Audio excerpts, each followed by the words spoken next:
Chapter 1. Detroit, the Palace of Auburn Hills. Substitution. Damn useless player. The cacophony of boos and curses jolted Lee Sun from his stupor. Where am I?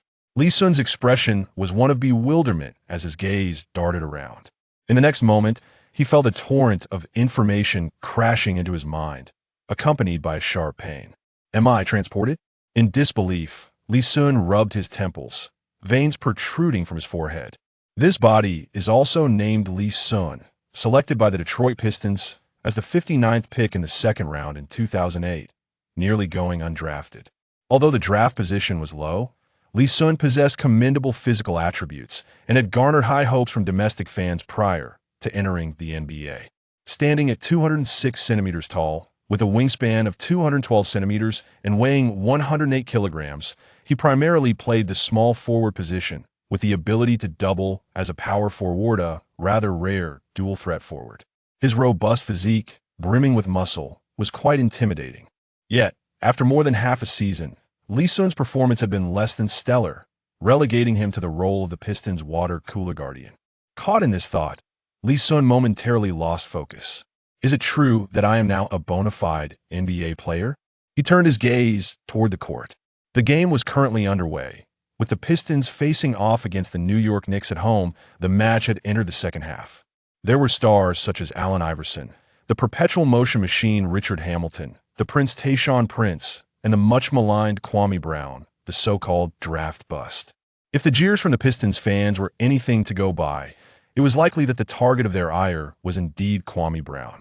Lee Sun felt as though he were dreaming these once familiar stars from his past life were now his teammates. The bad boys? Teammates with Iverson? How intriguing. A smile crept across Lee Sun's face. Beep, beep, beep. Head coach Michael Curry called for a timeout, unable to bear Kwame Brown's dismal performance any longer.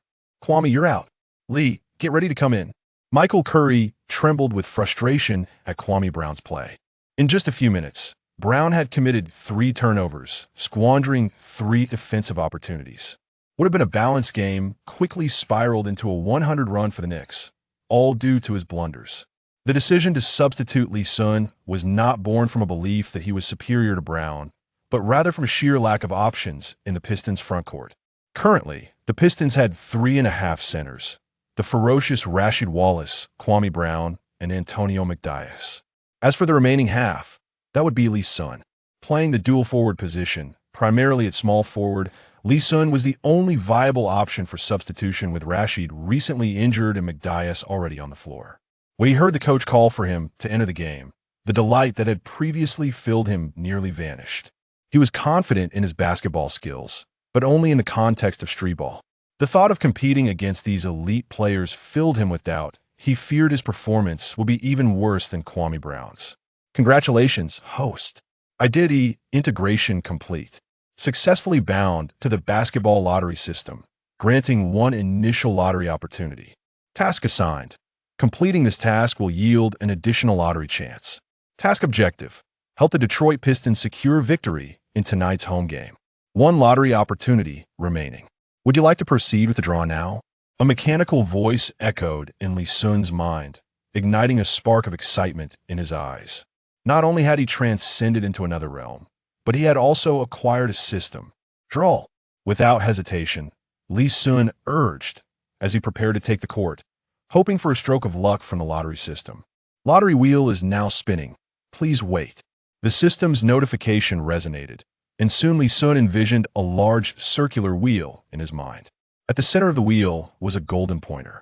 Surrounding the wheel were dozens of compartments, each bearing different inscriptions.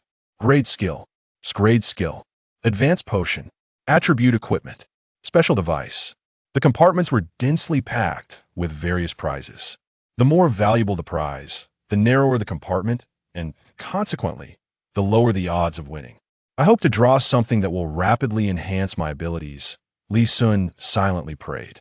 The golden pointer began to spin at lightning speed. To the naked eye, it was impossible to discern its direction. Stop, Lee Sun boldly commanded, leaving the outcome to fate. The speed of the golden pointer immediately diminished. Moments later, it came to a complete halt, landing on the grade skill section. Lee Sun's face lit up with joy. To have drawn in Scrade skill on his first try truly felt like divine fortune. Scrade skill package unlocked. Congratulations, host. You have obtained the Scrade skill, Cincinnati Royal Rebounding Technique. The peculiar name of the skill left Lee Sun momentarily dumbfounded. Cincinnati Royal Rebounding Technique? Why does it sound so jarring? Upon closer examination of the skill's attributes, Lee Sun began to understand. Cincinnati Royal Rebounding Technique, a signature skill of Morris Stokes, a legendary player from the Cincinnati Royals. Upon learning it, one would gain the rebounding techniques and prowess of Stokes in his prime. Lee Sun blinked in astonishment. Morris Stokes. Most people likely wouldn't even recognize that name.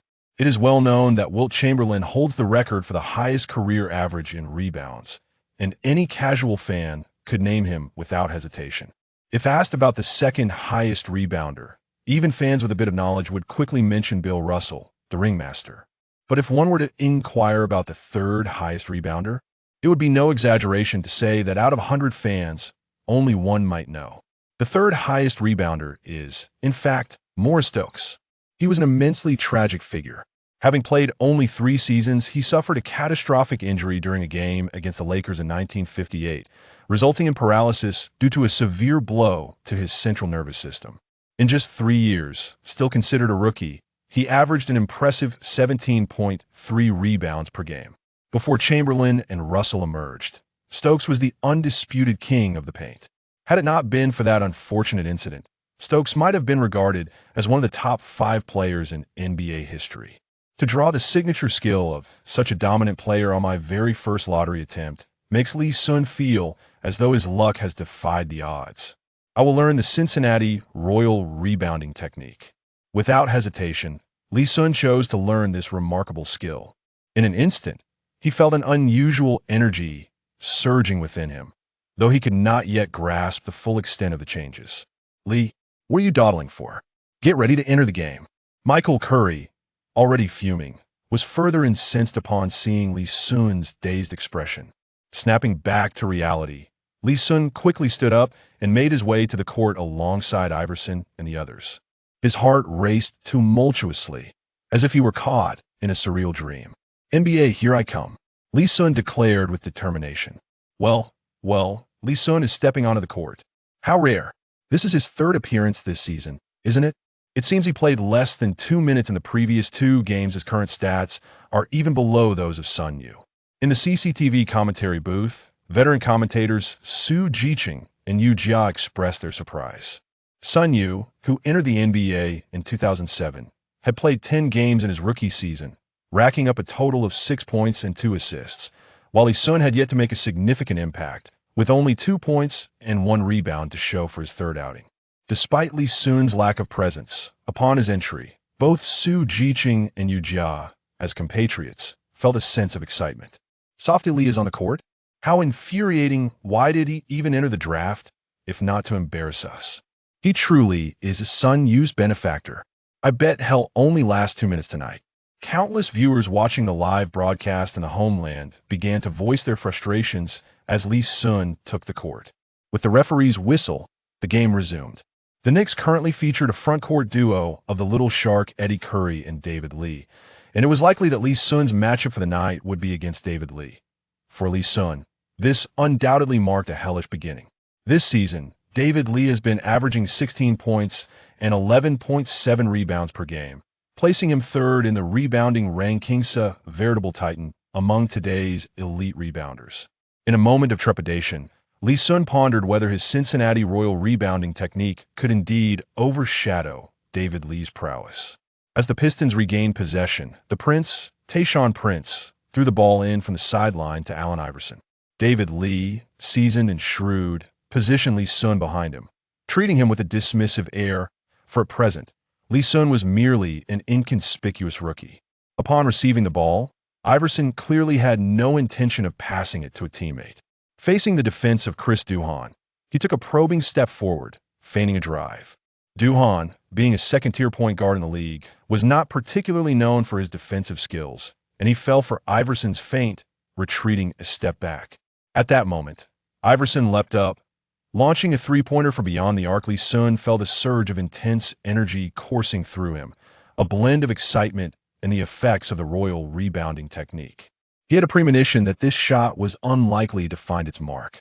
Bang! His intuition proved correct. The attempt at a three-pointer missed its target. The rebound was up for grabs. With muscles taut and sinewy, Lee Sun effortlessly shoved David Lee aside, soaring through the air to snatch the offensive rebound at an astounding height. David Lee was momentarily taken aback, as the sheer force Lee Sun displayed made him feel as though he were facing the likes of Dwight Howard. After securing the rebound, Lee Sun felt a stirring within him, as if an ancient beast had awakened. The raw, relentless energy allowed him to claim the rebound with ease over David Lee. Is this the might of an ancient rebounding beast? Lee Sun murmured to himself. Regaining his composure, Lee Sun surveyed the court, refraining from launching a reckless second offensive attempt. This was not a mere pickup game. It was the prestigious NBA, and his rudimentary offensive skills were hardly sufficient. Spotting Mike D'Antoni nearby, he executed a direct pass to him. The second overall pick in the 1995 draft, Mike D'Antoni had once been an all-star caliber player, routinely scoring over 20 points and 10 rebounds per game. His playing style bore similarities to Dirk Nowitzki, favoring the perimeter with at least 65 of his shots being mid-range. Alas, age had diminished his prowess significantly. Upon receiving the pass, D'Antoni stepped back to create distance from the little shark, then attempted a mid-range jumper. Bang! The sound of metal echoed once more. David Lee was better prepared this time, but just as he readied himself to leap, a shadow whizzed past him. Lee Sun had preemptively snatched the rebound.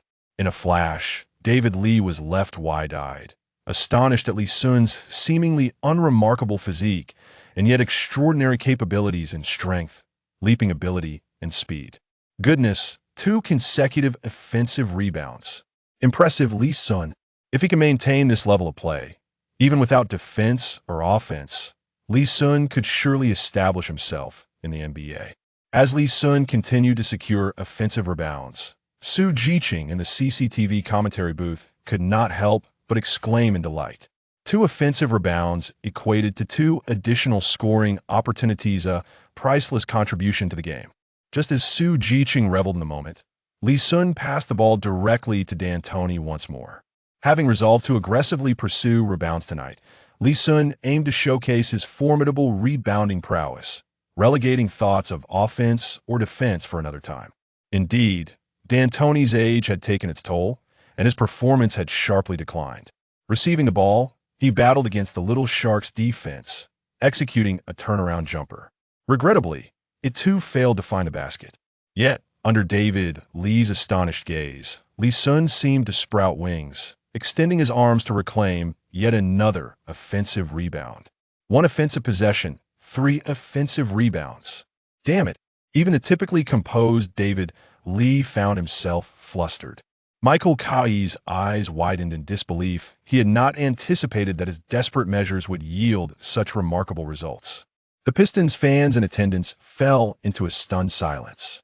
The Pistons, with a storied tradition of rebounding legends such as Dennis Rodman in the 80s and Ben Wallace in the late 90s to early 2000s, felt a flicker of hope. Could it be that the basketball gods were smiling upon them, granting them another rebounding prodigy? Detroit, an industrial hub with a robust blue-collar workforce, harbored a natural affinity for blue-collar players. After securing his 3rd offensive rebound, Lee Sun did not hesitate. He again passed the ball to D'Antoni. He realized that D'Antoni was a veritable rebounding machine. Should he continue to pass, the opposing team would keep missing and his rebounding statistics would soar. Regrettably, Mike D'Antoni hesitated to take the shot, missing twice in succession. Even the stoutest heart could not endure such pressure. The ball was passed to Hamilton, who executed a mid-range jumper with poise, finally bringing an end to this offensive possession. David Lee exhaled deeply. The ordeal had come to a close. In that single possession, Lee's teammate, Lee Sun, had secured 3 offensive rebounds. Had he managed to grab a 4th or 5th, retirement would have seemed a preferable option. It was now the Knicks' turn to attack. Duhon controlled the ball, passing it to Wilson Chandler. At this juncture, Chandler was merely a sophomore. Not yet the seasoned player who would later join the CBA's Guangzhou team and frequently visit business KTVs. Under the defensive Prince, Chandler's attempt also fell short. Lee Sun exerted all his strength, keenly observing the trajectory of the rebound, and leaped into the air to secure it once more. David Lee found himself at a loss for words, feeling as if he had encountered a supernatural phenomenon that day. What a jest! For rebounds in a single offensive and defensive possession. After claiming the rebound, Lee Sun refrained from controlling the ball and prepared to pass to Iverson. Unfortunately, the angle of his pass was poor, allowing Du Hong to intercept it. Without hesitation, Du Hong swiftly attempted a three-point shot from beyond the arc. Little Shark and David Lee remained vigilant, fully aware that they could not permit Lee Sun to seize a fifth rebound in this possession. Regrettably, their vigilance proved ineffective. At the moment the rebound descended, Lee Sun, like a nimble fish, deftly maneuvered between the two defenders, tapping the ball upwards and, utilizing his extraordinary vertical leap, jumped again to secure the rebound. The crowd erupted in exhilaration. If one had not witnessed it firsthand, who would believe that a mere water cooler guardian could amass 5 rebounds in a single possession within a minute's time? Oh, divine Lee Sun. He is undoubtedly a gift from the heavens to our Pistons. Following Dennis and Ben, our Pistons are poised to welcome a third rebounding king, Lee Sun. Just a minute earlier, fans had been vocally criticizing Kwame Brown, but now they were as energized as if they had been injected with adrenaline, chanting Lee Sun's name throughout the arena. Their excitement was palpable. As a rookie, even scoring 5 points in under a minute would not have incited such fervor among Pistons fans. After all, scoring can often be a matter of luck. Even the most mediocre player can achieve remarkable feats with the right fortune. However, securing 5 rebounds in less than a minute, including 3 offensive rebounds, is nothing short of extraordinary. It could only be described as a miracle. Amidst the cacophony of cheers, Lee Sun's heart swelled with joy, sensing that he had firmly established his place within the Pistons. As the saying goes, he who secures the rebounds reigns supreme. It was the 2008 to 2009 season, and the small ball era had yet to fully arrive. A formidable rebounder is an invaluable asset coveted by every team. Moreover, Lee Sun's performance transcended simple strength. It was phenomenal. Michael Curry pinched himself, questioning whether he was dreaming. He had just taken over as head coach this season, following a Pistons team that finished second in the Eastern Conference last season. However, midway through this season, the Pistons found themselves languishing in 9th place in the East. If things continued as they were, he would likely be packing his bags by season's end. Of course, everyone understood that the Pistons' dismal performance was not solely due to the head coach. It was primarily a roster issue. Yet, when a team struggles, someone must be scapegoated. And the inexperienced Michael Curry was undoubtedly the prime candidate. Now, with Lee Sun's rebounding prowess on full display, the poor Curry felt a glimmer of hope. He could only wish that Lee Sun was not a fleeting phenomenon, but rather possessed truly exceptional rebounding abilities. The fans back home who had once mocked Lee Sun were now left speechless, mirroring David Lee's sentiments, doubting their own sanity. Was this rebounding monster, who had claimed 5 rebounds in a single possession, truly the soft player they had derided? As everyone stood in awe, the game continued on the court. Lee Sun refrained from attempting long passes this time, and instead opted to continue passing to McDyess. Currently, the score stands at 64-56, with the home team, the Pistons, trailing by 8 points. Perhaps it is due to Lee Sun's extraordinary performance that the Pistons' spirits have been uplifted in the ensuing 2 offensive possessions. Both Iverson and Prince succeeded in making consecutive shots. Lee Sun could only sigh quietly. For him, a rebounding specialist, his teammates' high shooting percentages did not seem particularly beneficial. Fortunately, the Knicks did not possess such accuracy, allowing Lee Sun to secure yet another rebound. Soon after, the referee's whistle signaled the end of the third quarter, with both teams locked in a tie at 76-76. Upon exiting the game, Lee Sun was immediately surrounded by his Pistons teammates. "Lee, 8 rebounds in just 3 minutes. You've performed a miracle." Iverson approached and embraced Lee Sun, his face beaming with joy. It had been a long time since he felt such happiness as he did that night, ever since being traded from the 76ers to the Nuggets in 2007. Iverson's fortunes had dwindled year after year. At the start of this season, the Pistons had traded Billups for Iverson, placing him in an awkward position, with only Billups swapped. The Pistons, who finished second in the Eastern Conference last season, were now in danger of missing the playoffs entirely. Yet, Lee Sun's explosive performance reignited hope within Iverson. He recalled the pinnacle of his career in 2001, when, aided by the elite blue-collar player Dikembe Mutombo, he reached the NBA Finals. If Lee Sun could sustain tonight's form, perhaps he would still have a chance this year, without being condemned to the annals of disgrace. Hamilton and Prince, the seasoned veterans of this Pistons championship squad, were equally elated. The departure of Big Ben had stripped the team of its soul. Yet now they perceived a glimmer of his shadow in Lee Sun. Perhaps the once feared bad boys of the league might rise again. In the face of his teammates' accolades, Lee Sun remained remarkably composed. "Allen, the true miracle is yet to come. I will help you secure a championship ring." Lee Sun's expression was resolutely steadfast, utterly devoid of jest. Upon hearing his words, those around him stared in astonishment at Lee Sun, finding it almost inconceivable that this young man could utter such grandiose declarations. Iverson couldn't help but burst into laughter, stepping forward to slap Lee Sun's shoulder with vigor. "All right, you owe me a championship ring." At that moment, Iverson truly began to feel a sense of belonging to the Pistons. It was hard to believe that the catalyst for this newfound allegiance was Lee Sun, the guardian of the water cooler. As the brief intermission concluded, both teams returned to the court. Lee Sun, let Lee Sun play." Before the referee could blow the whistle, the fans fervently called out to Coach Curry, fearful that Lee Sun might be relegated to the bench. Curry was no fool. One player, Kwame Brown, had butterfingers and struggled to catch the ball, while the other, Lee Sun, could secure 5 rebounds in a minute. Even a simpleton could discern who deserved to take the court. Re-entering the arena, Lee Sun brimmed with determination. The opponent was the feeble Knicks, currently languishing near the bottom of the Eastern Conference. As long as he performed well in rebounding, victory over the Knicks was assured. Once the game concluded, he would earn another opportunity for a lottery draw. He wondered if fortune would smile upon him this time, granting him an S-level skill. The recently acquired Cincinnati Royal rebounding technique was astonishing, endowing Lee Sun with rebounding prowess akin to that of the greats in NBA history. He believed that even when facing the peak versions of players like Ben Wallace or Dennis Rodman, he would undoubtedly hold his own on the boards. Lee Sun let out a thunderous roar beneath the basket, resonating like a clap of thunder, as he leapt to secure another offensive rebound. Having shed the brief tension and restraint of earlier moments, he now moved with unrestrained fervor, radiating passion on the court. In his previous life, he was known for his reckless nature and indomitable spirit, possessing a heart of steel that never faltered in the face of pressure. Under Lee Sun's infectious energy, the once lethargic atmosphere of the Pistons transformed into one brimming with vigor. Iverson played with exuberance, his dazzling crossovers akin to a graceful dance, effortlessly maneuvering past defenders to score with a deft layup beneath the rim.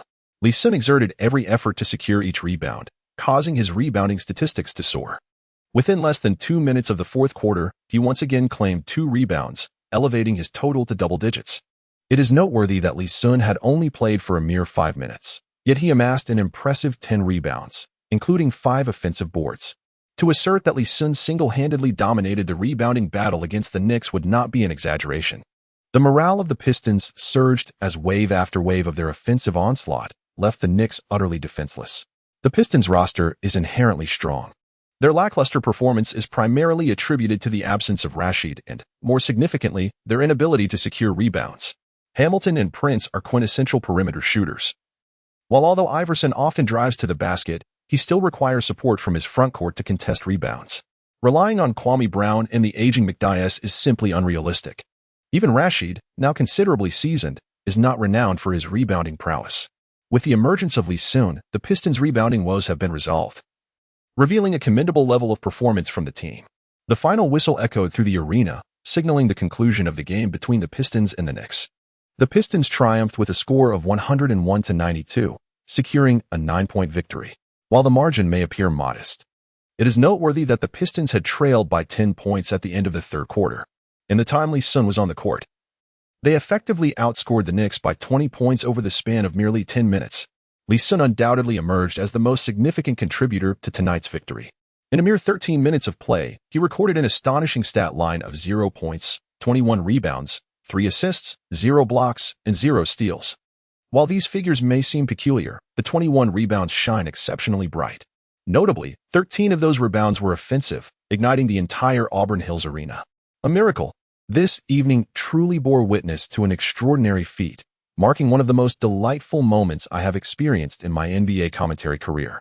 In just 13 minutes, Lee Sun delivered a performance reminiscent of the legendary Dennis Rodman. Inside the commentary booth, Su Jiqing and Yu Jia could hardly contain their excitement as professional commentators. They recognized the immense value of such statistics. Throughout the entire history of the NBA, only 3 players have managed to record 0 points alongside more than 20 rebounds. The most frequent of these is undoubtedly Rodman, who achieved this remarkable feat 7 times in his career. Following him are Reggie Evans from 2006 and Marcus Camby from last season, both of whom recorded exactly 20 rebounds but played significantly more minutes than Lee Sun's 13 tonight. Thus, Lee Sun established a contemporary record among active players. He holds the lowest playing time with the highest number of rebounds without scoring. Though this record may seem unconventional, what more could a rookie, who has only appeared in 3 games, desire? Upon exiting the court, Lee Sun immediately received a notification from the system, having triumphed over the Knicks. He earned a chance to enter a lottery. Just as he contemplated using this opportunity, a throng of reporters surged toward him, eager to interview the standout player of the evening. "Lee, congratulations on delivering a career-defining performance," one reporter lauded. To everyone's surprise, Lee Sun simply shook his head, stating, "No. This game cannot be regarded as my career-defining performance. Scoring 21 rebounds is certainly not my utmost limit." His words exuded an air of confidence, even bordering on arrogance. Yet Lee Sun possessed the conviction to make such a claim. After all, he had only played for a mere 13 minutes and was confident in his ability to amass 30 or even 40 rebounds in a single game by leveraging his Cincinnati Royal rebounding technique. The reporters exchanged incredulous glances. Could this yellow-skinned young man truly be Chinese? In their perception, Chinese players have always been humble and cautious, never prone to boastfulness. This was true not only for the already established star Yao Ming but also for Yi Jianlian, who joined the league last season. Both approached interviews with a reserved demeanor. Yet, the individual before them was evidently cut from a different cloth. The reporters could not help but question, was he genuinely Chinese? This completely upended their preconceived notions. If Lee Sun were aware of their thoughts, he might have found it amusing. After all, he had traversed time and space to arrive here. It would be a disservice to himself not to make a substantial impact on the NBA. "Lee, do you believe you can become your draft template?" Another reporter seized the opportunity to inquire, cutting through the crowd's anticipation. This question momentarily stumped Lee Sun as he searched his mind for the memory of his draft template. After a brief pause, he recalled that his template's upper limit was Ryan Bowen, while the lower limit was Sun Yu. Bowen, a second-round pick from 1998, is still active in the league and currently plays for the Houston Rockets, alongside Yao Ming. Domestic fans undoubtedly remember Bowen well, often referred to as the man with zero offensive ability. While he possessed a versatile skill set, his prowess lay in sports other than basketball, excelling in golf, tennis, and baseball. Even post-retirement, he was known for carrying a water bottle while serving as an assistant coach. However, his ability to remain in the league for many years suggests he possesses some talent. He is known for his extensive defensive range, capable of guarding positions 2 through 4, and can also play across those positions himself. With both he and Lee Sun standing at 206 centimeters tall, this may explain why he serves as Lee Sun's template. Lee Sun found himself at a loss for words. He could not fathom from which expert this template had originated, as it seemed designed merely to belittle others. Even more disheartening was the subpar standard set by Sun Yu within this template. It was evident that the choice of Sun Yu as the benchmark was made with ill intentions, not only disparaging Lee Sun but also casting a shadow over Sun Yu himself. It was at this moment that Lee Sun comprehended the immense pressure this body had previously endured. Domestic fans looked down upon him, mocking him daily, even abroad. He faced disdain and scorn. A draft template? Lee Sun furrowed his brow in inquiry. "Indeed, a draft template, Ryan Bowen," the reporter replied, evidently well prepared. "I apologize, but I have never heard of this individual. I believe my template should be Adrian Dantley. Only he possesses the merit to serve as my benchmark." Lee Sun spread his hands nonchalantly, a faint smile gracing his lips as he spoke. His words left the gathered journalists utterly astonished. They had come to realize that Chinese individuals could indeed exhibit such boldness. To claim ignorance of Bao Wen was simply inconceivable. After all, Bao Wen was a teammate of Yao Ming. How could Lee Sun possibly not know him? The journalists were further flabbergasted by the mention of Dantley. Known as the King of Isolation, Dantley was once the reigning small forward, arguably the only man in the annals of NBA history worthy of such a title. For 4 consecutive seasons, he averaged over 30 points per game with a shooting percentage exceeding 56, representing the pinnacle of offensive prowess for small forwards. Even in today's era, where centers have dwindled and small forwards have emerged, featuring luminaries like LeBron James, Carmelo Anthony, Kevin Durant, and Danny Granger, none would dare assert their offensive capabilities surpassed those of Dan Tley. Thus, when Lee Sun audaciously proclaimed that only Dan Tley could serve as his model, how could the journalists not be taken aback? What was even more outrageous was that Lee Sun had just concluded a match with a score of 0 points. A rookie who had failed to score, confidently likening himself to Dan Tley, left the journalists questioning whether Lee Sun had lost his senses. Such a claim was indeed extraordinary. Confidence. It was unclear what Lee Sun had experienced to undergo such a transformation, yet his self-assurance was undoubtedly a positive attribute. After all, how can a professional athlete succeed without confidence? Perhaps Yi Jianlian could learn a thing or two from the current Lee Sun. Su Jiqing and Yu Jia, having witnessed the post-game interview, erupted in applause upon hearing Lee Sun's words. As the journalist remained in a state of bewilderment, Lee Sun returned to the locker room with his fellow Pistons players. The moment he stepped inside, he eagerly initiated a lottery. Once again, it was the enormous circular wheel that awaited him. Lee Sun silently concentrated his thoughts and directly utilized the newly acquired opportunity for a lottery draw. He could not be bothered to gaze at the prizes displayed on the spinning wheel, as it would be in vain. He had no control over where the needle would ultimately come to rest.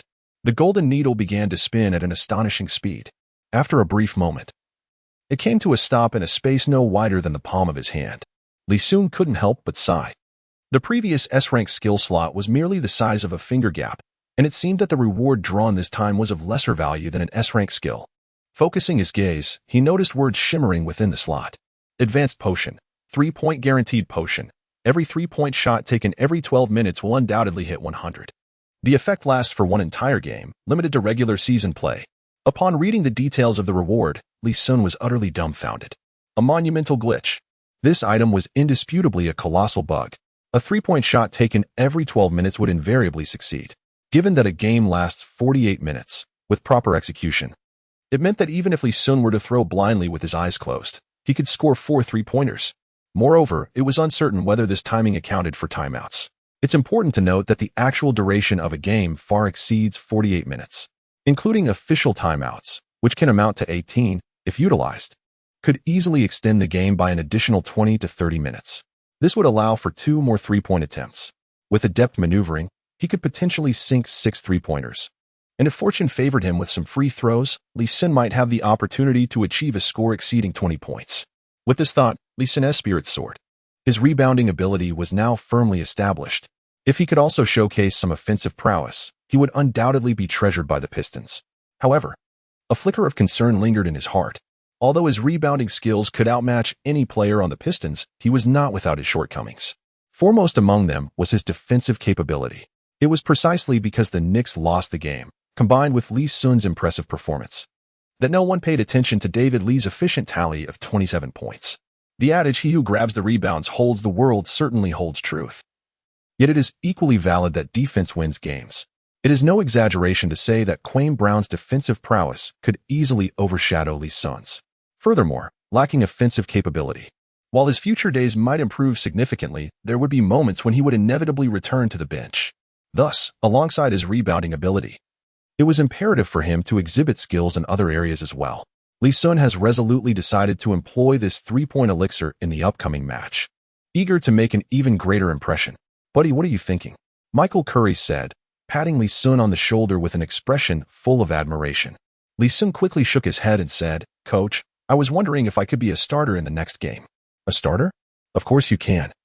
Michael Curry replied without hesitation. "As long as you can maintain tonight's performance, I assure you that you will be a starter every night thereafter." What a jest. A rebounding monster with 21 rebounds in just 13 minutes. Anyone with sense would not let him sit idly by. His position as head coach undoubtedly reflects his keen insight. He easily discerned Lee Sun's shortcomings on both the offensive and defensive ends. Yet, given the Pistons' lack of formidable players in the paint, these flaws pale in comparison to Lee Sun's extraordinary rebounding prowess. "I gaze upward, beyond the moon." The phone rang, and Lee Sun answered. "Hello, Lee Sun. This is Yao Ming." As the call connected, Yao Ming's deep and resonant voice resonated through the line. Lee Sun momentarily wore a vacant expression, while tumultuous emotions surged within him. To his astonishment, it was none other than Yao Ming who had called him. In his previous life, he would have never dared to dream of such a moment. "Brother, you played splendidly in tonight's match. Keep up the excellent work. You should have exerted yourself earlier." Had you done so, perhaps we could have secured a medal at the Olympics in BJ. Sensing the jovial tone in Lee Sun's voice, Yao Ming felt quite pleased and began to tease him. As the elder statesman of Chinese basketball, witnessing Lee Sun's outstanding performance tonight, he could not resist offering his encouragement. Upon hearing the mention of the Olympic Games, Lee Sun felt an intense discomfort. Yao Ming was not mistaken. Had he traversed time by a year and a half, he might have been able to participate in the Beijing Olympics and potentially assist the Chinese men's basketball team in securing a medal. While the likelihood of a gold medal seemed slim, his rebounding prowess certainly made the prospect of clinching a bronze quite feasible. Yaoge, when you find yourself in Detroit, allow me the pleasure of treating you to a meal. That day is approaching. I just glanced at the schedule, and in half a month, we have an away game against the Pistons. By the way, you'll be facing the Nets next. Give it your all. Yao Ming's tone brimmed with the affection of a mentor for his junior. Michael Curry, initially intending to escort Lee Sun to the post-game press conference, opted instead to leave with Iverson and Hamilton upon witnessing the engaging conversation between Lee Sun and Yao Ming. Their discussion continued for quite some time before they concluded the call. The Nets? Yi Jianlian? Lee Sun squinted, filled with yearning. Yi Jianlian, selected by the Bucks last season, had been traded to the New Jersey Nets this season. Although his playing time was limited to around 23 or 24 minutes, he often started as the power forward.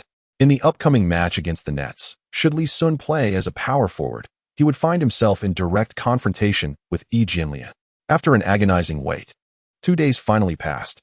Since both teams belonged to the Eastern Conference, the Pistons had faced the Nets twice prior to this season. However, Lee Sun had not participated in those matches, rendering them insignificant in the context of a Chinese derby. Now, having been included in the starting lineup, the derby was set to unfold. While I considered Yi Jianlian to be, at best, a competent substitute, I did not believe Lee Sun would pose a challenge to him. A competent substitute? What a jest! Which substitute has a shooting percentage of merely 38? Yi Jianlian was still too reserved. Had he possessed even half of Lee Sun's exuberance, he surely would have made a name for himself. Speaking of exuberance, I only hold admiration for Lee Sun, who audaciously claimed that his role model was Dan Majerle. Domestic fans eagerly anticipated this derby. The matchup between Yao Ming and Yi Jianlian held little significance due to their positional differences. However, tonight, they would both play the power forward position, marking a genuine head-to-head encounter among two players who had faced significant criticism in their homeland. The stronger of the two would soon be evident. Pre-game predictions largely favored Yi Jianlian, despite his rookie season with the Bucks being rather unremarkable. He had indeed posted a notable double-double of 29 points and 10 rebounds. Kenny, have you heard? That kid from the Pistons claims that only Dan Majerle is worthy of being his role model. God, I have just heard the funniest joke of the century, exclaimed Charles Barkley in the TNT commentary booth, bursting into laughter directed at his companion Kenny Smith. The remarks made by Lee Sun during a recent interview have swiftly circulated throughout the basketball community, rendering him a subject of ridicule. It is indeed hard to believe that a second-round draft pick, who has languished on the bench for over half a season, would have the audacity to make such brazen claims. Lee Sun remains oblivious to this matter, yet even if he were aware, it would not concern him in the slightest. Having traversed through dimensions and bearing a system, it is utterly impossible for him to adopt a submissive demeanor or live in a servile manner. Charles, do you recall our wager regarding Yao Ming? Kenny Smith inquired with a mischievous grin directed at Barkley. The incident involving the kiss on the donkey's posterior certainly crafted an image of Barkley as someone who dares to take responsibility. Of course, I remember. Kenny, I have never forgotten that event. Goodness, tonight coincidentally features another Chinese player. Shall we engage in another wager? This time, victory is assuredly mine, Barkley exclaimed, fully embracing the theatrics of the show. Smith, equally intrigued, asked what the terms would be. Much like the bet with Yao Ming, let us set it at 19 points. If this lad can score 19 points, I shall willingly kiss your posterior. Barkley felt confident, for he did not believe Lee Sun could possibly achieve such a feat. The situation of Lee Sun differs significantly from that of Yao Ming. The current Pistons possess an abundance of scoring options. The perimeter threats of Iverson, Hamilton, and Prince will consume the majority of the Pistons' offensive opportunities. Even if a few points are inadvertently left for him, it will scarcely suffice for Lee Sun to achieve a high score. In contrast, Yao Ming was nurtured as the unequivocal core of the interior game at that time. Kenny Smith found himself in a quandary, unable to believe that Lee Sun could amass such a substantial score. Nevertheless, for the sake of the show, he resolutely agreed to the challenge. The game is about to commence. Li Sun stood by the sidelines, nodding in greeting towards Yi Jianlian. Yi Jianlian, burdened with worries and wearing a sorrowful expression, managed to force a faint smile. Li Sun could not help but sigh inwardly. It seemed that Yi Jianlian's days with the Nets were far from pleasant. Beep. The referee's whistle pierced the air, signaling the entrance of the starting lineups. For the Pistons, Kwame Brown, Lee Sin, Prince, Hamilton, and Iverson. For the Nets, DeAndre Jordan, Yi Jianlian, Bobby Simmons, Vince Carter, and Devin Harris. Perhaps considering the advanced age of McDyess, the Pistons opted to place Kwame Brown in the starting lineup. During the jump ball, Kwame Brown showcased the attributes that justified his selection as the first overall pick. With a slight bend in his knees, he effortlessly secured the jump ball, granting the Pistons the initial offensive possession. Logically, Lee Sun should have raced to position himself on the front line, ready to await the perimeter attack. However, Lee Sun had other plans. As he observed the ball descending towards him, he quickly recited in his mind the mantra of a three-point elixir. With a swift stride, he seized the ball, and what followed left the entire Auburn Hills Palace in astonishment. As Lee Sun stood merely 3 steps away from the halfway line, he launched himself into the air and hurled the basketball towards the hoop at the front court. A gasp echoed through the crowd of over 10,000 Pistons fans. What madness was this? Did Lee Sun succumb to madness, daring to attempt such a shot? Has he inflated to such an extent after merely one impressive game? In an instant, the fans who once regarded Lee Sun as the beacon of hope for the Pistons found themselves disheartened. To make a shot like that, one must either be insane or foolish. The latter seems more likely. Inside the TNT commentary booth, Barkley could no longer contain himself and burst into laughter. Michael Curry seemed on the verge of having his eyes pop out, lamenting how he had foolishly placed his faith in Lee Sun as his salvation. The shot was taken from an astonishing distance, causing the basketball to soar through the air for what felt like an eternity. Just as Barkley was about to tease Lee Sun, the live broadcast captured the moment the basketball swished through the net. The crisp sound of the ball hitting the net echoed through the hushed Auburn Hills arena. It went in. A shot taken from nearly 20 meters away found its mark, and it was a clean swish. How was this possible? In that moment, everyone gaped in disbelief, their eyes wide with astonishment as they watched Lee Sun on the court. Why did he appear so composed? Did he somehow foresee that his outrageous attempt would succeed? In less than 10 seconds of the game's commencement, this scene became etched in the memories of countless fans forever. Lee Sun wore a serene smile, fully composed as he was acutely aware that this shot was certain to succeed. Observing the hushed audience, he felt an immense sense of satisfaction within. This was precisely the effect he sought. Having already fallen behind at the starting line, it was time for him to rise and pursue relentlessly. The class of '08 was brimming with talent, featuring the likes of Derrick Rose from the Windy City, Russell Westbrook, Kevin Love, and DeAndre Jordan, all of whom had begun to make their mark. If Lee Sun wishes to stand out among this group, bold and remarkable actions are essential.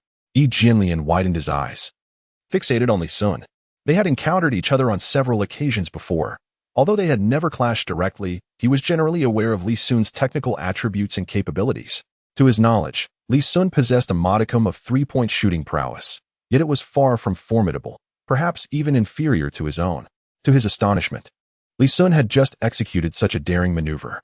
Was he genuinely confident in his shot, or had he succumbed to a moment of folly? The players of the Pistons exchanged dry smiles. Should the shot fail, they could assume their roles as veterans and impart a lesson to Lee Sun. After all, such an outrageous attempt was ample grounds for relegation to the Development League or internal suspension. However, fate had it that the shot found its mark, leaving them at a loss for words.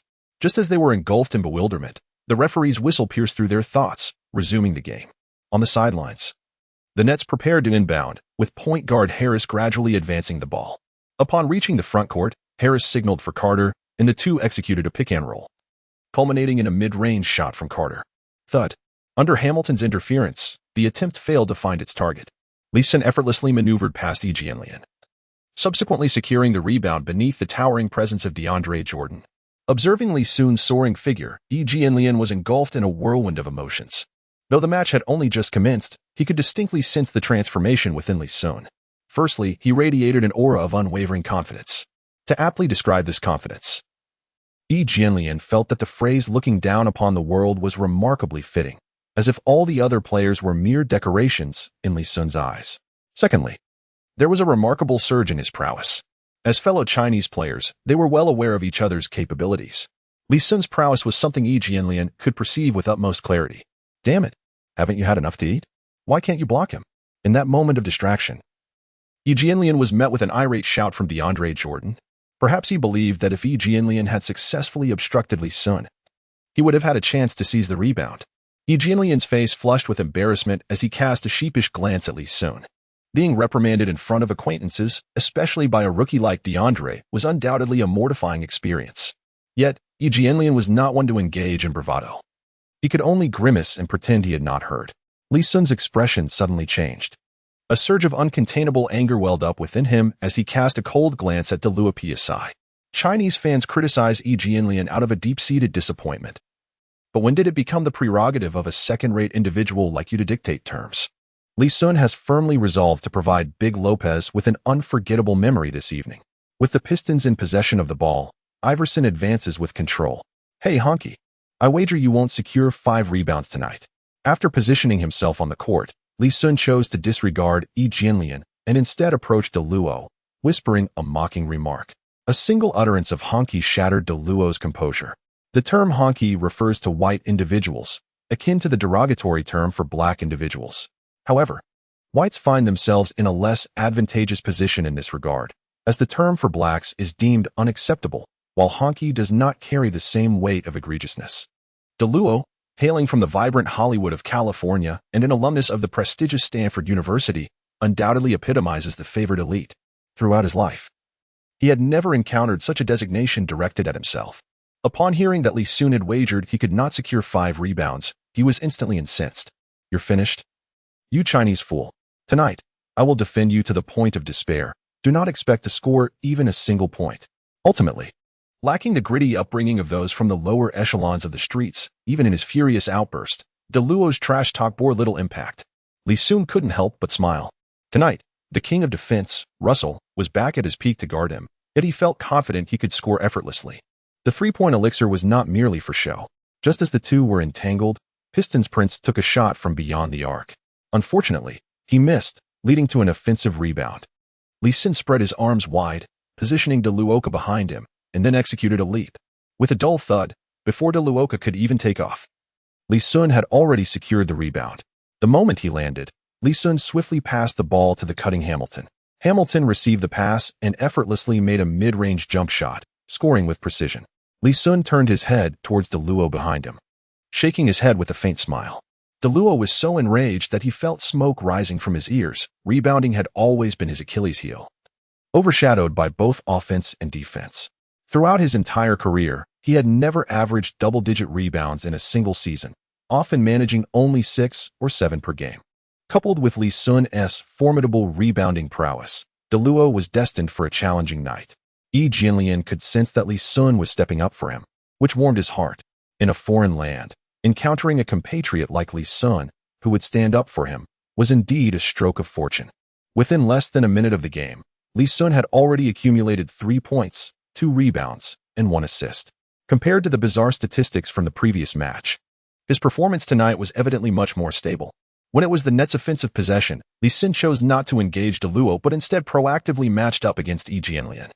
He was acutely aware that, given his defensive capabilities, he could never hope to contain Luo, who was an all-star caliber center consistently boasting an average of 20 points per game, far beyond Li Sun's current defensive reach. Thus, he opted to guard Yi Jianlian, whose offensive skills were relatively weaker, ensuring that Li Sun would not be humiliated defensively. Additionally, it allowed Yi Jianlian to score a few more points, keeping the benefits within their own ranks. Harris controlled the ball and passed it to Yi Jianlian. Li Sun immediately rushed forward, observing Yi Jianlian preparing to pass the ball, and quickly exclaimed, "Don't pass. Take me on one-on-one." Li Sun spoke in Chinese, unperturbed by the possibility of others understanding him. Yi Jianlian questioned whether he had misheard, pondering.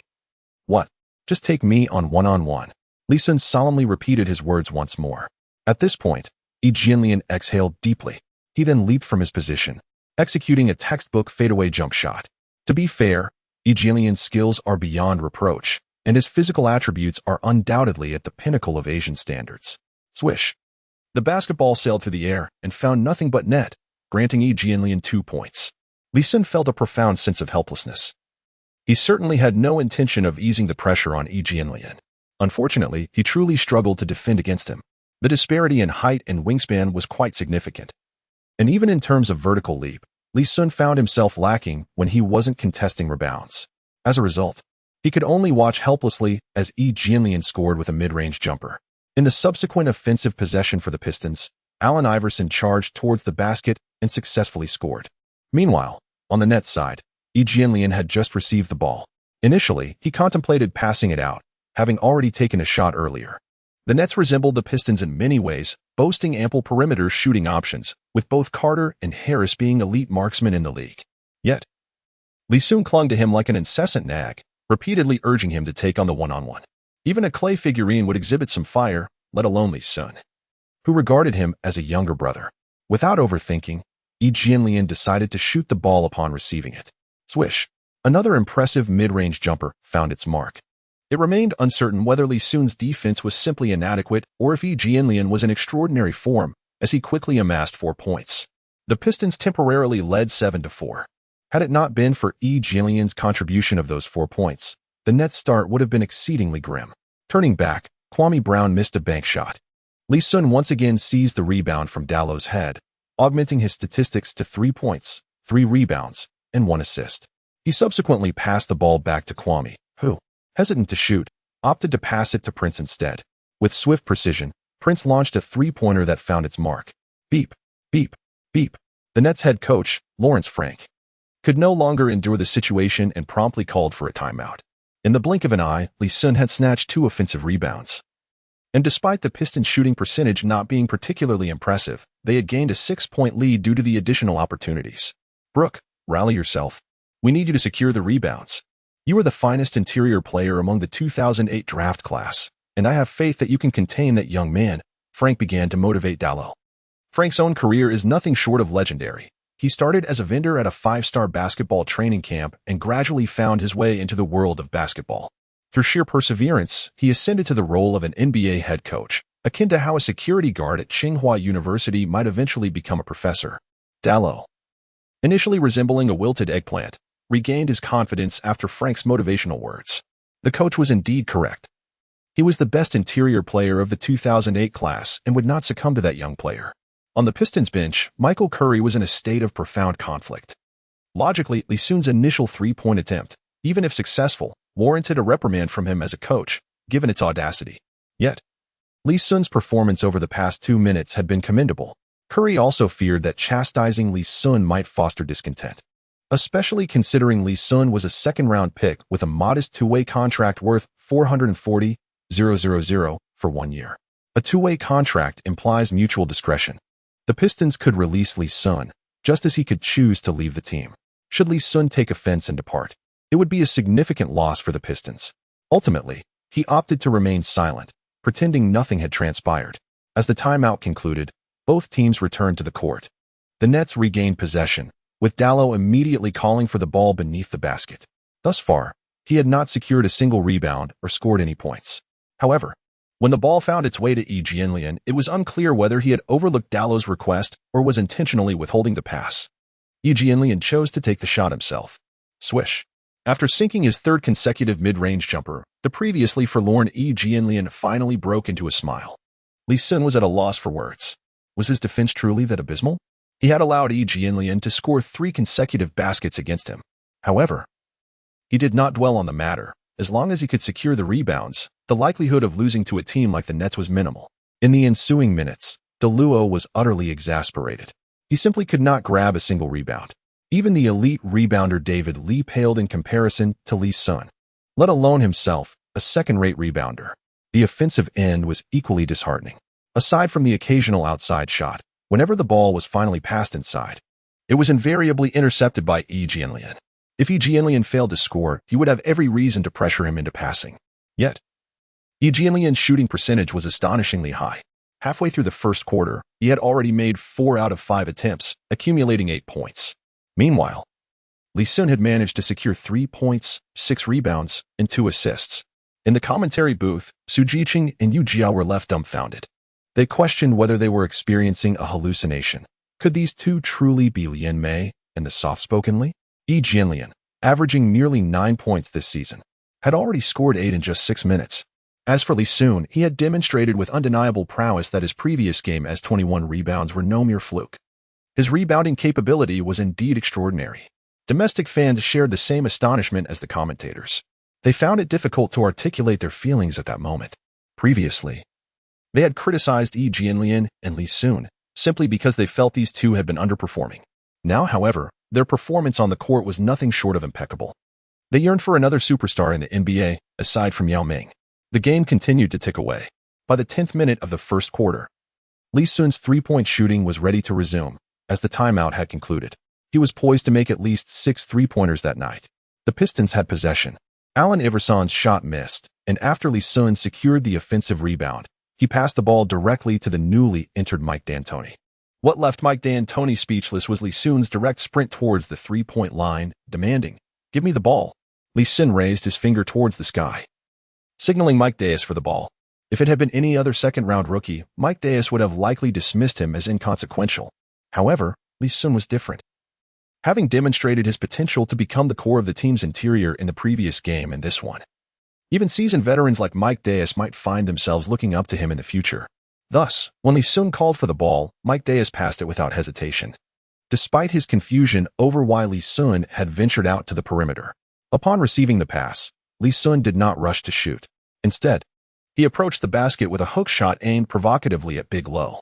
Big Lo, having encountered the audacity of Lee Sun, decided to abandon Mike Deas and charge towards him.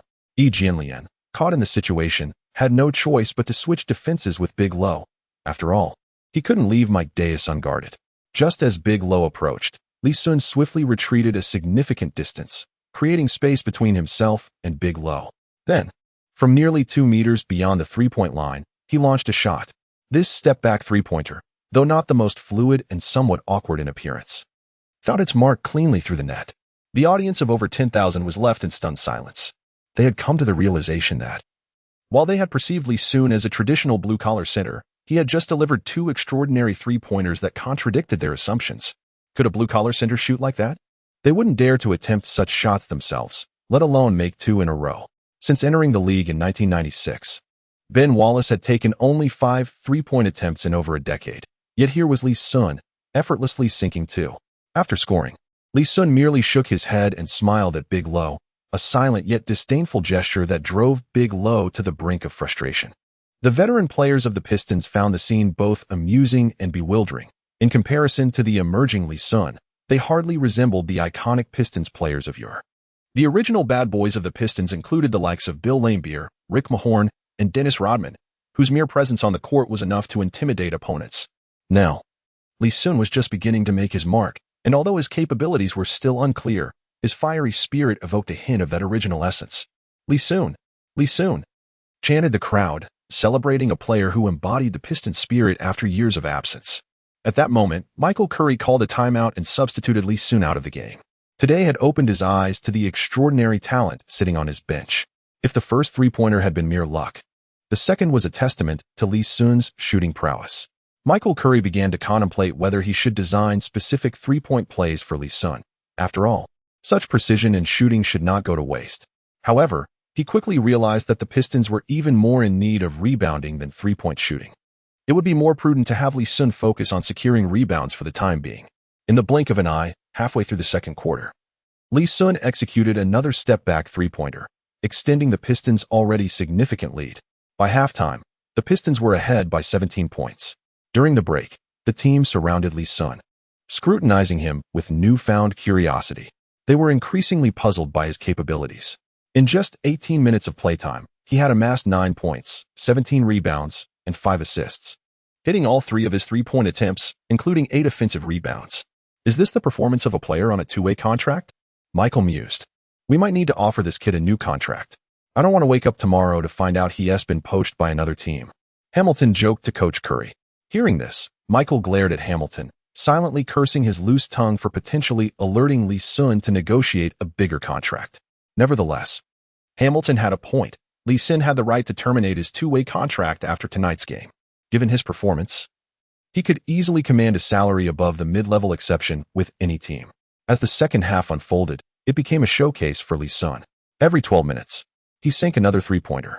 By the time there were 5 minutes left in the fourth quarter, He had secured his sixth three-pointer, tallying an impressive 18 points, 30 rebounds, and 8 assists, a near-perfect performance.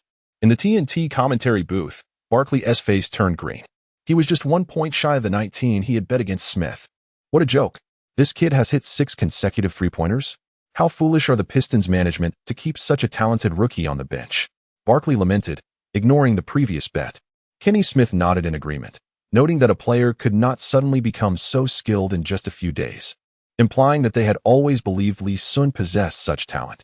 Charles, you're just 1 point away. It seems you're destined to lose this time. Though aware of his likely defeat, Barkley maintained his bravado. Meanwhile, the score differential had stretched to a staggering 25 points. Lee Sun glanced at the time. If all went as anticipated, the match was soon to descend into garbage time. Once that moment arrived, it would be impossible for him to remain on the court. Having relied on the infallible three-point potion, he had finally secured an opportunity to score 20 points, and to squander it would indeed be a great pity. Before drawing an offensive skill, he had no certainty of when he might next achieve such a score. With this thought in mind, Lee Sun boldly advanced beyond the three-point line once more, preparing to test his luck against DeLuo. Upon receiving a pass from his teammate, Lee Sun awaited DeLuo's defensive approach. As DeLuo positioned himself, Lee Sun feigned a backward step. DeLuo, feeling anxious, recalled that Lee Sun had already sunk 6 consecutive three-pointers over him. He could not allow a 7th. In his haste, DeLuo lunged forward, intent on blocking Lee Sun's shot. However, as he stepped forward, a realization struck him. He had fallen into a trap. Lee Sun did not retreat at all. Instead, he leaped into the air and released a three-point shot. Boom. DeLuo's figure collided directly with Lee Sun, and in an instant, the referee's whistle sounded. Lee Sun could not help but burst into laughter. With 3 free throws secured, he was on the verge of reaching 20 points. Chinese players venturing into the NBA are generally proficient in free throws, and this physique was no exception. During a previous training session, Lee Sun had tested his free throw skills, achieving an impressive success rate of around 80%. As long as he performed normally, converting 2 out of 3 attempts for an easy 2 points was well within reach. However, Big Luo was consumed by fury. He had been dominated by Lee Sun throughout the entire match, and witnessing Lee Sun's audacious laughter was unbearable for him. Taking a bold step forward, he shoved Lee Sun in the chest. Lee Sun was shoved back several steps, nearly losing his balance. Once he steadied himself, his expression darkened ominously. With a powerful push from his legs, he charged towards DeLuo, his hand raised high, aiming directly for DeLuo's face. A sharp clap resonated throughout the entire court. DeLuo had clearly underestimated Lee Sun's temperament. Accustomed to Yi Jianlian's gentle demeanor, he assumed that even if Lee Sun was different, he would not resort to any outrageous actions. Little did he know that Lee Sun and Yi Jianlian were polar opposites. Without uttering a single word, Lee Sun's hand came crashing down, leaving DeLuo with no room to evade, delivering a solid blow. Allen Iverson, with a stunned expression, had witnessed countless on-court confrontations over his many years in the league. He himself had experienced numerous conflicts during games. Typically, prior to any altercation, there would be a verbal exchange, one side would become agitated, and then the confrontation would escalate. However, Lee Sun defied conventions. Without a word, he launched an unexpected strike. As DeLuo felt the stinging pain on his face, he charged at Lee Sun once more, like an enraged bull. The referee frantically blew his whistle, urgently trying to restrain DeLuo. Iverson, stepping in, shielded Lee Sun behind him. Seeing the diminutive figure of Iverson in front of him, Lee Sun felt a warmth in his heart. Iverson exuded a strong aura of camaraderie, perhaps genuinely considering Lee Sun as his younger brother. In such a moment, his instinct was to protect Lee Sun. The Pistons fans in attendance erupted with fervor, hurling insults at DeLuo. "You ignorant fool. Do you think you can act reckless here? How dare you misbehave in the palace of Auburn Hills? Beat him. Well done, Lee Sun." It is noteworthy that the Pistons boasted the highest attendance in the league, surpassing even the massive markets of the Knicks and Lakers. However, due to the socioeconomic status of the Detroit fans, who predominantly belong to the impoverished black community, Pistons tickets did not command high prices, resulting in significantly lower profitability compared to the 2 prestigious franchises. Nevertheless, Pistons fans held their pride dearly. Within the palace of Auburn Hills, while the game may be lost, one must never act inappropriately. DeLuo's behavior undoubtedly incensed the Pistons fans. In their eyes, DeLuo had merely encountered a fortuitous moment. Had it been 20 years prior, who would dare to push anyone in the palace of Auburn Hills? Rick Mahorn and Bill Laimbeer would have carried him out horizontally. Michael Curry was utterly bewildered. He could not comprehend why the previously meek Lee Sun had transformed so drastically in recent days. Not only had his skills significantly improved, but his temperament had also escalated. As the Pistons were in a critical moment in their quest for a playoff spot, Lee Sun's slap would surely lead to a suspension, potentially jeopardizing his career. The referee's whistle blew again, his cheeks puffed as he signaled for attention. Due to DeLuo's relentless demeanor, even the net star, Carter, felt compelled to support his teammate. If not restrained, the situation could easily escalate into another incident reminiscent of the infamous Palace Brawl. Yi Jianlian stood frozen, thoroughly frightened by Lee Sun. The Lee Sun he remembered was calm and somewhat shy. How had he transformed into such a reckless figure? Simultaneously, a pang of guilt surged within him. From the very beginning of the game, Lee Sun had been taking a stand, deliberately provoking DeLuo. Had he not sought to assert himself, DeLuo would not have been taunted and would not have lost his composure, thus avoiding the current predicament. The whistle sounded once more, this time directed at Lee Sun. The referee made a gesture for his expulsion, marking the abrupt conclusion of Lee Sun's second game since his arrival. Lee Sun remained largely indifferent. After all, he had already met his performance quota for the evening. Although it was somewhat disappointing not to score 20 points, he knew that opportunities would abound in the future, as long as he could acquire an offensive skill. Achieving that 20-point mark would not be a daunting task. Amidst the passionate cheers of the crowd, Lee Sun held his head high as he returned to the locker room. Once inside, he scarcely reflected on the events of the game. The worst consequence he might face was a 2-game suspension. For top-tier players, such a penalty would result in significant losses. However, for someone like Lee Sun, who was on a 2-way contract worth $440,000, a single-game suspension would only cost him $5,000, in 2 games merely $10,000. He was unconcerned about a potential loss of around $8,000 or $10,000. He was acutely aware that he would soon secure a lucrative contract, starting at least in the multi-million-dollar range. Fortunately, he had initially signed a 2-way contract with the Pistons. Had he signed a guaranteed contract, particularly one with a duration of more than 2 years, the financial repercussions would have been dire. As he lost himself in these thoughts, a familiar ringtone echoed from his locker. Upon retrieving his phone, he saw that it was a call from Yao Ming. "Hello, brother Yao." Lee Sun surmised that Yao Ming had likely watched the live broadcast of the recent match. "You, my friend, are far too impulsive. While we are playing in a foreign land, it is wise to endure certain matters. As the old saying goes, leave a thread for future encounters. Furthermore, another adage advises against striking the face when one must strike. You have thoroughly offended this person. Should they seize an opportunity for revenge, you shall find yourself in a most regrettable situation." As soon as Yao Ming answered the call, he began to admonish Lee Sun like a rapid-fire barrage.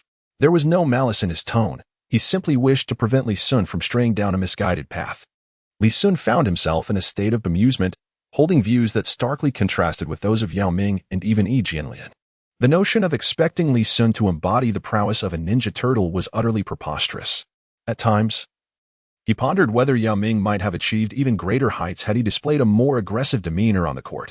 Yao Ming, preoccupied with the old adage of leaving a thread of kindness for others, seemed oblivious to another wise saying: "The benevolent may be taken advantage of." "Brother Yao, rest assured, I am capable of tending to my own affairs. Offending others may be an inevitable consequence, yet as long as I possess sufficient strength. Will an elephant truly concern itself with the vengeance of an ant?" Lee Sun spoke with unwavering confidence. On the other end of the line, Yao Ming found himself both amused and perplexed. If it weren't for the fact that Lee Sun was speaking in Chinese, he would certainly question whether Lee Sun was indeed his compatriot. Seeing that Lee Sun seemed unperturbed by the matter, Yao Ming chose not to press the issue further. "By the way, Lee Sun, our team's general manager just called me. He asked me to get in touch with you to inquire about your interest in joining our Rockets. Please keep this confidential, as it may be considered illegal recruitment," Yao Ming said cautiously in a low voice. Lee Sun was rendered speechless. How could a team be so quick to set their sights on him? Upon reflection, it was only natural. In his debut match, he played for 13 minutes and secured an impressive 21 rebounds. In the subsequent game, he played for 32 minutes, achieving an almost triple-double with 18 points, 30 rebounds, and 8 assists. Discounting the elusive three-point shots, his rebounding prowess alone was sufficient to make Lee Sun a coveted asset in the eyes of various teams. Most crucially, Lee Sun was remarkably affordable. Many of the championship contending teams in the league were constrained by salary cap issues and could not accommodate contracts in the millions.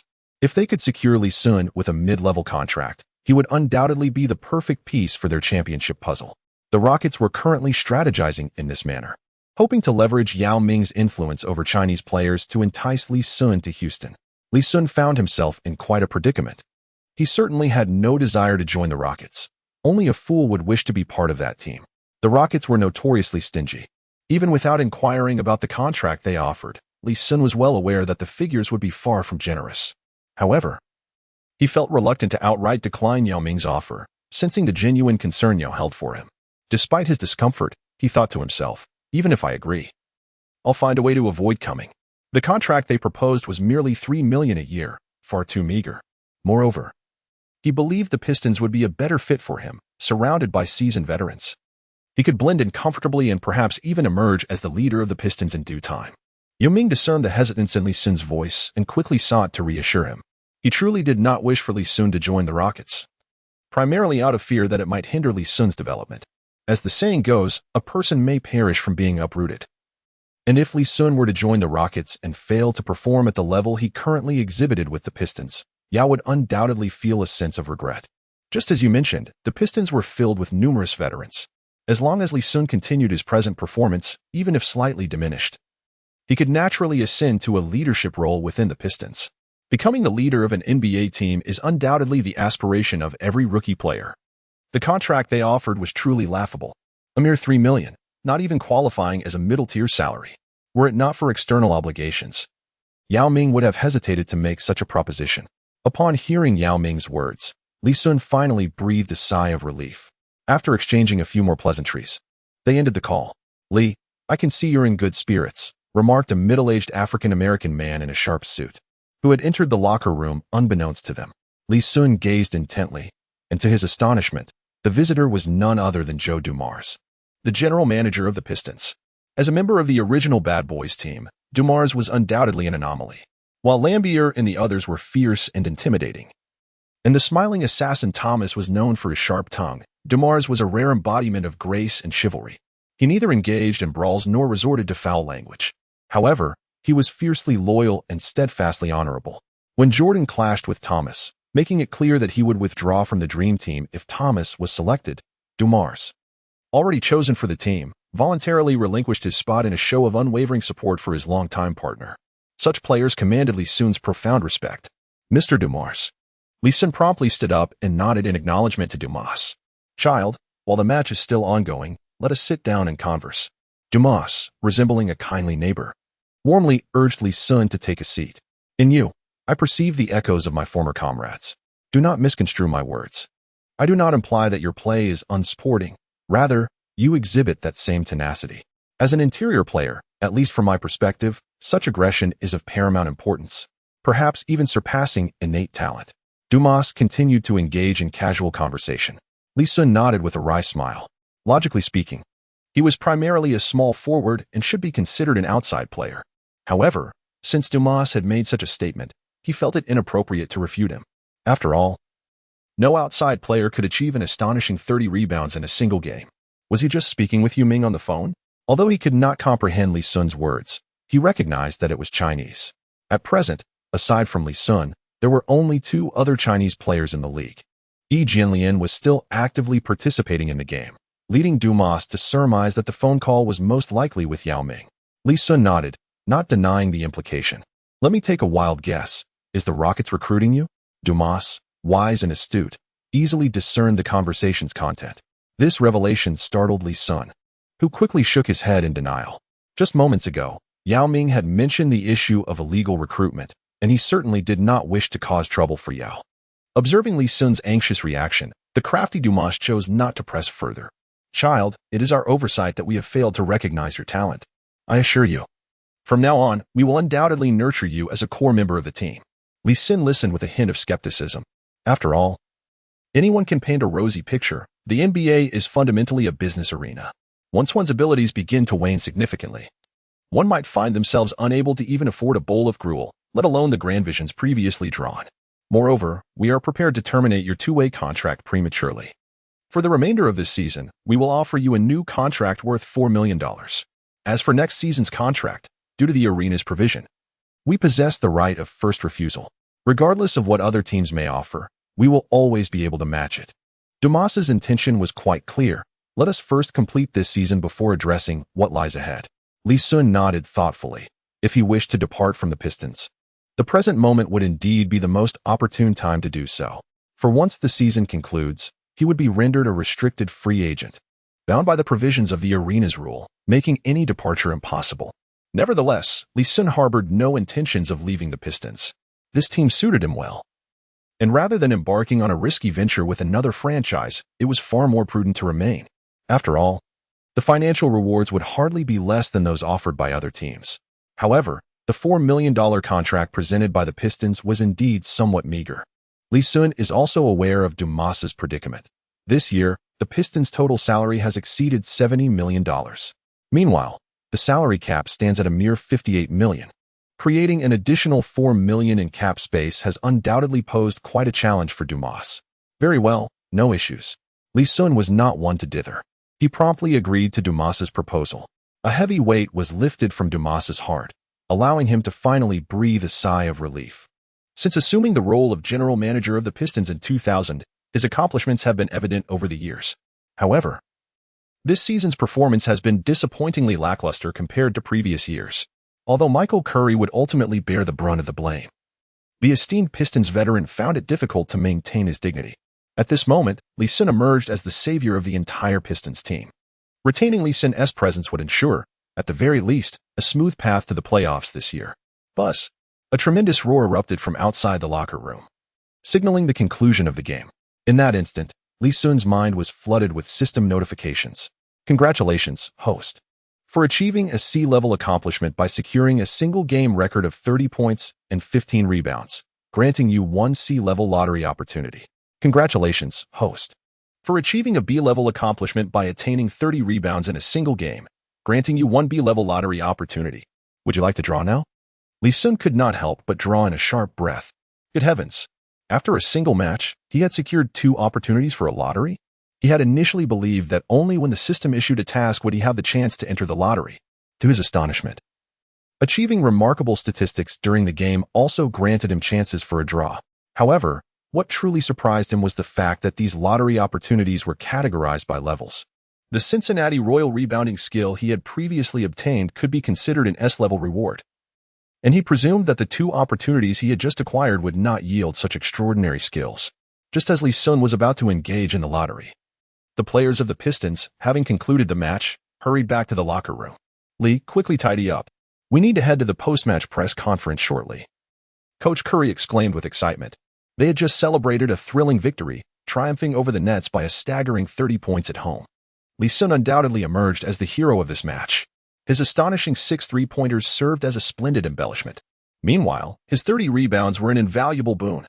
Given the current capabilities of the Pistons, without Lee Sun's rebounding support, it would have been uncertain who would prevail in a contest against the Nets.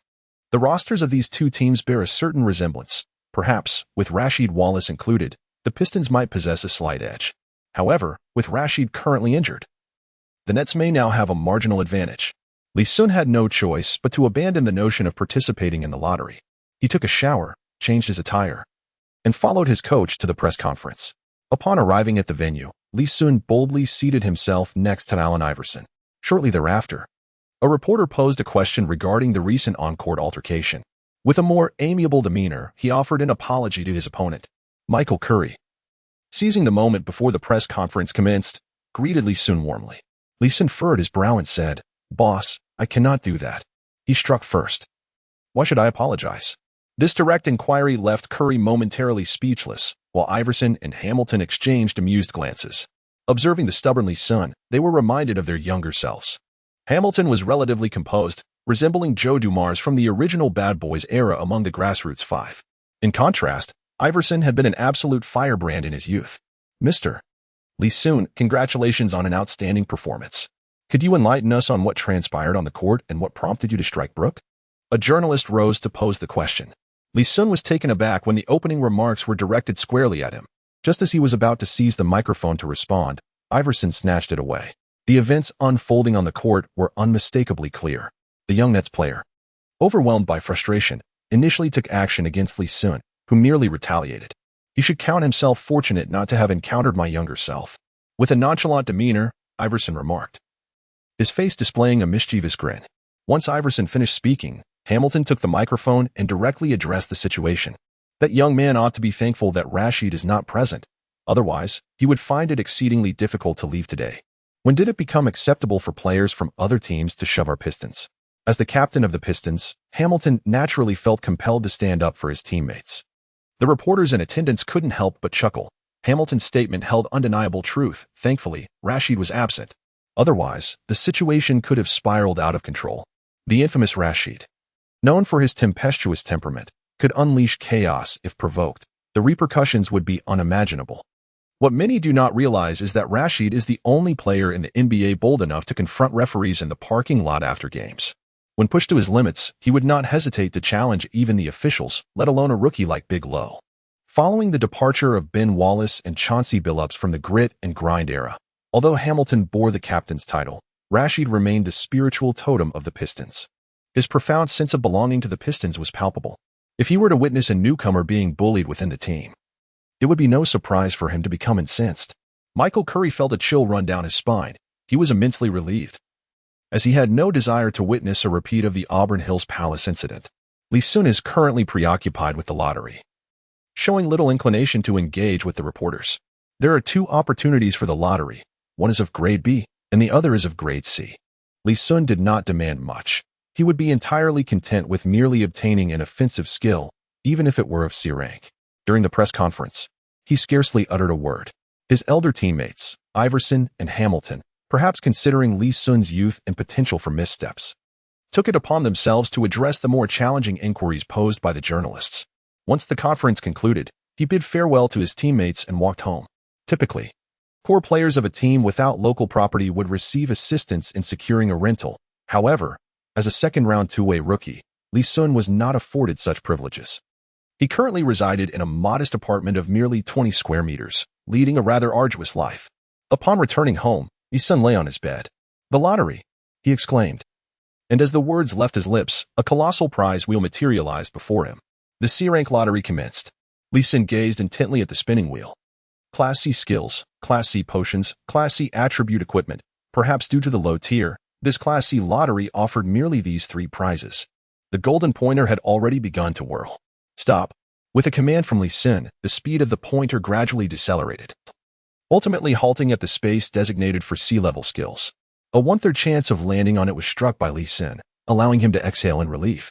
It is presumed that potions are likely singular in use, providing a fleeting moment of exhilaration. As for attribute equipment, he pondered that C-level offerings would probably be lackluster. Undoubtedly, skills would yield greater benefits. At present, one could almost describe himself as devoid of value, as long as he did not draw the rebounding skill. Anything else would surely prove beneficial. Congratulations to the host for acquiring the C-level skill JaVale McGee block. JaVale McGee block. Upon learning, one may attain the peak blocking prowess of JaVale McGee, albeit with a certain probability of diminishing basketball IQ to McGee's level. Lee Sun nearly lost his breath in astonishment. Like Lee Sun, JaVale McGee is also a rookie from the class of 2008. Yet his draft position is significantly higher, being selected 18th overall in the first round. Were it not for the adverse effects that diminished basketball IQ associated with this skill, Lee Sun would undoubtedly be overjoyed. This is because McGee's shot-blocking ability is remarkably impressive. Since the dawn of the 21st century, nearly 500 rookies have entered the league over the past 8 years. Among them, only 3 players have achieved a triple-double in points, rebounds, and blocks in a single game. McGee is one of those exceptional few. Although his shot-blocking prowess may not reach the S-tier level, it certainly has the potential to touch A-tier. It is inconceivable for it to be classified as a C-tier skill. The root of the issue lies undoubtedly in the side effects that lower basketball IQ, suggesting that when Lee Sun employs this skill, he is likely to commit some foolish errors. Lee Sun had initially anticipated acquiring an offensive skill, whether it be a mid-range shot, a three-pointer, or a low-post move. Anything that could enhance his offensive prowess would suffice. However, with the arrival of this new development, he found himself in a state of profound discontent. Fortunately, Shaquille O'Neal had not yet retired. Otherwise, he would likely have become a frequent figure in the league's most embarrassing moments. It was indeed exasperating, and Lee Sun couldn't help but mutter a curse under his breath. Nevertheless, possessing something was better than having nothing. His defensive skills were undeniably subpar, as evidenced by Jillian's impressive tally of 28 points against him that evening. If he were to face those elite power forwards, he feared he would be utterly overwhelmed. At least now he had acquired some defensive techniques. As for any potential drawbacks, those could be addressed when they actually emerged. First, he had obtained a rebounding skill, and now another for interior defense, leading him to feel that he was on an irreversible path to becoming a blue-collar player in the paint. Fortunately, there remained a B-level lottery, and should he draw a B-level offensive skill, it would certainly be preferable to a C-level one. After a brief moment, the enormous spinning wheel reappeared, this time featuring only B-level prizes, including a unique device not available in the C-level selection. As the pointer spun, disappointment once again crossed Lee Sun's face. Instead of gaining a skill, he had drawn a special device, the attribute viewer, perhaps due to its low level. This attribute viewer seemed to be a half-finished product, capable of displaying only Lee Sun's attributes. This significantly diminished the device's perceived value. Being a professional athlete, he was already well aware of his own capabilities, rendering the need for such a viewer unnecessary. Nonetheless, since the device was now in his possession, he was curious to ascertain the specifics of his physical attributes. Name: Lee Sun. Height: 206 centimeters. Wingspan: 212 centimeters. Weight: 108 kilograms. Strength: 67. Speed: 65. Vertical leap: 61. Mid-range shooting: 71. Three-point shooting: 66. Driving ability: 51. Free throws: 80. Low post offense: 43. Playmaking: 61. Rebounding: 55. Interior defense: 36. Perimeter defense: 59. Stealing: 55. Blocking: 57. Basketball IQ: 95. Skills acquired: Cincinnati Royal rebounding technique. McGee's blocking. Cincinnati Royal rebounding technique. When competing for rebounds, rebounding attributes increase to 95, while strength, speed, and vertical leap rise to 92. Incorporating the rebounding experience of Maurice Stokes. McGee's blocking. When executing a block, blocking attributes rise to 92, vertical leap increases to 92. And basketball IQ has a chance to decrease by 60 points, with the negative effect lasting 10 seconds. Initially disheartened, Lee Sun found his spirits lifted upon reading the more detailed descriptions of his skills. The attribute viewer proved to be more valuable than he had anticipated. His attributes were indeed quite mediocre. Aside from his basketball IQ, he could think of no other term to describe his abilities than ordinary. It was no wonder he was merely a second-round draft pick. Lee Sun could not help but lament that possessing such attributes to be selected in the draft was akin to a miracle from one's ancestors. The more he observed the C-level big men's blocks, the more it pained him. Fortunately, his basketball IQ was an impressive 95 points. Had his initial attributes been merely 60 or even lower, triggering the adverse effects would have rendered him a mere shell of a person. It appears that the lottery ratings are indeed quite scientific. After all, S-level truly stands apart, while C-level leaves much to be desired. Lee Sun pondered that since he had received a reward for acquiring remarkable data, it implied that as long as he continued to produce extraordinary results, the chances of winning prizes would be inexhaustible. Even if he were indeed a non-lucky individual, a sufficient number of opportunities would surely allow him to obtain what he desired. At present, what he yearned for most was undoubtedly a commendable offensive skill. It was not that Lee Sun looked down upon blue-collar players. Rather, it felt unjustifiable to traverse through this experience only to assume the role of a laborer. Lost in thought while lying in bed, he fell into a deep slumber only with the arrival of dawn. The Pistons were about to embark on an 8-day away journey, during which they would compete in 4 away games. Upon the conclusion of this journey, they would return for one more match, eventually leading to a face-off against Yuming. The prospect of competing against Yuming was undoubtedly the most fervent desire of Lee Sun at that moment. By midday the following day, Lee Sun made his way to the team to meet with his teammates, preparing to embark on their away journey. However, upon encountering Michael Curry, devastating news arrived. "Lee," he said, "the league has just announced that you have been suspended for 2 games. This penalty, while moderate, was well within Lee Sun's capacity to bear. Nonetheless, for the Pistons, this was utterly unacceptable. The next 2 games were formidable challenges, and without Lee Sun, their chances of victory were exceedingly bleak. Damn Stern. When will that old man retire?" Allen Iverson had long-standing grievances with Stern over the dress code issue, and he was sure to voice his disdain whenever the opportunity arose. Originally, he had thought that Lee Sun would only face a one-game suspension, or perhaps no suspension at all, with merely a fine of $10,000. Others could only offer forced smiles. They dared not criticize Stern behind his back. If word reached his ears, given his vengeful nature, he would undoubtedly seek retribution. 2 games it is then. Should I travel with you all now, or remain in Detroit? Lee Sun is indeed quite eager for the upcoming 2 matches. One is against the Phoenix Suns, and the other against the San Antonio Spurs. Currently, O'Neal is playing for the Suns. And as a center who shuns the label of a blue-collar player, he is determined to face O'Neal at least once. O'Neal's participation in games has been sporadic at best. In addition to O'Neal, Lee Sun is also keen to witness the prowess of the wind child, Nash. As for the Spurs, Lee Sun yearns to confront the legendary trio of GDP, particularly the ever-dominant Duncan. Regrettably, such aspirations remain mere fantasies for now, as many have feared. The Pistons' strength has noticeably diminished in Lee Sun's absence. In the 2 games where Lee Sun played, the Pistons averaged a 12-rebound advantage over their opponents, the Knicks and the Nets. However, in the 2 games he missed, the Pistons were thoroughly outmatched on the boards by the Suns and the Spurs.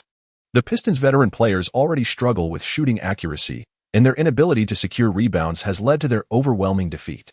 This was particularly evident in the match against the Spurs, where Duncan amassed an impressive 26 points, 21 rebounds, 5 assists, and 6 blocks, effectively rendering Kwame Brown and McDyess powerless. Iverson, on the other hand, was tightly guarded throughout the game, resulting in a dismal shooting performance of 2 for 13, with most of his points coming from free throws, totaling just 9. The Iverson of today is a far cry from the once miraculous answer who soared through the air. Ultimately, the Pistons suffered a crushing defeat at the hands of the Spurs, losing by 26 points and managing a mere 65 points throughout the game. Lee Sun was watching the live broadcast of the match in the hotel, feeling an overwhelming sense of anxiety. The Pistons were fortunate to be in the Eastern Conference. Had they been placed in the West, excluding their own future performance, they might truly find themselves among the bottom 3. The current landscape, characterized by the Eastern Conference's weakness and the Western Conference's strength, has already taken shape. Although the top 3 teams in each conference boast similar records, the disparity among the subsequent teams is quite pronounced. The 9th-ranked Suns in the West would secure the 5th position in the East, merely a victory away from the 4th-ranked Hawks. After suffering 2 consecutive losses, both of which were rather humiliating, the Pistons players increasingly recognized the significance of Lee Sun. They began to rally their spirits, now that Lee Sun had returned. And with Rashid's return on the horizon, brighter days lay ahead. What did 2 losses signify? This season, our aspirations extend beyond merely reaching the playoffs. We aim for the championship. Observing the downcast demeanor of the Pistons players, Coach Curry commenced his motivational speech. Regrettably, the audience before him was not composed of naive youngsters. Most were seasoned veterans who had navigated the league for many years. Such elementary platitudes had long since worn out their ears. Even Lee Sun listened with skepticism. With the current roster, aspiring for the championship seemed akin to chasing phantoms. Not only were Iverson and Rashid past their prime, but even at their peak, they would struggle against the formidable powerhouses of the league. As dusk fell, the group arrived in Chicago, where they were set to face the Bulls in an away game. Chicago, often likened to Gotham in reality, was notorious for its rampant crime. With a population of merely 10 million, the city witnessed 4,000 to 5,000 shootings annually. Even a big name like Iverson chose to remain in the hotel. The third match, which marked Lee Sun's 3rd appearance since his arrival, was set to commence at 8 o'clock the following evening. This game held profound significance for Lee Sun, as he was to confront the reigning number 1 pick, Derrick Rose. As the season approached the end of January, nearly 2/3 of the schedule had elapsed. The capabilities of the rookies were beginning to reveal themselves. If one were to identify the biggest dark horse among the 2008 draft class, it would undoubtedly be Lee Sun, even after just 2 commendable performances. He had showcased astonishing prowess. However, when it comes to declaring the strongest among the 2008 rookies, Lee Sun, at this moment, fell short. The undisputed strongest was still the number 1 pick, Rose. Lee Sun is eager to engage with Ross this evening, seeking to further amplify his own prominence. Despite their differing positions, Ross's relentless drive towards the basket ensures that the two will have ample opportunities to interact throughout the night. Lee Sun was brimming with anticipation. The skill of blocking shots, reminiscent of the legendary JaVale McGee, seemed tailor-made for this evening. At present, Rose was merely a fledgling, his prowess nowhere near its peak. In contrast, Lee Sun had acquired the formidable shot-blocking ability of McGee at his prime, instilling him with confidence to thwart Rose's advances beneath the basket. Of course, this was contingent upon the frequency of any side effects remaining manageable. Otherwise, Lee Sun risked exposing himself to humiliation tonight. As the starting lineups took the court, Lee Sun's gaze settled on the Bulls star, Rose, who reciprocated with a curious glance. As the 2008 draft's #1 pick, he had been following the performances of his contemporaries. Had it not been for Lee Sun's recent surge in prominence, Rose might have remained oblivious to his fellow rookie's existence. Given that Lee Sun's prior presence had been almost negligible, the Pistons' starting lineup remained unchanged, with Kwame Brown partnering Lee Sun in the paint, while Allen Iverson, Richard Hamilton, and Tayshaun Prince occupied the perimeter. The Bulls, however, boasted a formidable roster: Ben Gordon, Kirk Henrich, the British Jordan Luol Deng, Joakim Noah, and Rose. Supported by the former All-Star center Brad Miller on the bench, alongside robust defenders like Nocioni. With such a lineup, it was simply the coach's ineptitude that prevented the Bulls from rising to prominence this year. Despite possessing the league's most potent three-point shooting arsenal, they ranked near the bottom in attempts, despite leading in shooting percentage. Lee, be exceedingly cautious of Rose tonight. His ability to draw fouls is formidable, and I would hate to see you exit the game with 6 fouls before halftime, Iverson cautioned before their appearance. Rose's playing style bore striking similarities to Iverson's in his prime, perhaps even surpassing it, while he might lag slightly in overall speed. His first step was on par with Iverson's. Furthermore, his height and strength were superior, particularly his lethal pull-up layup under the basket, having already suffered 2 consecutive defeats. Iverson was keen to avoid an early exit for Lee Sun. Without him, the Pistons' chances of victory dwindled significantly. Lee Shuanjing nodded and said, "Allen, I will take care of it. You can rest assured and focus on your shots tonight. I will handle the rebounds." In the previous game against the Spurs, Iverson faced considerable adversity, leading him to momentarily question his purpose in life. Lee Sun was also concerned that Iverson might feel burdened, which led to his reluctance to shoot in this match. Among the entire Pistons roster, Lee Sun undoubtedly held Iverson in the highest regard. This admiration stemmed not only from Iverson's unwavering loyalty but also from his notably low shooting percentage. The lower the shooting percentage, the more rebounds there were to collect, making it difficult for Lee Sun not to appreciate him. As the jump ball commenced, Kwame Brown once again secured victory in the jump. What took Lee Sun by surprise, however, was that his opponent, Luol Deng, upon witnessing his team lose the jump, did not immediately rush back on defense. Instead, he approached Lee Sun directly. What on earth was happening?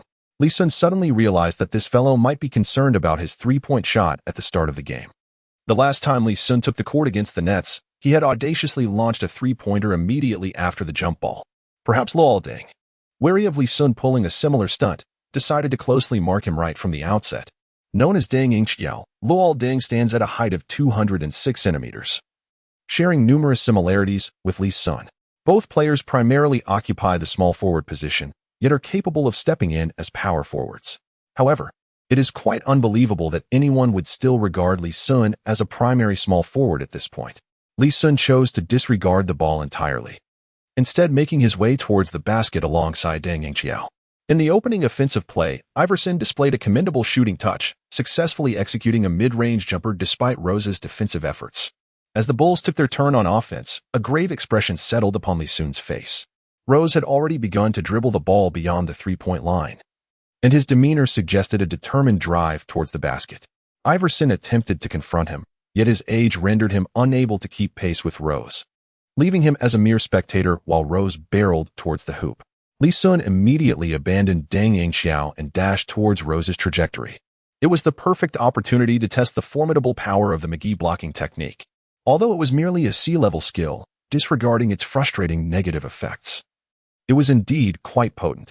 This skill could elevate Lee Sun's blocking ability to an impressive 92 points, a standard that placed him among the elite defenders in the league. As he dribbled past the free throw line, Rose had already begun his leap. At that moment, Lee Sun also sprang into action. In midair, Rose's body contorted at an unusual angle, his arms extending as if he were about to attempt a layup. However, Lee Sun was intimately familiar with Rose's tendencies.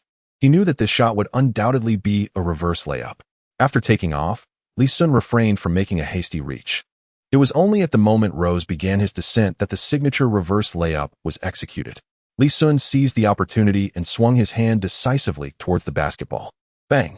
With a sharp sound, Rose's shot was sent flying out of bounds by Lee Sun's block. Upon landing, Lee Sun could hardly conceal the smile on his face. He had actually managed to block Rose, an experience that felt surreal. Considering the circumstances, it was understandable. Rose was merely a rookie, while Lee Sun possessed the remarkable shot-blocking prowess reminiscent of a peak JaVale McGee. Additionally, Rose had somewhat underestimated Lee Sun, making the block less surprising. "Well done. You truly are impressive, Lee Sun," cheered the Pistons players, applauding his remarkable feat, having delivered a significant rejection to the Bulls core player right from the outset. The Pistons had already gained a psychological edge in the match. Rose furrowed his brow as he glanced at Lee Sun, sensing something amiss. He was the standout rookie of the 2008 class, while Lee Sun was ranked near the bottom. The disparity between them could not be overstated. Yet, having only faced off for a single possession, Lee Sun had decisively demonstrated his capabilities, making Rose acutely aware that Lee Sun was far from ordinary. The ball had been knocked out of bounds, yet possession remained with the Bulls. This time, Henrich attempted a three-pointer from the perimeter but failed to convert. Lee Sun outmaneuvered Joakim Noah to secure the defensive rebound. The game intensified as both teams engaged in fierce competition. Rose grew increasingly alarmed. Lee Sun's rebounding ability was astonishingly superior. His counterpart, Deng, was negligible in rebounding strength, as he was hardly an interior player. However, Noah's rebounding prowess was formidable. Despite being just a sophomore, the Bulls were grooming him as their definitive core in the paint.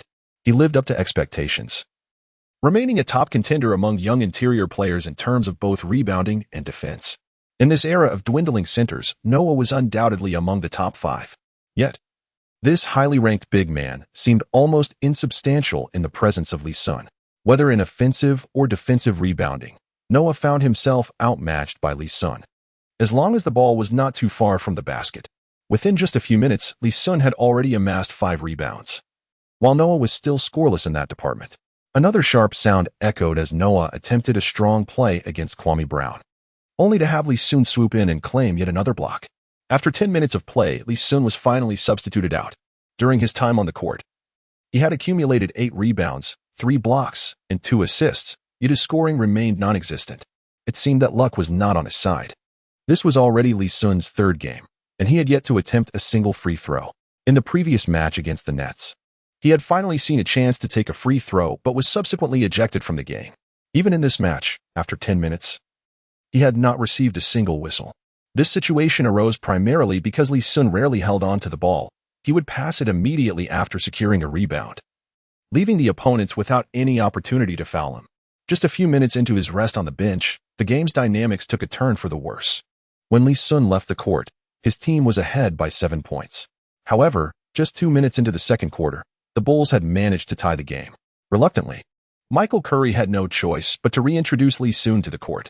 Upon his return, the veteran players of the Pistons seemed to find their anchor once again. With Lee Sun absent, they always felt a lack of confidence when shooting.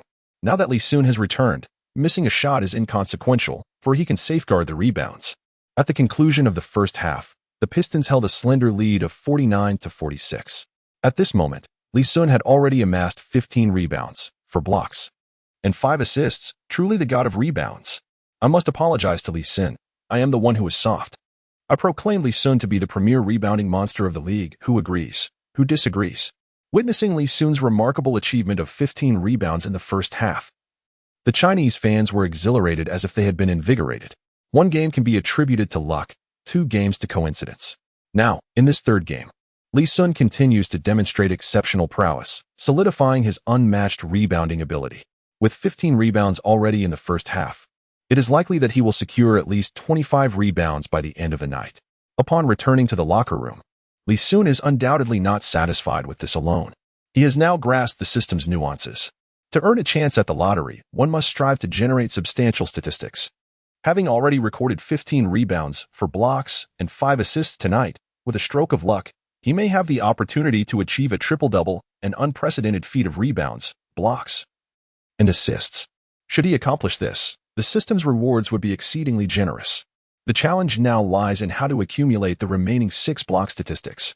With rebounds already in double digits, achieving double-digit assists is neither impossible nor overly difficult.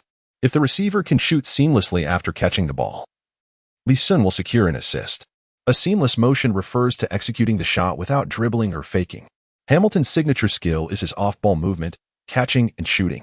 Prince excels in this aspect as well, adept at playing without the ball. Thus, in the second half, if Lee Sun deliberately passes to these two, obtaining 5 assists should not be too challenging. After a moment of contemplation, Lee Sun sat directly beside Iverson. "Alan, is there a way to provoke Rose?" Lee Sun evidently had his sights set on Ross. Iverson looked curiously at Lee Sun, unable to comprehend his intentions. "I aspire to achieve double-digit blocks, which necessitates Ross's increased presence in the paint." Lee Sun is a straightforward individual, entirely unreserved in expressing his thoughts. Iverson was taken aback. What manner of creature is this young man before him? Having played only a handful of games, he audaciously set his sights on achieving a double-digit block record. Many elite interior players may never attain such a feat in their entire careers. Yao Ming, who has been in the league for several years, has a personal best of only 8 blocks in a single game. Indeed, I have not misjudged you. Leave this matter to me. Provoking a rookie number 1 draft pick is undoubtedly the simplest task. Iverson eagerly took on the challenge. As the second half commenced, Iverson wasted no time in hurling trash talk at Rose. "In my rookie season, I averaged 23, 5 points and 5 assists. What about you? I cannot fathom why they would compare you to me, merely because you are also a point guard. Rookie, do not pass. Come challenge me one-on-one." The young man, brimming with youthful arrogance, particularly one as gifted as Rose, felt a surge of anger at Iverson's words. Although he encountered similar taunts nearly every night, the weight of them differed significantly when uttered by Iverson. He loathed being compared to him. Rose is Rose, and he is certainly not a mere imitation of Iverson. Without uttering a single unnecessary word, Rose extended his arms toward his teammates for the ball. Upon receiving it, he executed a lightning-fast hesitation move, leveraging his speed and strength to push past Iverson and charge toward the basket. At this point, Rose possessed minimal 3-point shooting ability. With his rookie season averaging below 25 from beyond the arc, his shooting skills could only be deemed average. His true strength lay in his ability to penetrate the lane, reminiscent of a young LeBron James entering the league. As Lee Sun positioned himself under the basket, he observed Rose charging toward him, bracing himself and intently scrutinizing every movement of his opponent. The moment Rose initiated his jump, Lee Sun responded in kind, leaping into action, once again employing a layup maneuver. Lee Sun had discerned the secret to defending against such plays, and with remarkable precision, he swatted the ball away. This marked the second time Rose had been thwarted by Lee Sun in this match. The combination of Iverson's taunts and Lee Sun's 2 blocks ignited a fierce anger within Rose. Elite athletes often possess a tenacious spirit. The more they stumble, the more determined they are to rise again. In the ensuing offensive possessions, Rose unleashed an impressive display of skill, deftly maneuvering around Iverson with an array of crossovers, sidesteps, hesitation moves, and feints, showcasing his extensive repertoire. Upon reaching the basket, he relentlessly attacked Lee Sun with an assortment of layup attempts. Lee Sun endured an unbearable ordeal. The ill effects of Mikey's blocked shots nearly cost him dearly. Initially, while defending against Rose, he mistimed his jump, resulting in a botched interference that inadvertently added 2 points to the Bulls' tally. Following that, he committed a series of inexplicable fouls, leading to him accumulating 4 fouls before the conclusion of the third quarter. However, he did not emerge entirely empty-handed. During this very quarter, he secured 3 blocks, leaving him just 3 shy of achieving double digits in that category. Goodness, have these 2 rookies ignited a fierce competition? This is undoubtedly the most intense rookie rivalry since the class of '08. Among this year's newcomers, I hold the highest hopes for Rose and Lee Sun. In the TNT commentary booth, Barkley extolled Lee Sun with unrestrained praise. After losing a bet to Kenny Smith, in which Lee Sun ended up with a mere 18 points, Barkley had emerged victorious. Kenny Smith was left to endure a lavish penalty, presenting Barkley with several bottles of exquisite red wine. Now, Barkley had wholly transformed into Lee Sun's admirer, showering him with accolades that had rendered Smith's ears calloused. "Charles, isn't your audacity a tad excessive? Just days ago, your assessment of Lee Sun was far less flattering," Kenny Smith remarked with a dramatic eye roll. "Let bygones be bygones. I am now his most devoted fan. In him, I see a reflection of my younger self. I even contemplate applying for a coaching position with the Pistons to impart my offensive techniques to Lee Sun," Barkley quipped, half serious. Smith, left speechless, increasingly felt his partner's shamelessness was unparalleled. Just days prior, he had dismissed Lee Sun, yet now he had become his most ardent supporter. Barkley's audacity could rival the excess fat on his backside. As the fourth quarter commenced, Rose's frustration mounted. In his encounters with Lee Sun, He had not been at a disadvantage. A botched shot, for successful free throws, and a field goal contributed to his score. However, the consecutive blocks inflicted upon him had bruised his ego. The more he played, the angrier he became, fueling his determination to reclaim his pride at Lee Sun's expense. He had even forgotten the trash talk that Iverson had exchanged moments earlier, fixating solely on the desire to dominate Lee Sun. With a resounding smack, Rose was blocked once again. The Bulls coach promptly called for a timeout. Allowing Rose to continue his reckless play would surely lead to defeat. Returning to the bench, Lee Sun glanced at his statistics: 24 rebounds, 8 blocks, and 7 assists. Just 2 blocks short of double digits and 3 assists away from a remarkable feat. When play resumed, Lee Sun was taken aback by the unexpected turn of events. Rose was relegated to the bench. Lee Sun couldn't help but glance towards the Bulls head coach, Donaghy. It was no wonder he was dismissed after merely 2 years with the team. Beyond his abysmal coaching skills, he also exhibited an excessive sense of superiority. How audacious of him to confine Rose, the future hope of the Bulls, to the bench. While it was inconsequential that Rose was unable to take the court, Lee Sun found himself struggling to achieve those 2 elusive blocks. Only 5 minutes remained until the conclusion of the game. Lee Sun resolved to first achieve double-digit assists. This way, even if he ultimately fell short of securing double-digit blocks, a stat line boasting 30 rebounds alongside 10 assists would likely earn him some form of recognition. The Bulls' offensive possessions were not solely ignited by Rose. Noah was equally incensed. As of now, he has spent 30 minutes on the court, yet managed to secure only 4 rebounds, a figure that scarcely approaches Lee Sun's meager contributions. Deng Xiao ventured to the perimeter, and Lee Sun followed suit to apply defensive pressure. However, Deng Xiao took the shot himself, and the rebound was seized by Noah, positioned beneath the basket. Upon witnessing the unfolding scene, Lee Sun swiftly dashed towards the basket. He sensed that the remaining 2 blocks he sought might be reclaimed from Noah. This marked Noah's first offensive rebound of the evening. Ignoring the defense of Kwame Brown, he forcefully pushed him aside, preparing to execute a thunderous dunk. At that moment, a shadow suddenly approached from behind. With a resounding clap, Lee Sun swatted Noah's attempt against the backboard, securing his 9th block. Interestingly, the basketball ricocheted off the board, landing right back into Noah's embrace. Now, the pressure rested squarely on Noah's shoulders. To shoot or not to shoot? Lee Sun was right beside him. Attempting to force a play under the basket could very well result in another block. However, refraining from making a move might come across as excessively timid. In the end, Noah, with his walnut-sized brain, resolved to take the shot. Lee Sun was fully prepared for Noah's pass, yet to his astonishment, Noah seemed intent on attempting a forceful shot instead. While one may have encountered players with limited skills, witnessing Noah's peculiar approach was truly unprecedented. Lee Sun once doubted the assertion that the average IQ of NBA players is 83, but now he is utterly convinced. With a resounding thud, he has decisively pinned Joakim Noah, ball and all, to the ground. Had it been Noah at his peak, Lee Sun would have found it far more challenging to secure such a block. However, the current Noah is, after all, merely a rookie. Lee Sun never imagined that someone would offer him a pillow when he dozed off, and remarkably, his 10th block came effortlessly. Allen Iverson's lips twitched when Lee Sun declared that he aimed to achieve double-digit blocks that night, although he took action to incite Rose's ire on Lee Sun's behalf. He genuinely doubted Lee Sun's capability to accomplish such a feat. The challenge of attaining double-digit blocks is undoubtedly more formidable than scoring 40 points in a single game. It requires not only formidable blocking prowess, but also a measure of fortune. Clearly, Lee Sun met both criteria splendidly that evening.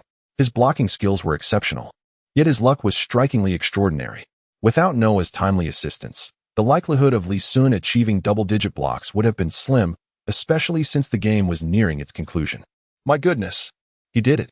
I called him godly, which seems quite reasonable, does it not? In the commentary room of CCTV, Yu Jia and Su Jiqing were beside themselves with joy. They once again witnessed Lee Sun perform the miraculous.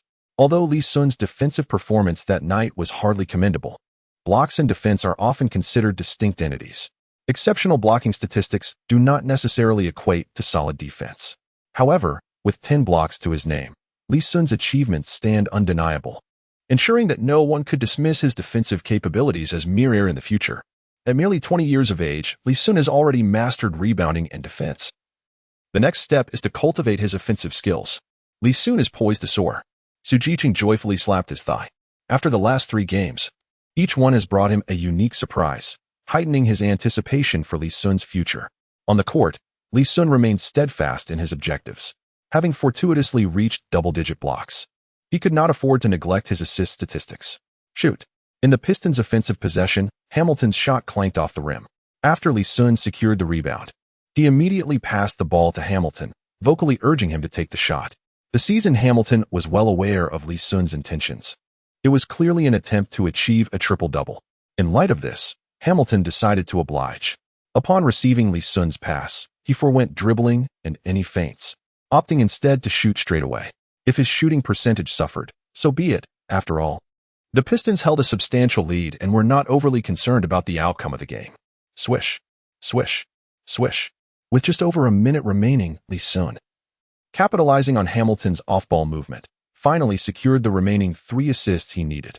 29 rebounds, 10 blocks, and 10 assists, a historic triple-double, an achievement unparalleled in the annals of basketball. It is unlikely that anyone, even Lee Sun himself, will replicate such statistics in the future. Ultimately, he would inevitably acquire offensive skills. It was impossible for him to go scoreless in every game. The Pistons bench players waved their towels, cheering exuberantly from the sidelines. Michael Curry wore a broad grin. Who said good fortune never falls from the sky? Wasn't Lee Sun the very embodiment of that fortune for the Pistons? In the final minute, Lee Sun snatched 2 more rebounds and added another assist. His final tally stood at 31 rebounds, 10 blocks, and 11 assists. The Bulls' home court fell into an eerie silence. Some fans rubbed their eyes in disbelief, questioning whether this yellow-skinned young man was indeed a disguised Dennis Rodman. What a joke. Could a rookie genuinely achieve such statistics?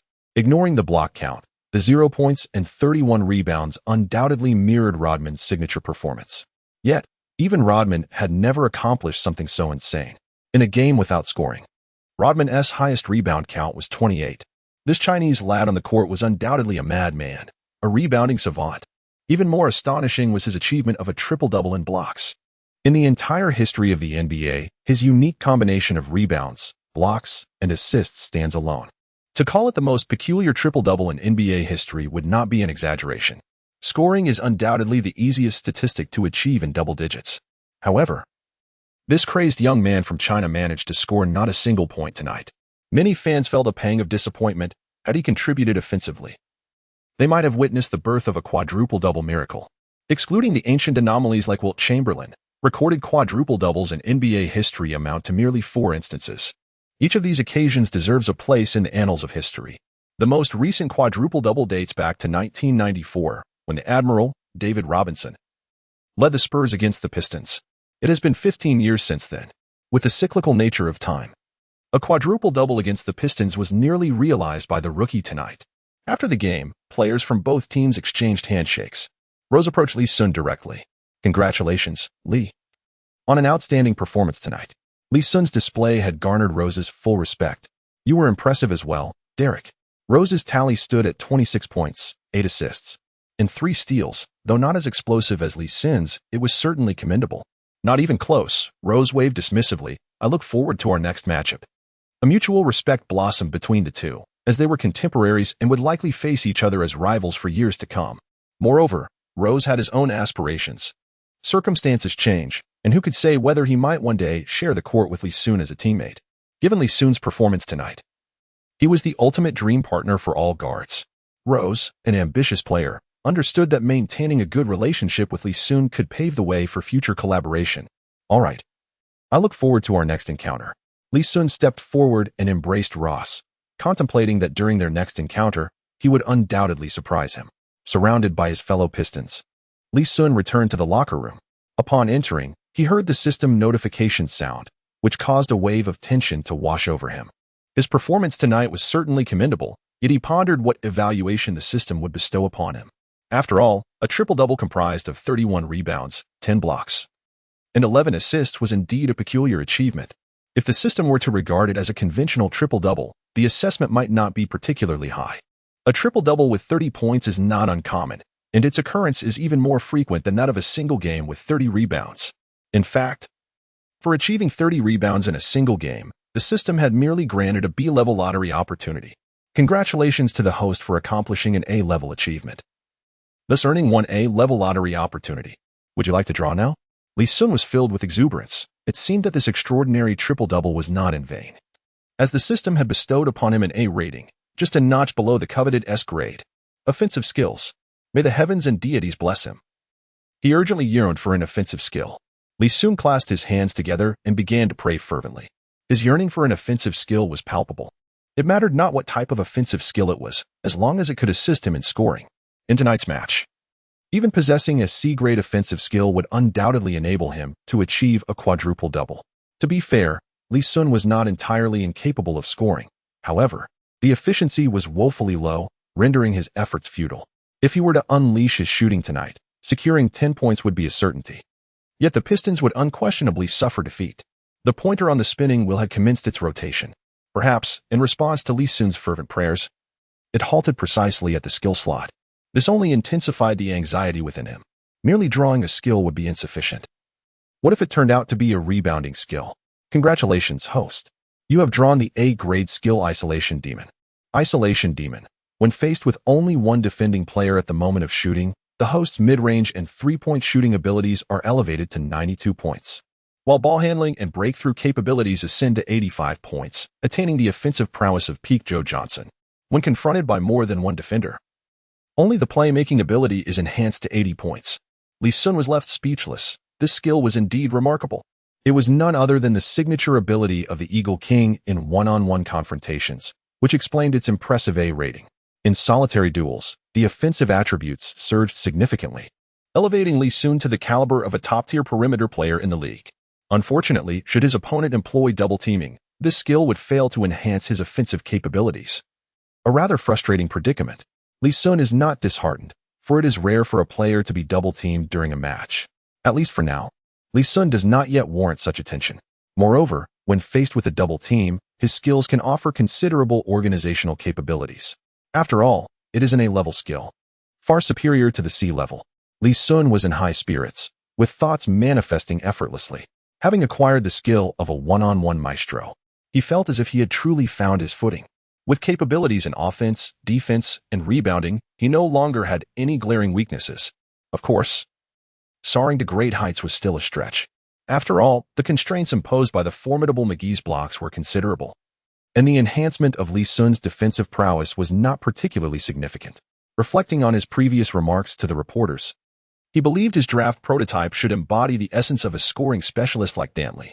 Although he had not secured the skills of the scoring king, he had indeed acquired those of a scoring Joe, at least sharing the essence of one-on-one play.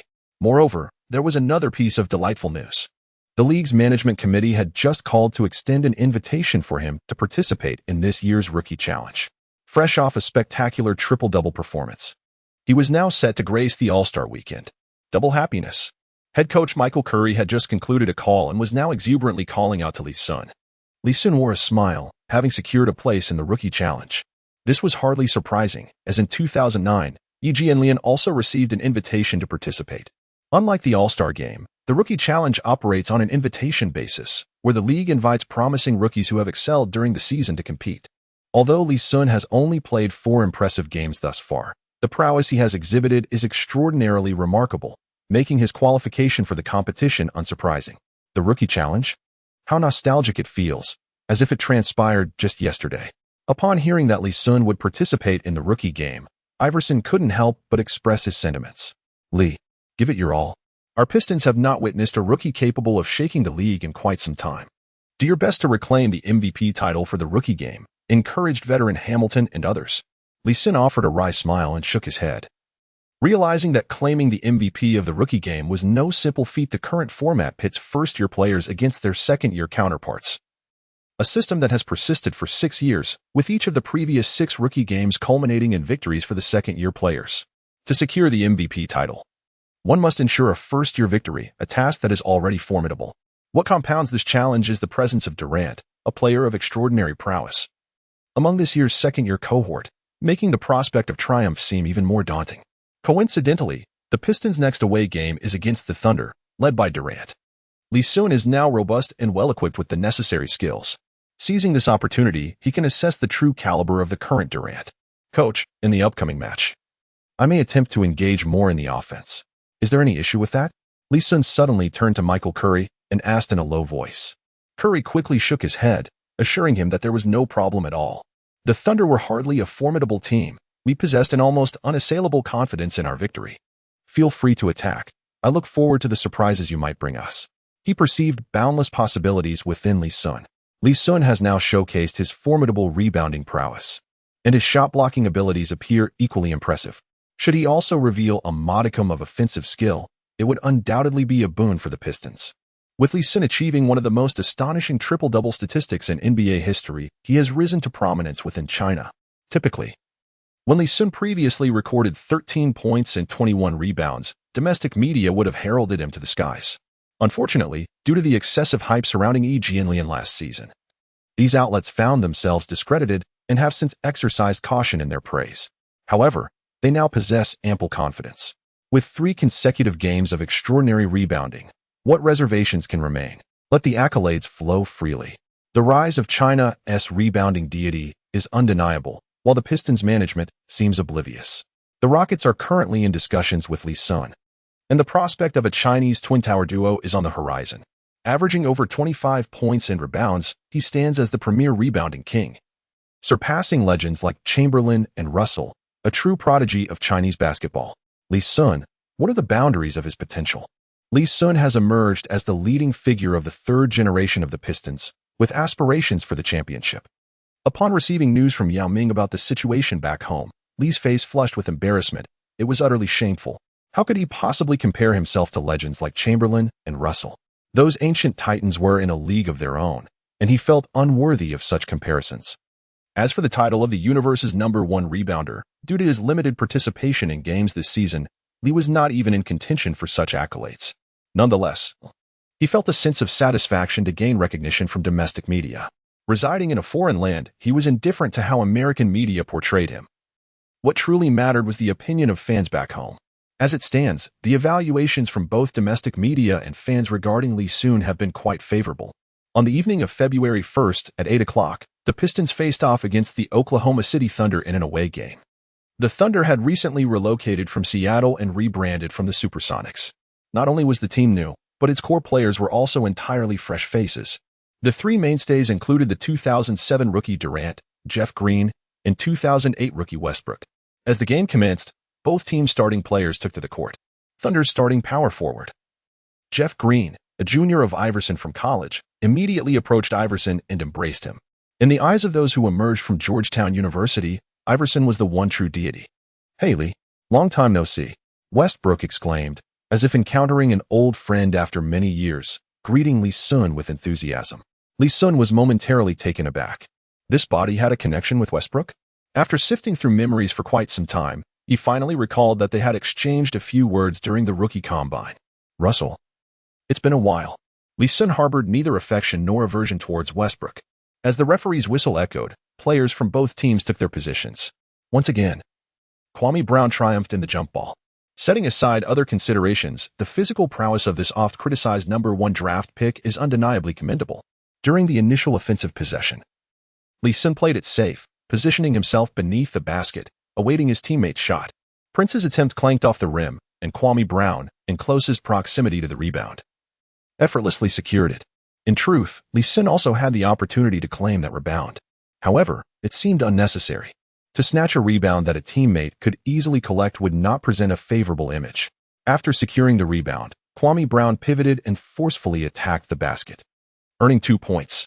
Lee Sun finally comprehended why Coach Curry so readily agreed to his involvement in the offense. It was because the interior defense of the Thunder appeared to be astonishingly feeble. In the previous 3 matches, his team had at least one commendable big man on the court, such as David Lee from the Knicks, DeAndre Jordan from the Nets, and Joakim Noah from the Bulls. The Thunder, however, seemed to lack any substantial presence in the paint. It seemed as though even Kwame Brown could wreak havoc in the Thunder's restricted area.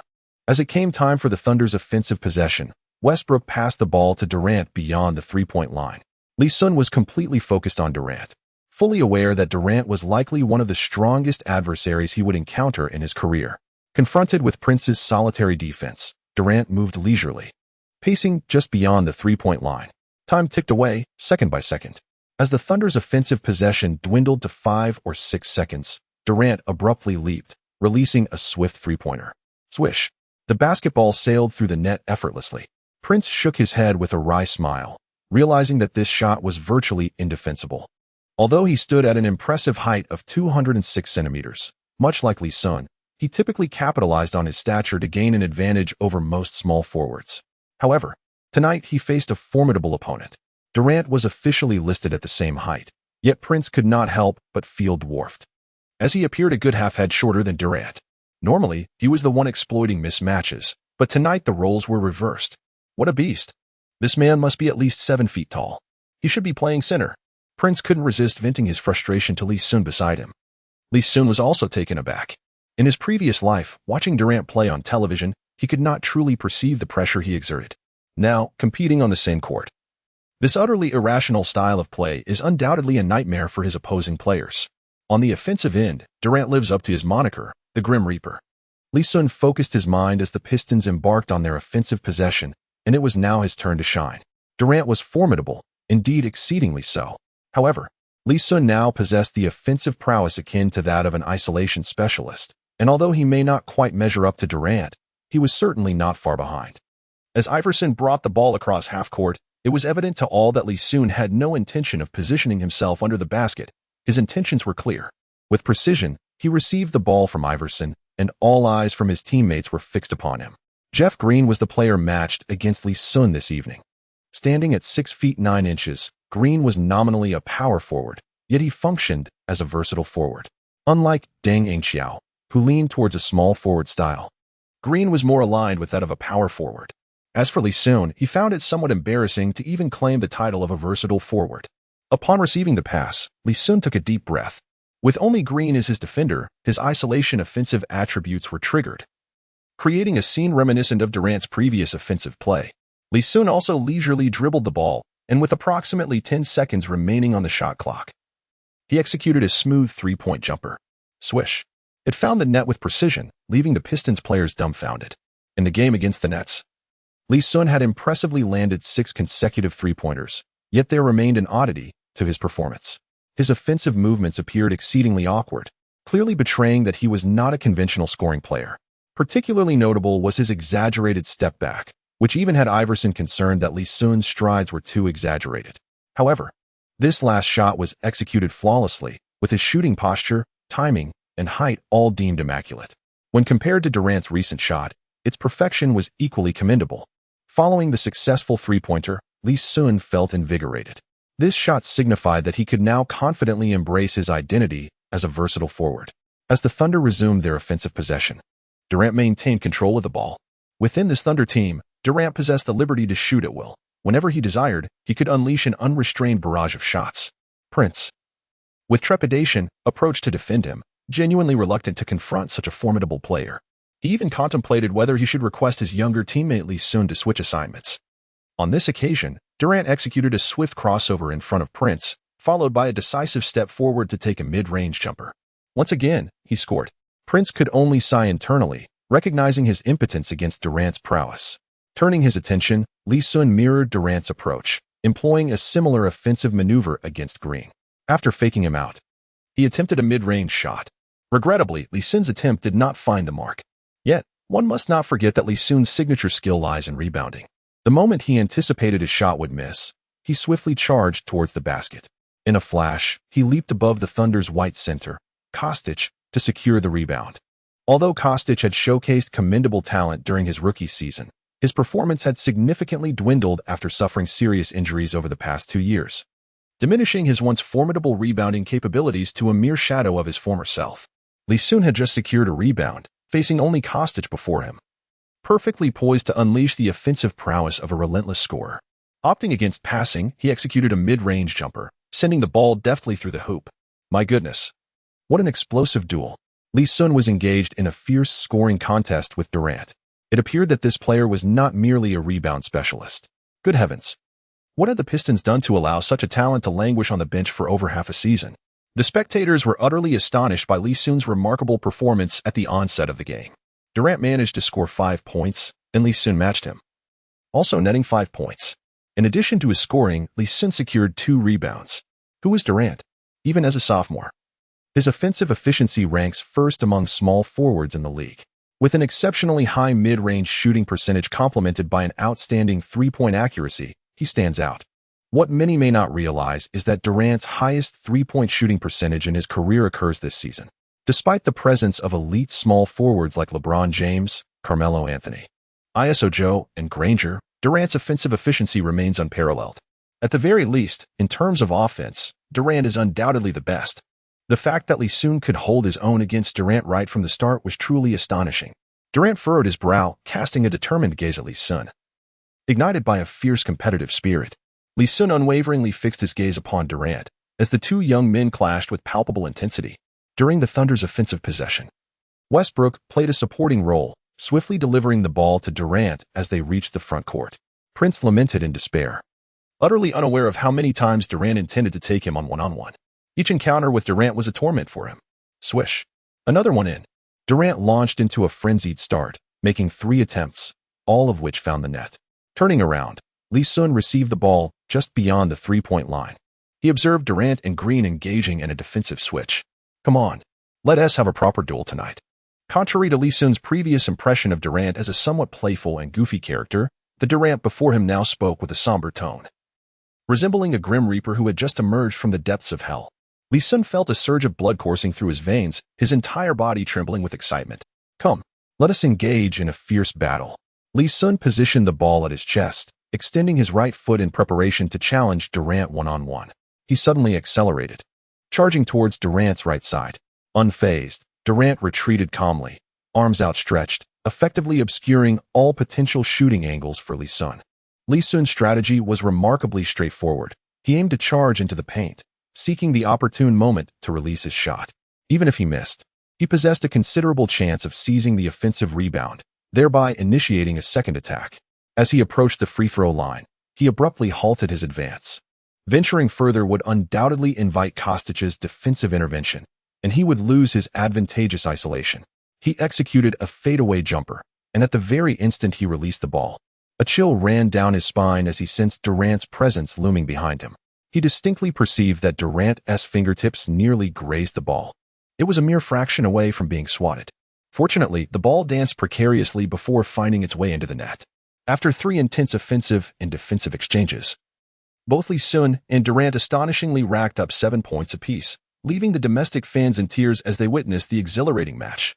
Lee Sun truly holds his own against Durant. He is indeed a small forward.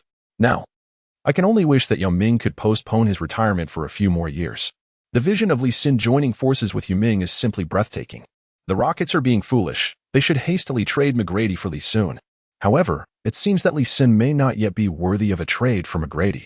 The topic of whether Lee Sun is qualified to trade for McGrady has instantly ignited fervent debates among domestic fans. While the match on the court continues to unfold with intense competition, Lee Sun grew increasingly exhilarated as the game progressed. After several rounds of intense play, although his shooting accuracy did not rival that of Durant, his formidable rebounding prowess allowed him to score almost as much as the superstar. This was truly astonishing. It is worth noting that just half a month ago, Lee Sun was merely an overlooked fringe player. In the brief span of 2 weeks, he found himself in an intense contest with a top-tier athlete like Durant. Beep, beep, beep. Thunder's head coach, PJ Carlesimo, called for a timeout. As Lee Sun returned to the bench alongside his teammates, Iverson gazed at him in astonishment. Kid, I find you increasingly perplexing. With remarkable rebounding, shot blocking, and now showcasing impressive offensive prowess, Lee Sun left everyone in awe. Lee Sun has grown increasingly enigmatic in their eyes. Lee, what secrets do you conceal? I now suspect you might be employing some form of advanced technology. It is simply astonishing. Hamilton and the others are equally astounded by Lee Sun, having witnessed countless newcomers. They have encountered all manners of talent, yet none have been as peculiar and formidable as Lee Sun.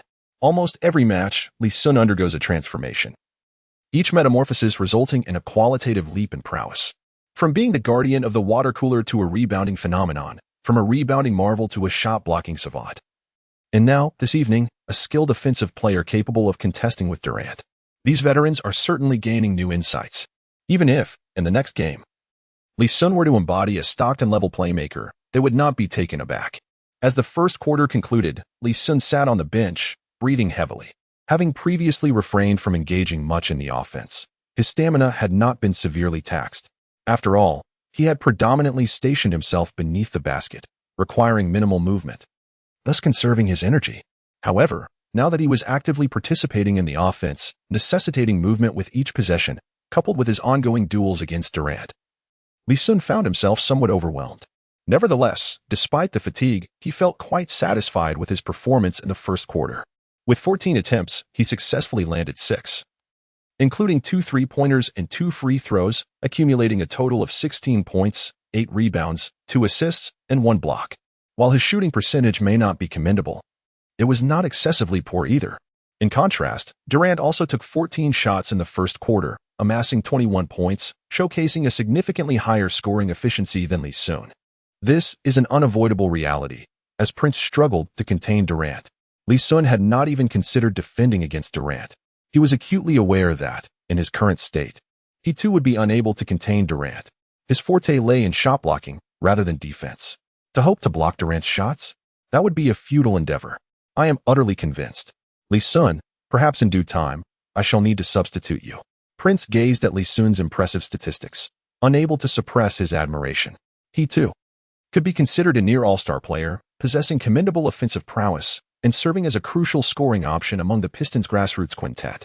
However, he bore a critical flaw, a lack of explosive scoring ability. To date, his highest single-game score in his professional career has merely reached 34 points. Lee Sun has already scored 16 points in a single quarter, and it is highly likely that he will effortlessly shatter Prince's record for points in a single game tonight. One cannot help but feel that Prince is experiencing the pangs of envy, having spent a full 7 years in the league. And what of Lee Sun? He has yet to complete even 7 games, as tonight marks merely the 6th game of his burgeoning career. Upon hearing Prince's commendations, Lee Sun bashfully scratched his head. As the intermission concluded, the game resumed. Upon returning to the court, Durant chose not to engage in a one-on-one with Lee Sun, opting instead to distribute the ball more to his teammates. Lee Sun also enjoys a leisurely existence. The Thunder are utterly indifferent to the outcome of this match. They continue to languish this season. As Durant has begun to withdraw from offensive plays, the previously narrow point gap has widened significantly. Lee Sun occasionally showcased his individual prowess, consistently elevating his score. When the referee blew the final whistle, the Pistons emerged victorious with a commanding 107-92 triumph over the Thunder, boasting a 15-point lead. Durant delivered an impressive performance, amassing 45 points, 6 rebounds, 9 assists, 4 blocks, and 2 steals throughout the game. Lee Sun's performance was nothing short of remarkable, boasting an impressive stat line of 35 points, 23 rebounds, 10 assists, and 3 blocks, an extraordinary triple-double indeed. The 10 assists were clearly a calculated effort on Lee Sun's part.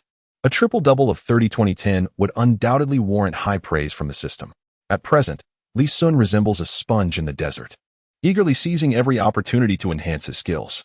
A throng of reporters surged onto the court, half rushing towards Durant, while the other half approached Lee Sun. Kevin, what are your thoughts on Lee Sun's performance tonight? Durant's face lit up with a subtle smile. I believe we have underestimated Lee Sun. I initially thought he would be another Ben Wallace. However, after tonight's game, it is evident that he is not merely a blue-collar big man. His style is difficult to define, perhaps a rebounding-enhanced LeBron James, or an offensively augmented Bill Russell or Wes Unseld. It's quite a challenge to find an apt comparison for Lee Sun. Durant mused, genuinely impressed by Lee Sun's extraordinary display. Such high praise left the reporters wide-eyed. Lee Sun claims his model is the one-on-one king, Dominique Wilkins. What do you think? They pressed on. Durant erupted into hearty laughter. Wilkins? That's amusing. I hardly believe he shares any resemblance with Wilkins. If we were to discuss similarities, I might actually have more in common with Wilkins. After all, Wilkins did not possess Lee Sun's extraordinary rebounding prowess. After speaking, Durant cast a contemplative glance towards Lee Sun, filled with thoughts. Despite being merely a sophomore, Lee Sun's aspirations for the championship were already vivid in his mind. If Lee Sun were to join his team, the Thunder's strength would surely experience a substantial enhancement. Jeff Green, the 5th overall pick in the 2007 draft, possesses considerable talent, at least commensurate with his draft position. However, in comparison, Green managed only 7 points and 4 rebounds under Lee Sun's dominance tonight. Should the Thunder secure Lee Sun's services, Durant is confident that together with Westbrook, they could make a formidable push for the championship within 2 years. After completing the interview with the reporters, Lee Sun returned directly to the visiting team's locker room. Congratulations to the host for achieving an A-level performance, recording an impressive triple-double of 30 points, 20 rebounds, and 10 assists. You have earned one opportunity for an A-level lottery. Lee Sun was immensely grateful. Fortunately, he had managed to secure 2 assists at the last moment, thus achieving a triple-double.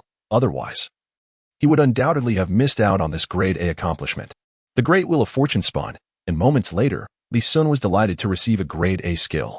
He acquired the skill Heavenly Ruined Foot, attaining the peak defensive prowess akin to Bruce Bowen. His perimeter defense attributes would elevate to 91 when guarding outside players, while his stealing capability would rise to 90. The description of this skill was rather straightforward, devoid of any ostentation. Lee Sun was left speechless. Having unexpectedly acquired the defensive skills of Uncle Bao, he held little admiration for players of Uncle Bao's ilk. In truth, no professional athlete could possibly harbor any fondness for Bao Wen. Nevertheless, the attributes of this skill were undeniably commendable, endowing Lee Sun with a respectable capability in perimeter defense. With offensive techniques in place and external defense secured, he found himself well-equipped.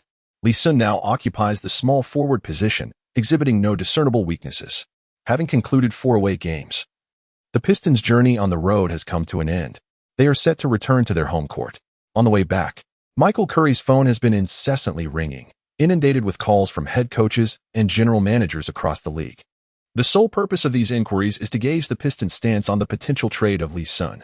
As the All-Star weekend approaches and the trading window prepares to close, this moment represents the final opportunity for teams to vie for Lee Sun's services. Overwhelmed by the incessant communications, Michael Curry eventually decided to turn off his phone. What a farce! Even if the Pistons management were to lose their senses, parting ways with Lee Sun is utterly inconceivable. Although General Manager Dumas has not explicitly stated it, it is evident that Lee Sun has gradually become the cornerstone of the Pistons. It is highly probable that Dumas plans to build the team's future around him. Upon returning to Detroit, Dumas, accompanied by the team's legal advisors, visited Lee Sun's residence. Although they had previously negotiated a contract worth $4 million, it remains unsigned. Lee Sun, lacking a manager, had to handle matters independently. After a cursory review of the contract, he found no significant issues and promptly affixed his signature. It was reasonable to assume that the Pistons would not take advantage of him, as this was merely a 1-year contract. The Pistons had no motive to engage in such short-sighted actions.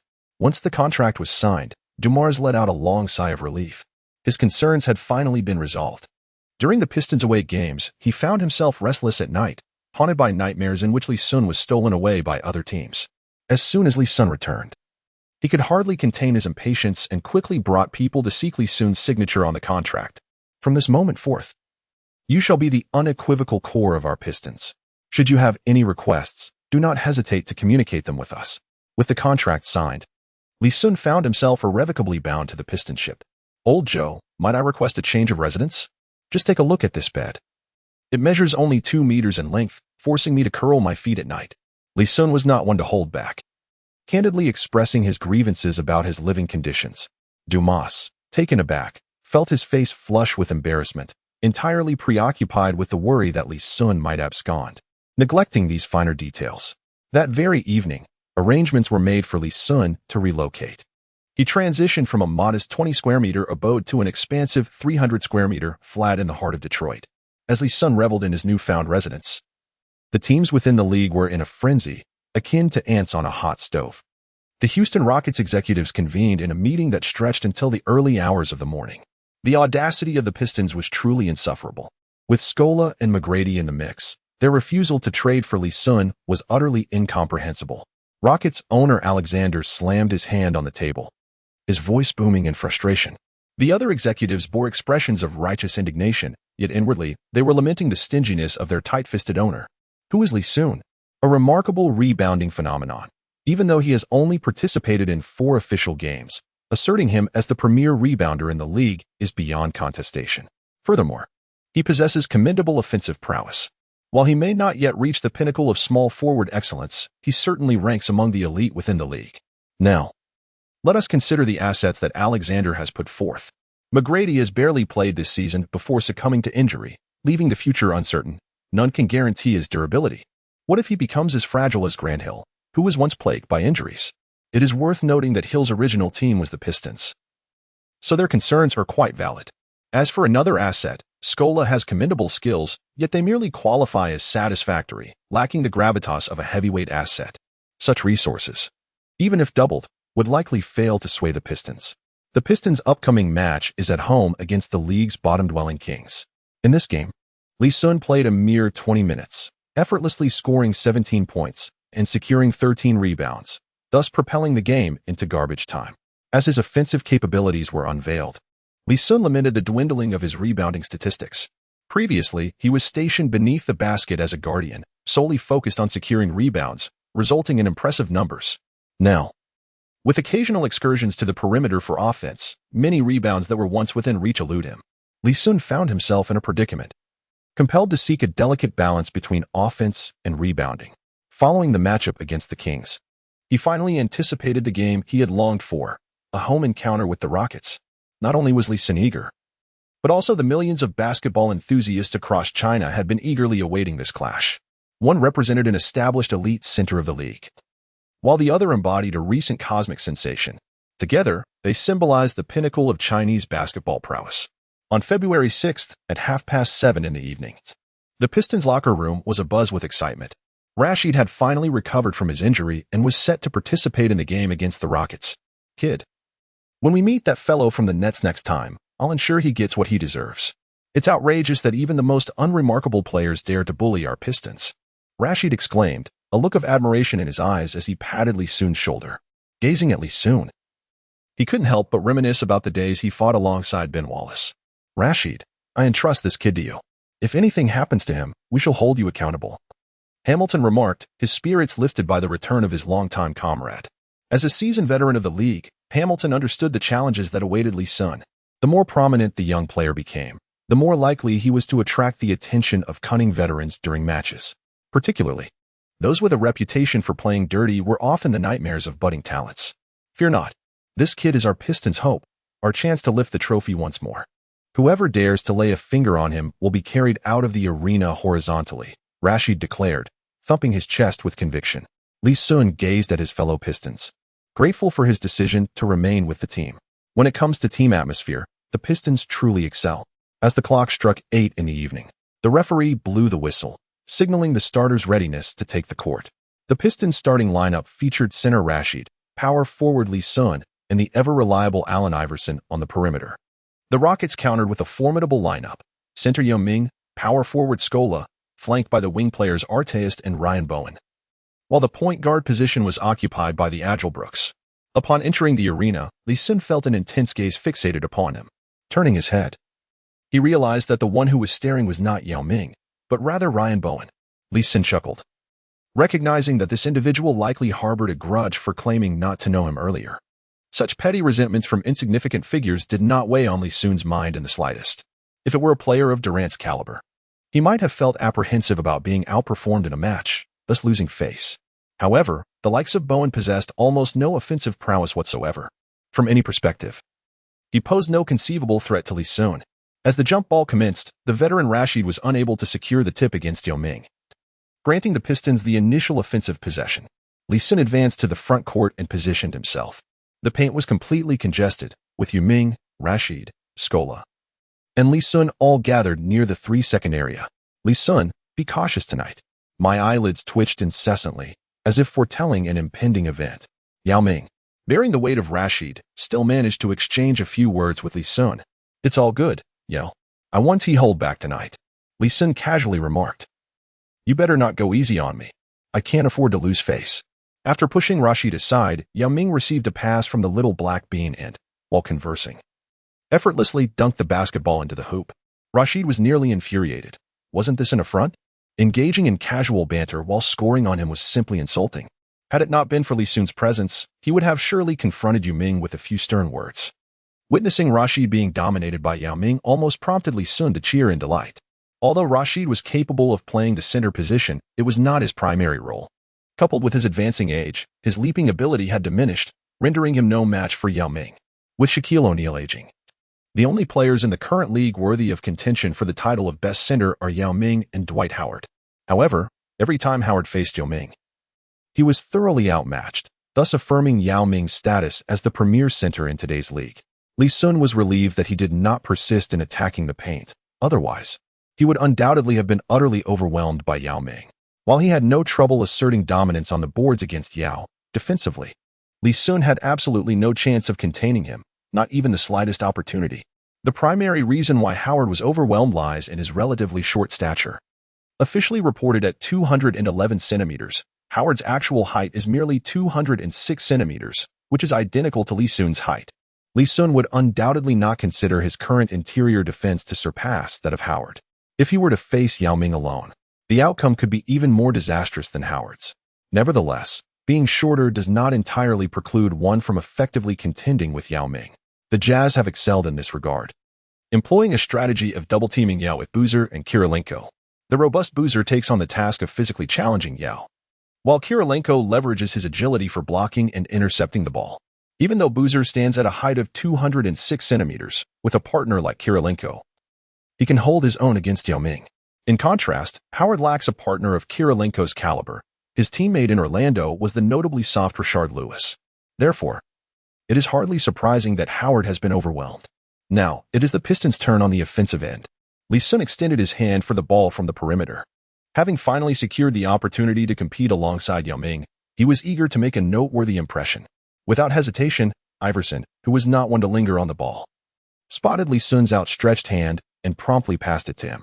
Confronted by Scola's defense, Li Sun sprang into action. His prodigious ball-handling skills, enhanced by his extraordinary ability to dominate one-on-one situations, allowed him to deftly maneuver against Scola, driving resolutely toward the basket. Just before reaching the free-throw line, Li Sun executed a sudden stop, rising for a smooth, fadeaway jump shot. The basketball swished through the net with a satisfying sound. Turning his gaze, he observed Yao Ming continuing to assert pressure on Rashid, once again scoring effortlessly. Li Sun, unwilling to concede, reached out for the ball and returned it directly to Yao Ming. It seemed as though the two were engaged in a fierce contest. Swish. Yao Ming scored again. Li Sun executed a graceful fadeaway jumper, securing 2 points with finesse. The Chinese fans in attendance were utterly exhilarated. At the onset, both Yao Ming and Li Sun took 3 shots, each of which found its mark. In the astonished gaze of the spectators, Yao Ming and Li Sun proceeded to sink their 4th attempts. It was not only the fans who were in disbelief. Even Li Sun struggled to fathom his own performance. Tonight, his shooting touch felt nothing short of incandescent. In the matchup against Durant, although he had scored significantly, his shooting percentage was less than stellar. However, this evening, Li Sun sensed an undeniable opportunity to surpass his personal single-game scoring record. Beep, beep, beep. The game had scarcely commenced when Rockets head coach Adelman called for a timeout. Both teams had exchanged 4 consecutive baskets, establishing a tenuous balance. Yet, Adelman found this state of affairs intolerable. The Rockets were undeniably superior to the Pistons. A stalemate felt like a disadvantage. Li Sun's performance elicited a silent sigh from Adelman. Such a formidable forward if he were to join the Rockets. He would undoubtedly possess the confidence to lead the team to championship glory. Meanwhile, the Pistons took advantage of this timeout to substitute Rashid out of the game. In a one-on-one matchup against Yao Ming, Rashid's effectiveness might even pale in comparison to that of Kwame Brown. As the timeout concluded, both teams' players returned to the court. Li Sun furrowed his brows, suddenly realizing that Adelman had assigned Arteas to guard him one-on-one. While Scola's athleticism was somewhat lacking, he managed to hold his own defensively in the paint. However, once pulled out to defend perimeter players, his effectiveness diminished significantly. Arteas, on the other hand, was an elite perimeter defender, unparalleled in the current league. He was the only active player boasting the title of Defensive Player of the Year among wing players, and it was indisputable to call him the strongest. Faced with such a formidable opponent, Li Sun felt immense pressure. "Kid, you won't find it easy to score from here on out. My favorite pastime is to crush rookies like you. Tonight, you'll be sobbing as you seek solace from your mother," Arteas taunted, his tongue flailing as he hurled trash talk at Li Sun. "Li Sun, where can one indulge him? Just retort directly. Ron, if you wish to avoid a thorough beating at the Palace of Auburn Hills tonight, it would be prudent to keep your foul mouth shut. Bear in mind that Steven Jackson is no longer your teammate. He cannot shield you as a father would. When Big Ben shoved you, why did you refrain from uttering a word?" Li Sun evidently overlooked Yao Ming's admonition and directly pulled up Arteas' shorts. In the infamous 2004 brawl at the Palace of Auburn Hills, Arteas committed a crude foul on Ben Wallace, who, unable to contain his indignation, confronted Arteas with a shove. A throng of Pistons players then cornered Arteas near the referee's table. Fortunately, the situation did not escalate into a full-blown altercation. just when everyone thought the tempest had subsided. A drink cup was hurled at Arteist, who was reclining on the referee's table. Burdened with pent-up frustration, Arteist unleashed his fury upon the fans. The formidable Steven Jackson came to his aid, and together they charged into the stands, targeting the wrong individuals for their wrath. Consequently, Arteist faced a suspension of 73 games, while Jackson received a 30-game ban. When Arteist provoked him, Lee Sun retaliated fiercely, striking at Arteist's vulnerabilities with a barrage of cutting trash talk, each taunt piercing deeply and inciting a tremor of fury in Arteist. Cursed be the day. Had they not been in the palace of Auburn Hills, Arteist might have unleashed his rage upon Lee Sun. The referee's whistle pierced the air, signaling the continuation of the game. Arteist nearly snatched the ball from the grasp of the diminutive player and was determined to single-handedly confront Lee Sun in this offensive possession. Intent on making this venomous little mouth pay dearly, Lee Sun was undaunted. Although Aidist's defense was formidable, his offense was rather crude. This served as a significant impediment to his aspirations of becoming one of the league's premier small forwards. Once in possession, Aidist charged at Lee Sun like a bull driven mad, intent on bulldozing him aside, even at the risk of committing a foul. Lee Sun chose not to confront him directly, swiftly retreating and patiently awaiting Aidist's move. In the blink of an eye, Aidist had surged into the free throw line with the ball in hand. Observing Lee Sun's hesitance to engage, he felt a surge of pride. Seizing the opportunity created by the distance between them, he leaped to take a shot. At that moment, however, Lee Sun halted his retreat, propelling himself with his back leg and extending his arm to block. With a resounding slap, the formidable blocking technique of the Big Mac was executed. Aidist's clumsy mid-range shot was swatted away by Lee Sun, sending the ball soaring to the midcourt line. The seasoned Iverson, seizing the moment before the smaller player, scooped up the ball and swiftly advanced, scoring with a layup. The crowd erupted in a fervor, chanting Lee Sun, Lee Sun, as they witnessed Lee Sun deliver a spectacular block against Aidist. Overwhelmed by the thunderous applause, Aidist felt the weight of painful memories resurface. Damn kid. Don't get too cocky. I will still make you cry for your mother, he seethed, glaring fiercely at Lee Sun. Lee Sun shrugged his shoulders and remarked, Looking for mom? Whose mother are we searching for? Yours? Upon hearing this, Hamilton couldn't help but burst into laughter, unable to contain himself. What a sharp wit. Lee Sun is not a newcomer to the Pistons. He has been with the team for over 6 months. Initially, he struck me as a taciturn individual, rarely engaging with others and often going days without uttering a word. However, during this recent period, he has transformed remarkably, displaying a tongue as sharp as a blade, nearly leaving Arteist in a state of exasperation.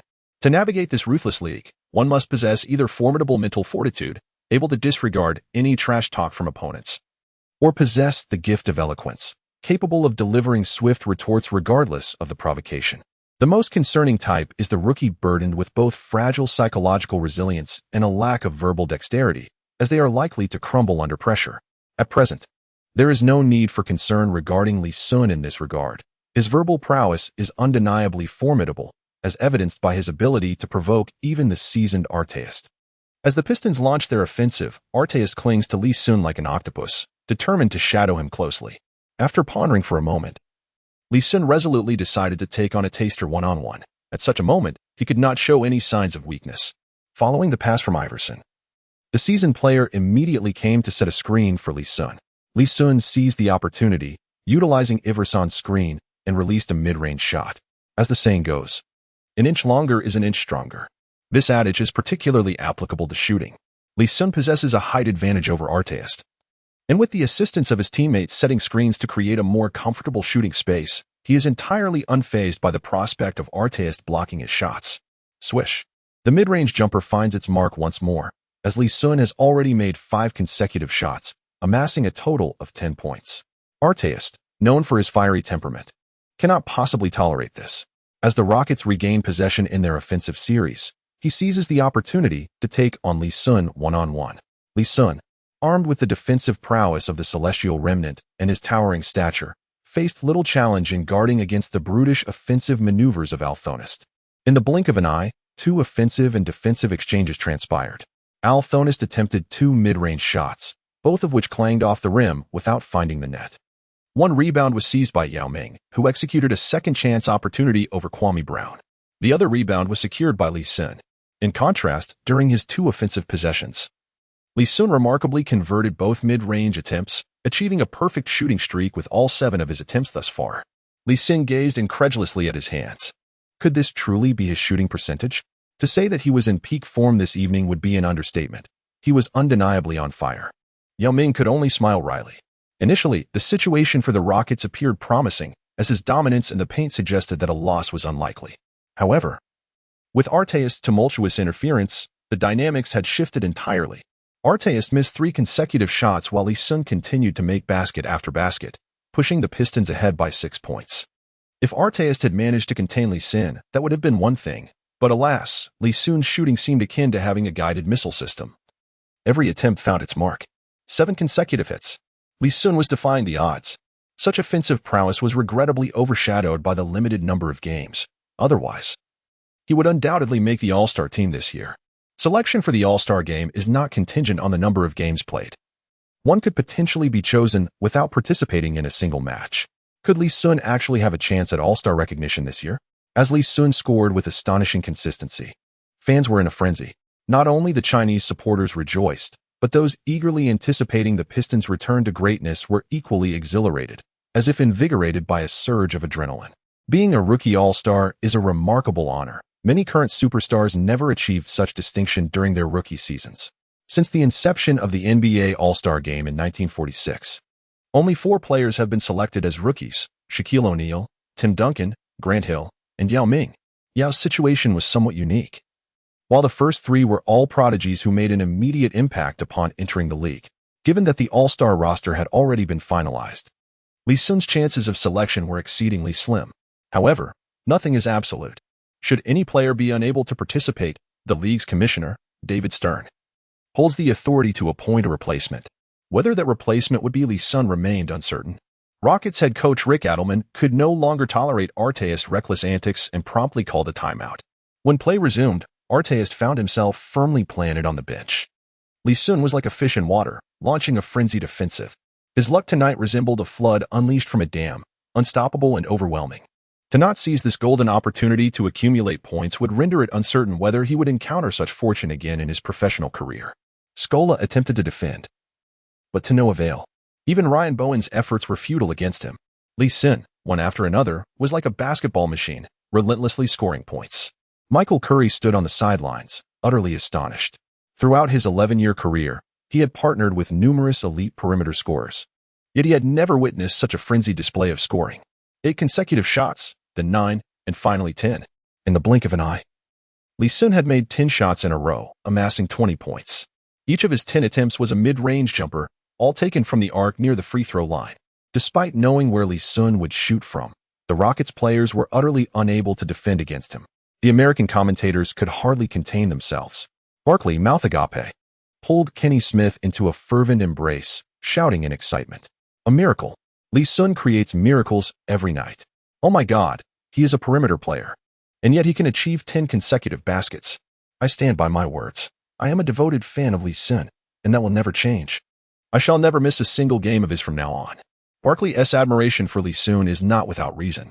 He truly sees the reflection of his younger self in Lee Sun, or perhaps the essence of his peak years. Just as Barkley gasped in astonishment, Lee Sun struck again, sinking 2 more shots, forcing the Rockets to call another timeout. Adelman looked at Lee Sun with bewilderment. He found himself at a loss for words to describe the terror posed by this young man with yellow skin. By the end of the first quarter, Lee Sun had made 12 consecutive shots, a feat that could have left a less experienced coach in utter despair. The quarter concluded with Lee Sun achieving a perfect 12 for 12, scoring 24 points. In doing so, he set a new record for the highest single-quarter scoring in NBA rookie season history. Previously, he had set a rather obscure record for the most games played without scoring a point while also recording rebounds. However, this new record for single-quarter scoring in a rookie season was undeniably a grander accomplishment. As a rookie, Lee Sun had started behind the starting line. Players like Rose had played a full season, with far more appearances than Lee Sun. Yet, Lee Sun had swiftly surpassed them, showcasing his undeniable prowess. What is there on the court that you cannot achieve? After Iverson left the court, he gazed at Lee Sun with the eyes of someone who had encountered a monster. If only he had met a teammate like Lee Sun earlier, he would surely have at least 3 championship rings by now. With Lee Sun's rise, Iverson's average statistics had noticeably declined. However, Iverson was unconcerned.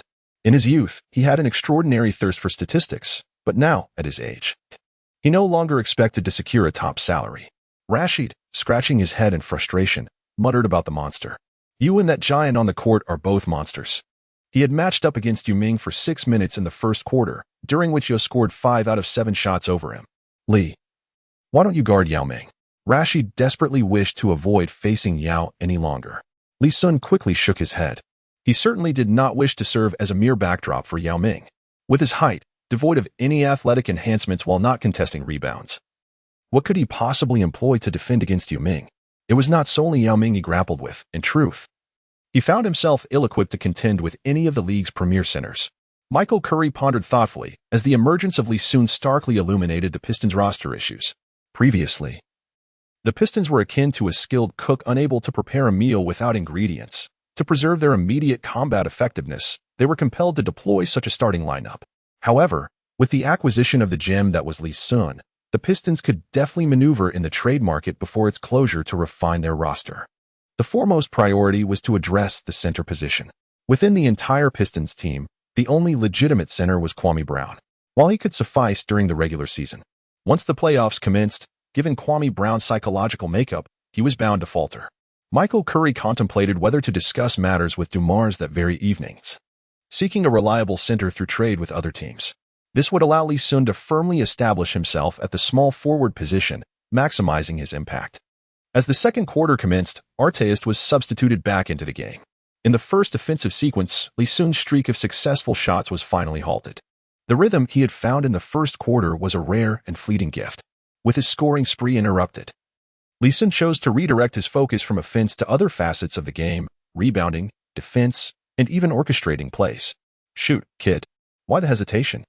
Arteist observed Li Sun's diminishing attempts and couldn't help but feel a sense of triumph. Perhaps his diminutive intellect led him to believe that Li Sun had succumbed to the fear of his defense. Ron, I truly hesitate to shoot.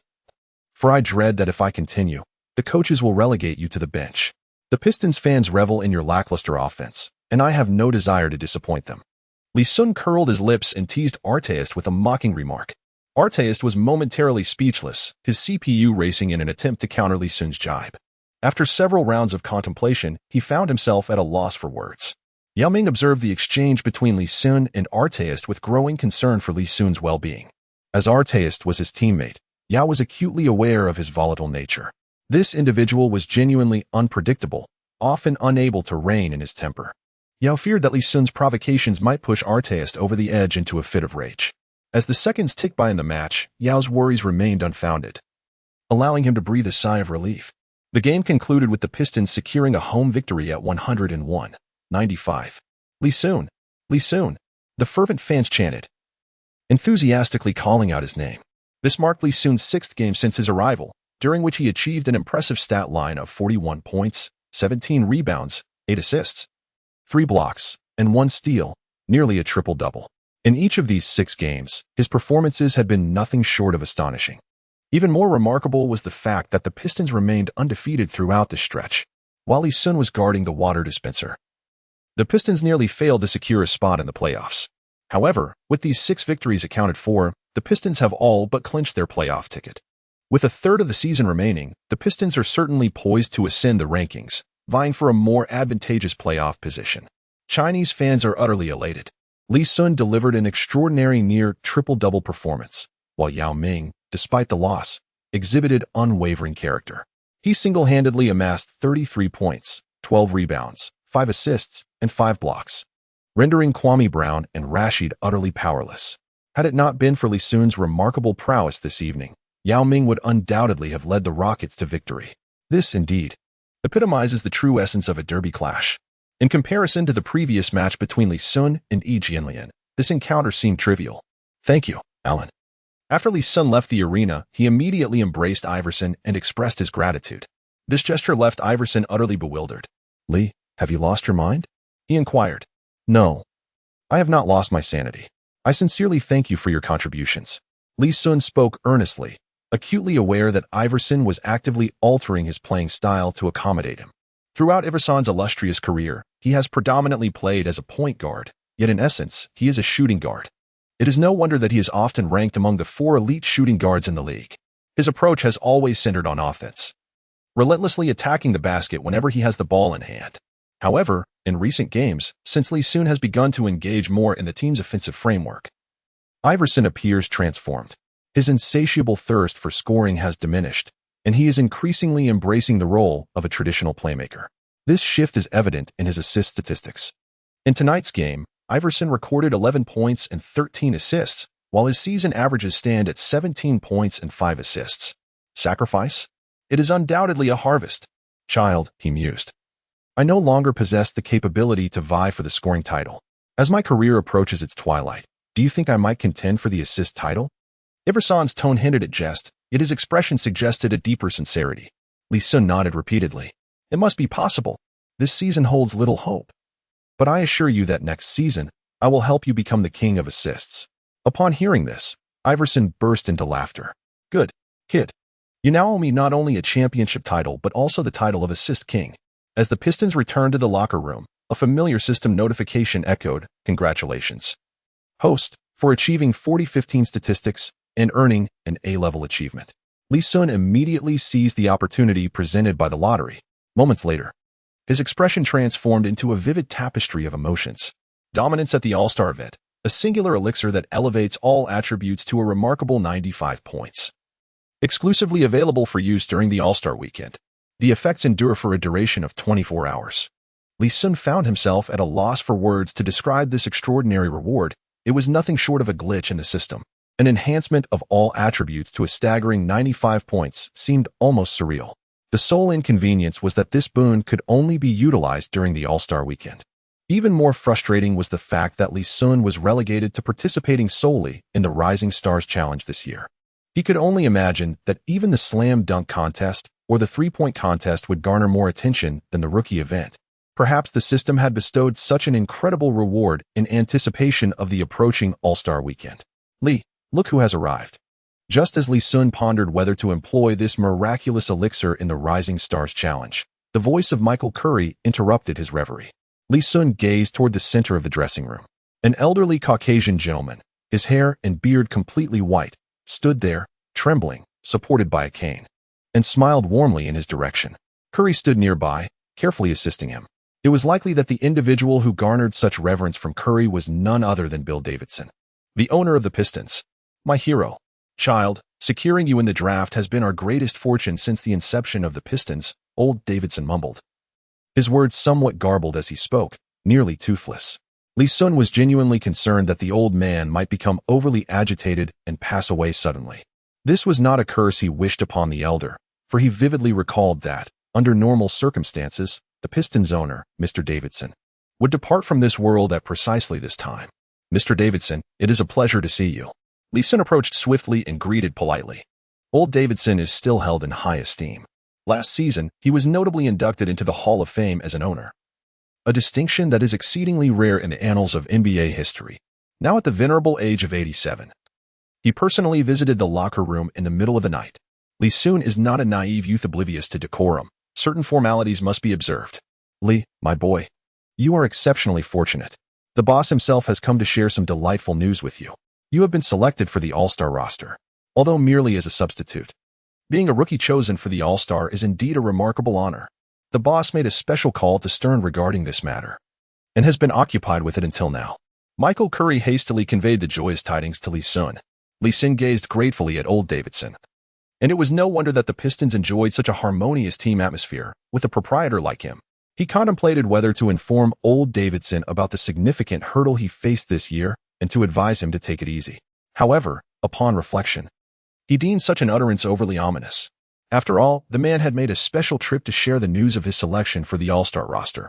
While he would be disclosing his impending demise, was this the conduct befitting a gentleman? Throughout history, who has not faced death? At the age of 87 or 88, one might even regard it as a fortunate departure. Thank you, Mr. Davidson. Lee Sun expressed his heartfelt gratitude. Old Davidson waved his hand dismissively and replied, There's no need for thanks. It is merely my duty. Moreover, it is simply your good fortune that Morris is unable to compete due to injury. Even if I had not approached Stern, he would undoubtedly grant you this opportunity after witnessing tonight's match. Upon hearing the name Morris, Lee Sun was immediately struck by a sense of unfamiliarity. Morris? Could it possibly be Morris Williams, the former teammate of Jillian from the Bucks?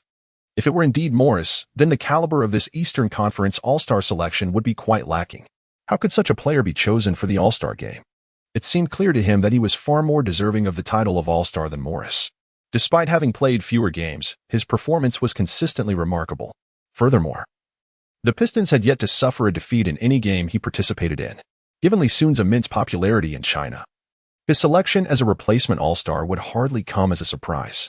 As the venerable Davidson once remarked, even if he did not seek out Stern, Stern would undoubtedly nominate Lee Sun as a substitute, for there were simply no better candidates in the Eastern Conference.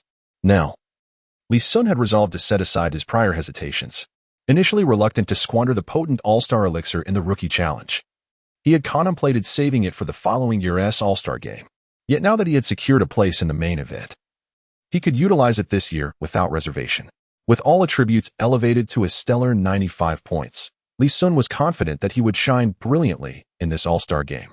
Congratulations to you, young man. Lee, you are undoubtedly a favored child of fortune. As the All-Star game approached, the seasoned veterans of the Pistons extended their heartfelt congratulations to Lee Sun. At their age, the allure of the All-Star game had waned. They would rather spend the weekend cherishing moments with their families. Yet witnessing the young Lee Sun earn an All-Star berth filled them with genuine joy. They all remembered their own rookie seasons and understood the significance of being chosen as an All-Star. All right, I will certainly give my best performance. I will strive to bring home the MVP, Lee Sun confidently proclaimed aloud. The generals exchanged amused glances, for it was evident that this exuberance was a trait seldom found among the seasoned veterans. An All-Star MVP? It is not so easily attained. The prospect of Lee Sun, this new talent, securing the MVP award is considerably more challenging than achieving a quadruple-double. Ding ding ding. Lee Sun's phone rang. It was a call from Yao Ming, who wished to arrange a meeting with Lee Sun. Lee Sun bid farewell to the crowd and proceeded directly to meet Yao Ming in the heart of downtown Detroit. They found a CAF that was still open and sat down opposite each other. Their conversation flowed effortlessly for over an hour, traversing topics from the regular season to the playoffs, and then to the Olympics and international competitions. Upon learning of Lee Sun's selection for the All-Star game, Yao Ming felt genuine joy from the depths of his heart. Lee Sun, you have truly established your footing now. However, it is imperative to exercise a bit more restraint in your actions. You startled me today. That artist fellow is genuinely unhinged. When matched against such a person, it would be wise to endure if possible. After all, if you sustain an injury, it is ultimately yourself who bears the consequences, Yao Ming advised Lee Sun earnestly. Lee Sun wore an awkward smile, having anticipated that Yao Ming would utter such words before his arrival. Brother Yao, I am here to play basketball, to earn my dollars. I did not come here to endure grievances. Why should I be the one to suffer their displeasure, rather than them feeling mine? Upon hearing this, Yao Ming shook his head and sighed, realizing that he could not persuade this obstinate young man. With only 5 days remaining until the All-Star weekend, the NBA held an official press conference to announce that Lee Sun would replace Mo Williams in the All-Star lineup. The news sent a wave of nostalgia through Detroit fans. 15 years have passed in a cycle since Grant Hill joined the Pistons as the third overall pick in 1994. As a newcomer to the league, he was immediately bestowed with the title of Jordan's successor. In his rookie season, Hill truly lived up to this accolade, showcasing extraordinary talent. His prowess in offense, rebounding, assists, and even defense left little to be desired. Unfortunately, during his 6 years with the Pistons, Hill did not bring the team any notable glory. After moving to the Magic, he played only 4 games before becoming plagued by injuries. Now, 15 years later, Lee Sun has emerged as a bright star, inheriting Hill's legacy and once again earning an All-Star selection as a rookie. The Pistons fans harbor expectations for Lee Sun that far surpass those they had for Hill. Compared to Hill, the abilities Lee Sun has displayed are not just comparable, but superior. His rebounding skills are undoubtedly stronger than Hill's, even though Hill had once averaged 9.8 rebounds per game in the early years of his career. In comparison, Lee Sun's prowess is on an entirely different level. Lee Sun currently boasts an impressive average of over 20 rebounds per game, leading the entire league. On the offensive front, however, his limited appearances make it challenging to draw significant conclusions. Nevertheless, it is reasonable to assume that he will not fall short compared to Hill, who, in the early stages of his career, lacked substantial three-point shooting abilities, an area where Lee Sun undoubtedly excels. Defensively, Hill appears to have the upper hand. Yet the evaluation of defensive prowess lacks a definitive standard. Some Pistons fans regard Hill as a strong defender, while others believe that Lee Sun excels in this aspect. In terms of playmaking, Hill clearly outshines Lee Sun. Each player possesses unique strengths, yet both undoubtedly stand out as the most illustrious figures among their draft class. The heightened expectations from Pistons fans towards Lee Sun stem largely from his aggressive demeanor. Hill's personality, which deviates from the Pistons' ethos, has often given off an impression of being overly congenial during his 6 years with the team. While this is not inherently negative, when the leader of a team embodies a non-aggressive, amiable persona, the team's competitive spirit may be compromised. They are unlikely to embody the tenacity of a formidable squad. In stark contrast, Lee Sun's aggression has been evident in recent games, as he has never shied away from any opponent. One could assert that Lee Sun fulfills all the fantasies Pistons fans hold for a capable team leader. That evening, following the game between the Bucks and the New York Knicks, Bucks players participated in interviews with local New York media. I stumbled upon what can only be described as the most ludicrous jest of the season. No, it should be regarded as the most preposterous joke in NBA history. A rookie who has participated in merely 8 games, with 2 of those yielding a mere 2 points and 1 rebound, has somehow made the All-Star roster? Bucks starting center, Bogut, boldly addressed the camera. From a Chinese perspective, it is perplexing to comprehend Bogut's behavior. Does he not seem somewhat unhinged? The selection of another for the All-Star game does not impede his own pursuits. Why, then, does he feel the need to interfere? Yet, from Bogut's narrow-minded viewpoint, Lee Sun indeed poses a threat to his aspirations, as he believes himself more deserving of an All-Star nod. As the first overall pick in 2005, Bogut was heralded as the Australian Duncan prior to entering the league, a moniker he assigned to himself. In a blink of an eye, his rookie contract has reached its final year. Far from resembling Duncan, he has teetered on the brink of being categorized among the likes of Kwame Brown. His current averages of 11.7 points and 10 rebounds per game cannot be dismissed as poor in this era of dwindling centers. He is at least within the top 10. With his rookie contract nearing its conclusion, he is in dire need of accolades to bolster his case for a contract extension. Crucially, he genuinely believes he is more qualified than Lee Sun for a replacement spot. I believe I am more deserving than Lee Sun for an All-Star selection. I am certain I am not alone in this belief, and I hope Mr. Stern will consider it carefully, Bogut proclaimed, unabashedly addressing the media. The following morning, the internet erupted in response to Bogut's interview, causing quite the stir in China. Bogut? Who is that? Why have I never heard of him? Is he just seeking attention, desperate to ensure everyone knows of his shamelessness? Some remarked that among the 2 Australians, one descends from a lineage of convicts. What can one truly expect? Stern would not actually revoke Lee Sun's All-Star status, would he? Impossible. You are giving Bogut too much credit. Stern would never regard him seriously. Not only Chinese fans, but also those from Detroit were left infuriated. Lee Sun was also informed of the news at the earliest opportunity. Among all the players in the league, the individuals he despises the most undoubtedly include Bogut in the top 3. Not only does this man play in a rather unsportsmanlike manner, but his appearance also resembles that of an Indian.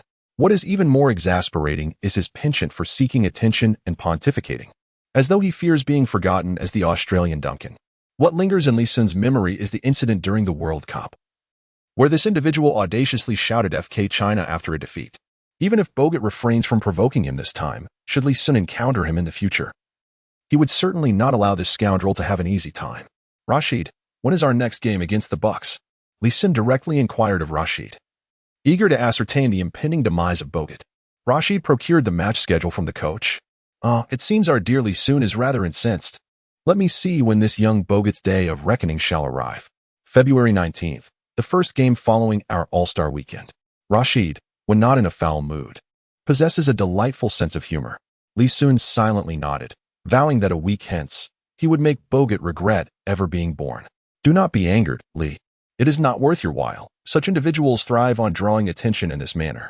Engaging in a war of words with him would only serve his purpose. You possess a bright future ahead. Why concern yourself with someone of his ilk? Hamilton gently patted Lee Sun's shoulder, offering solace. Lee Sun nodded. He certainly would not engage in a verbal spat with Bogut, as that would be a sheer waste of breath. As a player, his objective was to dominate Bogut on the court. With the All-Star game approaching, and armed with the prowess of the All-Star elixir, Lee Sun believed his performance would undoubtedly shine. Once the game concluded, he was certain to reap commendable rewards. By then, his abilities would be further enhanced, making it a trivial task to subdue Bogut. This evening, the The Pistons were set to host the Eastern Conference underdogs, the Washington Wizards. This marked the Pistons' final match before the All-Star weekend. The Wizards, with their lackluster roster, appeared to be harboring intentions of tanking for a shot at the top draft pick. Consequently, their games often resembled mere formalities. The adage "there are no weak teams in the NBA" is not universally applicable at all times. Lee Sun played for 27 minutes, accumulating 17 points, 15 rebounds, 7 assists, and 2 blocks. His performance appeared somewhat lackluster, as his mind seemed preoccupied. On one hand, he eagerly anticipated the upcoming All-Star game, thrilled at the prospect of competing alongside the league's elite. On the other hand, he felt a mounting frustration towards Bogut, counting down the days until February 19th with great impatience. At the post-game press conference, a reporter inquired about Bogut, but Lee Sun chose to remain silent. The journalists were left profoundly disappointed, as they had hoped to spark a sensational story. The prospect of two NBA players exchanging barbs, especially with Lee Sun's recent rise to prominence, would surely have captivated their readers. Unfortunately, Lee Sun offered no commentary, seemingly oblivious to the situation with Bogut. Was he fearful? There was no need for apprehension. They would support him in a direct confrontation with Bogut. Some speculated whether Lee Sun only bullied those perceived as weaker, like the soft-spoken Lauri Markkanen. The lack of response from Lee Sun left many fans disheartened. Little did they know that he was harboring a simmering anger, ready to unleash it upon Bogut. On the evening of February 14th, Lee Sun boarded a flight to Phoenix with Allen Iverson, as this year's All-Star game was to be held at the home of the Suns. After Lee Sun secured his place in the All-Star game, he became ineligible to participate in the Rising Stars Challenge.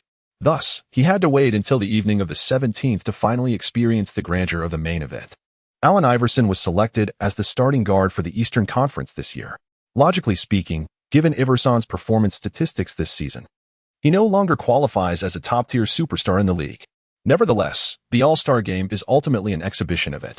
Iverson's popularity within the league is indisputable, and coupled with the substantial fan base of the Pistons, his selection as a starter for the Eastern Conference is hardly surprising.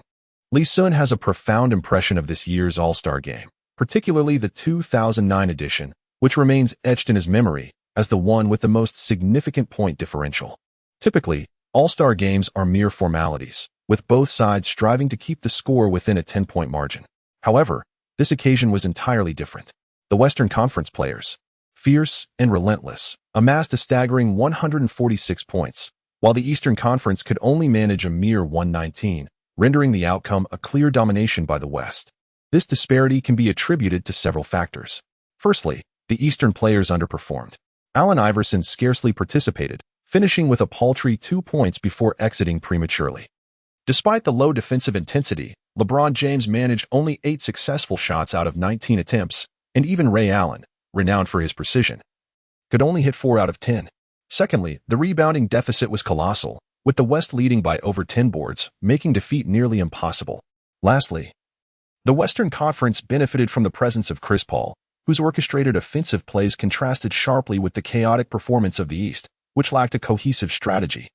An hour before the event commenced, Lee Sun had already availed himself of the All-Star dominance elixir, having secured his place in the competition. His sights were undoubtedly set on the MVP title. To attain such an honor, leading the Eastern team to victory was of paramount importance. "Hey, Lee," exclaimed Dwight Howard, the star of the Magic, as he approached Lee Sun with enthusiasm. To an unsuspecting observer, it might have seemed as though the two were longtime acquaintances. In reality, this was their first encounter. They may have crossed paths before, yet Lee Sun doubted Howard would harbor any recollection of a mere guardian of the water cooler. "I have watched every one of your games. My goodness, your rebounding is nothing short of divine craftsmanship," Howard proclaimed, seemingly under some whimsical influence. As he showered Lee Sun with effusive praise upon their initial meeting, Lee Sun shrank his head slightly. This fellow seemed to be equally charming to both genders. Could it be that he had taken a liking to him? "Lee, your recent performance has left quite the impression," Howard remarked as Wade approached, patting Lee Sun on the shoulder. "Once you arrive in Miami, I'll show you around. Miami boasts the finest sunshine and beaches in the world, along with the most beautiful bikini-clad women." Wade, now transformed into a tour guide of Miami, enthusiastically began to elaborate on the city's attractions. "Hey, Dwayne. I was here first," Howard interjected, somewhat displeased that Wade had interrupted their conversation. Wade, disregarding Howard's presence, continued to extol the virtues of Miami to Lee Sun. "Hey Lee, my old friend. When Stern announced that you could participate in the All-Star game, I was so thrilled that I couldn't sleep the entire night. Even LeBron came over to join the excitement." Lee Sun listened in confusion, as these individuals exhibited peculiar behavior. The three of them are the leading figures among the middle-aged players in the Eastern Conference. Lee Sun's recent performance has indeed been extraordinary. Yet he does not believe that it is warranted for these three individuals to fawn over him so. "Enough is enough. Do not presume that I am oblivious to your ulterior motives. Lee is not for sale, and this should be abundantly clear to you all. No team would be foolish enough to part with a player of Lee's caliber, unless it were to exchange one of you in return." Iverson pulled Lee Sun behind him and then, with a displeased expression, coldly addressed the three. Upon noticing Iverson's anger, the three immediately shrank back, retreating in haste. Even though Iverson's prowess may have diminished significantly, his stature within the league remains unassailable. In the presence of Iverson, individuals like Howard are merely regarded as juniors. Listening to Iverson's words, Lee Sun finally grasped the intentions of the three individuals. It appeared they were all eager to recruit him. Although Lee Sun had already signed a contract with the Pistons, he realized that if he wished to leave, there would inevitably be a way. However slim the chances might be, sufficient to entice these championship-hungry teams. Take the Magic, for instance. Prior to Lee Sun's emergence, Howard led the league in rebounding. Yet, awkwardly, the Magic's overall rebounding was not particularly strong, with their average rebounding figures merely placing them in the upper-middle tier of the league. Imagine if the team were to acquire a player like Lee Sun. The Magic would transform into a formidable force, dominating the league in rebounding statistics. As for Wade, he had tasted the exhilaration of winning a championship a few years back. In recent years, with O'Neal's decline and departure, the Heat had lost their competitive edge. Even with Wade averaging over 30 points this season, he was acutely aware that the Heat's chances of winning the championship were slim. However, the presence of Lee Sun would alter the landscape entirely. Wade would regain confidence in replicating the championship miracle of 2006. James, joining the fray, shared a similar sentiment. The Cavaliers currently boasted the best record in the Eastern Conference, yet few believed in their championship potential. The disparity between the powerful Western teams and the East was stark, with the West housing an abundance of talent. The Cavaliers' roster was filled with a plethora of big men, including all-star center Zydrunas Ilgauskas, the versatile Varejao, and the aging former #1 pick Joe Smith, along with Ben Wallace. Such a collection of interior players would be more than enough to spark envy in the Pistons, were it not for Lee Sun's rise. However, despite the abundance of big men, none could truly make a significant impact. The former #1 pick Joe Smith had devolved into a mere fringe player, while Wallace, in the twilight of his career, had seen a notable decline in both rebounding and defensive prowess. Ilgauskas possessed talent but was often hindered by injuries. Varejao was a jack of all trades but master of none. If they could entice Lee Sun to play the power forward position, the situation would be entirely different. With his offensive skills and rebounding prowess, Lee Sun would elevate the Cavaliers' performance to an entirely new level. If Lee Sun were aware that these individuals sought him solely for his interior capabilities, he might internally scoff, thinking, "I am clearly a small forward." "Hey, Mike," Iverson exclaimed, spotting the Eastern Conference coach, Mike Brown. The jovial Brown waved and approached. As the second youngest coach in NBA history, Brown's emotional intelligence was unquestionable. While many coaches were known for their volatile tempers and had made enemies throughout the league, Brown was renowned for his widespread friendships. "Hey, Allen, long time no see." Brown greeted Iverson with an enthusiastic embrace. He was not much older than Iverson himself. Lee Sun, the rebounding prodigy, the most astonishing rookie of the past 5 years. Allen is truly fortunate. Upon arriving at the Pistons, he has the privilege of playing alongside such an exceptional teammate. After exchanging pleasantries with Iverson, Brown turned his attention to Lee Sun, showering him with praise. Lee Sun was taken aback. The emotional intelligence of the chubby little figure before him was truly remarkable. He did not flatter Lee Sun by proclaiming him the strongest rookie, but merely remarked that he was the most delightful surprise.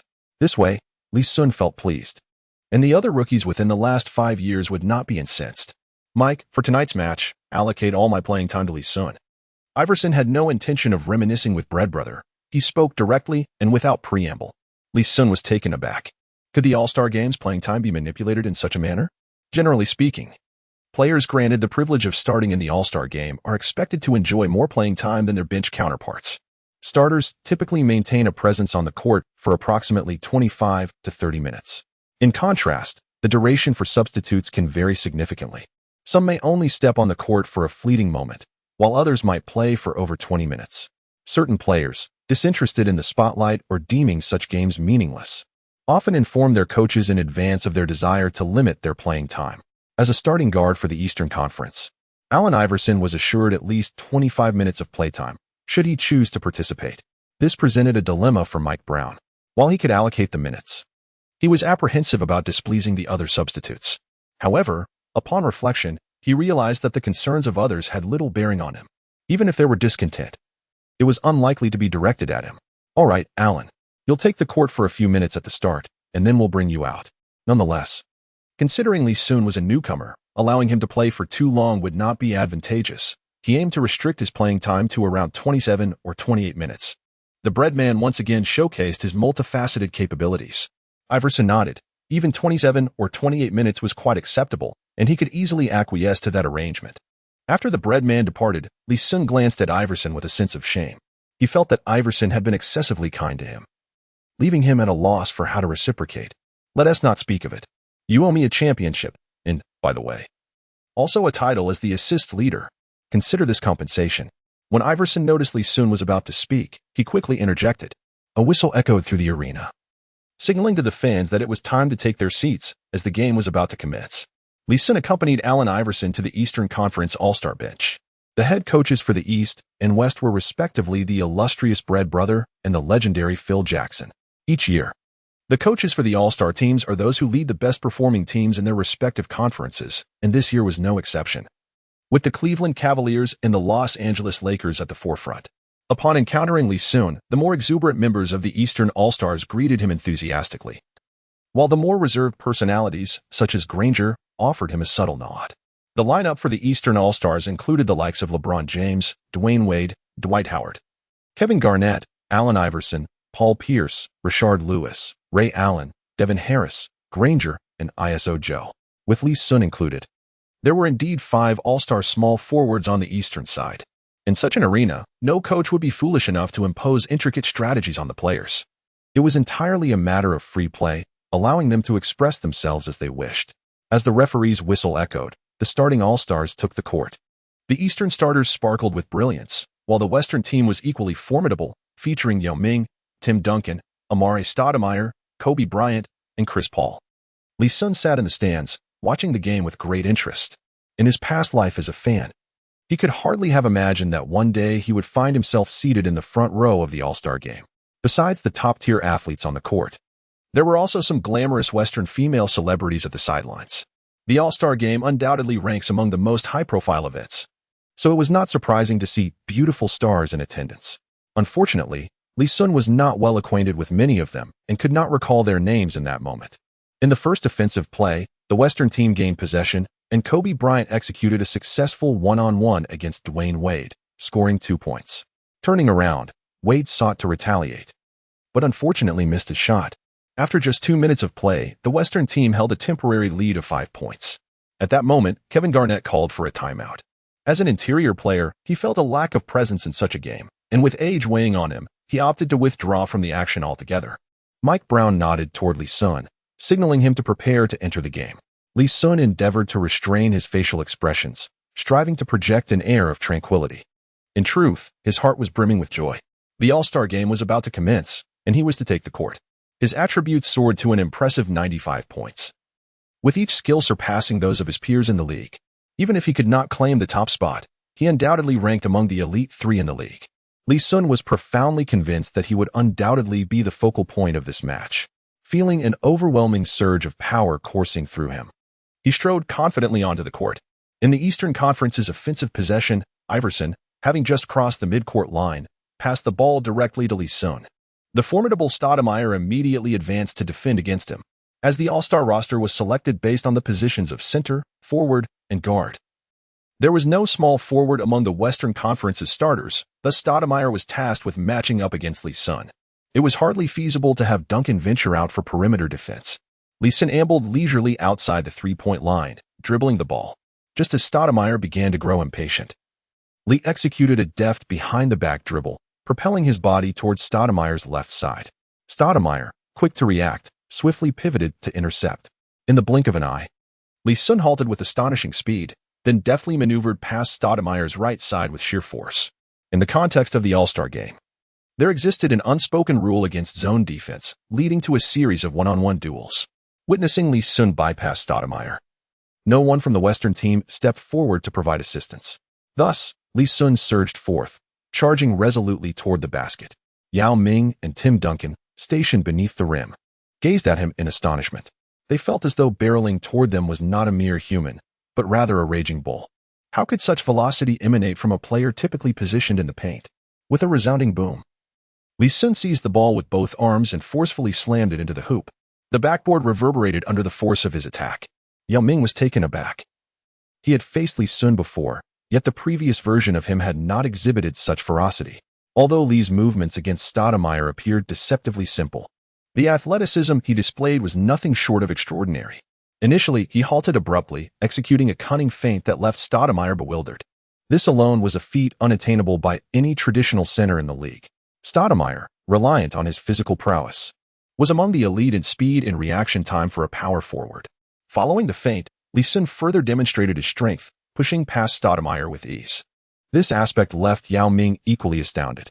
Stoudemire, in his prime, possessed considerable strength, while he may not have matched the top traditional centers.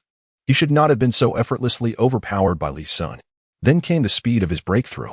You began to suspect he was experiencing an illusion. The figure before him seemed not to be Lee Sun, but a larger version of Allen Iverson. Is this guy truly one of your countrymen? Yao pondered. If I'm not hallucinating, did he just dunk without even jumping? Duncan, equally astonished, turned to Yao with a look of disbelief, questioning him. In this singular offensive play, Lee Sun left spectators and fellow All-Stars alike in a state of disbelief, wondering if they were witnessing a mirage. Such speed, such power, such leaping ability, truly otherworldly. Each attribute could stand alone, yet the convergence of all three at an elite level rendered them speechless. Now it was the Eastern team's turn to attack. Stoudemire, possessing the ball beyond the arc, prepared to retaliate against Lee Sun. The previous play had left him humiliated, as Lee had toyed with him in front of thousands of fans, both in the arena and watching from home. This time, he was determined to reclaim his honor. Outside the three-point line, Stoudemire faced Lee Sun with the ball. According to his strategy, he intended to turn and back Lee down, pushing him toward the free throw line before executing a turnaround jumper. This was not his usual offensive maneuver, yet he believed it would suffice to subdue Lee Sun. However, plans can change swiftly. As he began to turn for the backing maneuver, a large hand swooped in with lightning speed, snatching the basketball from his grasp. In that instant, he felt a whirlwind rush past him. Lee Sun, with the ball in hand, charged towards his own half of the court. Weighing nearly 110 kilograms, he sprinted across the court with astonishing speed, exuding an imposing presence. Xiaoxi, regaining his senses, hurriedly pursued in an attempt to thwart Lee Sun's solitary drive to the basket. Yet, his speed was no match for that of Lee Sun. Just as he reached the three-point line, Lee Sun soared into the air, executing a powerful one-handed slam dunk. A collective gasp echoed throughout the venue. In merely 30 seconds, Lee Sun had already scored 4 points and made 1 steal. The initial 5-point gap between the two teams was effortlessly narrowed by Lee Sun. Observing Lee Sun's previous performances, many fans likened him to a player of Duncan's modest caliber. His style of play lacks aesthetic finesse, leaning more towards practicality. After all, Lee Sun had never executed a dunk in a game before, with all his points coming from mid-range shots and three-pointers. However, tonight, he astonished everyone once again. It turns out that when he unleashes his potential, he can be remarkably ferocious. His 2 powerful dunks perfectly exemplified the concept of violent aesthetics. The game continued on the court. Stoudemire, already agitated, had long harbored resentment over Yao Ming being chosen as the first overall pick. The attention surrounding Yao Ming back in the day far eclipsed that of Stoudemire, particularly in the early years of his career. Every encounter with Yao Ming seemed to send him into a frenzy. In a game in 2004, after dunking over Yao Ming, Stoudemire erupted, roaring and flexing his muscles in Yao's direction. Yao, with his composed demeanor, feigned ignorance, but Stoudemire was relentless. Had it not been for Francis protecting Yao, the situation could have escalated unpleasantly. This also explains why Lee Sun has never yielded to anyone. He understands that once he shows weakness, countless individuals will seek to assert their presence at his expense. After being toyed with by Lee Sun for 2 possessions, Stoudemire could no longer contain his anger.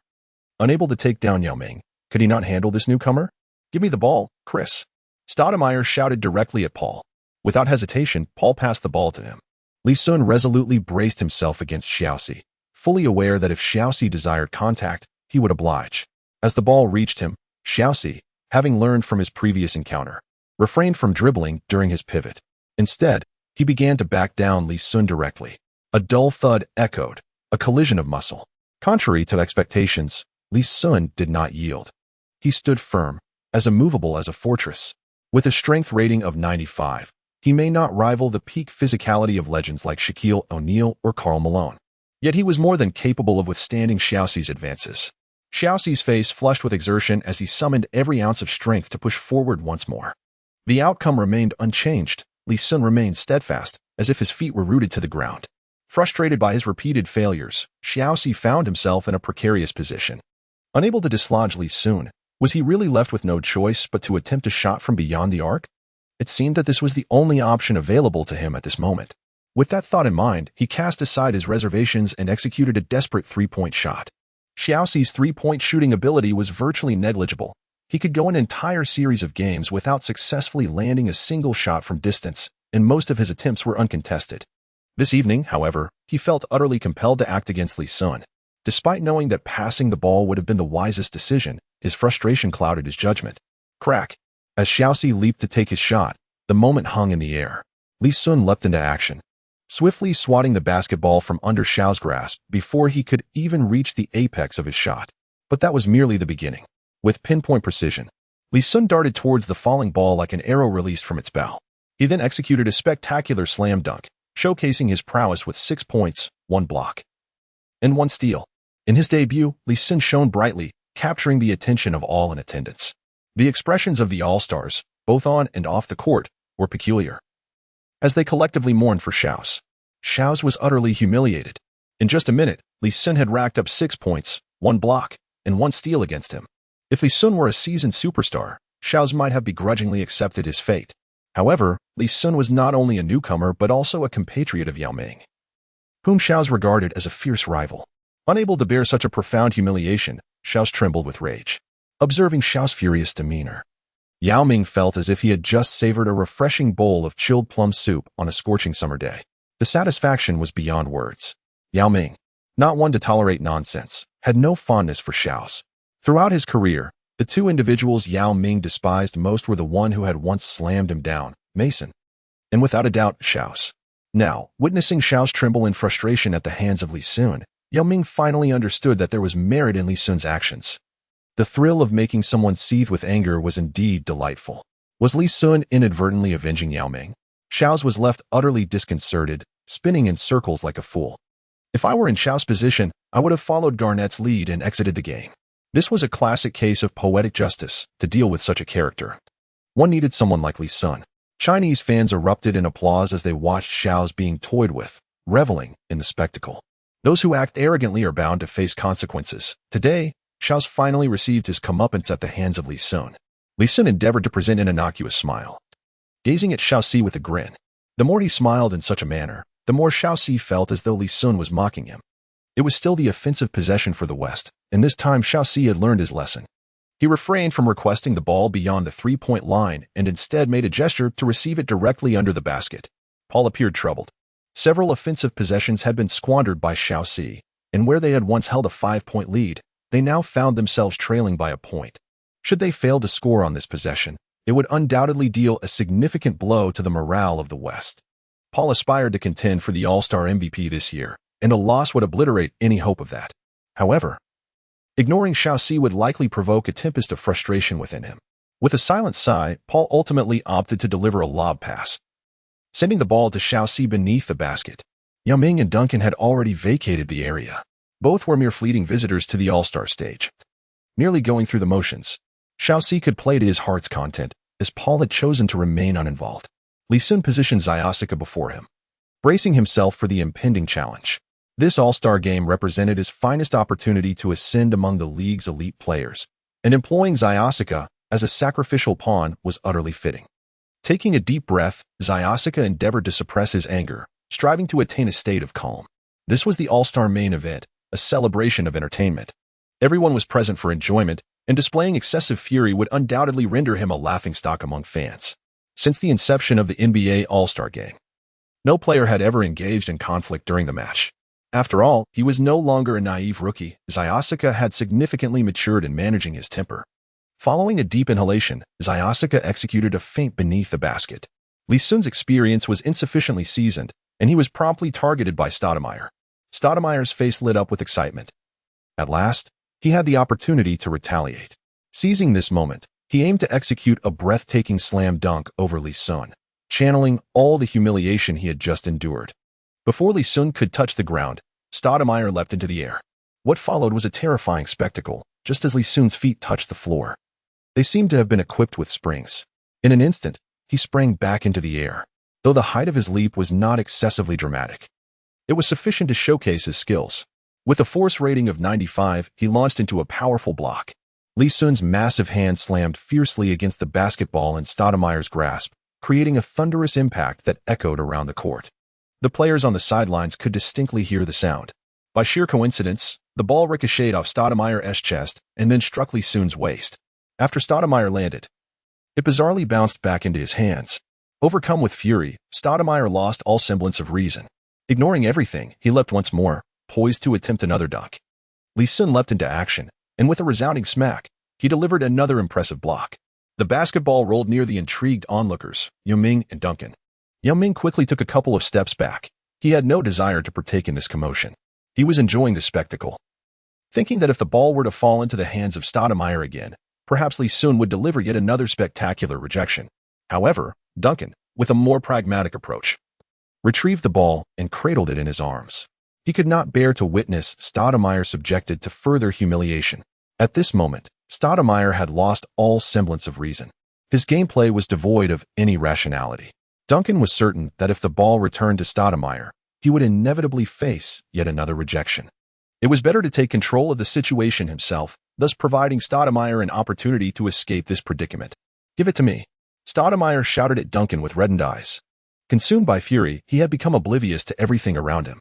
Seeing Stoudemire in such a state, Duncan regretted retrieving the ball. Since this individual was intent on self-destruction, he might as well grant him that wish, casually tossing the ball in Stoudemire's direction. Lee Sun seized the opportunity, darting forward with remarkable agility, his hands sweeping through the air like a net, intercepting the seemingly careless pass. He then directed the ball straight to Iverson and swiftly advanced towards the front court. Iverson, understanding his intent, followed closely behind. Upon reaching the front court, Iverson noticed Lee Sun positioned beneath the basket and lofted the ball towards him. Beneath the basket, Lee Sun, overpowering Paul, executed a thunderous dunk, securing 2 points. The arena fell into an eerie silence. Where did this monster come from? In the blink of an eye, this extraordinary player had amassed 8 points, 3 blocks, and 2 steals. With sheer determination, he had led the Eastern All-Stars to surpass a 5-point deficit. Although the intensity of defense in the All-Star Game was relatively low, such statistics were nonetheless astonishing. Tonight's All-Star Game was hosted in Phoenix, where Stoudemire currently played for the Suns. Thus, it was effectively Stoudemire's home turf. Yet, the host was being mercilessly dominated by Lee Sun. The Suns fans were left in despair. If this were the regular season or playoffs, they could easily boo Lee Sun. However, given the nature of the exhibition game, booing him would be wholly inappropriate. Beep, beep. Kobe called for a timeout, intent on contesting for this year's All-Star MVP. With Stoudemire's interference, his chances of claiming the MVP had significantly diminished. To prevent further embarrassment on the court, Kobe had no choice but to call for a timeout. Duncan and Yao-Ming sighed in relief, finally able to find a reason to step off the court for a breather. The Zen master wore a troubled expression. With only half of the first quarter elapsed, it would be unreasonable to bench Stoudemire, the Western Conference's starting All-Star and the host player. The Zen master, mindful of his reputation, was reluctant to allow any blemish, no matter how minor, to tarnish his image. Kobe discerned the Zen master's predicament. "Amare, take a moment to rest. You play the power forward position, and that kid plays small forward. You shouldn't be matched up against each other." Kobe was providing Stoudemire an avenue of escape. If Lee Sun were to learn that Kobe acknowledged his small forward status, he might very well be moved to tears, finally recognized as a small forward in the league. Paul and others chimed in. Indeed, matching a power forward against a small forward is an unfavorable situation. Just wait a moment. "Amare, tonight is your home court. remained calm. The Western players, each with their own thoughts, encouraged Stoudemire to rest.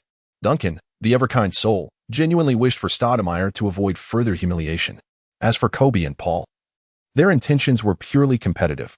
A loss would jeopardize their chances at the All-Star MVP. Of course, there was also Yao Ming, who remained indifferent, unconcerned with Stoudemire's fate.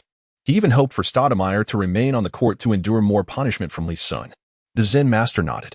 Very well, Amare, you may take a temporary rest. Yao Ming and Duncan voluntarily stepped off the court for a respite. The Western lineup now consisted of O'Neal, Nowitzki, Brandon Roy, Kobe, and Paul. On the Eastern bench, everyone was wide-eyed, astonished as they gazed at Lee Sun. In just 2 minutes, he had recorded 8 points, 3 blocks, and 2 steals. Such performance transcended mere strength. It was undeniably a divine miracle. Scoring 8 points in 2 minutes was impressive, but the real astonishment lay in those 3 blocks and 2 steals. Iverson beamed with pride, thoroughly vindicated in his choice of rookie. Even in his debut on such a grand stage, he exhibited no signs of trepidation, instead displaying an even fiercer demeanor.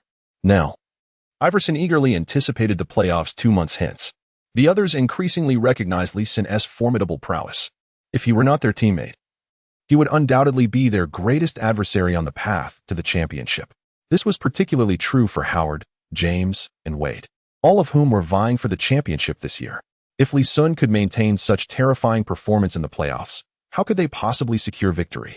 With this thought, the three felt a shiver run down their spines. For now, they could only hope that Lee Sun's extraordinary display was an anomaly and that he would not perform at such a level in the playoffs. Lee Sun is indeed performing extraordinarily well. Without the aid of performance-enhancing substances, such prowess would be unattainable. Lee, continue to strive and endeavor to secure victory for us in this match. I shall take my leave and allocate my playing time to you. Allen Iverson voluntarily requested to exit the game, explicitly stating his intention to share his minutes with Lee Sun. This is Iverson's unique way of safeguarding Lee Sun. If Lee Sun is granted excessive playing time, the other substitutes are bound to harbor discontent. While it may be unspoken among others, it is certain that Pierce will voice his dissatisfaction. Once Pierce expresses his grievances, Garnett will undoubtedly lend his support. Ever since the Celtics' triumphant season last year, Pierce has undeniably adopted an air of superiority, often considering himself the premier small forward in the league. This sentiment is not entirely unfounded, given that among all elite small forwards in the league, he is the only one to have clinched both the championship and the Finals MVP. Based on Iverson's understanding of Pierce, should Lee Sun's playing time exceed reasonable limits, Pierce will surely utter a few complaints. If Lee Sun were a starter, it might be justifiable, but as all are substitutes, what warrants Lee Sun's disproportionately high playing time? Iverson has made his point clear. If others have issues, they should confront him directly. Breadman nodded in agreement, signaling Allen to take a breather. Devin, prepare to enter the game. Devin Harris replaced Iverson, and the match resumed. Upon returning to the court, Lee Sun was taken aback. The Eastern forwards were he and James, while the Western forwards were Nowitzki and Kobe. Lacking a designated small forward, Kobe had to assume that position.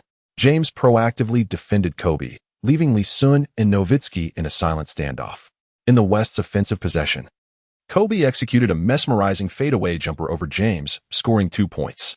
As it came time for the East's turn, point guard Devin Harris opted not to pass to Lee Sun, instead directing the ball to James. Lee Sun furrowed his brow slightly. Harris, the primary playmaker for the Nets, was a teammate of Big Luo. The aftermath of his earlier slap to Big Luo was now manifesting. He bore no animosity towards Harris, were he in a similar situation. He certainly would not pass the ball to someone who had struck a teammate. Such is the nature of humanity. It was evident that as long as Harris remained on the court as the primary playmaker, it would be exceedingly difficult for Lee Sun to receive any passes. With this in mind, he decisively charged towards the basket and established his position beneath it. What if he did not receive the ball? This year's All-Star game saw the Eastern players suffering from abysmal shooting percentages. Given the plethora of offensive rebounds available, securing just one would grant him an opportunity to shoot. Why would he fear a lack of passes? Observing Lee Sun rooted under the basket, Nowitzki ambled over leisurely. For a veteran of his caliber, participating in this All-Star event was merely a formality. Expecting him to exert himself like the younger players was utterly unrealistic. LeBron released a three-point shot from the perimeter, while 4 formidable figures clashed beneath the basket. To be precise, there were 3, for Nowitzki had not engaged in the fray at all. Lee Sun, Howard, and O'Neal. Bang! James's three-point attempt clangs off the rim. The rebound is up for grabs.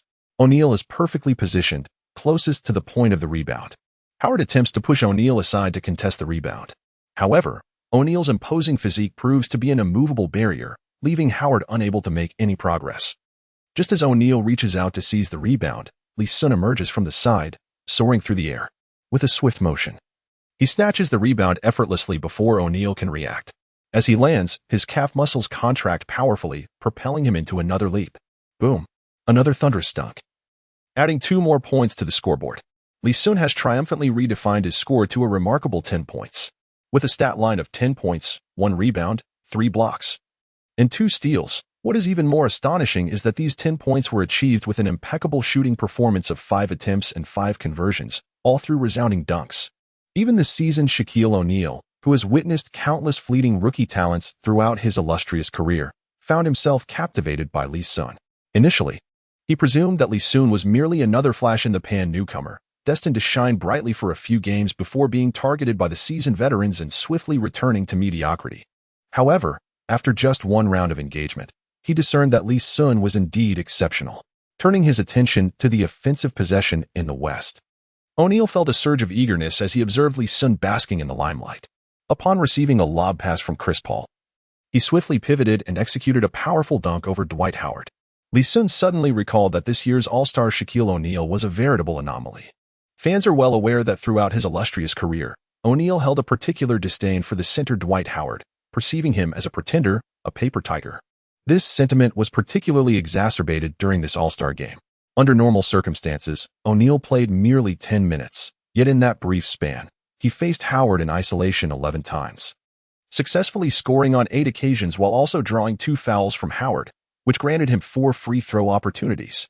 Despite amassing 17 points in just 10 minutes, his free throw shooting was abysmal, hitting only 1 out of 4 attempts. Had he converted more from the charity stripe, he might have easily surpassed the 20-point mark against Howard in that short duration. Such an alarming scoring efficiency, especially from a player nearing the twilight of his career, elucidates why O'Neal held Howard in such low regard. The Western Conference's dominance over the Eastern Conference in this All-Star game was significantly attributed to O'Neal's prowess. In the subsequent offensive plays, O'Neal relentlessly targeted Howard, scoring repeatedly. Meanwhile, Lee Sun occasionally seized offensive rebounds to initiate second-chance opportunities, having long relinquished any expectation of receiving passes from Devin Harris. After 7 minutes of play, both head coaches opted for substitutions, and Lee Sun found himself on the bench, sitting beside Howard. "Lee, how about when you return to the court, you defend Shaq?" Howard's face was a picture of despair.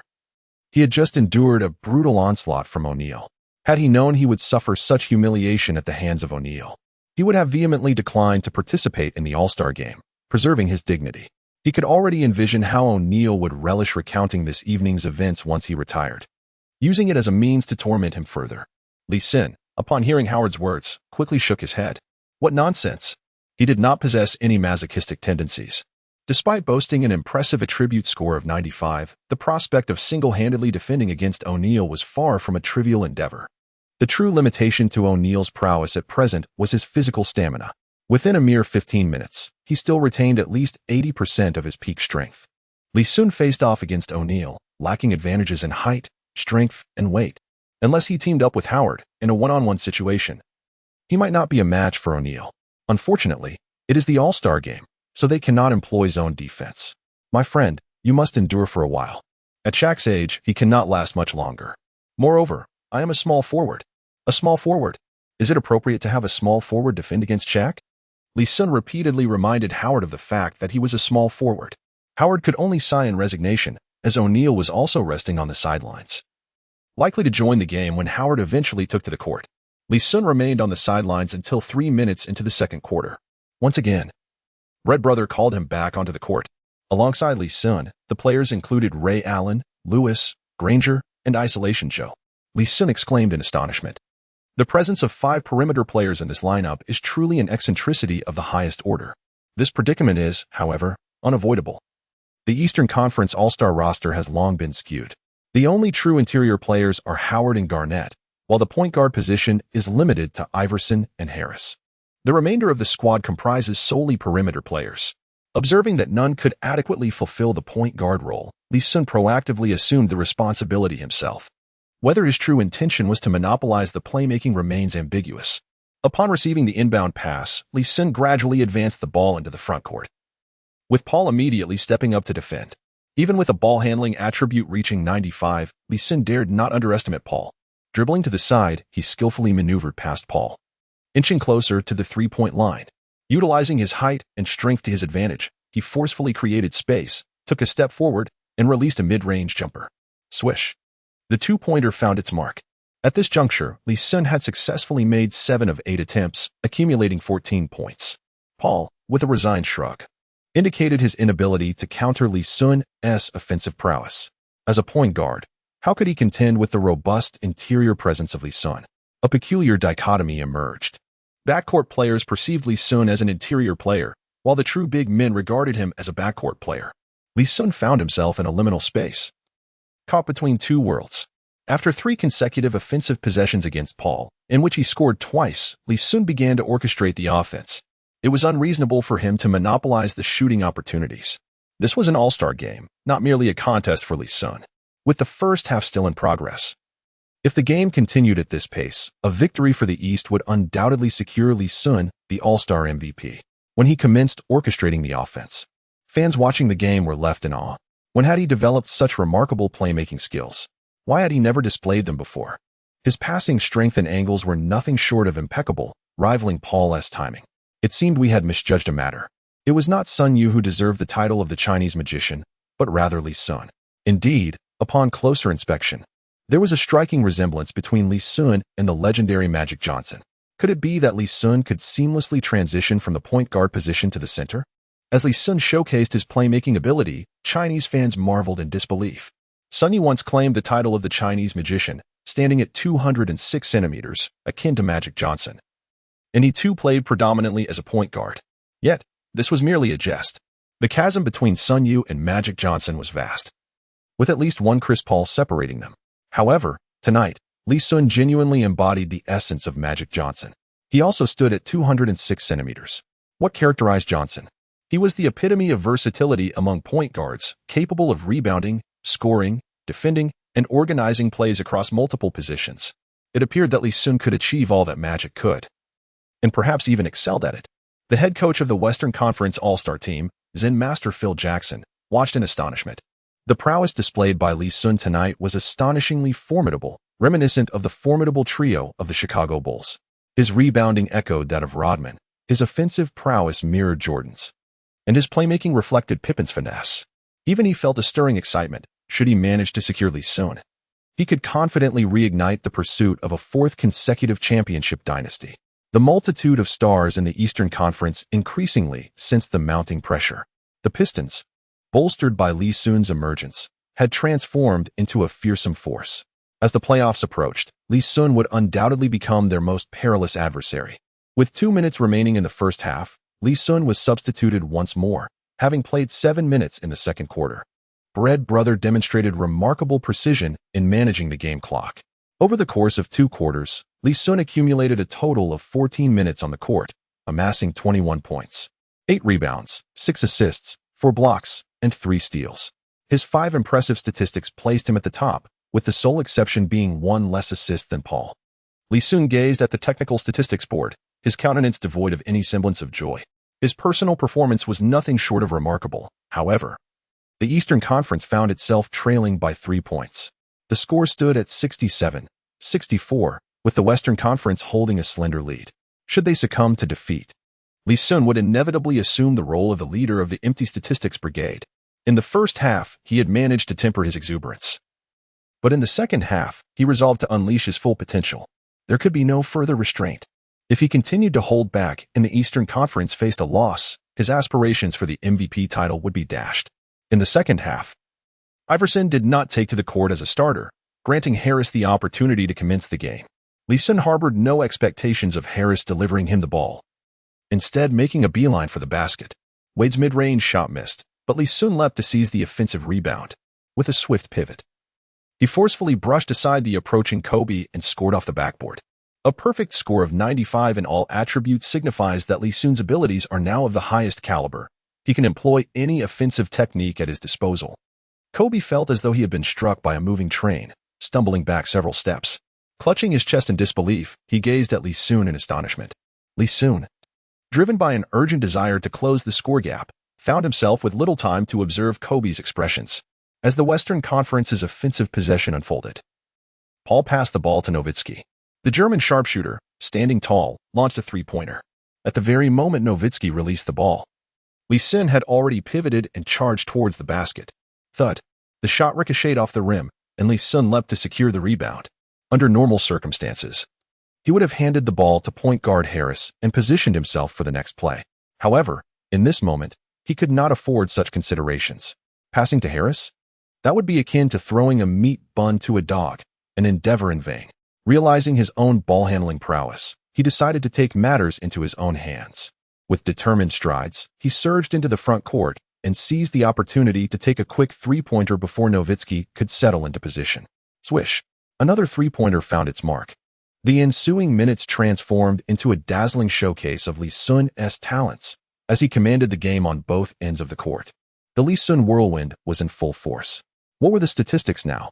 29 points, 14 rebounds, 8 assists, 4 blocks, and 4 steals. A triple-double was within reach, astonishingly reminiscent of the legendary Jordan. In the commentary booth, the two analysts were left utterly speechless, with just 2 more assists needed.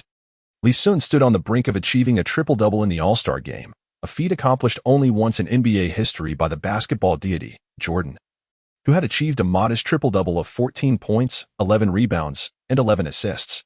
If Lee Sun manages to achieve a triple-double tonight, he will not only become the first player to record a triple-double in the All-Star game since Michael Jordan, but he will also set the record for the largest triple-double in NBA history.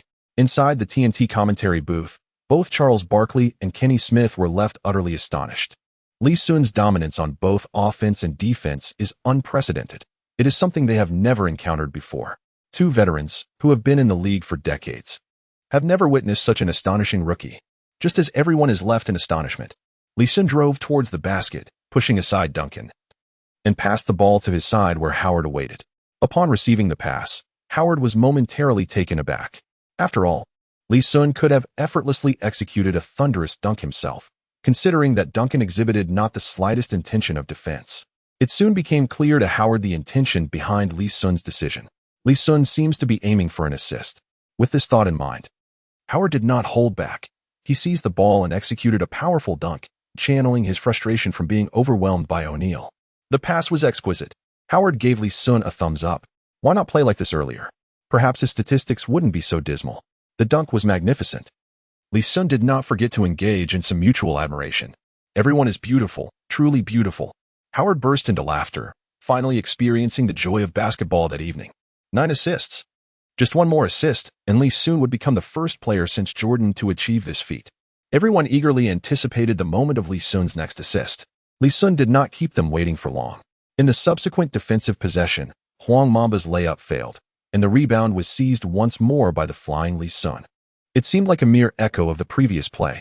Once again, he charged forward with the ball, once again barreling towards the basket to overpower Duncan, and once again, he passed to Howard, who executed a thunderous dunk. It was a success. A triple-double achieved, the second in All-Star history, and the largest one yet. Lee Sun made history. A Chinese player has etched an indelible mark on the NBA stage. Yujia's voice grew hoarse from the excitement. My God, he actually did it. I can assure all viewers watching the live broadcast that I have never witnessed such an astonishing rookie in my life. My God, he is merely a rookie. He accomplished what no one besides Jordan has ever achieved. No, even Jordan could not perform as brilliantly as he does. Barkley, with his characteristic exuberance, spoke animatedly, his words flying forth in a flurry of enthusiasm. Beside him, Kenny Smith refrained from mocking Barkley this time, as he felt that Barkley was entirely correct. On the court, Lee Sun remained oblivious to the tremendous stir his triple-double had created. His intention in securing this accomplishment was not to seek comparisons with Jordan, but rather to elicit a higher evaluation from the system once the game concluded. The dynamics of the game shifted once more under Lee Sun's relentless pursuit. The East, initially trailing, now held a 5-point lead. After 2 more minutes of play, Bread Brothers substituted Lee Sun out of the game. Lee Sun did not even need to glance at the timer, for he was certain that he had already played for 7 minutes this quarter. Prior to the match, Bread Brother had mentioned that he would allow himself to play for 27 or 8 minutes, thus averaging 7 minutes per quarter. This individual was undoubtedly a master of time management. Sitting on the sidelines, Lee Sun anxiously awaited his return to the court. As Lee Sun had just exited the court, the Western Conference swiftly introduced O'Neal.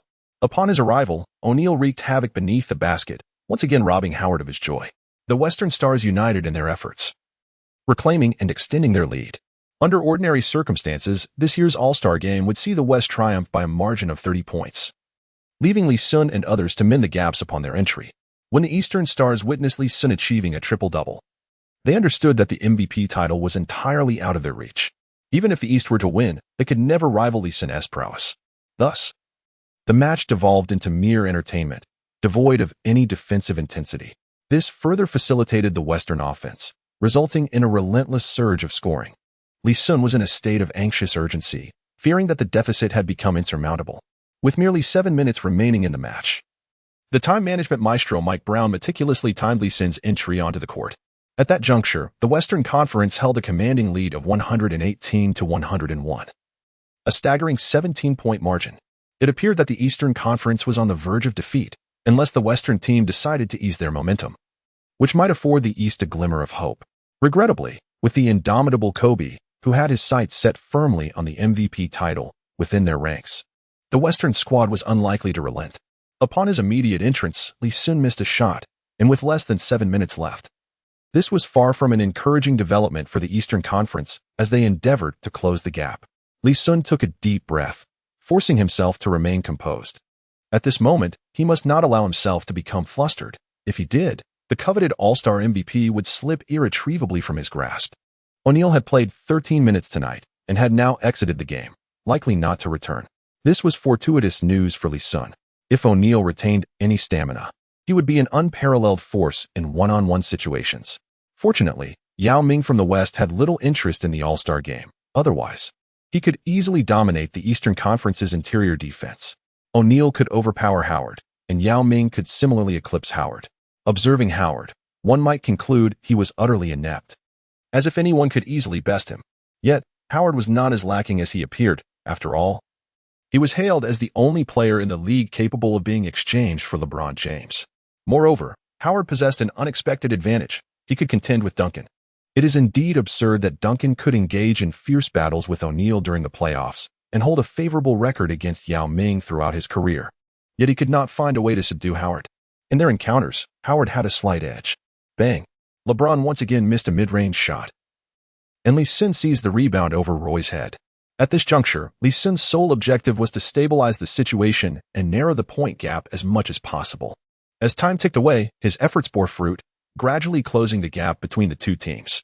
However, the extent of the reduction fell far short of Lee Sun's satisfaction. With merely 2 minutes remaining in the game, a 9-point deficit still loomed between the teams. Lee Sun's offensive efficiency is remarkably high. However, his counterparts in the West are equally formidable.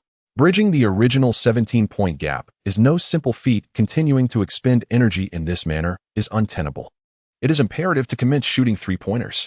Lee Sun resolved to take a daring risk by wielding the double-edged sword of the three-point shot. The three-pointer was the optimal means to reclaim points. In a desperate bid to close the 9-point gap within 2 minutes, Lee Sun had no choice but to attempt a three-pointer. After Kobe's layup was thwarted by Howard, Lee Sun fortuitously seized a rebound. Wasting no time, he swiftly initiated a counterattack. Seizing the opportunity before his opposing player could settle into position, Lee Sun decisively launched a three-pointer from the frontcourt. Swish! With what could almost be deemed an open shot, Lee Sun, boasting an impressive three-point attribute of 95, made a steady connection. The 9-point deficit was reduced to a mere 6. The hope of victory had significantly increased. Turning around, Paul made a basket, restoring the gap to 8 points. In the final moments, Bread Brother played the role of a benefactor. Sensing Lee Sun's fervent desire to survive, he brought Allen Iverson onto the court. Iverson, not one to dominate the ball, promptly passed it to Lee Sun as soon as he crossed half-court. He understood well that tonight, Lee Sun was undeniably the protagonist. Should the Eastern Conference falter, Lee Sun would be the tragic figure. If they triumphed, he would emerge as the great victor. Lee Sun received the pass, and Kobe swiftly approached to defend him one-on-one. Kobe's defensive prowess was beyond question, and he was undoubtedly giving his all tonight. Unfortunately, he was up against Lee Sun, a remarkably enhanced version of himself. Right before Kobe's eyes, Lee Sun executed a jump shot from beyond the arc swish. The three-pointer swished through, narrowing the deficit to just 5 points. Kobe immediately retaliated, driving to the basket for 2 points, maintaining the stalemate. However, Lee Sun's subsequent three-point attempt failed to find its mark. With no other options available, Lee Sun had no choice but to shoot again, treating each miss as a chance to succeed. Back and forth they went, with only 40 seconds remaining in the game. Brother Brett quickly called a timeout. "Well done, young man. You're doing great, Lee Sun. We still have a chance. Don't lose heart." Inspired by Lee Sun's fierce determination to win, several players from the Eastern team stepped forward to rally behind him. Even Pierce approached, giving Lee Sun a reassuring pat on the back. With a remarkable stat line of 39 points, 25 rebounds, 10 assists, 5 blocks, and 4 steals, even the seasoned Pierce could not help but feel a sense of respect. Had it not been for Lee Sun's individual effort, the Eastern team would likely have surrendered by now, facing a humiliating defeat. "Guys, I know this is an exhibition match, but we've come this far. We owe it to ourselves to give it our all, if not for anything else, then for the sake of Lee Sun's outstanding performance. If we lose, the shame will not fall on Lee Sun, but on us," Brother Brett said solemnly to his teammates. The players nodded in agreement, recognizing the truth in his words. Lee Sun has achieved such an extraordinary level of performance that he undoubtedly deserves a place in the annals of NBA history. Future fans, upon witnessing these statistics, may wonder how he could possibly have failed to secure the MVP title. The only logical explanation lies in the inadequacy of Lee Sun's teammates. The All-Star roster is hardly a closely guarded secret. A simple inquiry reveals the lackluster credentials of those accompanying him. Lee, in these final moments, unleash your prowess. We still have a brief timeout at our disposal, which you may utilize at your discretion. Bread Brother harbors a tinge of regret, realizing that he should not have been so stringent with Lee Sun's playing time. Had he allowed him an additional 3 to 5 minutes, the current predicament might have been averted. Crucially, on the Western Conference side, the substitute All-Star Roy has already amassed a staggering 31 minutes on the court. With Roy's presence bolstering the performance, if Lee Sun were to play for 31 minutes as well, who could possibly find fault? However, it is now too late for such reflections. All that remains is to hope that Lee Sun can muster enough strength to close the gap in the remaining 40 seconds. As play resumes, Iverson stands poised to inbound the ball. Upon receiving the pass, Lee Sun focused intently, rising against Kobe's defense to execute a three-point shot. This time, fate favored Lee Sun, as the ball swished through the net with grace. The offensive sequence consumed less than 5 seconds, leaving just 40 seconds on the clock. Understanding Kobe's tendencies, Lee Sun anticipated that the forthcoming Western Conference offensive play would see Kobe take charge. Thus, he boldly approached to engage in one-on-one defense against him. If he could successfully thwart this offensive attempt, their chances of victory would significantly increase. As Paul advanced with the ball, Lee Sun kept a vigilant eye on his every move. At the moment Paul released the ball, Lee Sun surged forward like a hunting cheetah, darting towards the basketball with astonishing speed. Startled, Kobe recognized Lee Sun's intent to intercept and swiftly took a step to position himself for the catch. In such critical moments, Lee Sun's height and wingspan advantage became evident. Perhaps only a fingertip ahead of Kobe, Lee Sun managed to make contact with the ball first. The trajectory of the basketball altered, rolling towards the half-court line. Lee Sun could hardly bear to squander this invaluable opportunity, striding forward with determination. Near the midcourt line, he bent down to retrieve the ball, leveraging his momentum to advance toward the three-point line with a somewhat disheveled appearance. Kobe was trailing closely behind, but Lee Sun was beyond caring.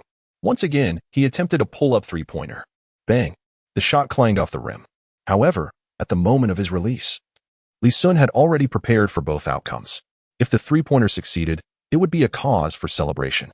If it failed, the front court was deserted, with only Kobe contesting the rebound against him, an unlikely match to rival his own prowess. Upon landing, Lee Sun continued his advance, securing the rebound beneath the basket before Kobe could intervene.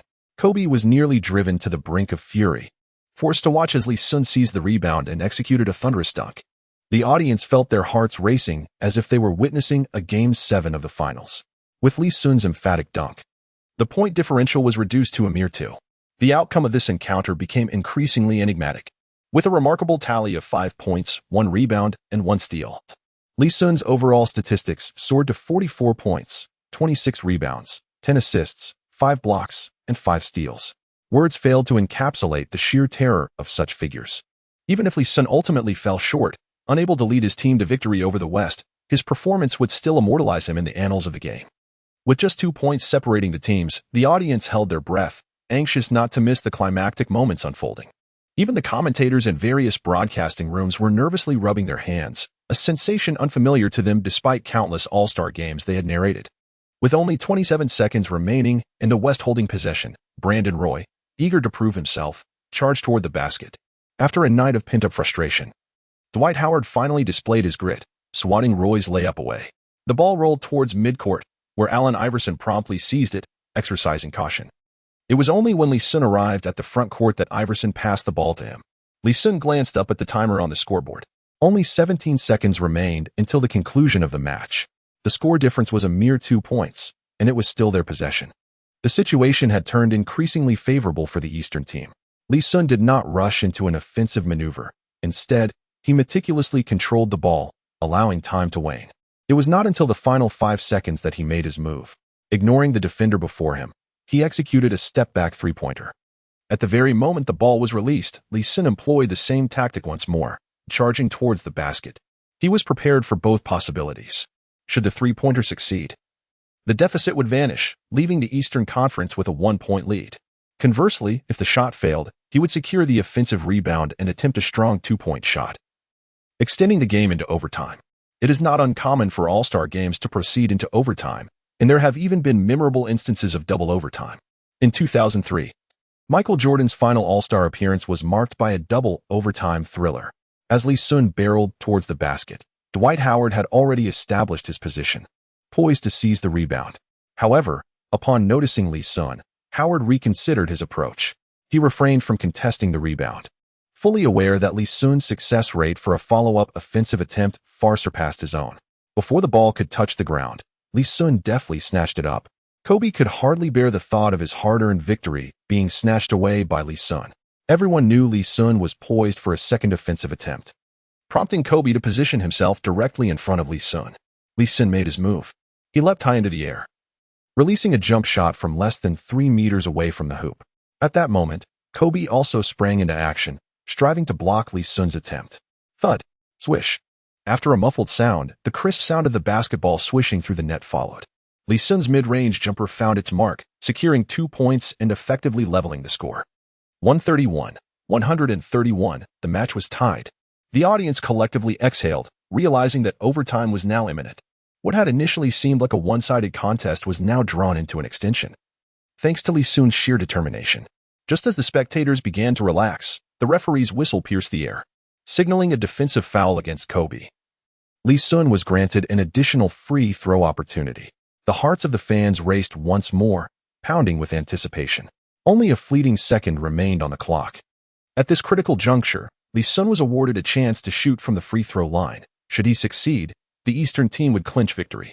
The Western team, however, would need to score within that final second to have any hope. Clearly, such a feat was improbable. The weight of expectation now rested squarely upon Lee Sun's shoulders. Lee Sun took a deep breath to soothe the tension within him.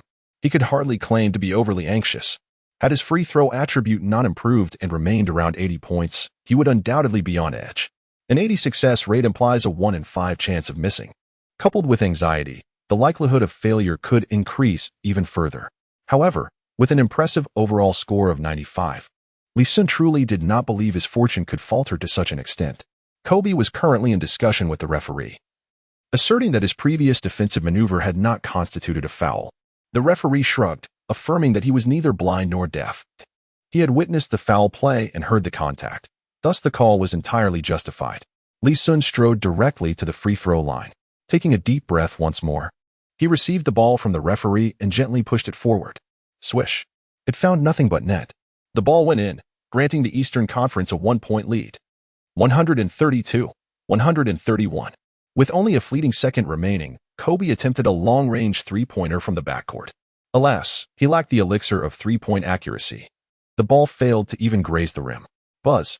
The sound of the whistle echoed throughout the arena. The Eastern All-Star team, seemingly at a disadvantage, managed to secure a narrow victory. Seated at the sidelines, the star-studded women gasped in disbelief, covering their mouths as they gazed at Lee Sun with incredulity. Many exuberant women rose to their feet, casting flirtatious glances his way, especially a throng from the Kardashian clan, who would never miss such an opportunity to enhance their visibility. Their 2 years of reality television alongside the Kardashians had catapulted them to fame. However, individuals like them must constantly generate buzz, otherwise, they risk fading into obscurity. With Lee Sun's meteoric rise to prominence, he is destined to become the brightest new star in global sports. Should they align themselves with him? Their relevance is sure to endure. Lee Sun is currently oblivious to the fact that he has become the quarry of the Kardashian sisters. As he revels in the euphoria of victory, this match stands as the most exhilarating contest he has played since his transmigration.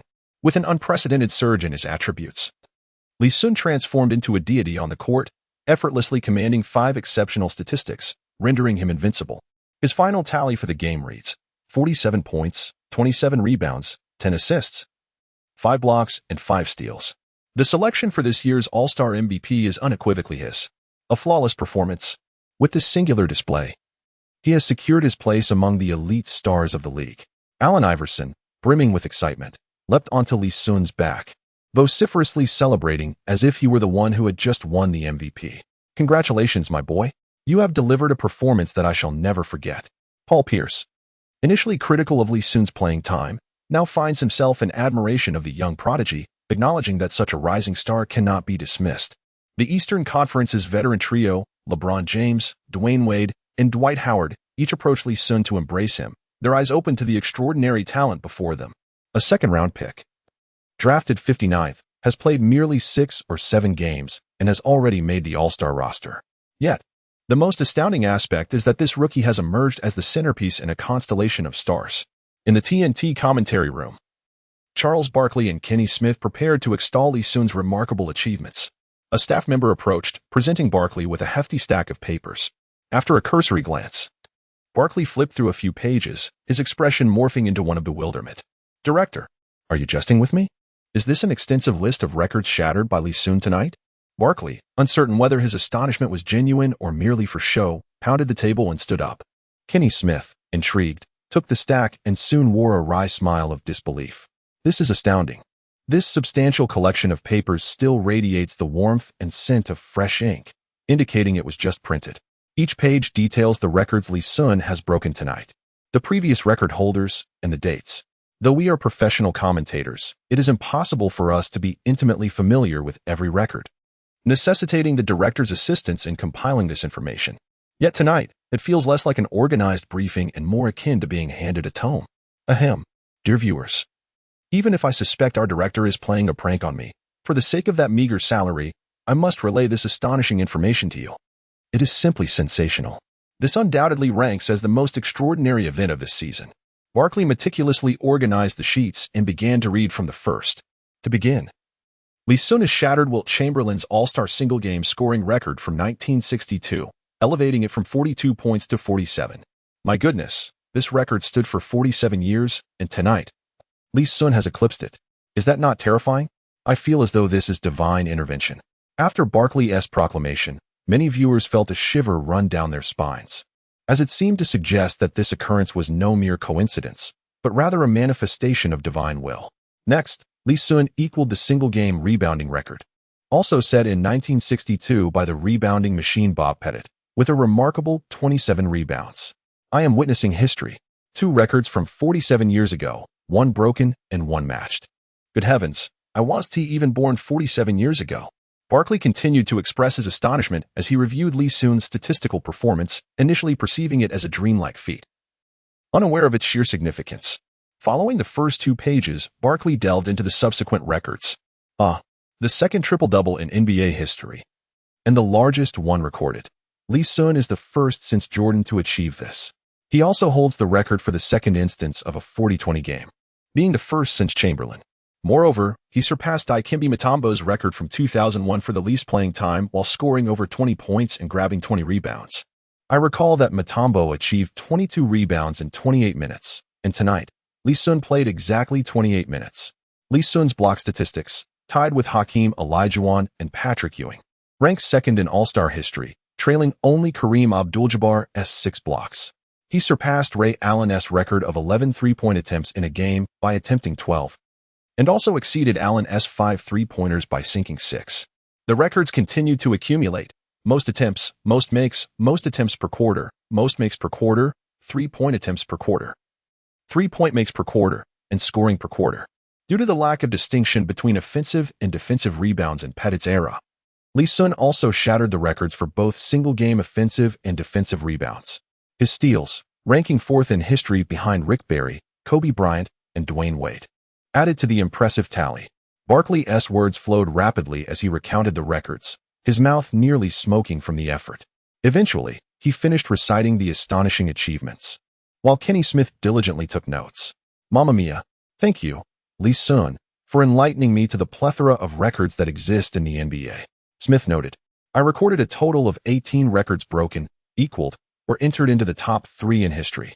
Yet, the revelations did not cease there. We must also consider Lee Sun's status as a rookie and second-round pick. He is the first player selected in the second round to be named an All-Star in his rookie season and the first second-round pick to earn the All-Star MVP title. Including these 2 records, Lee Sun has astonishingly amassed a total of 20 records tonight. Achieving 20 records in a single game is something that no one could have fathomed before, let alone Lee Sun himself. This is the true essence of becoming a legend in a single performance. As Iverson stated, henceforth, Lee Sun must be included in the roster of the league's elite stars. Lee Sun's professional career has officially taken flight. As Barkley recited Lee Sun's record, a temporary award podium had already been erected within the arena. In previous years, the selection of the All-Star MVP might have sparked some debate. However, this year, Lee Sun's designation as MVP is indisputable. If someone with such remarkable statistics as Lee Sun cannot secure the MVP title, then the very essence of this All-Star game becomes questionable. Stern has made his way onto the court, appearing in high spirits, seemingly rejuvenated by a decade. It is well known that Stern's fascination with the Chinese market has reached an almost fervent level. During the selection of All-Star replacements, Vice President Silver had previously suggested that Bosch from the Eastern Conference be chosen. However, Stern resolutely rejected this notion, opting instead for Lee Sun. In his view, Lee Sun represents a significant opportunity to further expand the Chinese market. Yao Ming's demeanor, while admirable, lacks the assertiveness required, whereas Lee Sun possesses a character that stands in stark contrast to both Yao Ming and Yi Jianlian. Most importantly, Lee Sun's prowess is genuinely worthy of a place on the All-Star roster. Ultimately, this decision has proven to be immensely rewarding for him. Lee Sun's performance this evening will undoubtedly reverberate across the globe. Surrounded by a constellation of basketball stars, Lee Sun ascended the podium, standing alongside Stern. The NBA is a realm where miracles are conjured.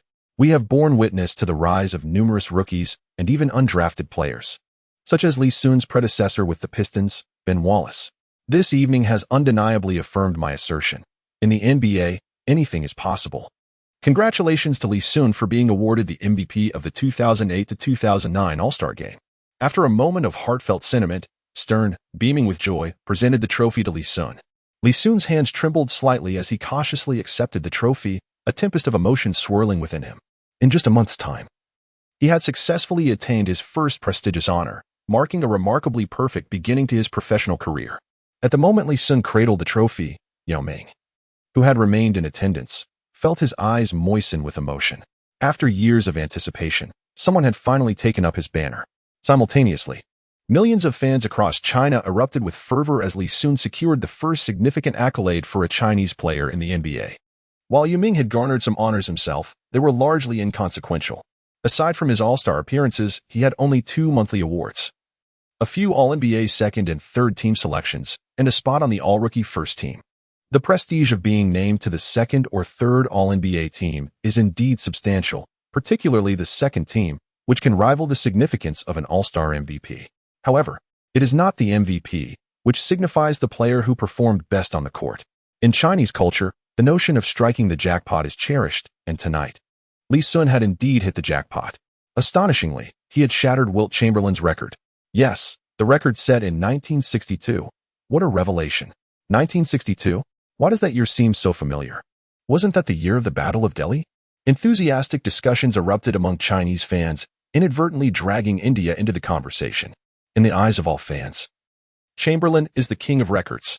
He not only set numerous records, But each one is a pinnacle that few can hope to reach, scoring 100 points in a single game, averaging 54 points per game in a season, and averaging 27.2 rebounds per game. To everyone's astonishment, Lee Sun had managed to break one of Chamberlain's records tonight. Of course, the All-Star scoring record is arguably the most easily breakable among all his achievements. A mere 42 points in a single game, even without Lee Sun. Many players in the future would surpass this mark. Lee Sun had been deceiving everyone. He claimed his role model was Adrian Dantley, but that is undoubtedly a fallacy. His true inspiration should be Bob Pettit, the Louisiana Lightning, as Lee Sun had equaled Pettit's long-standing record, bringing this revered figure back into the limelight. The moniker Louisiana Lightning refers to Bob Pettit, whose nickname echoes the early Bombers' Bombardiers. It is not derived from the high-ranking enforcers in Hong Kong gangster films, but refers to the small city of Baton Rouge, known as Red Stick. However, the Chinese meaning of Red Stick fits Pettit perfectly. He can be regarded as one of the most aggressive and offensive white players in NBA history. Standing at the same height as Lee Sun, both at 206 centimeters, Pettit once averaged 28 points and 20 rebounds in a season, a feat that bears some resemblance to Lee Sun's current performance. If Lee Sun continues to maintain his scoring and rebounding prowess, he too has the potential to achieve such statistics this season. Thus, fans asserting that Lee Sun's model should be the Louisiana Lightning have a valid point. The award ceremony concluded. Lee Sun, cradling the trophy, was about to exit the stage when Stern called out to him, "My boy, congratulations. I see boundless potential in you. Keep up the hard work, and you will undoubtedly astonish me even further." Stern warmly grasped Lee Sun's hand, resembling a kind neighbor. The other players, witnessing this unexpected display, looked on in disbelief. How could this cunning and tyrannical overlord of the league bestow such a gentle smile upon Lee Sun? Indeed, in the eyes of many players, this was the image Stern projected. "Thank you, Mr. Stern. I will strive to do my best." Lee Sun forced a faint smile and addressed Stern. As soon as Stern departed, a throng of journalists surged forward, encircling Lee Sun in layers, both inside and out.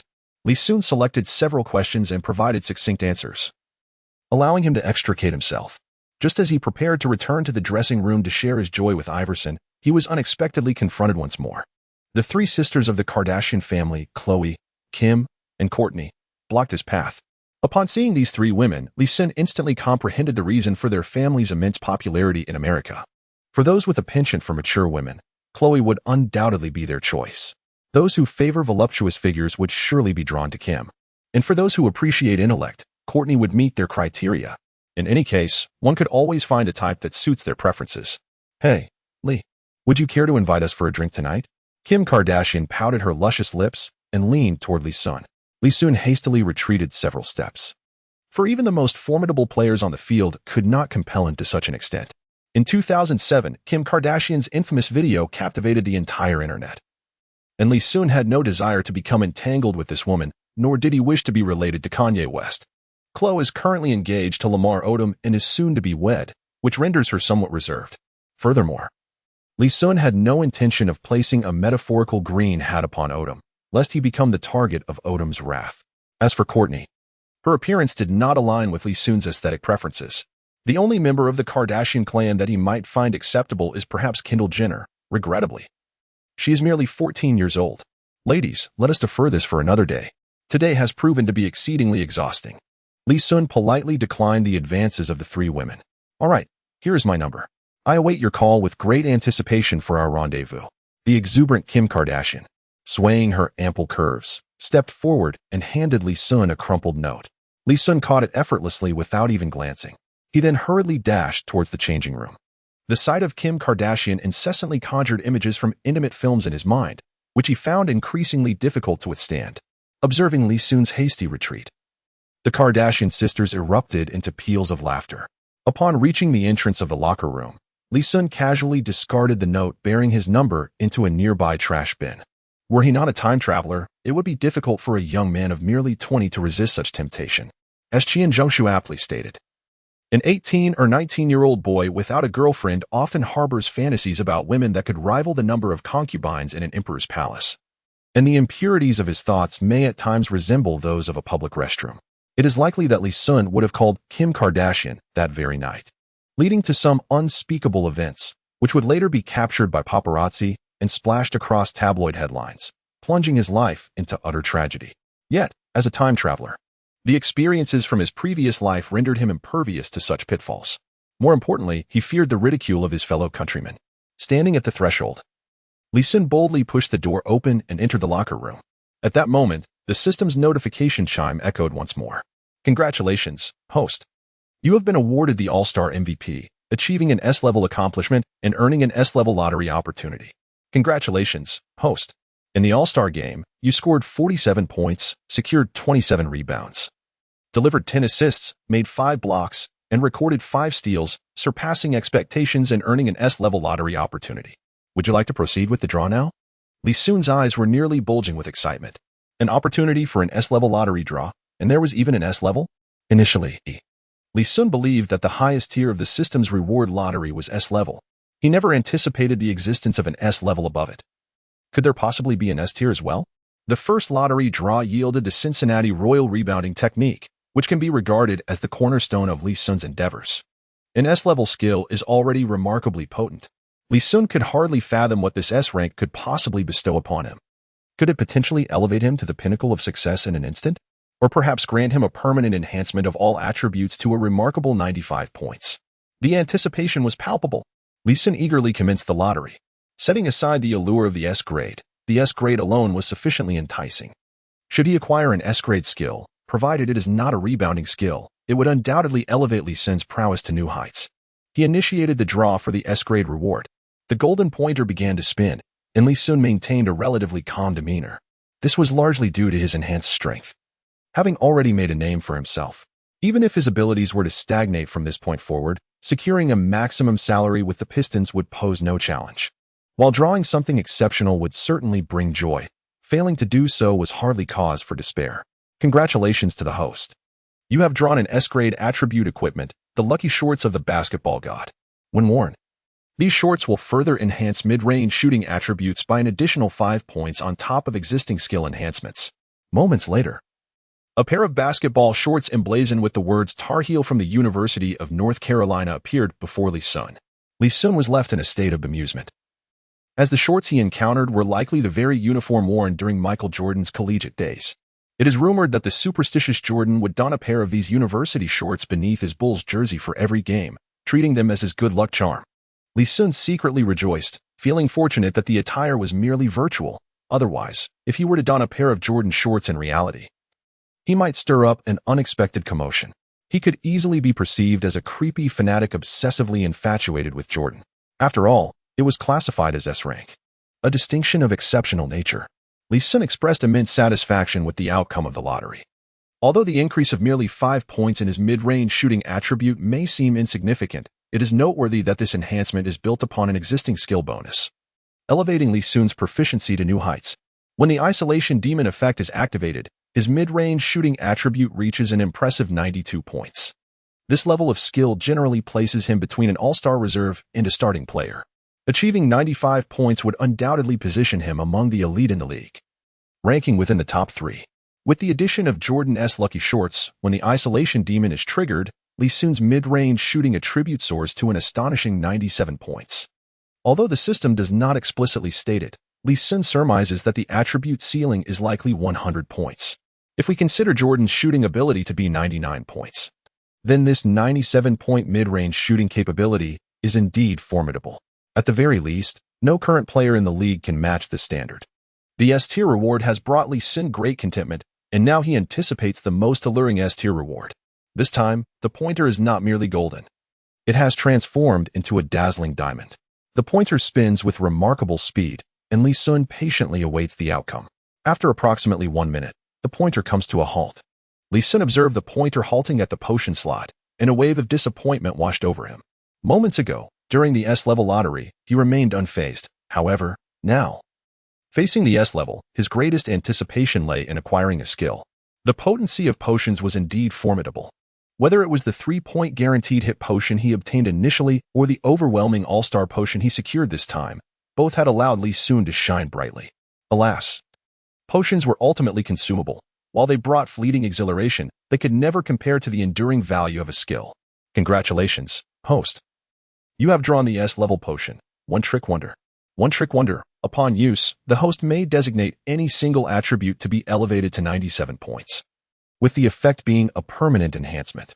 Lee Sun gazed at the introduction of the potion, and his entire demeanor shifted.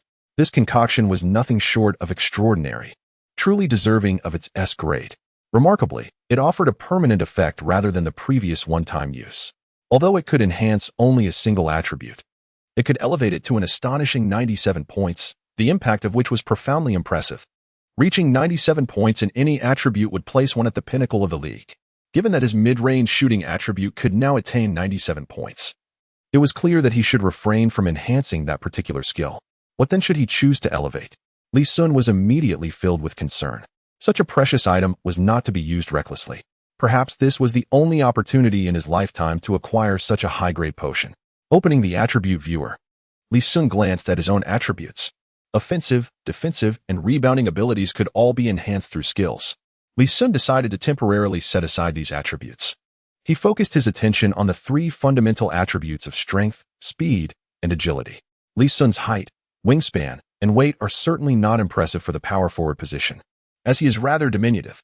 However, if positioned as a small forward, his attributes become significantly more pronounced. This also elucidates why Lee Sun consistently emphasizes his identity as a small forward. At present, his strength, speed, and jumping abilities are remarkably mediocre, each barely surpassing the passing mark, all hovering in the 60s. Lee Sun first eliminated the attribute of jump ability. His height was insufficient, and he could not rely on leaping to compensate. At the small forward position, there was only one player, Durant, who towered over him, making the need for verticality less pressing. After a considerable period of contemplation regarding the remaining attributes of speed and strength, Lee Sun resolutely chose strength. Many individuals grossly underestimate the significance of strength in the realm of basketball. Even if one is not a front-court player, on the grand stage of the NBA, perimeter players inevitably engage in physical confrontations. Without adequate strength, Lee Sun would struggle to defend against opponents utilizing back-to-the-basket moves. For instance, while he could hold his ground against Arteist in a face-up defense, he would falter once Arteist initiated a post-up. Moreover, Lee Sun could not permanently occupy the small forward position. There would be moments when he needed to drive to the basket. When matched against elite traditional centers, his lack of strength would hinder his ability to establish position, rendering him vulnerable to being overpowered. During the All-Star game, his decisive victory over Stoudemire was largely attributed to his impressive strength rating of 95 points, which played a crucial role. Ultimately, possessing considerable strength instills one with the confidence to engage in physical confrontations. Lee Sun has not forgotten that in just 2 days, he will face the Bucks. He harbors a deep-seated anger towards the fragmented Bogut and has no intention of letting him off lightly. Enhancing his strength attribute. In the blink of an eye, his original strength attribute of 67 points surged by 30 points, reaching an astonishing 97 points. Lee Sun felt his muscles tense up instantaneously, as if they were about to burst through his skin. Sensing the formidable power within him, Lee Sun brimmed with confidence. He could distinctly perceive his strength attribute at 97 points, significantly surpassing the 95 points he showcased during the All-Star game. He pondered whether this current strength could rival that of legends like Shaquille O'Neal or Karl Malone in an arm wrestling contest during their prime. Lee Sun pondered with curiosity, reflecting on the fact that Ma Long had already retired and that Dabin was entering the twilight of his career. This question would likely remain unanswered forever. Nevertheless, Lee Sun felt that the peak prowess of these two athletes must have been around 98 or 99 points. He believed that his current strength of 97 points might slightly fall short. "Buddy, are you still in denial?" he mused. "To be honest, I too feel as though I'm living in a dream."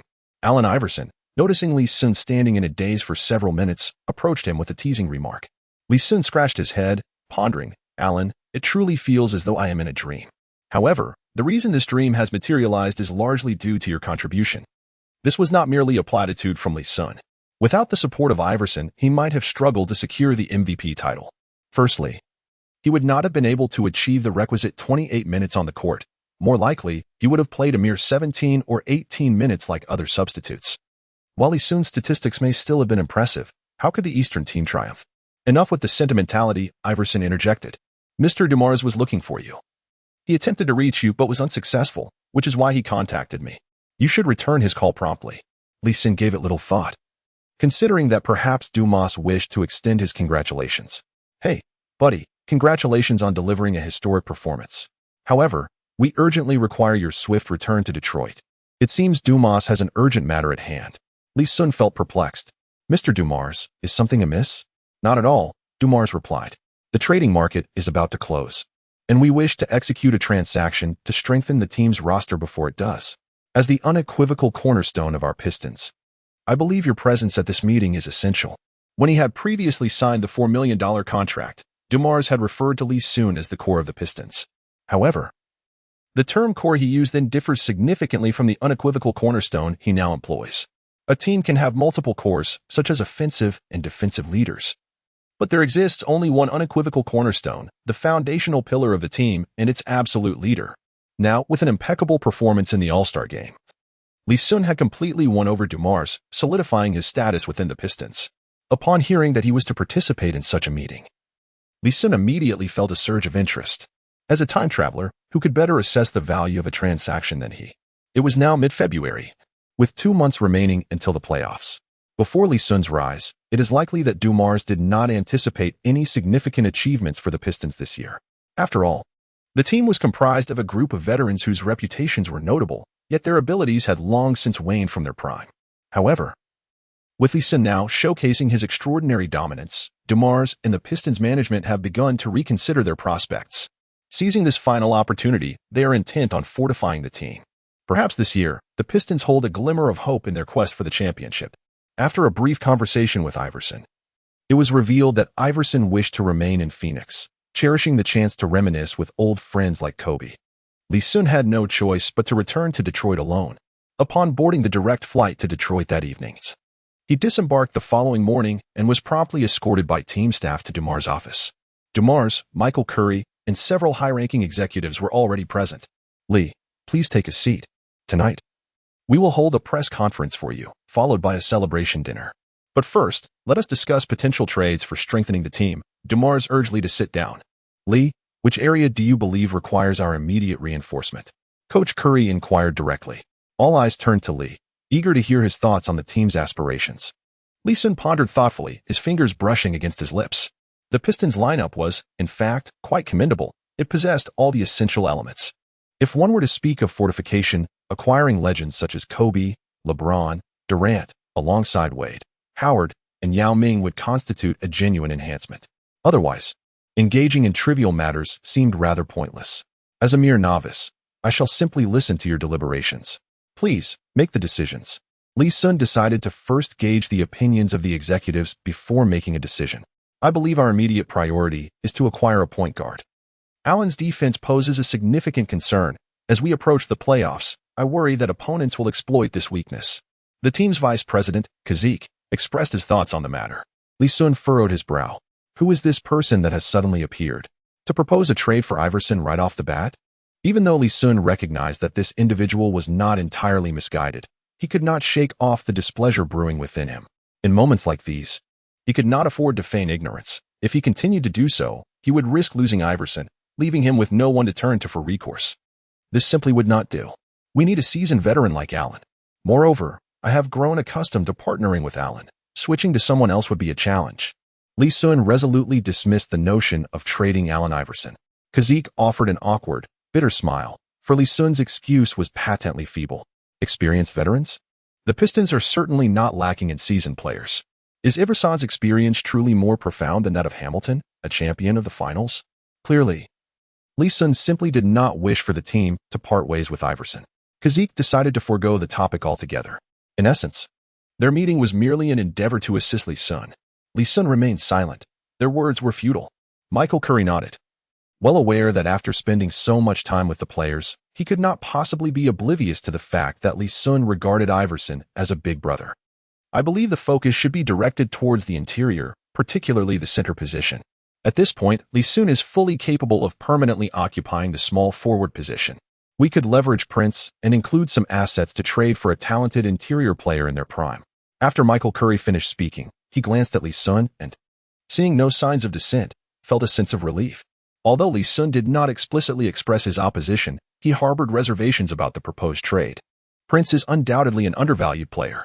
While he is currently capable of consistently playing the small forward position, Selling Prince would mean the team would sacrifice depth on the bench. When Lee Sun plays as a small forward, Prince can adeptly fill in as a shooting guard, alleviating some pressure from Hamilton. Conversely, when Lee Sun shifts to the interior, Prince can seamlessly return to his small forward role.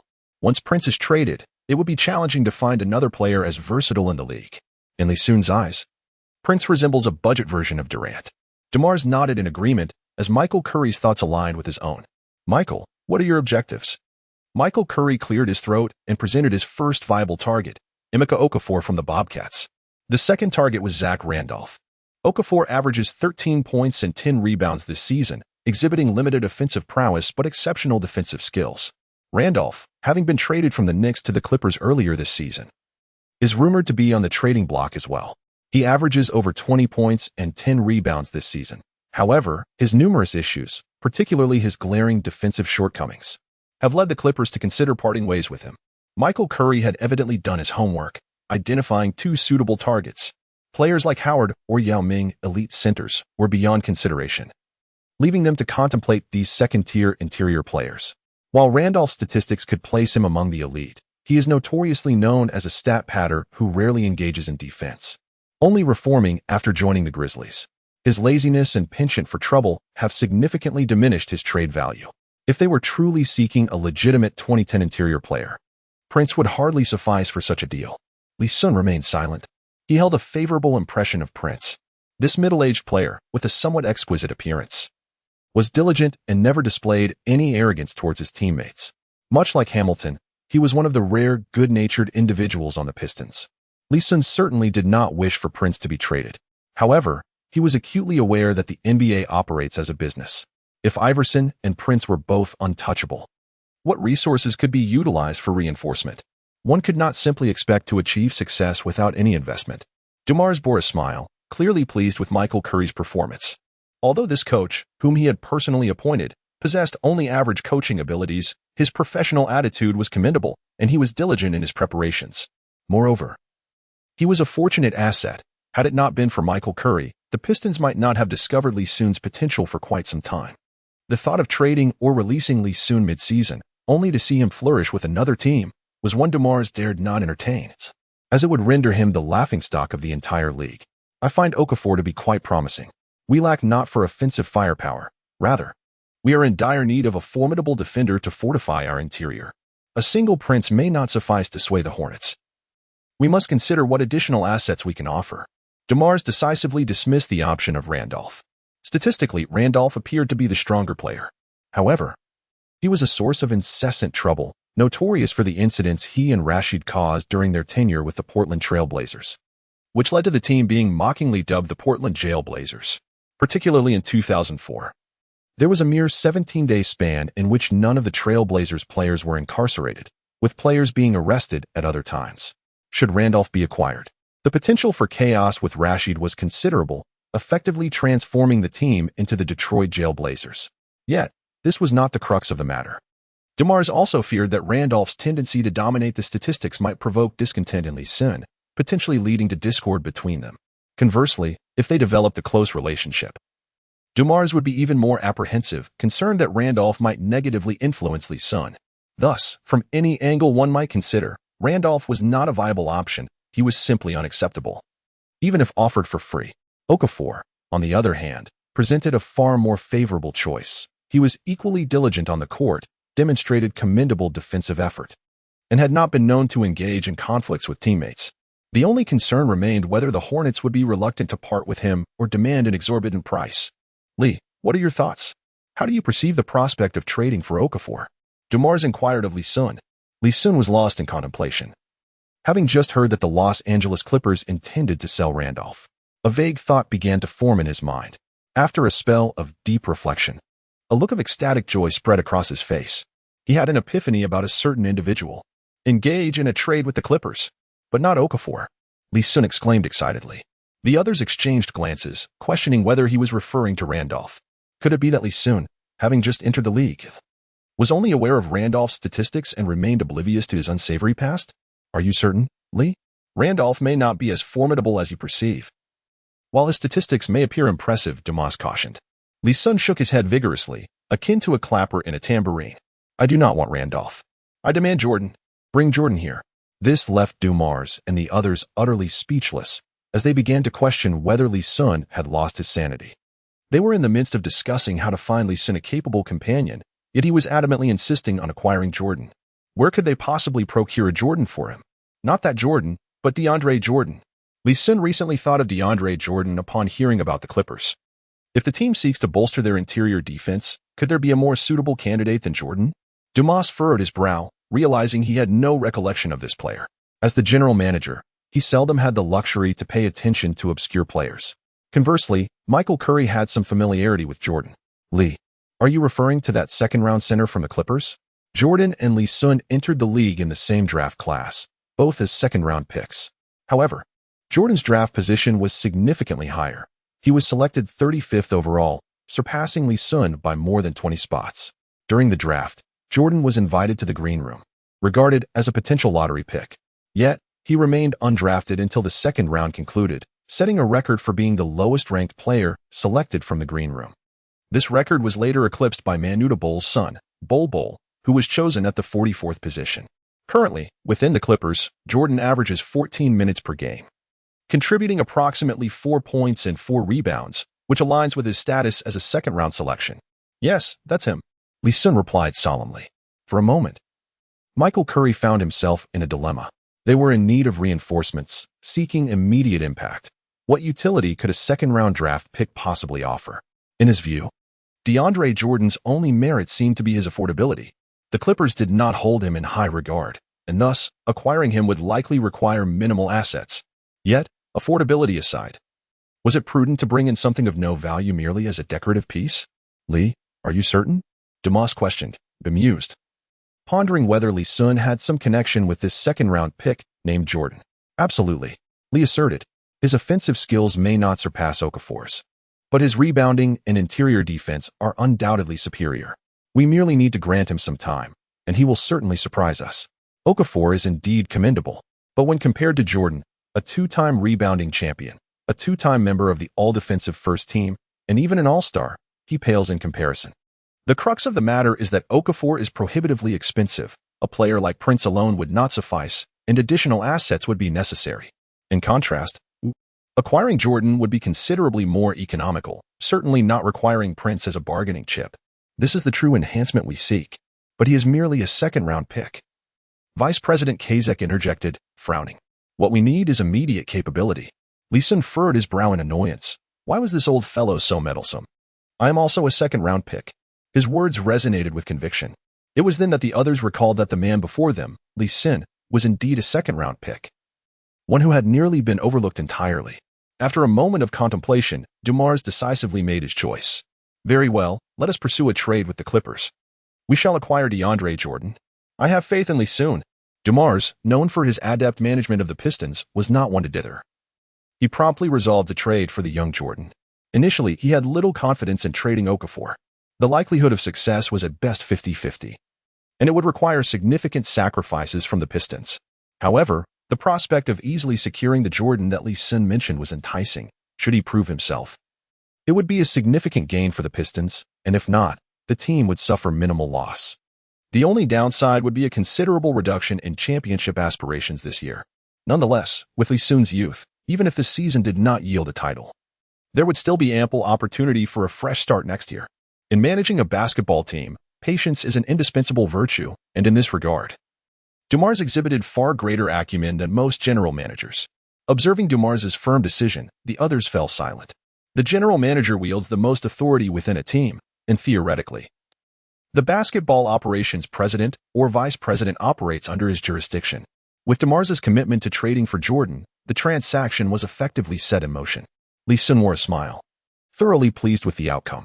Prince would not need to be traded, and the Pistons were poised to acquire DeAndre Jordan, marking a substantial enhancement to their roster. Michael, please reach out to the Clippers regarding this matter. Utilize Rodney Stuckey as a bargaining chip and encourage the Clippers to include another draft pick. Given the Clippers' current performance, a first-round pick was out of the question. A second-round selection would suffice. Dumars entrusted the entirety of the trade negotiations to Michael Curry. Curry was taken aback. It was quite a surprise to see Stuckey included in the trade discussions. Stuckey, a dual-threat guard acquired by the Pistons with the 15th overall pick in 2007, had demonstrated commendable performance. In his rookie season, he averaged 7.6 points per game, and prior to Lee Sun's emergence this season, he was averaging 13 points per game. His shortcomings included a lack of height, unremarkable athleticism, and subpar defensive skills. A rookie averaging 13 points and 5 assists could easily be exchanged for a second-round draft pick averaging only 4 points and 4 rebounds. A trade the Clippers would undoubtedly accept. Lee Sun possesses but a singular fragment of memory regarding Stuckey's past life. It is that this individual, following a substantial contract with the Pistons, recorded dismal performances in his first 3 games, hitting only 1 out of 10 attempts, 0 out of 7, and 0 out of 6, rendering him the player with the lowest shooting percentage in the opening 3 games of an NBA season since electronic records began. In this life, after playing several games alongside Stuckey, Lee Sun's impression is that he is rather idiosyncratic, exhibiting a pronounced penchant for isolation plays. However, Lee Sun does not perceive this as a moral failing. As a newcomer, one must certainly strive for personal advancement. Seeking to enhance one's statistics on the court can hardly be deemed a transgression. Michael Curry's efficiency at work is remarkably high. After concluding a reinforcement meeting in the morning, Lee Sun received a call by midday, informing him that a trade had been finalized. The Pistons dispatched Stuckey in exchange for DeAndre Jordan and a second-round pick from the 2009 draft acquired from the Clippers. This transaction did not create significant ripples within the league, primarily due to its modest scale, lacking the involvement of any marquee players. Some observers opined that the trade represented a mutually beneficial arrangement, as the Pistons' need for a center is widely acknowledged. Even if DeAndre Jordan is merely a second-round pick, with proper development, he could prove valuable to the Pistons. Nevertheless, a greater number of people felt that the Pistons had suffered a loss in this exchange. At 8 o'clock that evening, under Dumar's guidance, Lee Sun proceeded to a press conference. This event served dual purposes: to officially announce Stuckey's trade and to facilitate a meeting between the newly crowned All-Star MVP and the local Detroit media. Lee Sun, congratulations on being awarded the All-Star MVP.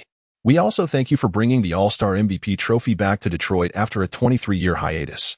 One reporter rose to extend their congratulations. The last Pistons player to earn the All-Star MVP was the baby-faced assassin, Isaiah Thomas, back in 1986. Having received the All-Star MVP, do you have any words for those who have doubted you? This question left Lee Sun momentarily bewildered. Doubts about himself? He was entirely unaware of any skepticism directed toward him. Doubt? Who has doubted me? Lee Sun inquired with genuine curiosity. Of course, it's Bogut. Haven't you seen the news? The reporter concluded, retrieving a newspaper from a casual bag and handing it to Lee Sun through a staff member. Lee Sun was momentarily taken aback. The previous night, he had spent hours aboard a flight, and early in the morning, he attended a reinforcement meeting. Throughout the day, he had been catching up on sleep and was utterly unaware of the latest antics of Bogut. Upon receiving the newspaper, just the sight of the headline ignited his fury. Bogut, Lee Sun does not deserve to win the All-Star MVP. He is even unworthy of being selected for the All-Star roster. He treats the exhibition game as if it were the finals, rendering the competition utterly grotesque. If I were on the court, Lee Sun would certainly not score 47 points. He would merely manage 4. Bogut seizes every opportunity to assert his presence, even shamelessly attempting to provoke controversy after a flawless performance by Lee Sun. Dumars, having perused the newspaper, wore a troubled expression. Presently, Lee Sun is the unequivocal cornerstone of the Pistons, embodying the team's identity. Bogut's blatant denigration of Lee Sun is a clear affront to the Pistons' stature. Tomorrow evening, we shall face the Bucks on our home court, correct? Lee Sun seems to be speaking to himself. Bogut is doomed. That is what I assert.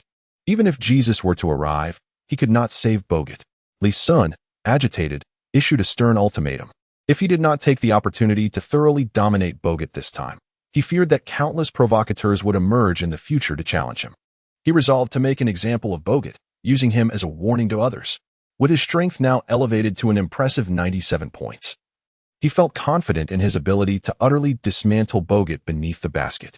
He believed Bogut ought to focus his energies on enhancing his own skills, rather than indulging in the superficialities of fame, akin to a celebrity seeking attention. The current atmosphere in the league is rather disheartening.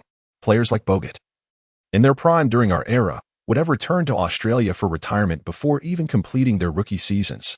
Even the ever-graceful Dumars could not refrain from expressing his discontent. Lee Sun was initially in high spirits, having secured the All-Star MVP and acquired a formidable teammate like Little Jordan, a true double blessing. However, at present, he was utterly disgusted by Bogut and felt no inclination to engage in conversation. A smoldering fire of frustration brewed within him, eagerly awaiting the opportunity to settle the score with Bogut the following evening. After hastily concluding the press conference, Lee Sun followed Dumas out of the venue. Lee, do not hold back in tomorrow's match.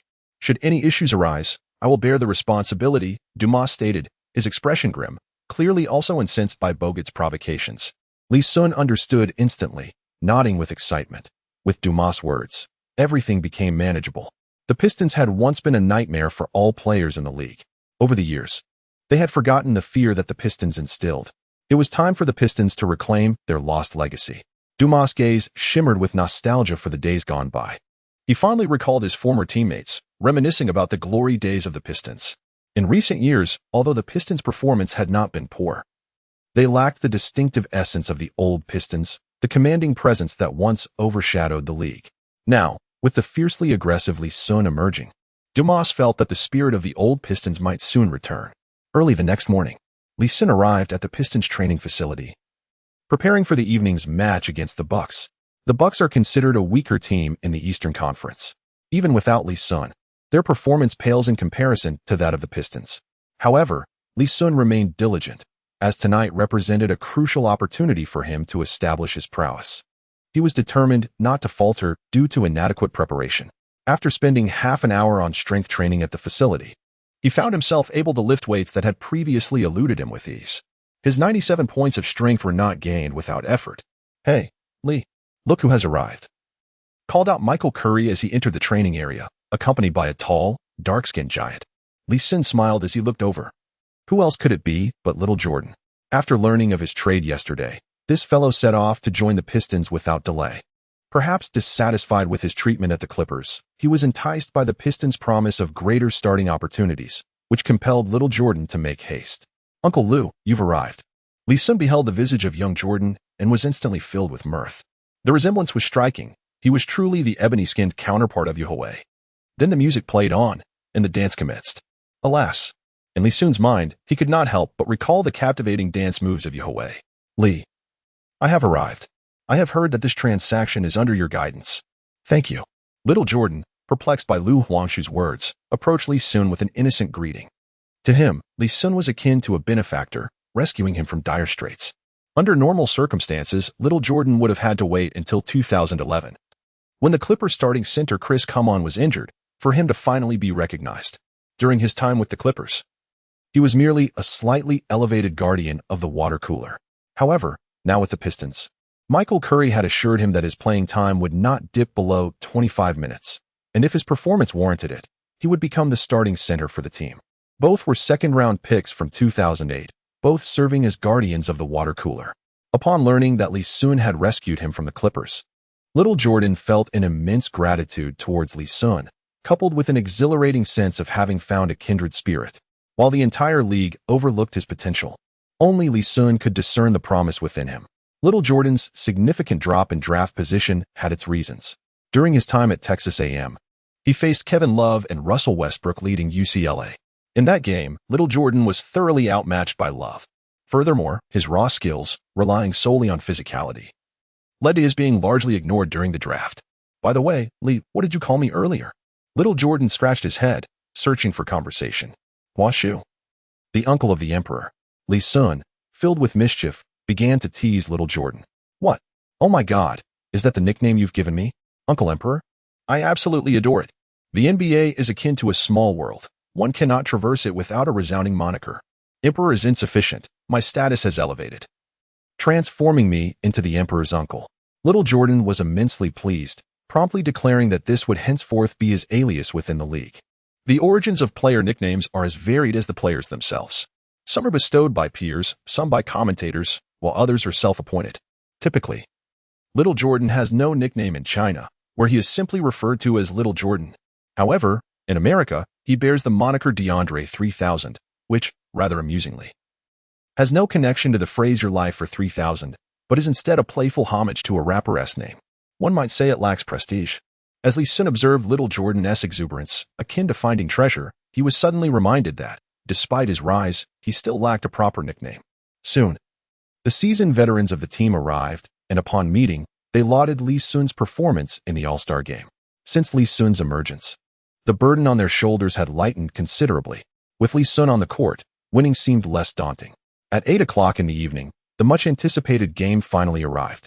Gentlemen, I announce tonight's starting lineup: DeAndre, Rashid, Lee Sun, Richard, and Allen. I expect you all to bring forth your utmost strength. I have no desire to lose to those Bucks. Michael Curry outlined the starting roster and began to motivate the players. DeAndre, Rashid, come here. After announcing the starting lineup, Michael Curry summoned the two interior players to a corner of the locker room. Rashid, you are the veteran of this team. I fear some unfortunate events may transpire tonight. You should know what to do.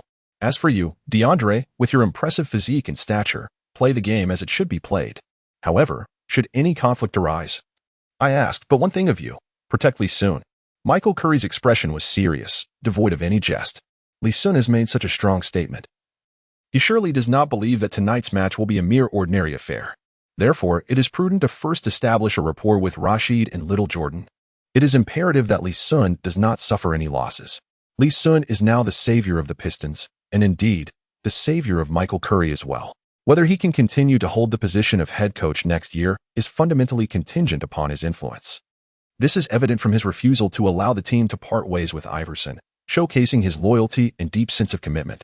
If one maintains a harmonious relationship with Lee Sun, even out of respect for him, it is improbable that the Pistons would dismiss such a person. This is an area in which I excel. My only concern now lies with Bogut.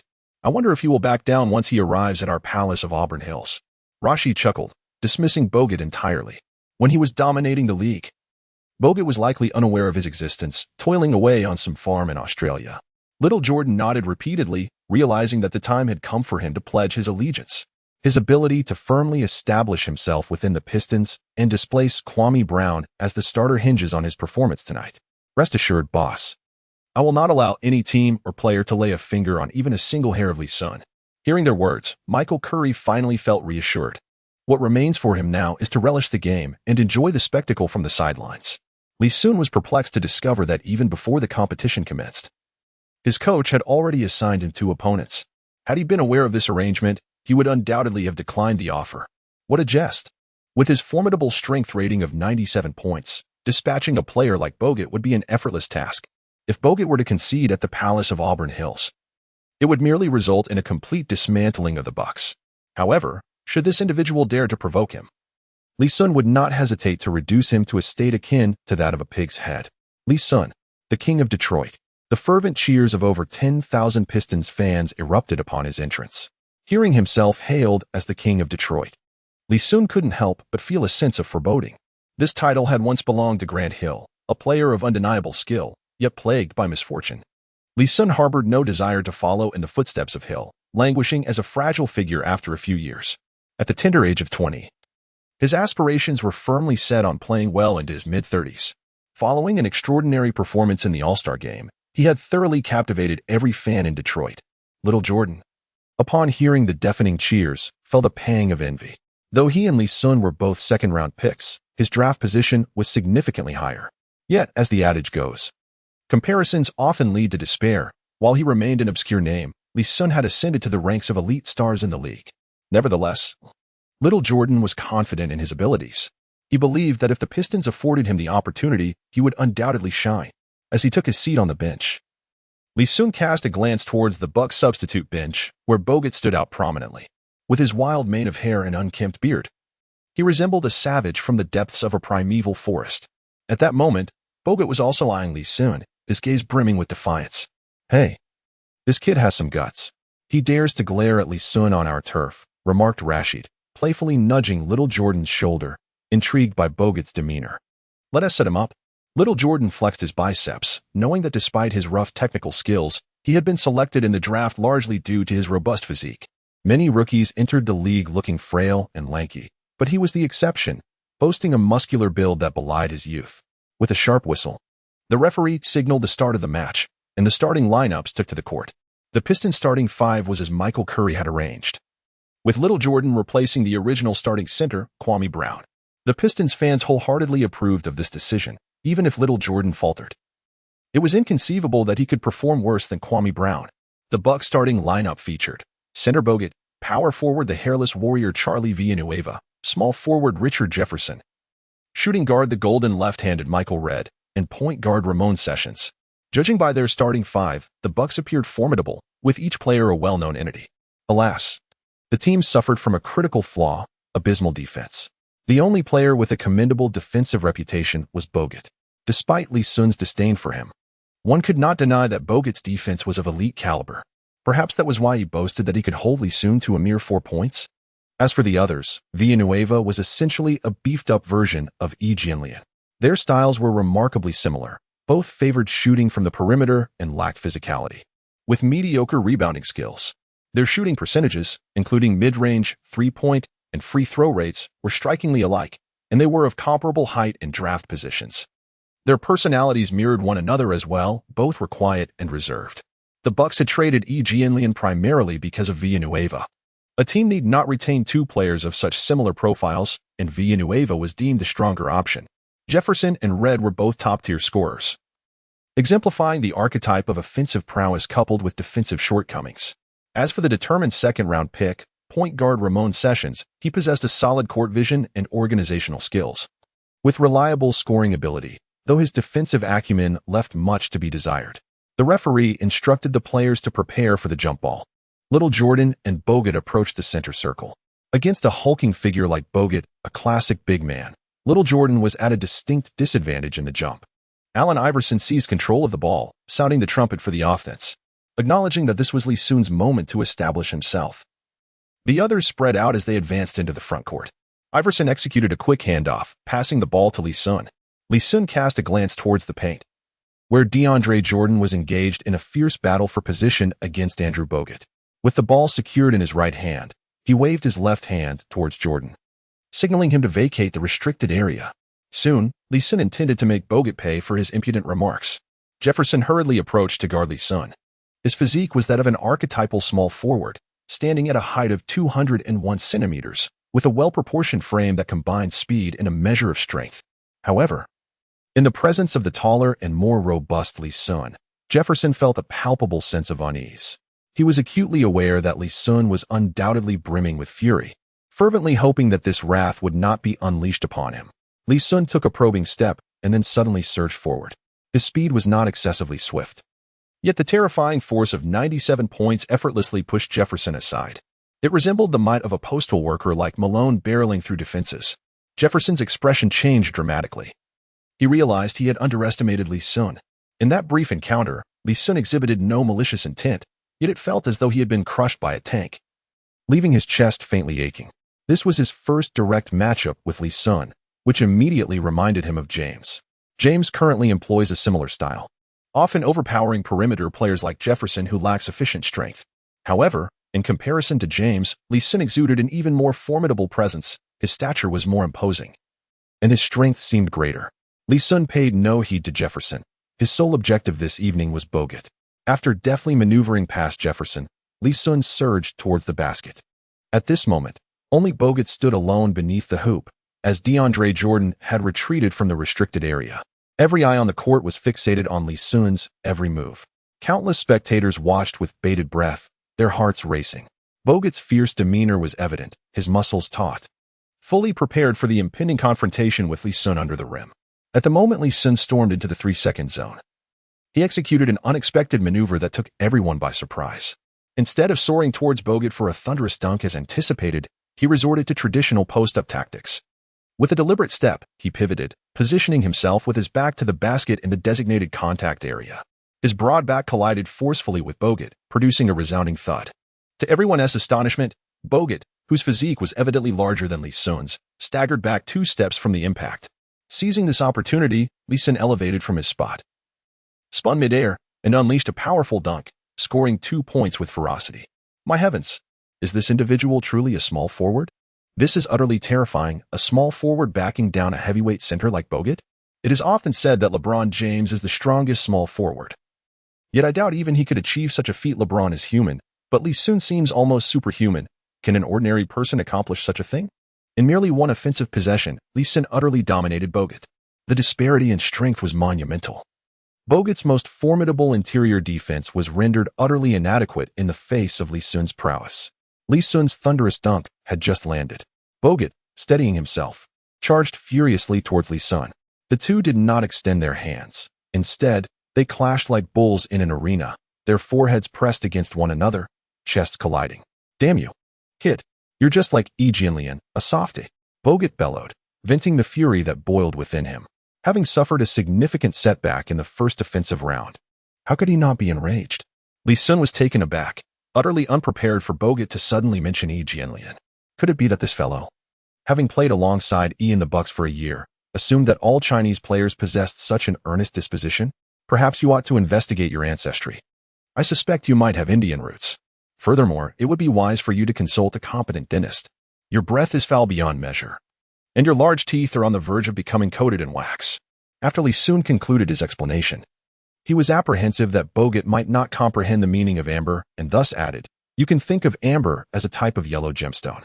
Nearby, Jordan, who was eager to assist Lee Sun, burst into laughter upon hearing this remark. He realized that Lee Sun was indeed well informed. Had it not been for Lee Sun's elucidation, he would have remained oblivious to the nature of amber. Glancing at Bogut's front teeth, he found the analogy rather fitting. The referee hurried over to separate the two, preventing the situation from escalating further. The first offensive possession was charged with intensity, and the Pistons fans on-site were already convinced that an enthralling spectacle awaited them that night. "I will score from this position again," he declared confidently. "You can test your mettle and see if you can defend against me." Before Lee Sun retreated on defense, he couldn't resist teasing Bogut once more. Bogut's face flushed with embarrassment as he realized he was unable to counter Lee Sun's remarks. During the Bucks' offensive possession, Jefferson received a pass from Sessions and began to pace along the perimeter in search of an opportunity. Lee Sun's exceptional defensive technique, known as the Heavenly Severed Foot, has elevated his perimeter defensive prowess to an elite level within the league. While he may not entirely nullify Jefferson's offensive capabilities, he certainly succeeds in diminishing his efficiency considerably. After a moment of contemplation, Jefferson found himself at a loss for suitable offensive opportunities and opted to pass the ball to Reed.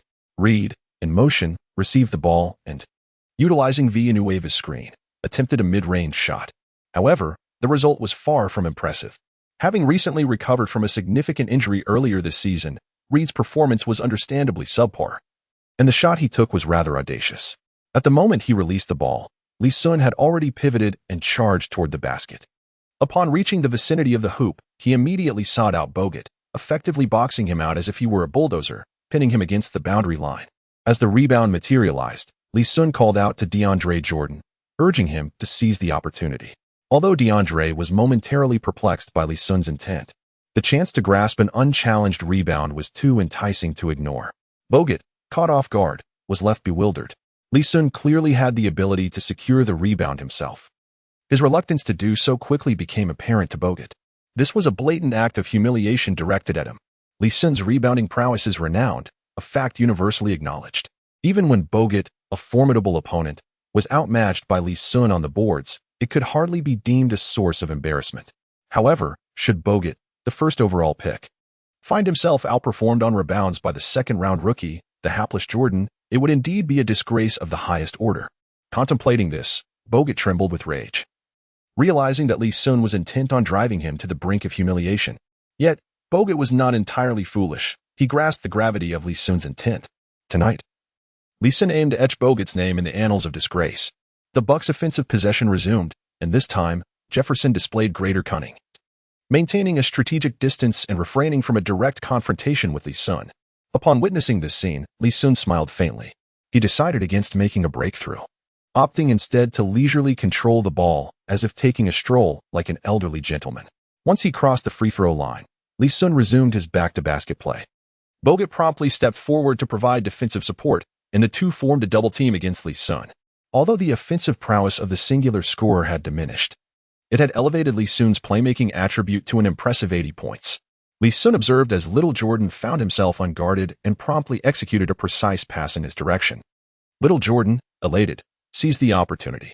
With no one else beneath the basket, he caught the ball and executed a powerful dunk right on the spot. In the blink of an eye, he had already secured 2 points and 1 rebound. Is it truly possible to experience such exhilaration while playing alongside Lee Sun? Bogut grimaced. recalling that Lee Sun had previously declared his intention to take a shot under the basket. Yet, he had instead opted to pass to little Jordan. Your intellect certainly cannot exceed 80. Do you blindly believe everything I say? Playing basketball requires a certain level of intelligence. It is no wonder that a fool like you, devoid of reason, would become the most lackluster #1 draft pick. Without waiting for Bogut to speak, Lee Sun unleashed a series of devastating criticisms. Of course, Bogut was not the most disappointing #1 draft pick. That dubious honor belonged to Lee Sun's teammate. However, Bogut was not far behind in the rankings of underwhelming first picks, and it is certain that he would secure a place within the top 5.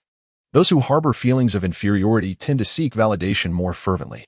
The reason Bogut indulged in such antics was likely rooted in his own insecurities about his performance. Upon hearing Lee Sun label him a bust, he felt a wave of darkness wash over him, nearly succumbing to a fit of rage. The gaze he directed at Lee Sun was now infused with much more than mere anger. It was laced with deep-seated animosity. Lee Sun paid no heed to your anger or hatred. Tonight, he intended to subdue you completely. In the ensuing exchanges of offense and defense, Lee Sun took full control, seizing the ball and launching relentless assaults on Bogut. Before long, half of the game's duration had elapsed. Lee Sun's statistics are not particularly remarkable, recording 6 points, 2 rebounds, and 1 block. In contrast, DeAndre Jordan's performance is nothing short of astonishing. The newly acquired player from the Clippers, now with the Pistons, scored 8 points and grabbed 5 rebounds in just 6 minutes. Oh my, Kenny, have you noticed? Lee Sun's playing style mirrors my own. When Lee Sun occasionally backed down his opponent on the court, Barkley could hardly contain himself. Previously, Lee Sun primarily relied on shooting for his offensive contributions, and Barkley would awkwardly lean towards him, which felt somewhat forced. However, tonight, Lee Sun's post-up game truly evoked the essence of a prime Barkley. Barkley's signature move was to back down his opponent and then powerfully dunk over them. Even Kenny Smith, who often pokes fun at Barkley, had to concede. Tonight, Lee Sun undeniably exuded the aura of a peak Barkley. Indeed, Charles, though I am reluctant to admit it, tonight's Lee Sun clearly bears your influence. Upon hearing Smith's acknowledgement, Barkley was overjoyed. I knew it. This kid gave me an air of familiarity from his very first appearance. Goodness, could he be the love child of Karl Malone and me? Only the two of us together could possibly produce such a prodigious talent. Back in 1988, after a game against the Jazz, I got a bit too intoxicated. Could it be that Karl violated my space? The timeline fits perfectly. Barkley began to ramble nonsensically. Kenny Smith rolled his eyes, suspecting that if Karl Malone heard this, he would storm in with a chair to confront Barkley. This man has absolutely no filter, willing to say anything. Meanwhile, the game continued. Bucks head coach Skiles was shouting instructions from the sidelines. Charlie, help with the defense. Damn it. Don't let him into the paint. Skiles watched helplessly as Lee Sun exploited their defensive zone, yelling at the hapless Bogut. As the starting power forward, Villanueva had the responsibility to assist Bogut in defense. Without assistance, Bogut would undoubtedly become the laughingstock of the league after tonight. At this point in the game, Bogut had managed to score just 1 point from a free throw, thanks to a foul by Jordan, and he had yet to secure a single rebound. If Lee Sun focused solely on grabbing boards, he might still have a chance, as rebound positioning can sometimes be fortuitous, potentially falling directly into his grasp. However, Lee Sun was like an octopus, sticking close to him whenever a rebound was in contention, pushing him towards the boundary. He would rather not collect the rebound himself than allow Bogut to do so. Jordan emerged as the biggest winner of the night. Although he hasn't reached his peak yet, his height, wingspan, and athleticism surpassed Villanueva's. Most rebounds were being claimed by Jordan. At this rate, Bogut might end the night without a single rebound to his name.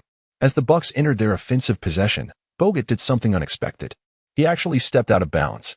Lee Sun consistently employed a fronting defense against him, utterly denying him any opportunity to receive the ball. Consequently, he found himself unable to take a shot throughout the game. As he gazed at his barren statistics, Bogut grew increasingly anxious. Without a second thought, he decided to step out and demand the ball. Lee Sun wore a radiant smile. While it was effortless to emerge, re-entering proved to be a far more arduous task. Bogut contemplated exploiting his advantage against Lee Sun. However, Lee Sun stood resolutely behind him like an impenetrable wall. Despite several attempts, Bogut could not budge Lee Sun even by a single step. As the 5-second violation loomed, Bogut made a decisive choice, pivoting to execute a jump shot. Lee Sun could hardly be bothered to cast a glance. Andrew Bogut indeed possesses a modicum of mid-range shooting ability, yet it is not formidable, with a shooting percentage unlikely to exceed 40%. Bang! The sound of iron reverberated as DeAndre Jordan secured yet another rebound beneath the basket. This evening, Jordan was thoroughly reveling in the game. Under Lee Sun's guidance, he exhibited a semblance of the prowess reminiscent of Dwight Howard. As seconds ticked away, Bogut grew increasingly frantic. His statistics remained dismally bleak.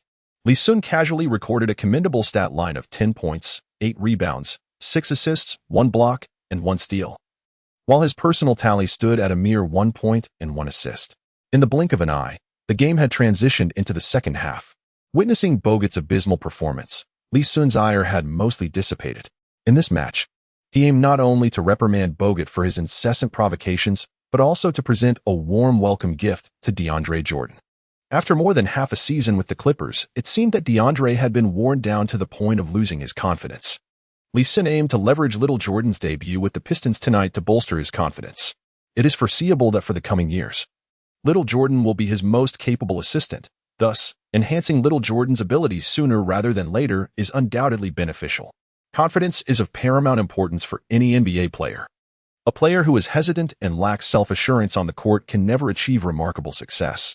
As the game approached the end of the third quarter, the Pistons had established a commanding lead of 76-57 over the Bucks, a staggering 19-point margin. Unless something unexpected occurs, this game is likely to soon descend into garbage time.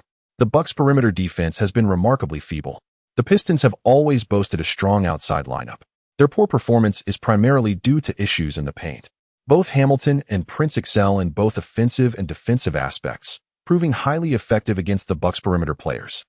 With 3 quarters nearly concluded, Lee Sun had quietly accumulated 21 points, 14 rebounds, 10 assists, 3 steals, and 2 blocks, all while conceding several rebounds and points to Little Jordan. Had he claimed all the statistics for himself, his numbers would have been even more astonishing. During the few minutes Lee Sun was off the court, Bogut managed to scrape together some statistics, currently standing at 5 points, 3 rebounds, and 2 assists. Although this was a significant improvement from his initial performance, Bogut was acutely aware that by the time the game concluded, he would undoubtedly become the laughingstock of the entire league. The more he mocked Lee Sun, the greater his own embarrassment would be after the game. He felt increasingly frustrated, questioning why a nearly undrafted Chinese player could overshadow him. Even Yi Jianlian, who was drafted much higher, had to play second fiddle to him. Anger surged within him, and irrationality began to take hold. As the Pistons initiated another offensive possession, Lee Sun drove to the basket. Upon reaching the paint, he executed his most frequently employed low-post backing maneuver. After effectively clearing Bogut from the restricted area, Lee Sun once again delivered an exhilarating slam dunk. However, as he descended from his dunk, an ominous premonition suddenly struck him. During the recent confrontation, it seemed that Bogut had not exerted himself fully. In a flash, Lee Sun's peripheral vision caught sight of Bogut positioning himself beneath the basket, his foot unwittingly placed directly in Lee Sun's landing zone. Lee Sun was suddenly taken aback. Damn Bogut. Was he resorting to underhanded tactics? After 3 entire quarters of the game, Lee Sun had almost calmed down and no longer regarded Bogut as a threat. Little did he expect that this despicable individual would ultimately take action against him. If he were to fall and inadvertently step on it, there was a 100% chance he would sustain an injury. A minor injury might result in a sprained ankle, sidelining him for 10 days to 2 weeks. A more severe injury could lead to a ruptured Achilles tendon, effectively ending Lee Sun's career. In a split second, Lee Sun had no time for anger. His mind raced. The only option now was to brace himself for a heavy fall to mitigate the risk of an ankle injury. In midair, he twisted his waist and unexpectedly leaned back to lie flat. If he landed heavily, a back injury was inevitable. However, compared to an ankle injury, Lee Sun would much prefer to injure his back. Not far away, Little Jordan reacted swiftly. Upon witnessing Lee Sun leaning back midair, he rushed over. With a large stride, he extended his arms to catch Lee Sun's neck. In such a brief moment, he could not fully catch Lee Sun but aimed to protect his head as best as he could. Boom. A tremendous sound echoed as over 100 kilograms of weight crashed heavily onto the floor. Lee Sun was thrown into a disoriented state, nearly unable to catch his breath. The venue fell into an eerie silence. The fans, too distant, were oblivious to the incident. All they witnessed was Lee Sun executing a slam dunk, only to crash flat onto the ground. However, the substitutes on the sidelines had a clear view of the unfolding drama. Michael Curry was utterly terrified. As if his very soul had been shaken, Lee Sun embodies the hope of the Pistons as well as his own aspirations. Just moments ago, an incident occurred that could have rendered Lee Sun obsolete. Trip him. Take him down. Hit him hard. Michael Curry's voice echoed through the arena, filled with genuine urgency. The Pistons head coach is steeped in a legacy of brutality, from the notorious Chuck Daly's classic Jordan rules to his infamous declaration of wanting to see blood. Moreover, Chuck even engaged in physical altercations with opposing coaches. Fast forward to the late 1990s, Doug Collins, the Pistons coach at the time, once charged onto the court to defend Jordan against the Pistons enforcer, Rick Mahorn. Thus, it is no wonder that the current Pistons coach possesses a lineage of violence, making Michael Curry's frenzied actions rather unsurprising. Young Jordan was utterly terrified, for he was merely a rookie, rushing to assess Lee Sun's condition. Despite having known Lee Sun for only a day, he felt deeply cared for by him and could not bear the thought of anything happening to him.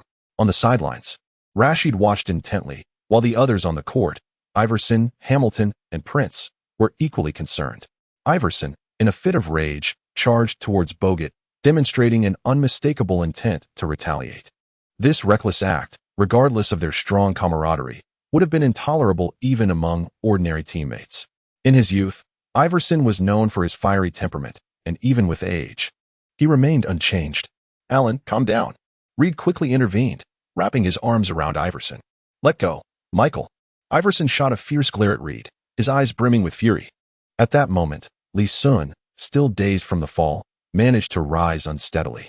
In stark contrast to Iverson's furious demeanor, Lee Sun's expression was remarkably calm, prompting young Jordan to wonder if Lee Sun had been rendered senseless by the impact. Despite the imminent threat to his well-being, he exhibited no trace of anger whatsoever. "Everyone, quiet down. I will handle this." Lee Sun's voice had a slightly hoarse quality, cold as ice, reminiscent of a malevolent spirit clawing its way from the depths of hell. Bogut, oblivious to the impending doom, regarded Lee Sun with an expression of mockery. He could not fathom that Lee Sun posed any real threat to him. With his superior height and weight, he was ready to engage in a confrontation should it arise. Lee Sun sprang into action. While his speed was not remarkable, the intensity of his presence was truly astonishing. With a single leap, he closed the distance to Bogut, seizing the latter's long hair with his muscular right arm. With a powerful tug, he pulled Bogut into his embrace. Subsequently, his left arm bulged with strength as he locked Bogut's throat. A shocking transformation left the onlookers in stunned silence. They had assumed that Lee Sun would refrain from any drastic actions, as there had been no trace of anger on his face moments before. Who could have anticipated such resolute determination? Without uttering a word, he struck decisively. Bogut, ensnared by the grip on his throat, struggled desperately like a wild boar caught in a hunter's trap. Lee Sun's terrifying strength of 97 points rendered him nearly impossible to escape, his grip firmly clenching Bogut's throat. His right arm was raised high, and with a powerful swing, his large palm struck Bogut's cheek with a resounding smack that echoed throughout the arena. "Take that for your insolence." Smack. "This is for your theatrics." Smack. "And this for your deceit." Smack. Smack. Lee Sun's right palm struck violently against Bogut's face at a frenzied pace of nearly once per second. With each slap, the chilling admonitions from Lee Sun echoed through the air. The onlookers were in a state of utter shock. They had never witnessed such a brutal scene in their lives. In that moment, Lee Sun resembled a deranged parent engaged in domestic violence, while Bogut epitomized the victim of such cruelty. It was unclear whether Lee Sun harbored a peculiar penchant for slapping faces. After delivering a harsh blow to DeLuo previously, Bogut now found himself in dire straits, having lost count of the number of times Lee Sun had struck him. Bogut's cheek swelled grotesquely, resembling that of a pig, and blood gushed uncontrollably from his nose. The Bucks players rushed forward, realizing that if this continued, Bogut would surely suffer dire consequences. Lee Sun appeared relentless, showing no intent to cease his assault. Villanueva, positioned closest, dashed forward, exclaiming, "Get out of the way, or you'll be struck as well." Lee Sun bellowed at Villeneuve, startling the hairless hero into silence. The figure of Lee Sun before him was utterly terrifying, resembling a ravenous tiger feasting upon its prey. Villeneuve harbored no doubt that should he dare to advance further, he would find himself in a perilous grip. He would become the substitute for Bogut, enduring his fate. Jefferson, having just joined the Bucks this season, held little affection for Bogut. Nevertheless, as a teammate, he could not simply turn a blind eye. Yet, fearing a potential assault from Lee Sun, he could only venture a little closer, attempting to appear less disloyal. Reed was in a state of desperate urgency. As the leader of the Bucks, he was the king of the deer. Regardless of how detestable Bogut might be, he felt compelled to step forward. He rushed ahead, leaping to embrace Lee Sun's right arm. He had no illusions of being able to separate Lee Sun.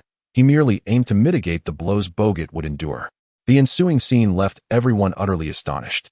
Lee Sun's powerful right arm relentlessly struck Bogut's face, the frequency of his blows seemingly unwavering. "Stop. Please, I beg you to stop," Reed shouted repeatedly. Bogut, barely conscious, nearly fainted upon hearing those words. "Don't stop? It is clearly Lee Sun who is pummeling me. I wish to retaliate, but my throat is locked. I am utterly immobilized." The referee, initially stunned, regained his composure and hurriedly blew his whistle, rushing over. Despite the efforts of 3 referees to restrain Lee Sun, they could not save Bogut. On the sidelines, Michael Curry sensed that something was amiss. Just moments ago, he had been vehemently calling for Bogut's demise, but now he urgently shouted from the court, "Hurry! Save him! Quickly, save Bogut!" It was evident that his earlier outburst had been fueled by anger, and he had never truly wished for Bogut's life to be in jeopardy.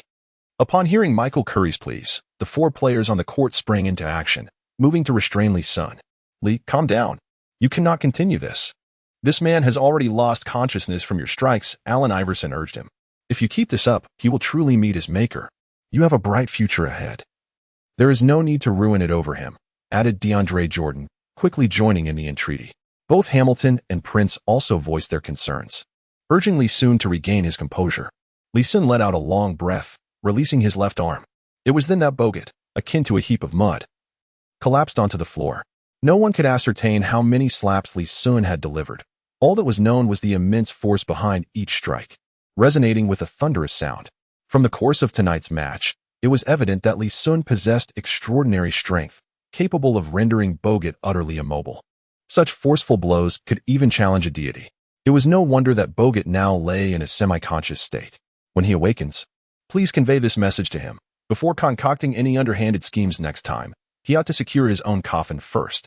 Lee Sun coldly addressed the remaining members of the Bucks team before turning away and striding towards the locker room. His expulsion from the game was a foregone conclusion, rendering any further presence unnecessary. The Bucks players, silent, hurried to assist Bogut, whose face was utterly disfigured, mumbling incoherently. Reed quickly covered Bogut's mouth, fearing that the demon Lee Sun might overhear something and return to deliver another beating. Lee Sun, the king of Detroit. The Pistons fans erupted in jubilant cheers as they bid farewell to Lee Sun, particularly during the brief distance to the locker room. Had it not been for the security personnel, countless fans would have undoubtedly leapt down in excitement. The long-suffering Pistons had finally recaptured a glimmer of their former glory this evening. To dare to wreak havoc in the Pistons' home court, one must be prepared to be carried off on a stretcher. Just look at Bogut, now utterly incapacitated on the court. He serves as a perfect example. Even more astonishing to the fans was Lee Sun's ferocity. Was this truly just a newcomer? Even the Pistons' former enforcer, Rick Mahorn, seemed less savage than Lee Sun. Some players can dominate positions 1 through 5, like Magic Johnson. Others can take on 5 opponents single-handedly, such as Rick Mahorn, who was known for his ability to contend against multiple adversaries. A saying once circulated in the league, when you witness Mahorn in a fit of rage, it is akin to seeing a hospital bed. The notorious bad boy, Lambier, was known for his dirty tactics, whereas Mahorn was a legitimate fighter. Goodness, why does Lee Sun revel in throwing punches? Can someone enlighten me? I do not know. The last player I recall who had a penchant for fighting was Charles Oakley. Old Oak? I am reminded of the unfortunate Tyrone Hill. Alabama, Old Oak. Alabama, Old Oak. Inspired by a fellow fan, the crowd began chanting for Alabama, Old Oak. This was the moniker they had bestowed upon Lee Sun. Old Oak is Oakley's nickname, and Detroit lies in Alabama. Oakley was once a teammate of Jordan and later became a key member of the New York Knicks' notorious ensemble. Due to all-star Tyrone Hill failing to repay his debts, Old Oak had directly confronted Hill during warm-ups and delivered a resounding slap. In the commentary booth, Barkley leapt to his feet upon hearing the fans dub Lee Sun as Alabama Old Oak. What a ridiculous nickname. Not acceptable. I object. The enmity between Charles Barkley and Charles Oakley is a long tale, akin to a child without a mother. The two have clashed innumerable times throughout their careers, with conflicts arising in nearly every game. If one were to identify Barkley's most despised player, Oakley would undoubtedly be at the top of the list. Furthermore, Barkley hails from Alabama and believes that Lee Sun's playing style mirrors his own. Alabama Old Oak? Why not call him Alabama Flying Pig? Old Oak? Lee Sun is merely a 20-year-old youth. How could he be considered old? The nickname-giving prowess of these fans is lamentably subpar. Barkley vociferously condemned the moniker, while Kenny Smith, accustomed to rolling his eyes, chose not to engage with him. In the domestic commentary booth, Yu Jia and Zhang Weiping were providing the analysis. This marked Zhang Weiping's inaugural commentary of a game featuring Lee Sun. The gruesome scene on the court left Zhang Weiping momentarily speechless. Once the foremost power forward in Asia, he had intended to analyze Lee Sun's ascent from a technical perspective. Yet, for his first game commentary, he was confronted with such chaos. Is this reasonable? Quite reasonable. Bogut is a player who invites disdain. Did you see? His teammates didn't even attempt to rescue him. Once he suppressed his shock, Zhang Weiping began to ramble. If the Bucks players heard his words, they would surely cry out in protest. Were they not going to save Bogut? It was clear that Lee Sun was too fearsome for them to dare intervene. Hence, one must conduct themselves with integrity. Otherwise, a ruthless individual will eventually come to settle the score. Bogut may also perceive Lee Sun as having a temperament akin to Yi Jianlian's, which is a perilous assumption. Yu Jia swiftly interjected, urging Zhang Weiping to continue, as the monologue could stretch on indefinitely. Director Zhang, Lee Sun's reaction to Bogut's underhanded tactics is undeniably satisfying. However, the ensuing consequence will undoubtedly be disciplinary action from the league. What kind of punishment do you anticipate the league will impose? Yu Jia posed the question that weighed heavily on everyone's minds. With Bogut's battered visage resulting from such egregious altercation, the league would certainly impose severe penalties. It is hard to say. This situation, while serious, pales in comparison to the infamous Palace incident, where fans were assaulted. Fans are the lifeblood of the NBA. If punitive measures are not taken, who would dare attend games in person again? However, tonight's incident involved players fighting amongst themselves, and Bogut initiated the foul play. I suspect the suspension will not exceed 26 games, especially considering that Kermit Washington inflicted severe injuries on Tomjanovich and received a mere 26-game ban. Zhang Weiping provided a reasoned analysis. His reasoning held merit. Among the top 3 suspensions in NBA history, excluding those related to performance-enhancing drugs like O.J. Mayo and Birdman Anderson, the players with the longest suspensions were Ron Artest for the Palace incident, suspended for 86 games, followed by the volatile Sprewell, who nearly strangled his coach, suspended for 68 games, and finally Gilbert Arenas from the gun incident, suspended for 50 games. The reasons behind these suspensions were indeed exceptional. Lee Sun's situation tonight is rather commonplace.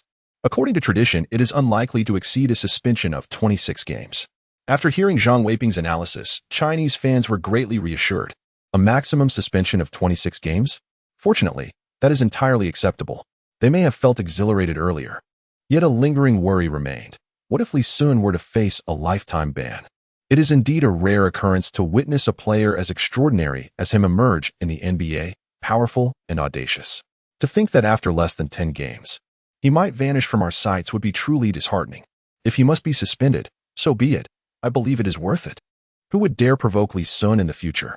This is the essence of striking a decisive blow to avoid a multitude of retaliations.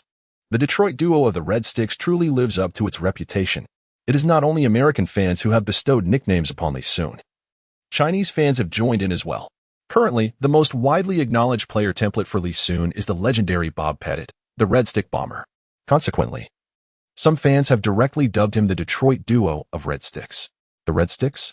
Do you think this is a film production? Lee Sun should rightly be called the face-slapping deity. Does he not bear a resemblance to the fierce Rashid? Once fans were assured that Lee Sun's suspension would not be excessively severe, their spirits lifted significantly, and they began to engage in fervent discussions. Upon returning to the locker room, Lee Sun felt a refreshing sense of clarity. After a vigorous outburst, his anger had dissipated entirely. Yet, a tinge of apprehension lingered in his heart. Had he not been audacious and astute, he might have fallen prey to Bogut's tactics, with dire consequences. A rupture of the Achilles tendon could have signaled an untimely end to his career. As he regained his composure, Lee Sun was acutely aware of a searing pain in his back. In the heat of the moment, consumed by his fury as he relentlessly struck Bogut, he had scarcely registered the injury to his back. Fortunately, the situation did not seem grave. His resilient back, accustomed to the rigors of the game, would likely only bear superficial bruises, requiring a few days of rest to heal. Lee, how are you? just moments after entering the locker room. Joe Dumars rushed in with a group of people. "Mr. Dumars, I am fine." Lee Sun shook his head and forced a faint smile, though his back still throbbed with a lingering pain. "Is everything all right?" "No, it cannot be. Even if it seems fine, it must not be. The fall you just endured has inflicted severe damage upon your back, and surgery may be necessary. Moreover, the impact has resulted in a significant concussion.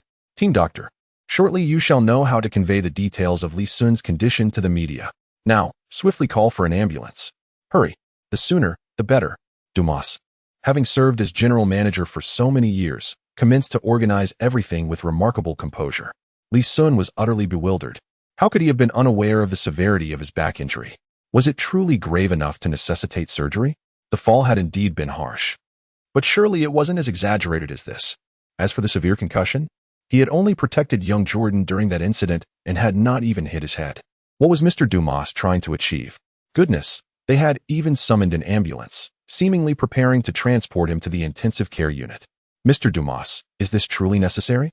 I haven't sustained any significant injuries." Lee Sun quickly waved his hand, signaling Dumas not to make such a fuss. Dumas promptly stepped forward and covered Lee Sun's mouth, hushing him. "Young man, simply follow my instructions. From this point onward, your sole task is to lie obediently on the hospital bed. Do you prefer a suspension of 20 to 30 matches, or would 10 or 8 matches suffice?" Lee Sun was momentarily stunned, as if he had anticipated Dumas's intentions. Even a fool would recognize the answer to this dilemma. The shorter the suspension, the better. Within less than a minute, the medical team had swiftly placed Lee Sun on a stretcher. Four individuals hurriedly lifted him, their faces etched with urgency as they dashed out of the locker room. Outside, several reporters were poised to seize the opportunity for an interview with Lee Sun. However, they were promptly halted at the threshold. All they could witness was Lee Sun, bound and carried from the locker room. His condition was dire, necessitating immediate transport to the hospital for urgent treatment. The time for inquiries was not now. The team physician warned that any further delay could render Lee Sun a vegetable. The reporters were taken aback. What had transpired? How could he be on the brink of such a fate? Recalling the fall he had taken on the court, could it be a severe injury to his sciatic nerve? While interviews were prohibited, they were not barred from following. The reporters trailed the medical team, their eyes fixed on Lee Sun as he was whisked away by ambulance to the hospital. Meanwhile, Dumas had dispatched personnel to inform the home team announcer at the game venue of this distressing news regarding Lee Sun's rescue. "Dear fans," he began, a somber tone enveloping his words, "I have just received an exceedingly tragic update. Our Pistons' rising star, Lee Sun, has been diagnosed with a severe concussion and significant spinal injuries. He is currently en route to Palmani Hospital, where he will be admitted to the ICU for emergency treatment. Let us all pray for Lee Sun's safety and recovery." Fred, the veteran announcer, conveyed this heart-wrenching news to the audience present and to those watching the live broadcast. A wave of shock rippled through the Auburn Hills Palace. As the crowd erupted in an uproar, countless fans, their eyes filled with anguish, leaped to their feet, pointing fingers at Bogut in furious condemnation. Lee Sun is the burgeoning star of the Pistons, the embodiment of their hopes, their savior. Yet now, their champion has been rendered incapacitated by Bogut. The Beaumont Hospital, a name well known to the citizens of Detroit, is a place where only those hanging by a thread of life are admitted. A grave back injury and a severe concussion. Merely hearing these phrases sends shivers down the spines of fans, each word striking at their nerves. They could hardly contain their fury towards the detestable Bogut. Chinese fans, who were originally fervently discussing Lee Sun's new nickname, fell into stunned silence upon hearing Zhang Weiping translate the commentary. Such a serious injury? It necessitated the use of an ambulance? In an instant, their hearts were ablaze with indignation. Lee Sun is not merely a player for the Pistons. He embodies the aspirations of all Chinese basketball fans. After a long wait, a formidable shooting star has finally emerged. Yet, in the blink of an eye, he has rendered Bogut incapacitated. Initially, some fans, with their tender hearts, felt a pang of sympathy upon witnessing Bogut's unfortunate state, believing that Lee Sun's actions were excessively harsh. Now, however, they wish to chastise themselves for their earlier sentiments. Harsh actions? Why did Lee Sun not simply eliminate Bogut? In that moment, Lee Sun's injuries tugged at the hearts of all present. The ambulance wailed and rushed towards the hospital, leading onlookers to believe that the patient inside must be gravely wounded. Within a mere 10 minutes, they arrived at the hospital. A group of burly men collaborated to lift Lee Sun onto a stretcher and transported him to the ICU. Once inside the room, Dumars entered with a middle-aged Caucasian man in a white coat. "Lee, this is Mr. Pomanti, the director of the hospital. A steadfast fan of the Pistons and also my dear friend," Dumars said, giving Pomanti a friendly pat and casting a mysterious smile at Lee Sun. Lee Sun was well aware of Dumars' ulterior motives. It was merely a ploy to evoke sympathy and persuade the league to impose a lighter suspension. Given Lee Sun's disposition, he would undoubtedly disdain such tactics. However, Dumars had his own considerations. With only 2 months remaining before the playoffs and a maximum of 30 games left in the season, if Lee Sun were to face a suspension of 25 or 26 games, it would not prevent his participation in the postseason, yet it would significantly impair the Pistons' performance. Ultimately, even if they managed to stumble into the playoffs, they might only secure the 8th seed, to vie for a more favorable playoff position. Dumars naturally wished for Lee Sun to receive a reduced suspension. Even a mere 5-game reduction could elevate the Pistons' standing. Detroit was the Pistons' territory, and the hospital director nearby was an ally. What injuries were not subject to their own discretion? Lee Sun lay on the hospital bed, increasingly aware of the cunning nature of these old foxes. Fortunately, Dumas was one of his own. Otherwise, he would have found himself sold out, likely counting the profits. "My friend, I entrust Lee to your care. Without my permission, no one is to enter this room, especially not the media. If any representatives from the NBA arrive, swiftly inform me." Dumas, with a decisive demeanor, patted Dean Bowman's shoulder and spoke rapidly. Lee Sun secretly admired that Dumas could manage the Pistons with such meticulousness. There was certainly reason behind it. "Rest assured, this is precisely my forte. Lee is a gift from the heavens for our Pistons, and I shall take good care of him." With that, Pomanti removed his white coat, revealing a deep indigo number 8 jersey beneath Lee Sun's very own number. After Dumas departed, Pomanti conducted a brief examination of Lee Sun. Although Lee insisted he was fine, Pomanti remained unconvinced. Following a thorough check, there were no significant issues, just a slight bruise on his back from the fall. It was merely a superficial injury. With a day or 2 of rest, he would recover. By the way, Lee, you must remember this. When a person suffers a concussion, they may enter a state of disorientation, leading to involuntary actions, such as your reckless attempt to strike Bogut in the face on the court, which is a classic symptom. Do not laugh. This is science, and you must respect science, Pomanti said earnestly, with a serious demeanor. Lee Sun has already begun to mourn for Bogut. It appears that his efforts to confront him were in vain. Had it not been for Bogut's underhanded tactics, he would not have suffered a concussion. Without the concussion, the altercation with Bogut would never have transpired. Thus, one could argue that Bogut effectively caused his own predicament. Dean Bowman, to be honest, your talents would be wasted if you did not pursue a career in law. Lee Sun broke into a wide grin, already envisioning Bogut's dismal predicament. After receiving a thorough beating, he was left to shoulder the blame. "A lawyer? I'm sorry, but my side profession happens to be that of a lawyer. I'll grab some snacks and see the spectacle of the upcoming press conference. Let me tell you, despite Dumas's suave demeanor, he is brimming with malice. I truly miss those days." Pomanti might be reminiscing about glorious pasts, his eyes filled with longing. The game concluded with the Pistons triumphing over the Milwaukee Bucks by a staggering score of 117-81, a remarkable margin of 36 points. The Bucks players had been thoroughly intimidated, as tens of thousands of fans in attendance fervently chanted their desire to keep them in Detroit forever. Not a soul could maintain their composure. Bucks head coach Skiles wore a frown, not just any novice. He holds the record for the most assists in a single NBA game with 30. He is no stranger to high-pressure situations. However, the atmosphere tonight at the Pistons' home court left him feeling uneasy. In other teams, such fervor might merely be a passing shout, but the Pistons were different. Many of their fans, often mundane blue-collar workers, exhibited a propensity for violence far exceeding that of other teams. Coupled with their vast numbers, it was conceivable that their bus might not even manage to leave the plaza in front of the arena tonight. With such thoughts, Skiles yearned to deliver another blow to Bogut. Losing a game is one thing, but resorting to foul play is another. Now, it had escalated to the point of public outrage. He and Dumas were old acquaintances, and from his understanding of Dumas, he suspected that Lee Sun's injuries were not as severe as portrayed. Dumas was undoubtedly putting on a show. Little did he know, Lee Sun's injuries were not merely minor. He was completely unscathed. After the match, Skiles intended to greet the core players of the Pistons. Yet, the Pistons had no such inclination. As they rushed back to the locker room in a frenzy, they were uncertain about Lee Sun's condition. Upon returning to the locker room and witnessing Dumas's expression, They quickly deduced that there was likely nothing amiss, as Dumas was beaming with satisfaction and showed no signs of urgency. Had the situation been as dire as commentator Fred suggested, Dumas would have likely taken the lead in confronting the Bucks. Hurry, hurry. Alan, you too. Join me for the press conference.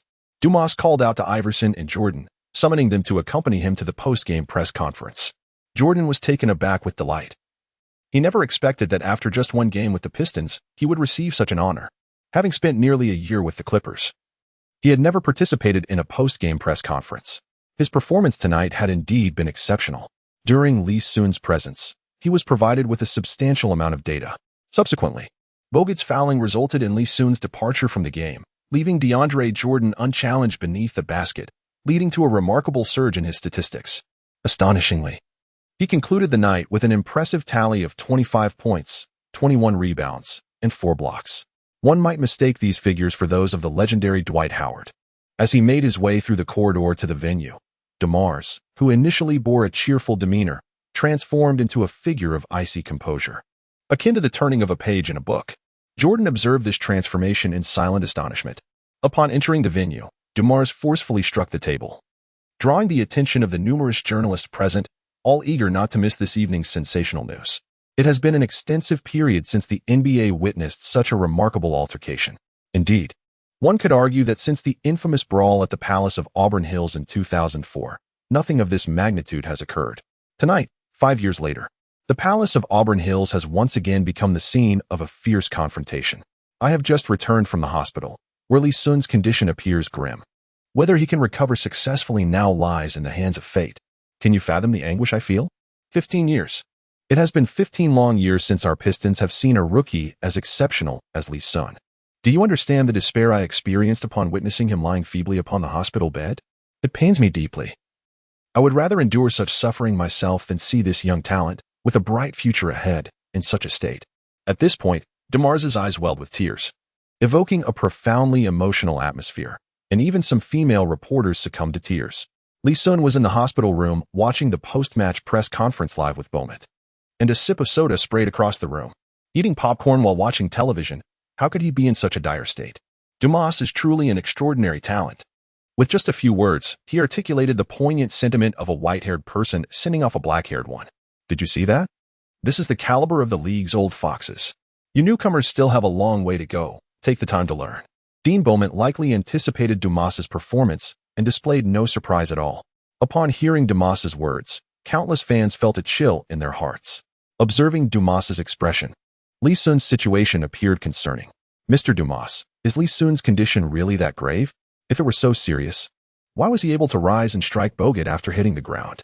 A reporter, clearly skeptical, stood to ask. This individual was undoubtedly a beat reporter for the Bucks. A local reporter from Detroit, even if aware that Lee Sun's condition was not as severe, would never stand up at this moment to undermine Dumas. Dumas frowned and looked towards the reporter. Are you questioning me? Lee Sun suffered a severe concussion. He has no recollection of his actions on the court.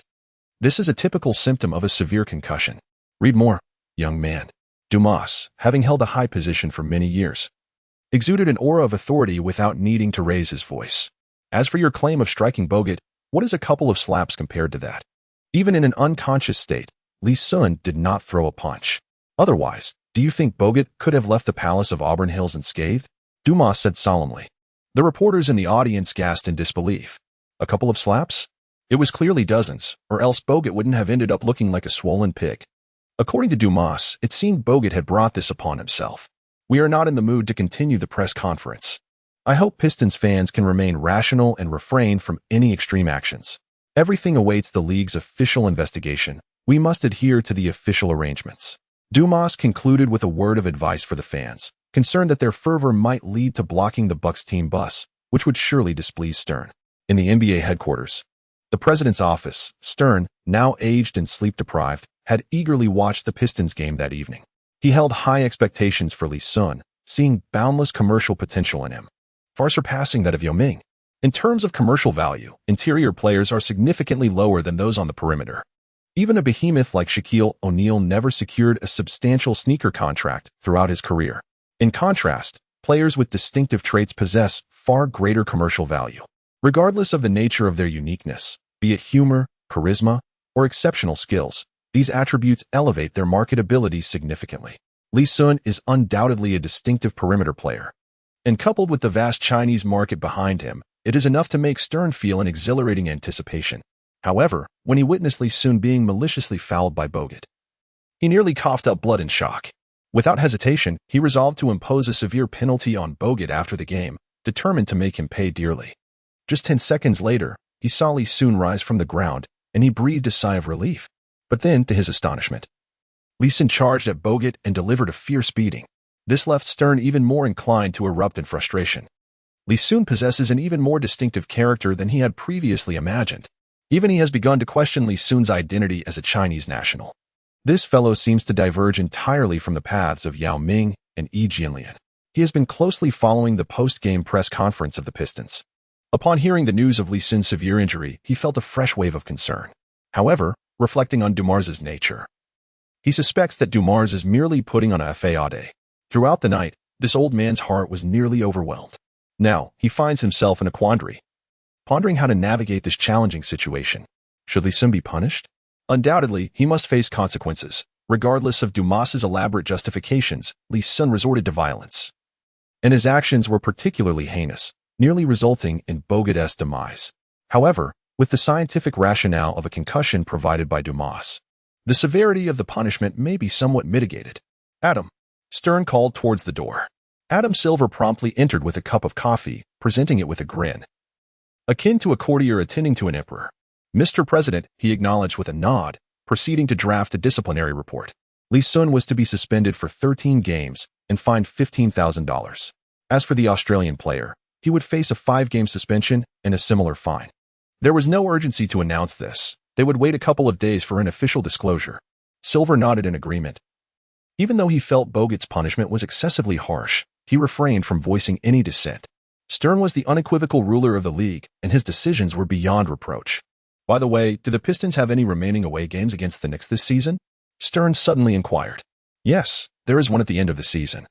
Silver replied after briefly perusing the Knicks' schedule. Stern nodded, signaling that he understood. You may leave now. The following morning, the previous night's game dominated the headlines across various media outlets. After all, it had been years since the league witnessed such a grave incident, igniting considerable intrigue among fans. Goodness, Lee Sun is truly a beast. He absolutely pummeled Bogut, remarked one observer. I was there last night and witnessed Bogut's dire state. I returned home with nightmares, dreaming of a monstrous pig. Bogut had it coming. He constantly provokes our big dog Duncan, who is too naive to engage. Lee Sun, however, displayed the necessary vigor. He acted decisively, embodying true masculinity. Why is Lee Sun's strength so terrifying? It's astonishing that someone as robust as Bogut could be utterly overpowered. Lee Sun fulfilled all my fantasies of a dominating superstar. May God grant him a swift recovery. Now, all that remains is to see what punishment the league will impose, as the public discourse grows increasingly fervent. The name Lee Sun, which has not yet faded from the fervor of the previous All-Star events, has swiftly emerged as the most frequently mentioned name in sports news. He is heralded as the most extraordinary All-Star MVP in NBA history. Hardly 2 days have passed since this MVP accolade was bestowed, and already it has sparked quite a controversy. At this moment, Lee Sun finds himself in the ICU of the Bomani Hospital, languishing in boredom. At least until the league's disciplinary measures are announced, Dumas will not permit him to appear in public. Lee Sun is now curious about the nature of the punishment that Stern will impose upon him. He speculates that it should not exceed 20 games. Comet had his brain matter splattered, yet received merely a suspension of 26 games. If his own punishment surpasses 20 games, it would seem excessively harsh. He has waited a full 3 days for this resolution. On the morning of February 21st at 8 o'clock, Lee Sun remained in a deep slumber, dreaming of leading his comrades, including Iverson, to a glorious championship victory. Dumars burst into the hospital room with enthusiasm. Lee, I bring good news. A 13-game suspension. Dumars was filled with a sense of accomplishment, convinced that his strategies had borne fruit. Upon learning that his suspension was merely 13 games, Lee Sun could not help but smile. This number of suspended matches is truly not excessive. When he heard that Bogut had received a 5-game suspension as well, he burst into laughter. That fellow is undoubtedly the epitome of misfortune. Having endured a severe beating on the court, it is likely that he has not yet fully recovered, only to be handed an additional 5-game suspension. considering Bogut's annual salary of over $6 million. The 5-game suspension along with the fine will cost him at least $400,000.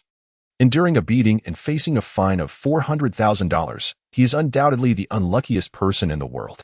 Lee Sun procured the upcoming schedule for the Pistons. Currently, the team has 29 games remaining this season, having completed 53 matches with a record of 27 wins and 26 losses. Remarkably, this achievement was maintained under Lee Sun's leadership, as without his guidance, the Pistons' win rate would have fallen below 50%.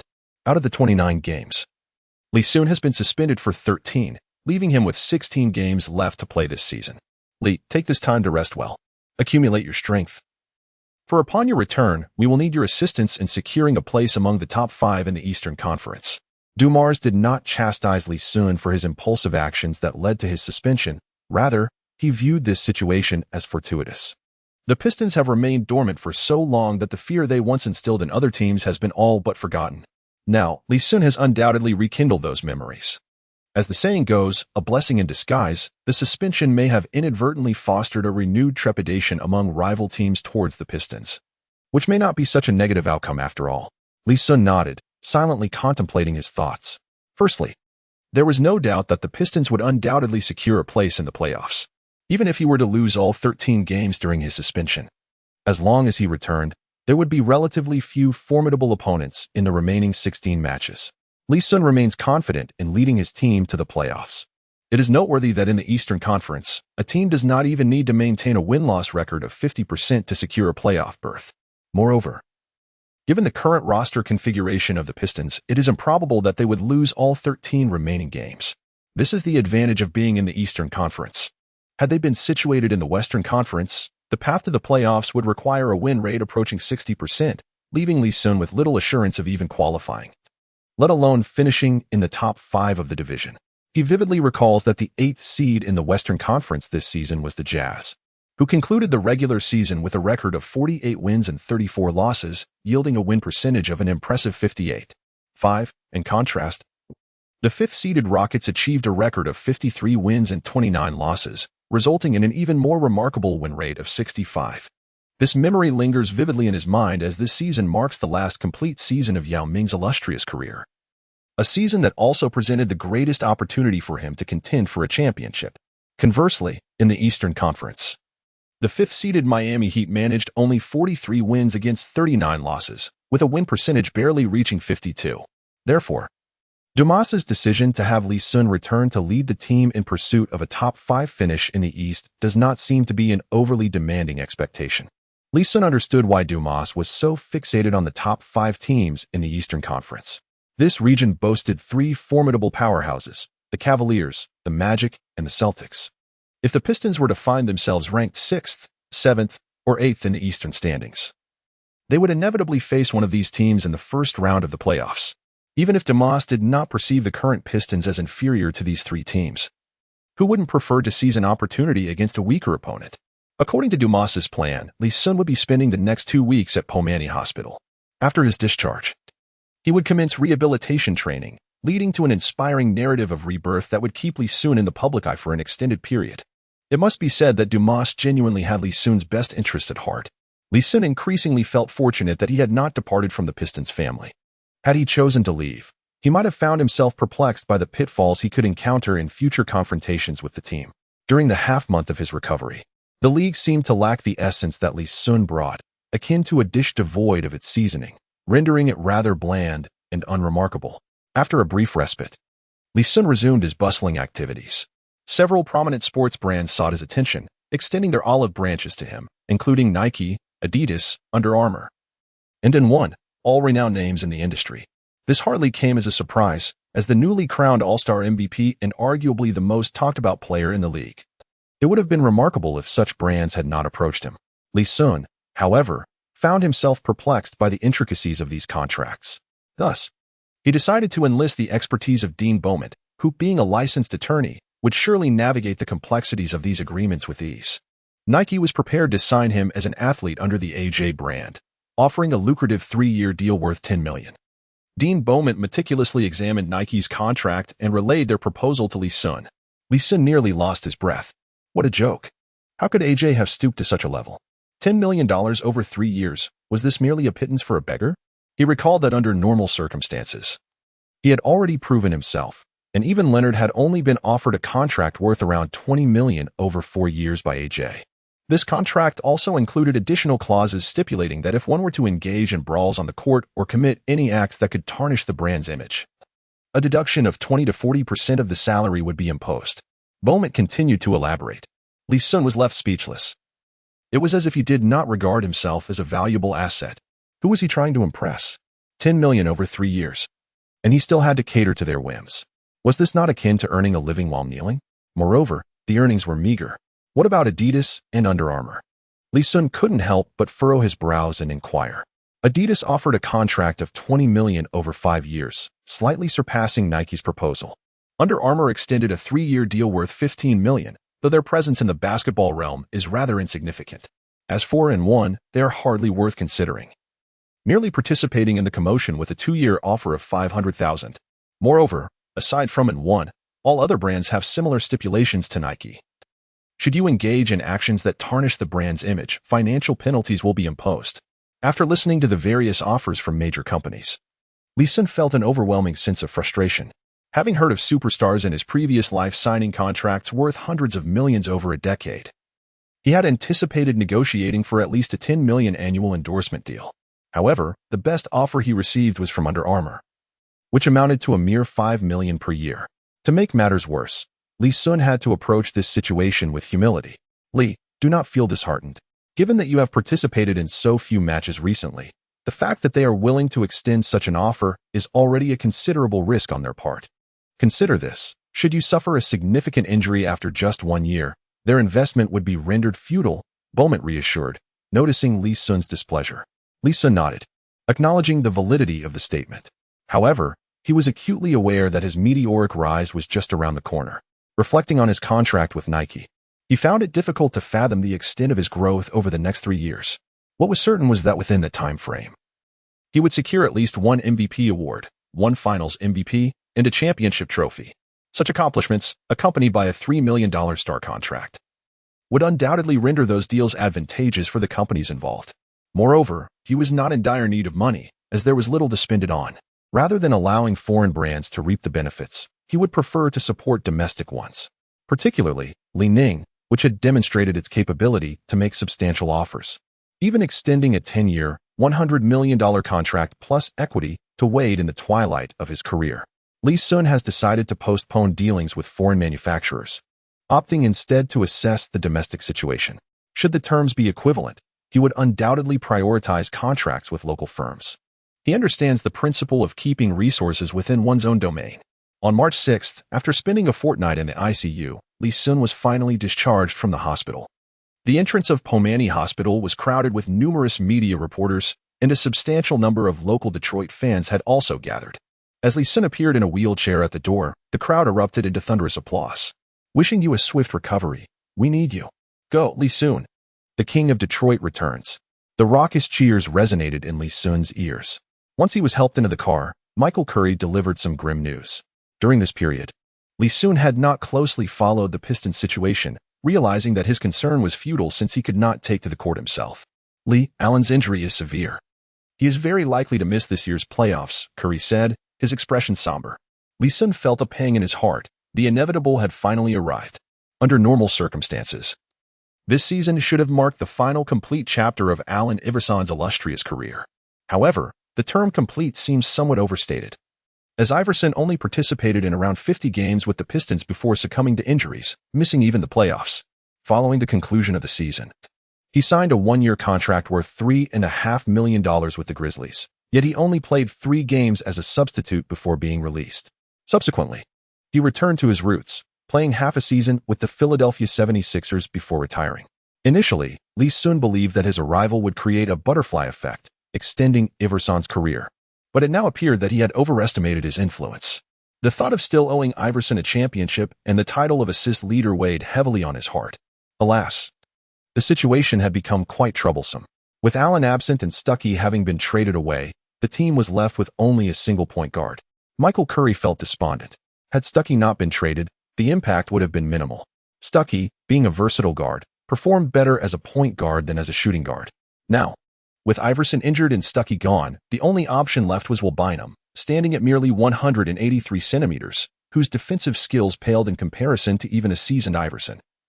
And his offensive capabilities were hardly worth mentioning. There were no expectations for this undrafted player. Lee Sun patted Curry on the shoulder, assuring him, "Coach, rest easy, if necessary. I can also step in as a point guard." A team is not rendered incapable of playing simply due to the absence of a point guard. Curry could only nod silently, realizing that they would have to take things one step at a time. The only silver lining was that Lee Sun's insistence on trading for DeAndre Jordan had brought the Pistons considerable excitement. This second-round rookie center had demonstrated commendable immediate impact. In his debut with the Pistons, aided by Lee Sun, he achieved an impressive double-20 performance. In the recent games, even without Lee Sun, he managed to average around 8 points, 8 rebounds, and 1.5 blocks. While these numbers might not compare favorably against those of elite centers, it is important to remember that he is merely a rookie, a second-round pick. To achieve such results is undoubtedly a treasure for the Pistons. With proper development, he could become Lee Sun's most valuable ally on the court in the future. Furthermore, the Pistons management was pleased to note that DeAndre Jordan's rookie contract spanned 3 years, with an annual salary of only $700,000 to $800,000. This meant that he would not encroach upon the Pistons' salary cap for a significant period, which is far more appealing than the multi-million-dollar salary of Kwame Brown. Lee Sun is currently counting the days until his return, meticulously tallying them on his fingers. His precise comeback date is March 17th. Prior to this, Lee Sun has been living a life of seclusion, outwardly claiming to be engaged in rehabilitation training. "Hey, Lee Sun." Lee Sun received a call from Yi Jianlian. During his previous hospitalization, both Yao Ming and Yi Jianlian had reached out, and only after learning that Lee Sun was not in serious condition did they feel at ease. After all, they are compatriots striving in a foreign land, and it is only natural to look out for one another. "What is it, alien?" Lee Sun, filled with curiosity, inquired. "Several domestic sports brands were unable to reach you and have approached me for assistance in establishing a connection. Should I provide them with your number for direct communication?" Upon hearing Yi Jianlian's words, Lee Sun smacked his forehead. Just a couple of days ago, he had been pondering what these domestic companies were up to and why no one had reached out to him thus far. Not long after hanging up the phone, within less than half an hour, Lee Sun's phone was inundated with calls. Numerous domestic sports brands, such as Li Ning and Anta, have eagerly sought collaboration. Notably, Li Ning made a significant impression during the 2008 Olympics and is now contemplating strategies for marketing in the international arena. In their eyes, Lee Sun represents an exceptional opportunity. At this juncture, signing Lee Sun poses considerable risk. Should he falter in his performance, Li Ning might face substantial losses. Nevertheless, the potential rewards are equally remarkable. If Lee Sun can sustain his current level of excellence, securing him would undoubtedly open the doors to the international market. Consequently, Li Ning has invested heavily in this endeavor. Without even meeting Lee Sun in person, they extended an offer over the phone that he could not refuse, a 5-year contract worth 210 million renminbi, approximately $30 million. While this figure may not significantly surpass those offered by Nike, the contract includes additional incentive clauses. For instance, bonuses are tied to Lee Sun leading his team to the playoffs and achieving prestigious accolades such as the MVP award. Should he guide his team to victory in the championship, the bonuses alone could reach a staggering 100 million renminbi. After Lee Sun hung up the phone, he calculated that if he were to receive the entire bonus, he would earn at least $25 million a year. This amount is unquestionably far more advantageous than the contracts offered by Nike. The most crucial aspect is that the contract from Li Ning does not contain any of the distasteful clauses regarding brand image that are prevalent in Nike's agreements. What else is there to discuss? Only a fool would decline to sign. Lee Sun arranged a time over the phone, and a week later, the contract was officially signed. A week later, representatives from Li Ning Company arrived in Detroit. The contract signing proceeded seamlessly. In less than 30 minutes, Lee Sun affixed his signature to the document. With the sneaker contract finalized, Lee Sun could now devote his full attention to the upcoming games. The current situation for the Pistons is somewhat dire. Although Lee Sun verbally reassured Curry not to worry about the team's lack of a point guard, the reality is that a team without a point guard suffers a significant blow to its strength. Compounding the issue, Lee Sun currently lacks the enhancement effects from the All-Star performance boost, rendering him unable to play the point guard position. His scoring prowess can only trigger his organizing attributes when the opposing team doubles him. The Pistons have officially announced Lee Sun's return date, March 17th, when they will face the Orlando Magic. This match holds particular significance for Lee Sun, as the Magic are a team capable of reaching the finals this year. Engaging with such a formidable opponent before the playoffs will provide Lee Sun with a clearer understanding of the Pistons' current capabilities. In Lee Sun's eyes, the Magic represent one of the most extraordinary teams in the league today. Not only for their triumph over the Cavaliers in their confrontation with the Lakers in the finals, but also for their remarkably advanced basketball philosophy. Even before the league transitioned into the small ball era, the Magic had pioneered this style of play. A closer examination of their roster reveals a sophisticated assembly led by an elite blue-collar player, Dwight Howard, accompanied by a cadre of sharpshooters, Rashard Lewis, the Turkish magician Hito Trko Lu, Jameer Nelson, Pietrus, Courtney Lee, J.J. Redick, and Keon Dooling. Notably, Nelson has exhibited extraordinary three-point shooting this season, averaging 4.7 attempts per game with an impressive accuracy exceeding 45%. Throughout NBA history, only a handful of players, such as Nash, ISO Joe, and Glenn Rice, have achieved such a feat in a single season. The team boasts an abundance of three-point shooters, consistently outpacing their opponents in attempts. The potential ceiling for this Magic team is exceptionally high, had it not been for Nelson's injury, which limited his playoff appearances and led to street ball king Rafer Alston stepping in as the primary playmaker. It would have been difficult to predict whether the Lakers could prevail against the Magic. Alston's characteristics are well known. Apart from ball handling, he offers little else. His playoff shooting percentages, 38 from two-point range and 31 from three, have severely hampered Howard's performance. Had Nelson remained healthy, Howard might have had a genuine opportunity to contend for the championship, potentially elevating his historical standing by at least 2 tiers. At 8 o'clock in the evening, Lee Sun's much-anticipated return game is about to commence. Even before the tip-off, countless fans are eagerly awaiting this match. Regardless of the outcome, Lee Sun is returning from injury. Whether he can maintain his previous form remains uncertain. Lee Sun sat on the bench, releasing a long sigh of relief. After nearly a month of anticipation, he finally returned to the court. Tonight marked not only his comeback, but also a pivotal battle to prove himself. He aimed to demonstrate his capability to lead the Pistons to victory against the formidable Eastern Conference rivals, to show that he could still maintain his extraordinary form, and to affirm that Li Ning's contract with him was indeed justified.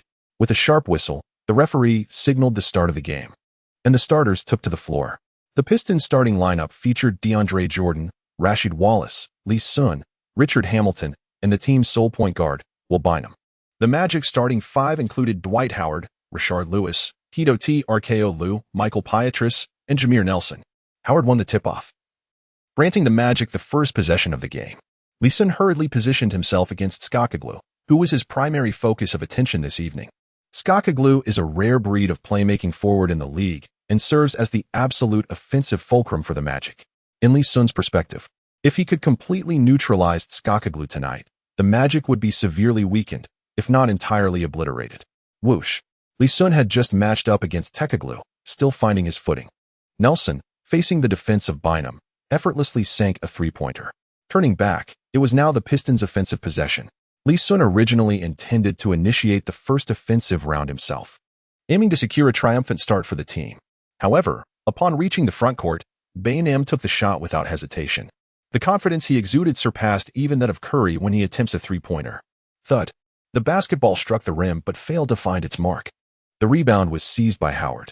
In the Magic's second offensive round, Nelson resorted to his old tactic, astonishingly sinking another three-pointer right in the face of Bynum's defense. Lee Sun was utterly speechless. Just moments into the game, before he could even settle in, they were already facing a disheartening 6-0 lead against them. What rendered him even more speechless was that Bynum seemed to have lost his senses entirely. During the Pistons' offensive possession, he simply launched a shot without hesitation. Naturally, the result was yet another clang off the rim. Beep, beep, beep. The referee blew the whistle, signaling a timeout. Michael Curry's face turned a ghastly shade of green as he called for this timeout. In merely a minute since the start, the Pistons had been halted dead in their tracks by the Magic. Damn it, fool. Who do you think you are? Do you believe this is your team? Lee Sun was standing right beside you, and yet you disregarded him, throwing up 2 reckless shots. 2. This is Lee Sun's team. Curry was genuinely infuriated, raising his voice and shouting at Bynum, even resorting to foul language. It was no wonder he treated Bynum so harshly. The Pistons' situation was indeed dire. Lee Sun's suspension for 13 matches has significantly impacted the team's performance as they lost 8 of those games due to Allen Iverson's absence, managing to secure victory in only 6. Currently, the Pistons hold a record of 33 wins and 34 losses, reflecting a win rate of less than 50%.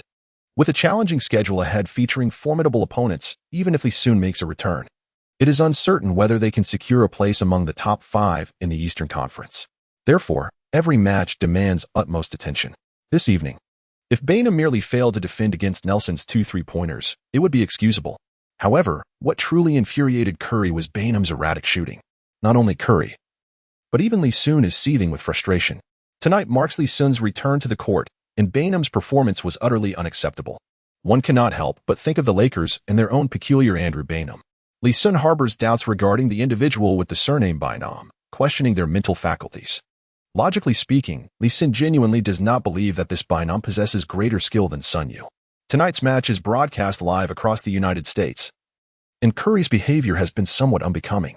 Lee Sun hurriedly stepped forward to offer reassurance, determined not to let outsiders witness any embarrassment. "Calm down, Michael. The competition has only just begun." Lee Sun patted him on the back and softly uttered, "Substitution. Substitution. Lee, you will play point guard. Tai Xiao, prepare to enter the game."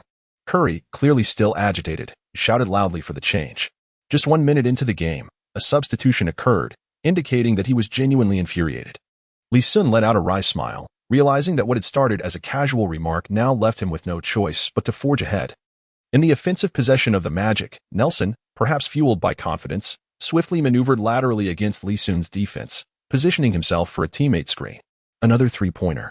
Swish. It goes in once more. Lee Sun furrowed his brows, feeling a sense of helplessness in the current situation on the court. Perhaps the previous matches had gone too smoothly, leading him to harbor a delusion of invincibility. Just moments ago, while attempting to guard Nelson, he suddenly realized that he was far from being invulnerable. At the very least, he found himself utterly incapable of containing Nelson.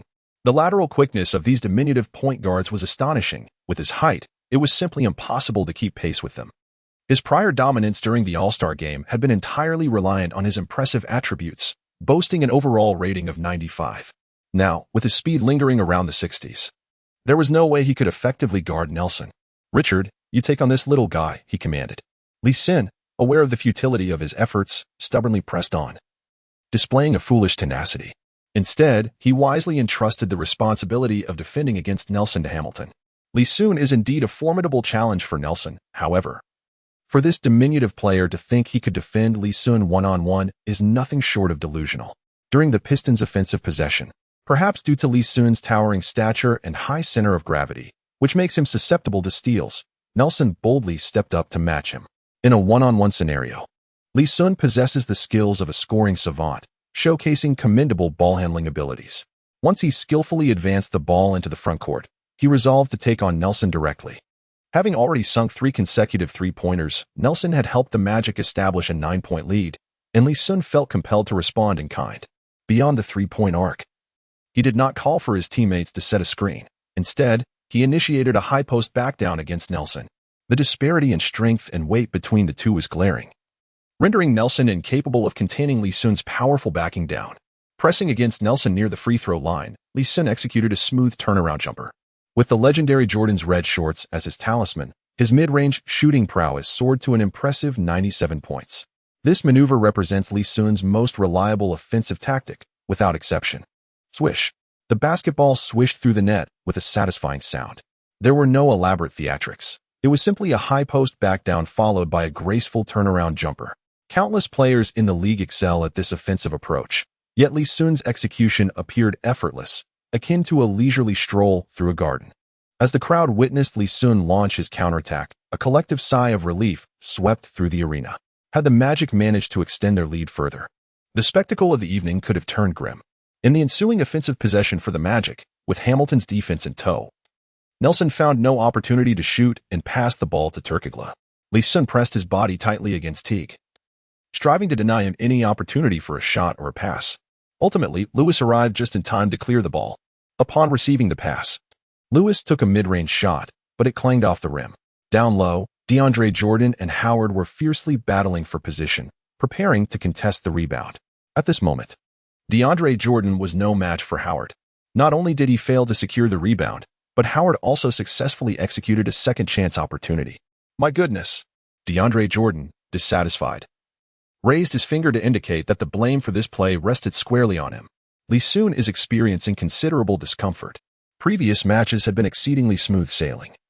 But now facing a formidable opponent like the Magic proves to be quite challenging. The most difficult aspect lies in contending with Howard. As Jordan has proven to be no match for him, Lee Sun is indeed capable of handling Howard in the paint, yet the Pistons are severely lacking in perimeter players. Without Lee Sun, their struggles will only intensify. The most frustrating aspect is that the trade market has long since closed, leaving the Pistons unable to bolster their lineup. Their only option is to sign some free agents from the market. Given that we are well into the season, the abilities of players who have yet to secure contracts are quite evident. Signing such players will not alleviate the Pistons' current predicament.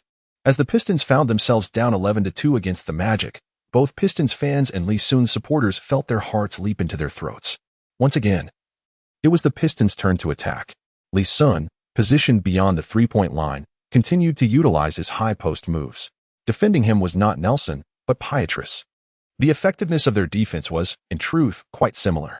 The 183 centimeters Nelson struggled to contain Lee Sun, and the slender 198 centimeters Pietrus fared no better.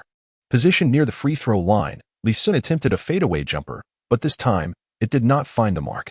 However, he was in close proximity to the rebound. Upon landing, he took a step and leaped to seize the offensive rebound, just as Lee Sun prepared for a mid-range shot for a second chance. Howard rushed in to provide support, creating a double team with Pietrus. Lee Sun seized the opportunity and delivered a precise pass to the rim for a layup by Little Jordan, thus securing an assist. Faced with double coverage, Lee Sun was unable to trigger the effect of his one-on-one prowess. The additional 5 points to his mid-range shooting from the red shorts were simply insufficient. Therefore, passing was the most judicious choice. As the seconds ticked away in the match, Lee Sun had unmistakably transformed into a facilitating forward. His style mirrored that of Grant Hill from 15 years ago, engaging in front-court ball handling and passing under duress. Seizing opportunities to contest rebounds, initiate second-chance scoring, or distribute the ball. After 7 minutes of play in the first quarter, Lee Sun had already amassed 7 points, 3 rebounds, 3 assists, and 1 steal. His stats were impeccable. Alas, the Pistons could not close the gap. When Michael Curry called for a timeout, the disparity on the scoreboard remained a daunting 9 points. Curry, whose hair was already sparse, now seemed to be losing it in clumps from sheer frustration. He was genuinely troubled. Observing that the Pistons appeared to stabilize their position was due to the Magic's lackluster three-point shooting. Should they regain their shooting touch in the time to come, the Pistons would stand little chance of victory. Michael, allow me to assume the center position, he suggested. Only through magic can one vanquish magic. After Lee Sun left the court, he began contemplating strategies.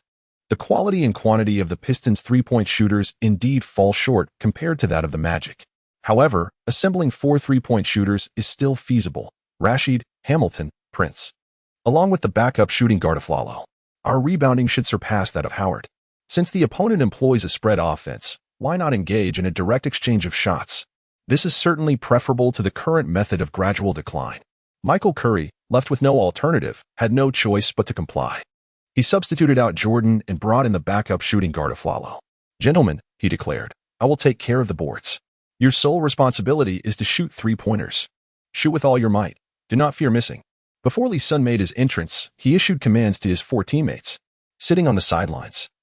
DeAndre Jordan felt a pang of frustration, not because Lee Sun had usurped his position as center, but due to his inability to withstand the pressure exerted by Howard. Had he been able to hold his ground against Howard, perhaps the Pistons would not find themselves in such a predicament. As the game resumed, the Pistons regained possession, and Lee Sun charged directly into the paint, engaging in a fierce battle with Howard. It seemed that during his recovery, Lee Sun had gained some weight, as he now appeared to weigh more than 110 kilograms. His physique was only slightly smaller than that of Howard. With a resounding thud, their initial clash resulted in Howard taking a step back, indicating that he had been outmatched in that encounter. In terms of raw strength, Howard is not truly elite. Despite his imposing musculature, his bench press is less than that of Yao Ming, barely exceeding 150 kilograms. Lee Sun has yet to test his maximum bench press weight, but it is undoubtedly significantly higher than Howard's. He has already secured a favorable position beneath the basket. Shoot. he exclaimed as he saw Rashid seize the ball. While Rashid's three-point shooting may not be his forte, his true strength lies in mid-range shots, showcasing a signature straight-arm jumper that rivals even Garnett's prowess. Bang! The three-pointer clanged off the rim. With his advantageous position under the basket, Lee Sun swiftly leaped to grab the rebound.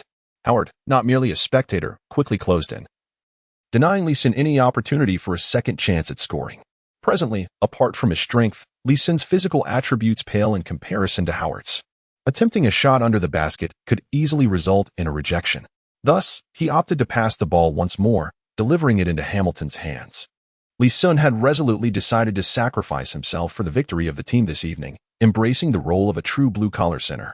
Hamilton received the ball and effortlessly launched a three-pointer, marking the first successful shot of the game from beyond the arc. Lee, why didn't you take the shot under the basket? Howard inquired with curiosity.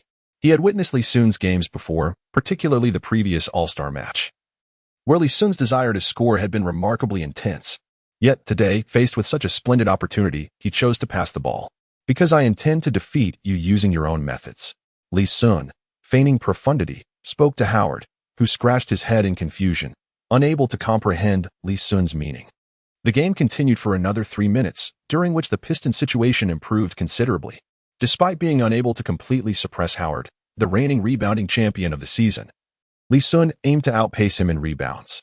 The overall rebounding strength of the Magic was somewhat lacking, relying heavily on Howard as their singular asset, hindered primarily by the underwhelming performance of Rashard Lewis, who played the power forward position, when Howard found himself at a disadvantage in rebounding. The Magic's overall performance in this area became dismal. The Pistons boasted a greater number of rebounds and commendable perimeter defense. Yet their three-point shooting percentage fell short compared to that of the Magic. Thus, in the brief span of 3 minutes, the Pistons were unable to close the scoring gap. A peculiar equilibrium existed between Howard and Lee Sun. Under the formidable defense of Howard, Lee Sun finds it exceedingly challenging to score beneath the basket. Conversely, Howard, confronted by the terrifying strength of Lee Sun, discovers that his own attempts to score are not easily realized.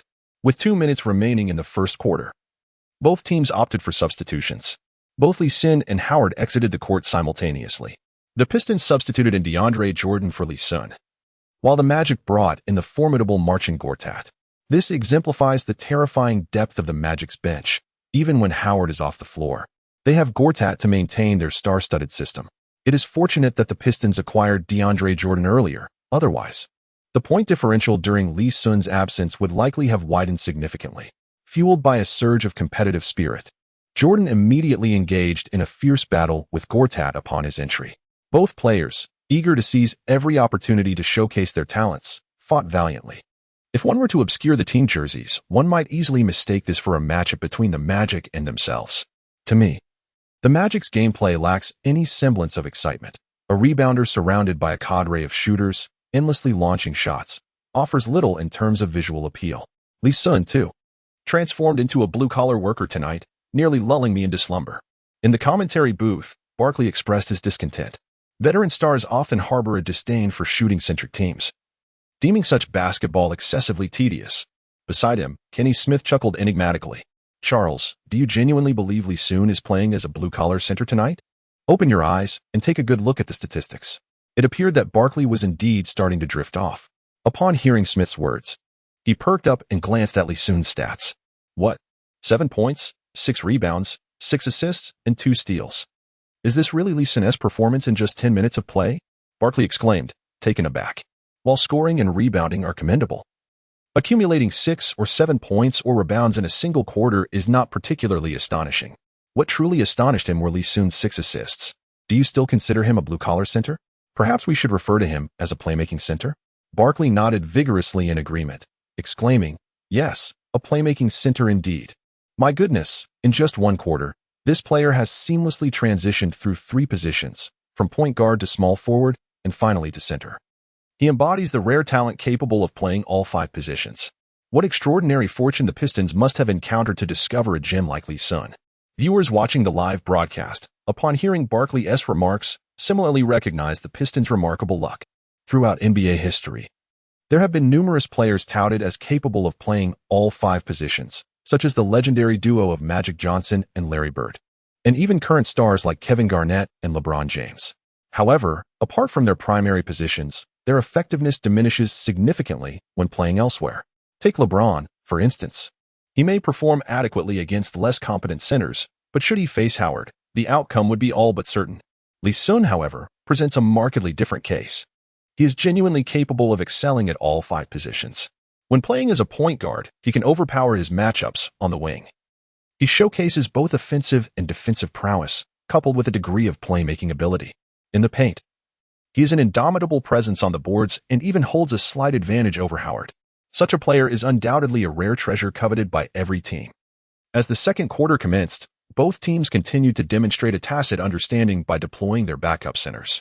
DeAndre Jordan grew increasingly emboldened, steadily gaining the upper hand in his direct confrontations with the Polish hammer, Gortat. Lee Sun was filled with immense joy. As the saying goes, a good man requires 3 allies. If one aspires to achieve remarkable success in the NBA, it is utterly impossible to do so alone. One must be surrounded by a reliable cadre of teammates, especially as the NBA is poised to witness the emergence of various teams boasting trios, quartets, and even quintets of stars. Lee Sun, devoid of support, would inevitably become the true leader of a hollow endeavor. His personal statistics may be dazzlingly extravagant, yet the team's record would be painfully dismal. Allen Iverson, Rasheed Wallace, and Richard Hamilton are far too seasoned. If little Jordan can rapidly develop, he could alleviate a considerable amount of pressure. 3 minutes into the second quarter, during a timeout, Lee Sun and Howard returned to the court once more. Howard, as carefree as ever, appeared utterly oblivious to the fact that the score gap had dwindled to a mere 3 points. Even Lee Sun couldn't help but admire Howard's mindset. This jovial giant rarely exhibited signs of anxiety or frustration. Each day seemed like a thief joyfully loading happiness onto a cart, stealing joy. Lee, who do you think is stronger, me or Yao Ming? Amidst the fierce struggle, Howard couldn't resist posing the question that weighed most heavily on his mind. Lee Sun rolled his eyes, feeling utterly helpless against Howard.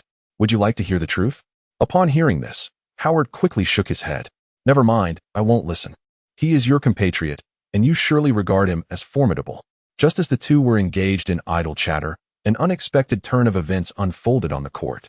Nelson, capitalizing on his teammate's screen, charged forward with the ball. Aflaro, eager to make his mark, attempted to intercept Nelson's driving path. Unfortunately, his knee collided forcefully with Nelson's. A sharp crack echoed through the arena, and Nelson grimaced in agony, clutching his knee and howling in pain. Lee Sun's heart sank. Could it be such a coincidence? Under normal circumstances, Nelson would sustain an injury during the regular season, which would subsequently affect the playoffs. Initially, Lee Sun had been musing that as the regular season was nearing its conclusion, Nelson had yet to appear on the injury list. Little did he know that this very thought would precipitate a calamity. Aflalo seemed to be relatively unscathed, rubbing his knee and approaching Nelson with a look of innocence, eager to convey his apologies. However, before he could reach Nelson's side, J.J. Redick, in a fit of agitation, forcefully shoved Aflalo aside. Aflalo, a product of the prestigious UCLA, had once been a beacon of promise in the nation. Fueled by youthful exuberance, he could hardly tolerate such an affront and retaliated by pushing Redick back. Instantly, players from both sides converged around them. Lee Sun was on the verge of tears, unable to comprehend the situation. Tonight marked his return to the court after a 13-game suspension due to a brawl. Just as he was making his comeback, trouble brewed once more. He was not an unreasonable individual, yet this incident was entirely the fault of Aflalo. He had injured a player and then conspired to assault the teammate as well. Such behavior was utterly despicable. Witnessing his teammate's injury, Howard hurriedly abandoned Lee Sun and rushed towards the scene of the altercation. The offensive fulcrum of the Magic was Turkoglu, while the defensive cornerstone was Howard, with Lewis playing the role of an assassin. As for Nelson, he was the primary offensive threat from the perimeter, and Howard fully understood his significance to the team. Upon seeing Nelson injured, his anxiety surged. More importantly, Howard feared for his teammates' well-being. Lewis appeared utterly defeated, his demeanor as soft as his playing style, even more fragile than tissue paper. Allowing him to score was one thing, but engaging in a fight? Nelson, writhing on the ground, was far more formidable than him. Turkoglu and Redick, the two Caucasian players, were not the type to engage in a brawl either. Upon seeing Howard rush over, Lee Sun quickly followed suit. Redick and Aflalo were engaged in a heated exchange, yet both sides were relatively restrained, holding back their teammates to prevent the situation from escalating further. Although Howard often acted irresponsibly in moments like this, he proved to be quite dependable.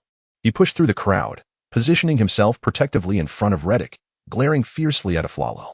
The latter, seemingly emboldened, showed no signs of fear and continued his tirade. Enough.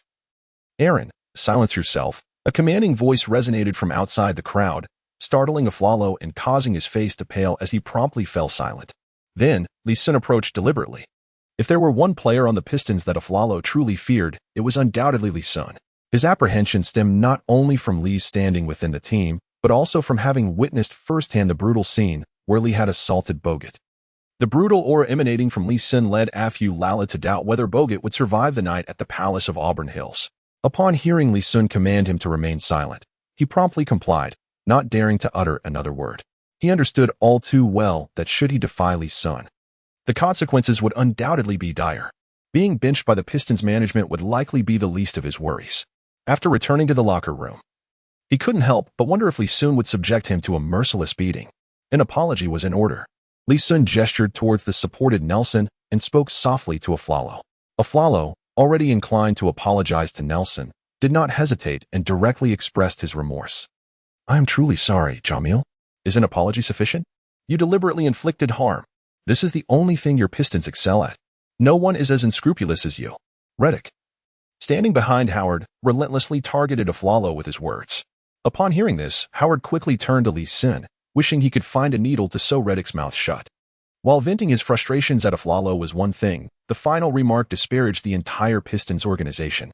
Noticing Lee Sun's displeasure, Howard promptly nudged Reddick with his elbow. The Pistons players were visibly displeased. Reddick's words had insulted the entire franchise, including the retired legends. Particularly for Lee Sun. He felt as if Reddick's comment was a veiled attack on himself, having just faced a 13-game suspension for intentionally assaulting Bogut. How could it not be construed as a slight against him? He had never held Reddick in high regard. This individual was notorious for his acerbic tongue, having once uttered an insulting term during a Lunar New Year short film for the NBA. An apology was warranted. Lee Sun gazed intently at Reddick, slowly uttering two words. The faces of the Pistons players turned to astonishment. It has come. It has returned. Prior to the altercation with Bogut, Lee Sun had worn this very expression of dread. Even others could distinctly sense the rising anger. Lee Sun, on the other hand, exhibited an unsettling calmness when enraged. Reddick's body trembled. He had been consumed by anger moments ago, entirely oblivious to Lee Sun.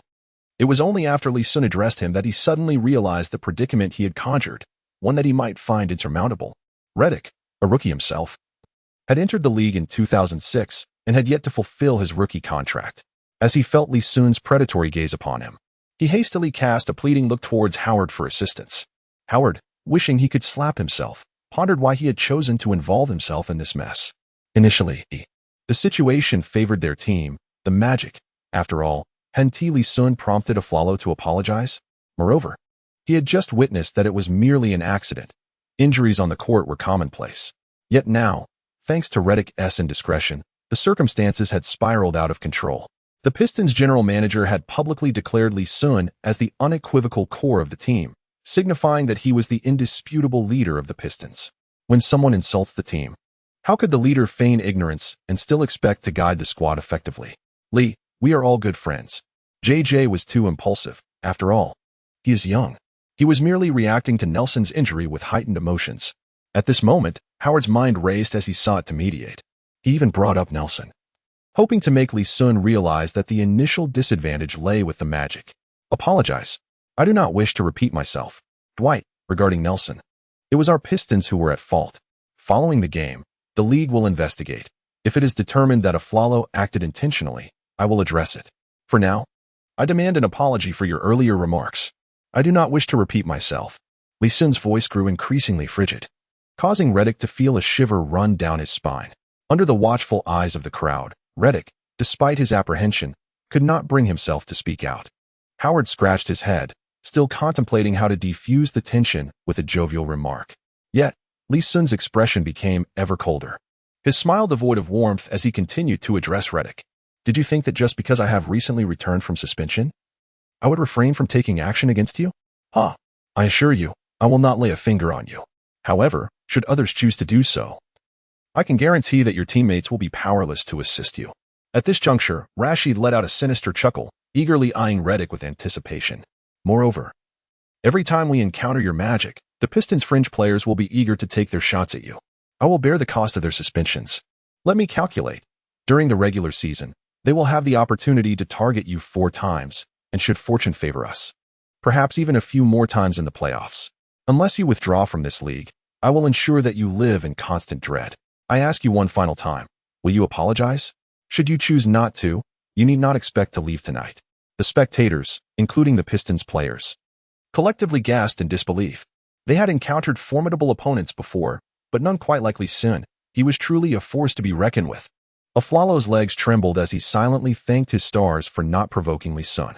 It appeared he had severely underestimated Lee Sun's ferocity. This man was nothing short of monstrous. Yet, amidst his fear, Aflalo found himself genuinely acknowledging Lee Sun's dominance as the team's leader. With such a leader, he believed they could navigate the league with ease as long as they remained in the right. Howard, on the other hand, was left speechless. He felt fortunate that his relationship with Lee Sun remained amicable. The man appeared harmless when calm, yet transformed into a terrifying entity when angered, more fearsome than a demon rising from the depths of hell. In contrast to other team leaders, who might succumb to pride and engage in a quarrel with Lee Sun under such circumstances, Howard remained unperturbed. This jovial giant could still find joy in defeat. A carefree spirit, truly embodying the essence of a light-hearted soul. The oppressive pressure exerted by Lee Sun rendered Redick breathless. Coupled with the menacing presence of Rashid, who appeared eager for action, Redick ultimately capitulated. I'm sorry, he gritted his teeth, summoning every ounce of strength to utter the apology. The humiliation he felt had reached an unbearable peak. At the same time, he silently vowed that Lee Sun must never fall into his hands again. The disgrace of today would be repaid 100-fold. Lee Sun cast a glance at Redick, fully aware of the resentment simmering within him. Nevertheless, he paid it no mind. What could such a petty underling do against him? The NBA is a realm governed by the principle of survival of the fittest. A feeble player like Redick lacked even the merit to harbor hatred towards Lee Sun. The Pistons fans present were momentarily taken aback. Lee Sun has just made his comeback. I hope he won't face another suspension tonight. When the players from both teams finally dispersed, they could breathe a sigh of relief. At this crucial juncture, the Pistons cannot afford to lose their cornerstone player to a ban. Michael Curry was visibly shaken, his legs trembling with apprehension. Once Lee Sun is suspended, in the absence of Iverson, the Pistons might even fail to reach the playoffs this year. Fortunately, the situation has been brought under control.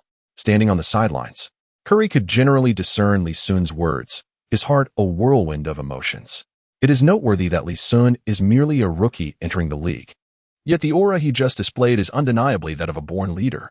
He commands respect internally, managing to calm the agitated Aflalo with a mere word, compelling him to admit his mistakes to the opponent.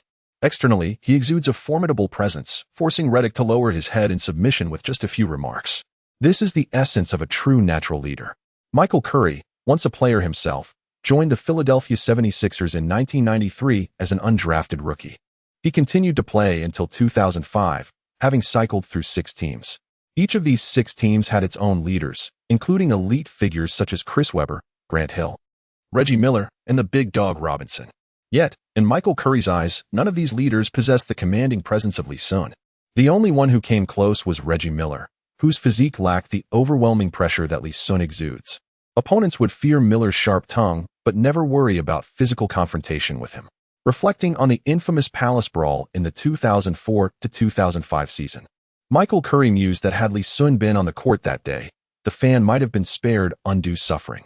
Interestingly, that season marked the conclusion of his career while he was with the Pacers, alongside teammates like Artest and O'Neal.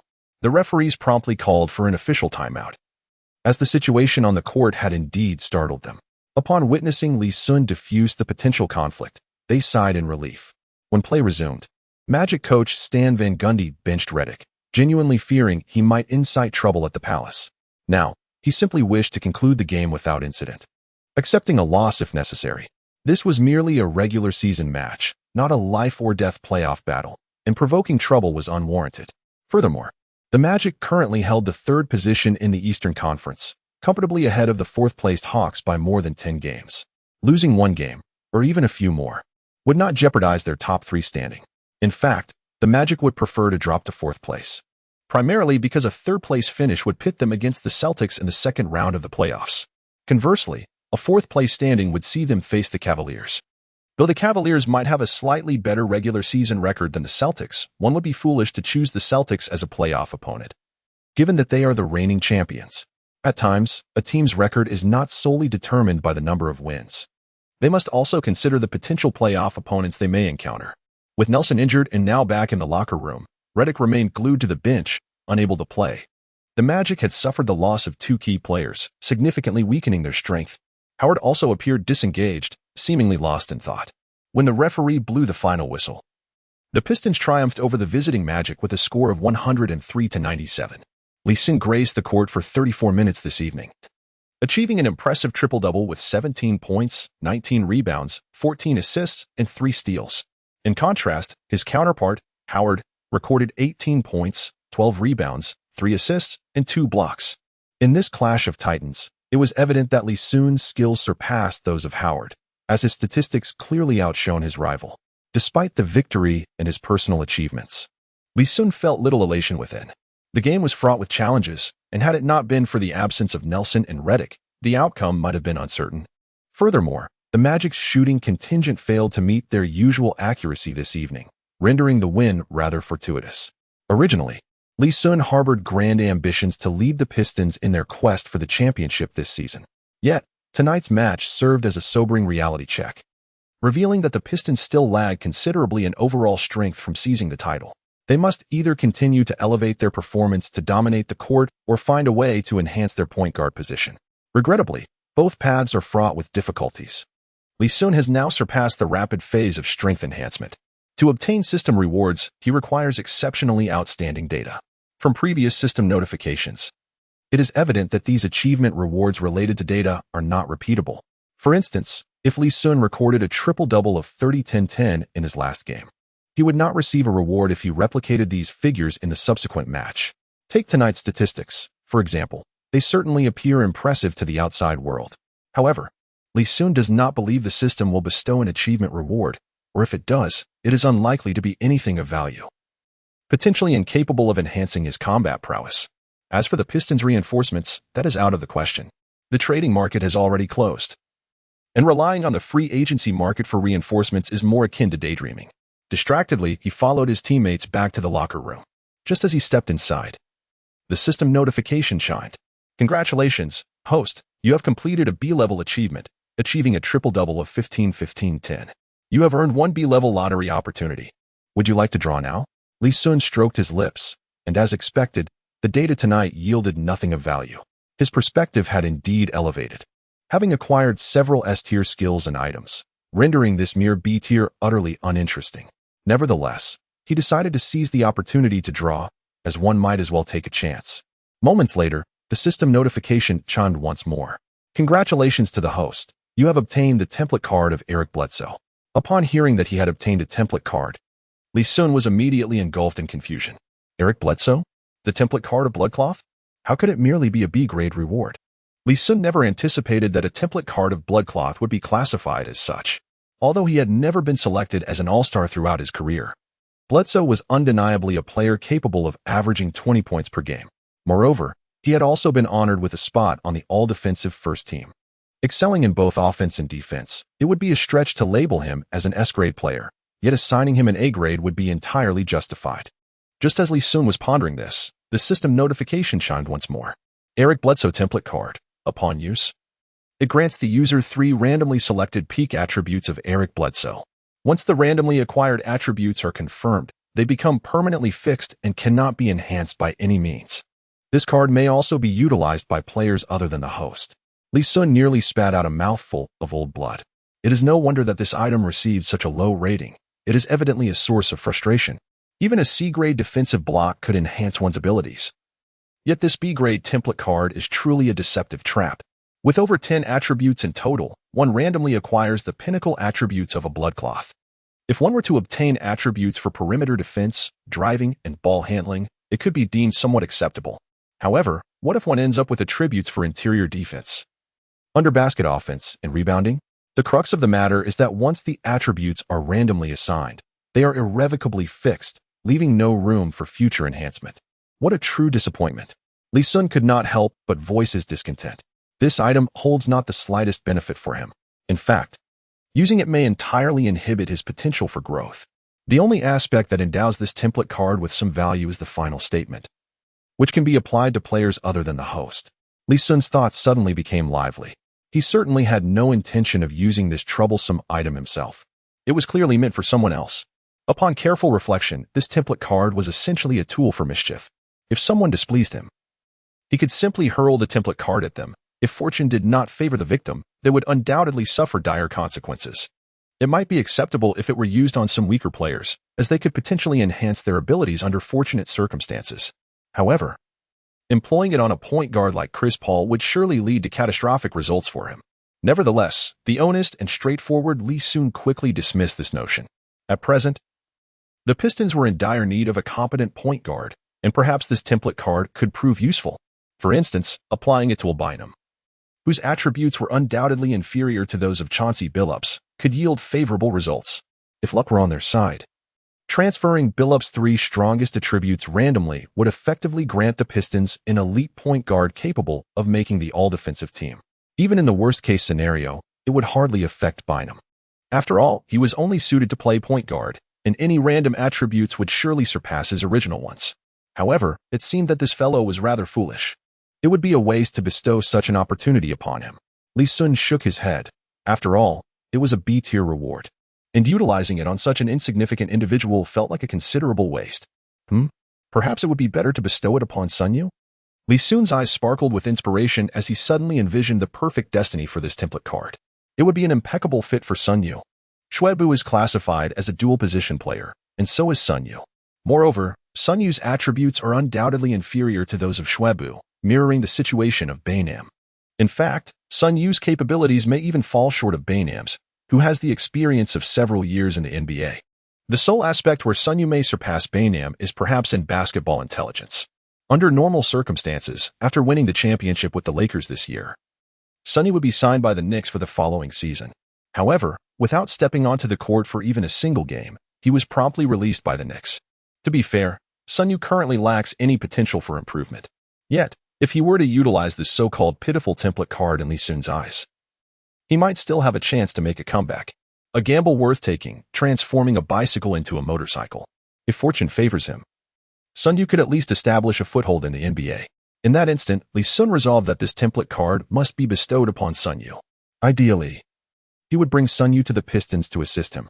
The Pistons are in dire need of a point guard, and Sunyu could step in as a starter right away. Even when Iverson returns from injury, Sunyu could serve as the primary backup point guard, ensuring ample playing time, which is certainly better than being a mere mascot with the Lakers. Li Sun found himself increasingly elated in this foreign land. The presence of a compatriot teammate would undoubtedly be a stroke of fortune. Moreover, the challenge of signing Sunyu was not particularly formidable. The Lakers had likely forgotten about Sunyu's existence, as he had been relegated to the development league. For a player of his marginal significance, it would not be a daunting task to negotiate with the team's management regarding his release or buyout. At worst, they could forego any buyout compensation. It seemed probable that the Lakers management would welcome such an arrangement, as they had already contemplated parting ways with Sunyu. With this thought in mind, Li Sun decided to place a call to Jianlian to obtain Sunyu's contact information. "Hello, this is Li Sun." After Li Sun connected the call, he promptly introduced himself. "Li Gu?" On the other end, Sunyu's voice was filled with disbelief. After a brief hesitation, he finally addressed him as Li Gu. He genuinely was uncertain about how to refer to Li Sun. According to the customary naming conventions of the Chinese men's basketball team, taller players are typically called names like De Yao, De Ji, or De Ba, while perimeter players are usually referred to as Xiao Ding or Xiao Zhu. Li Sun is a perimeter player, and being younger than Sunyu, he should rightly be addressed as Little Li. However, it is inconceivable for Sunyu to call him that. Li Sun has already become the most prominent star in the league. While I am merely toiling away in the developmental league, I might as well call out to Brother Li, as it certainly wouldn't be a loss. Li Sun paid little attention to the title Li Gu. In his 2 lifetimes, he was considerably older than Sunyu, so addressing him as Li Gu was perfectly acceptable. "Sunyu, would you be interested in joining the Pistons?"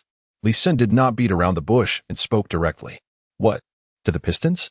At that moment, it was already midnight, and Sunyu, who was resting in bed, was startled out of his slumber by these words. Indeed, to the Pistons. With Iverson injured. The Pistons are in dire need of a point guard. Perhaps you could give it a try. It is certainly better than wasting your time with the Lakers.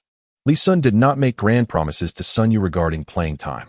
The effectiveness of using a template card is entirely dependent on luck.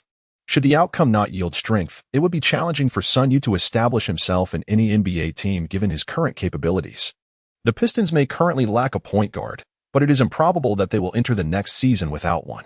They could easily select a point guard with a first-round pick, likely possessing greater potential and immediate impact than Sun Yu. The only opportunity that Lee Sun can provide for Sun Yu is a chance. Whether he can seize it entirely depends on his fortune. Really? Can I? Brotherly. My dear brother, with your support, what more is there to say? I am eager to go. Sun Yu was so exhilarated that he nearly danced with joy. Even though Lee Sun did not offer any guarantees, Sun Yu was certainly not naive. Who is the current leader of the Pistons? It is Lee Sun. With Lee Sun's protection, his life would undoubtedly be much better than it was with the Lakers. At the very least. Wouldn't he find himself languishing in the development league? Would he? All right, then for the next few days, focus on terminating your contract with the Lakers. Once that is settled, I will ensure the Pistons sign you. Don't expect the contract to be overly substantial. Lee Sun was quite pleased with Sun Yu's attitude. At the very least, this fellow possessed a heart full of ambition. Brotherly, I will strive to get everything sorted by tomorrow and come to you early. Sun Yu beamed with joy, unable to contain his delight. Who says that fortune doesn't fall from the sky?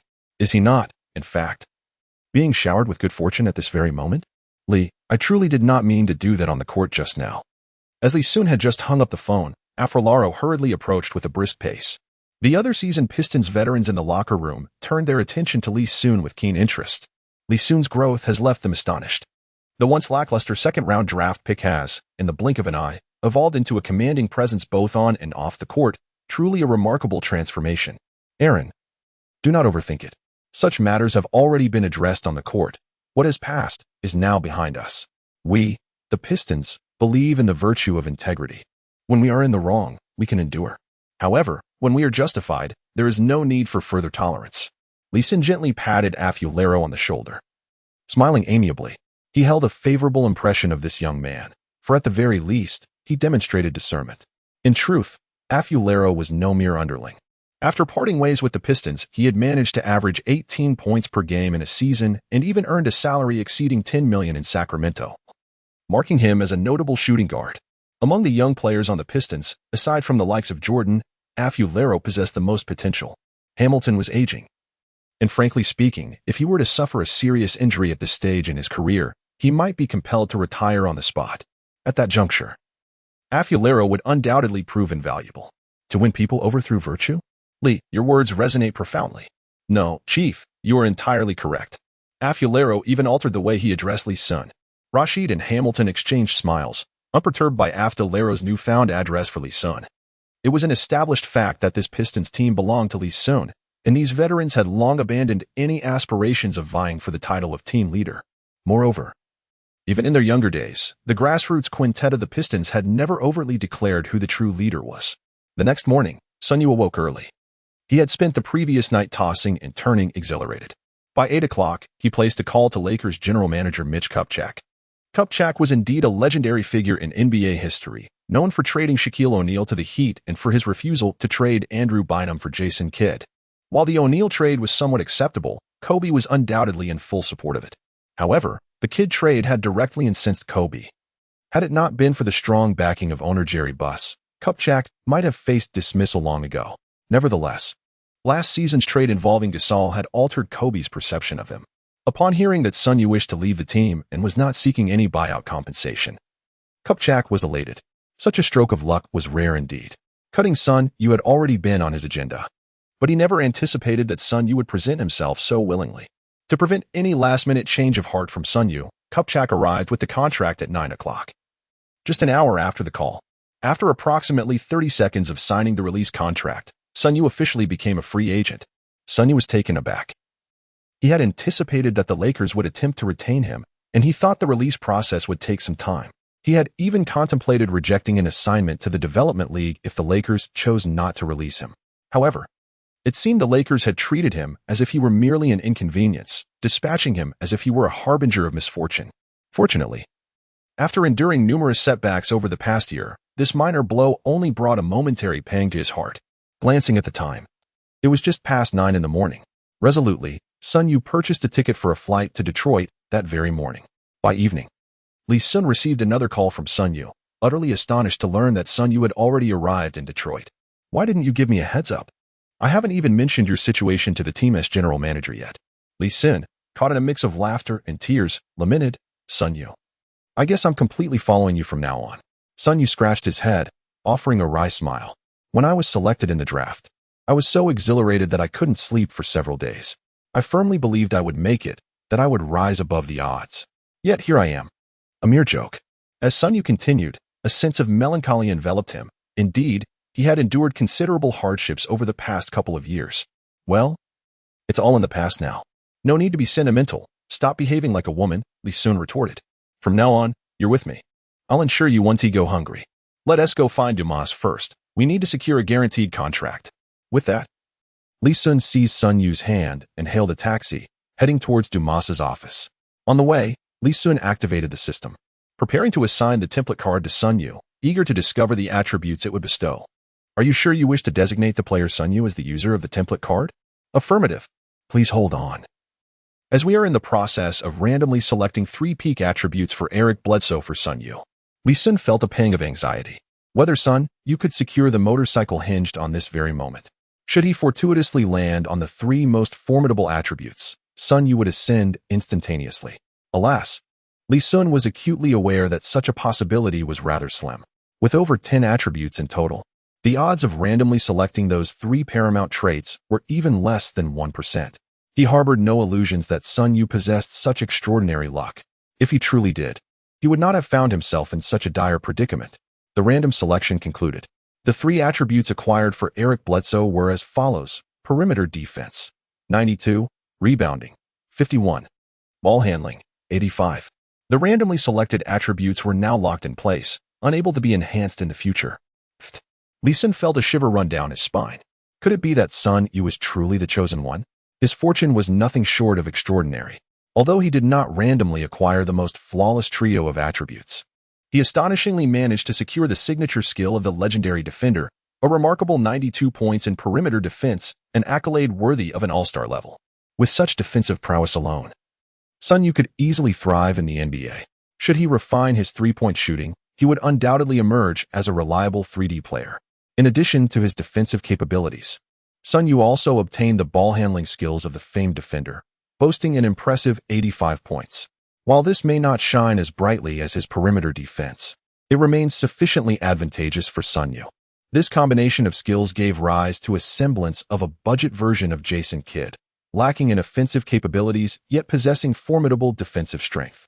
The distinction lay in Sun Yu's absence of Kidd's organizational finesse, and his offensive abilities were certainly far inferior.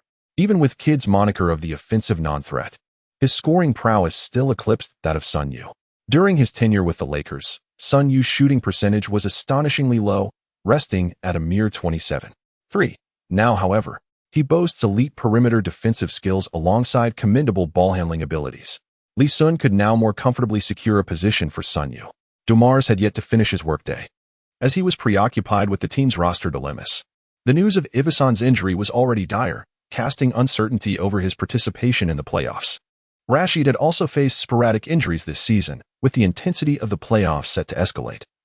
The prospect of him getting injured as well would leave the Pistons in a precarious predicament. Upon seeing Lee Sun enter his office with a tall young man, Dumars was momentarily taken aback. He could ascertain that this youth was undoubtedly Chinese. The Japanese typically exhibited a subservient demeanor, whereas Koreans did not possess a visage akin to Sun Yu's. Lee, who might this be? Dumars inquired with curiosity. He didn't even recognize DeAndre Jordan, let alone a player like Sun Yu, who had a more understated presence. Sun Yu felt a wave of embarrassment wash over him. What a jest, after all. He was an NBA player, having spent a considerable time with the Lakers, and yet he was not recognized? Lee Sun cleared his throat awkwardly, gesturing for Sun Yu to take a seat. Mr. Dumas, this is Sun Yu. He has just parted ways with the Lakers. Currently, our team is lacking a point guard, and I believe he can be of assistance to us. Lee Sun deliberately refrained from stating that the team lacked a point guard, instead asserting the absence of one. This, in itself, subtly conveyed his stance towards Will Bynum. Dumars appeared utterly bewildered. Hadn't Bynum just parted ways with the Lakers? How could he not recall this player? Yet, he vaguely remembered that a couple of years ago, the Lakers had indeed selected a Chinese rookie in the draft. But was this individual truly a point guard? Observing the similarity in height to Lee Sun, albeit considerably more slender, Dumars pondered for a moment before agreeing. Very well, let us proceed with the signing. Our current predicament at the point guard position is indeed quite challenging. Sun Yu, I hope you can assist us in resolving this issue. However, regarding the salary, be prepared. It will not be substantial. How does 2 years for $1 million sound? Dumars' calculations were astute. First and foremost, this salary was exceedingly low, bordering on outrageous. Although nominally 2 years for $1 million, given that the current season was nearing its conclusion, the Pistons would only need to cover a fraction of this amount. In essence, the Pistons would spend a maximum of $700,000 to $800,000 to secure Sun Yu's services, regardless of Sun Yu's capabilities. Such a sum would hardly cause any distress if it were to go to waste. Furthermore, since Lee Sun was willing to bring Sun Yu to him, especially under the circumstances of Sun Yu's recent release, it indicated a significant rapport between the two. Retaining Sun Yu could also enhance Lee Sun's sense of belonging to the Pistons. Numerous instances abound in the NBA where foreign core players recruit their compatriots as teammates. For example, the Spurs' French dynamo later sought to enlist his fellow countryman, Boris Diaw. Sun Yu was utterly astonished. No trial needed. They were ready to sign him outright. Moreover, the contract offered was far more generous than what the Lakers had provided. His annual salary with the Lakers had merely been $440,000. What had he said? It truly seemed that having Lee Sun's backing made things considerably easier. He sensed that his fortunes might finally be turning. Perhaps he could indeed rise from being a mere joke to something far greater. Lee Sun felt a weight lift from his heart. The dilemma surrounding the Pistons' point guard had finally found resolution. As the team prepared to embark on their road trip, Sun Yu was poised to join the roster, ready to take the court in the upcoming game against the Philadelphia 76ers. Early the next morning, the Pistons boarded their flight to Philadelphia. Upon arrival, Michael Curry wore a wistful expression. This city marked the beginning of his professional journey, and each visit to Philadelphia evoked a sense of returning home. At 8 o'clock in the evening, this much-anticipated Eastern Conference clash commenced. The term clash was not attributed to the strength of the teams, but rather due to the impending conclusion of the season, with both teams exhibiting remarkably similar records. Should the Pistons emerge victorious tonight, they would surpass the 76ers, claiming the 7th position in the Eastern Conference standings. Lee Sun sat on the sidelines, gazing toward the Philadelphia 76ers bench. There were Andre Iguodala, Andre Miller, Captain Brand, Thaddeus Young, the shot-blocking maestro Theo Ratliff, and the rebounding savant Reggie Evans. When Lee Sun first emerged, many drew comparisons between him and Reggie Evans, believing them to be similar types of players. However, now that Lee Sun has proven himself, such assertions have faded into obscurity. This 76ers roster, in truth, should not merely be achieving their current record. With an abundance of talent at their disposal, they should, at the very least, be contending for the 4th spot in the Eastern Conference, if not surpassing the Cavaliers, Celtics, and Magic. Lee Sun is acutely aware of the primary dilemma facing the 76ers, their glaring deficiency in three-point shooting. It is not merely the core players who lack this essential skill. Even the bench is devoid of sharpshooters. The star, Iguodala, boasts a mere 30 shooting accuracy, rendering their subpar performance unsurprising. Hey, Lee Gu, look, Sun Yu, seated beside Lee Sun, nudged him with his elbow and whispered in a conspiratorial tone, akin to a thief.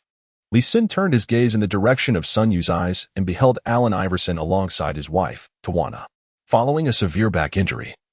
The team granted Iverson a respite, allowing him to return to Philadelphia to be with his family. Tonight's game featured the Pistons facing the 76ers, and naturally, he could not miss it. What could be more extraordinary than witnessing Iverson in his home arena in Philadelphia? Lee Sun said irritably, wondering if Sun Yu had ever encountered much of the world. Logically, it shouldn't be the case. During his time with the Lakers, Sun Yu frequently carried Kobe's bags and watched him daily, so it was unreasonable for him to be so excited upon seeing Iverson. It's not Iverson, it's that hefty fellow. Sun Yu hurriedly shook his head. Lee Sun spotted the portly figure described by Sun Yu beside Allen Iverson. Towering over 2 meters and weighing approximately the combined weight of both Lee Sun and Sun Yu, he appeared somewhat familiar. He was likely the legendary Clarence Weatherspoon of the Philadelphia 76ers. Lee Sun inquired uncertainly in a low voice.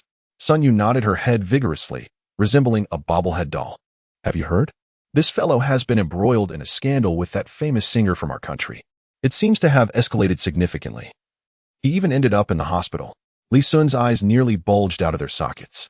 Is there really such a thing? This gossip is utterly sensational. Isn't it? It must be false. Lee Sun simply cannot reconcile the image of the rotund man before him with that of the graceful gentleman singer. The juxtaposition is so inconceivable that even the thought of it leaves him bewildered. Who can discern the truth? Nevertheless, as the old adage goes, where there is smoke, there is fire.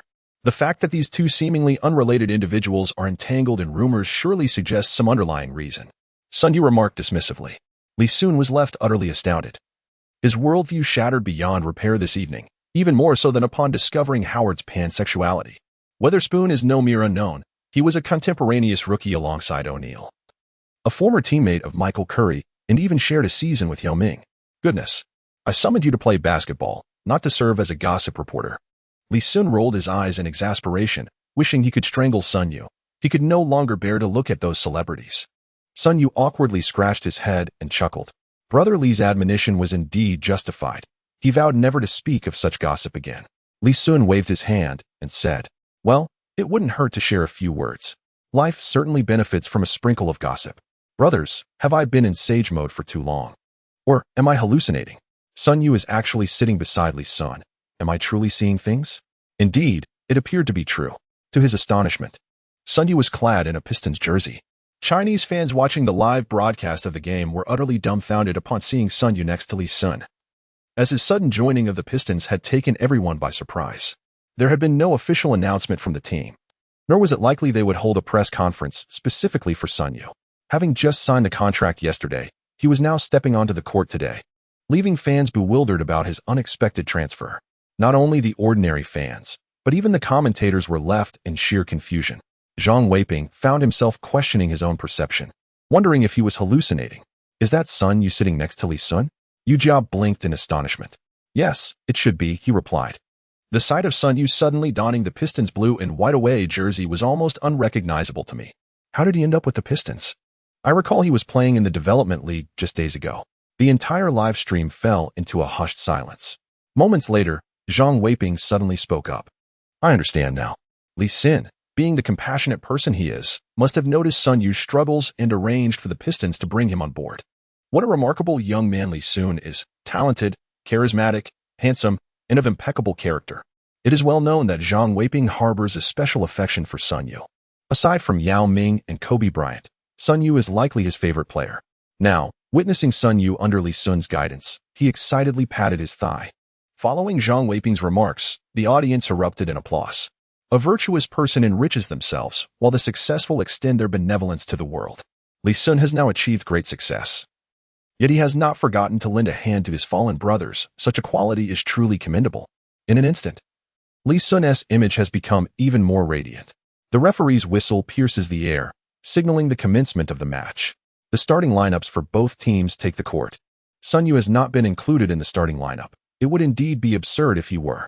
However, Will Bynum has been entirely disregarded by Michael Curry. At times, a player's exclusion may stem from merely one poor performance. The lineup includes Little Jordan, Rashid, Lee Sun, Hamilton, and Prince.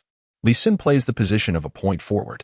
The Philadelphia 76ers roster appears exceptionally luxurious, featuring the likes of Captain Brand, Thaddeus Young, Iguodala, and Andre Miller.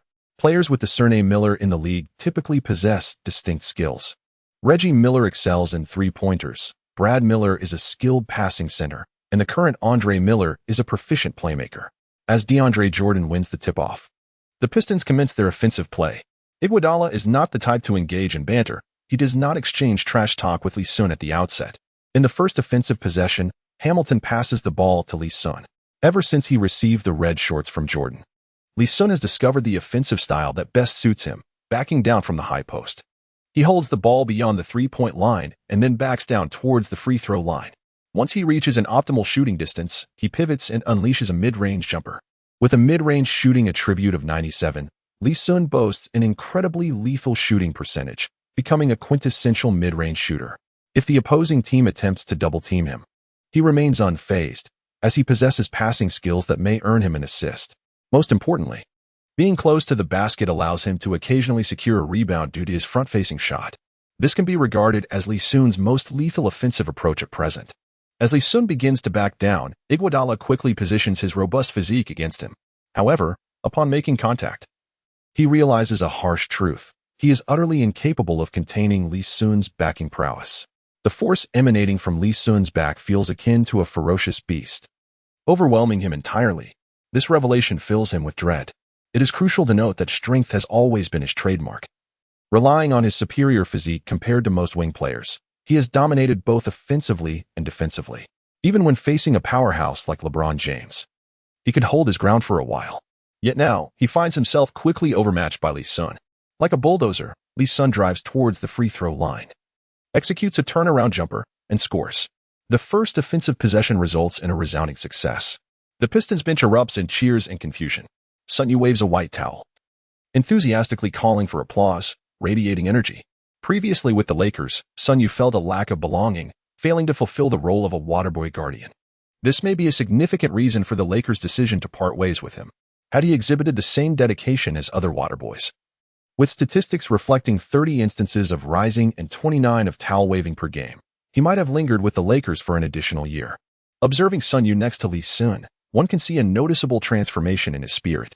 During his time with the Lakers, such enthusiasm from Sun Yu is seldom witnessed. One can only hope he takes the court tonight, as it seems rare for two Chinese players to appear on the same team. Witnessing Sun Yu's demeanor, Zhang Weiping resembles a benevolent father, filled with pride. As the 76ers begin their offensive series, Iguodala, not foolish, refrains from the idea of backing down against Lee Sun. Utilizing a pick-and-roll from his teammates, he attempts a mid-range shot, but it fails to find the net, with the rebound secured by the nimble DeAndre Jordan. The teams continue exchanging possessions, with the Pistons maintaining a clear advantage. The Pistons roster is quite traditional, struggling against the innovative systems of teams like the Magic. However, against a team like the 76ers, which lacks a strong offensive anchor, they find themselves in a position of control. To make matters worse, Iguodala feels he cannot endure much longer. He perceives his opponent not as a human, but as an 800-pound wild boar in a frenzy. The relentless force threatens to overwhelm him. He hastily signals for a timeout at the scorer's table, realizing he cannot continue in this manner without risking injury. This is not a playoff battle to the death. He has no need to exhaust himself. Tony, I can't hold on any longer. That guy is definitely not human. He should be examined by NASA to see if he is an alien. Iguodala clutches his chest, his face contorted in agony. The current head coach of the 76ers, Tony Dilio, attentively observes the unfolding situation and recognizes the pressure Iguodala is under. If even Iguodala's physique cannot withstand it, who else can? The slender Lewis Williams? The slow Andre Miller? Let us just hold on. We need to finish the first quarter, Dilio awkwardly suggests. Who can withstand this? Iguodala grimaces. It's easy to say. Can I bear the brunt of Lee Sun for an entire quarter? I'll surely end up in the hospital tomorrow. Just then, on the bench, Thaddeus Young suddenly stands up. I don't know if I can hold my ground. If Lee Sun and Sun Yu were to hear this, they would likely burst into laughter. Is this a scene from Shaolin soccer?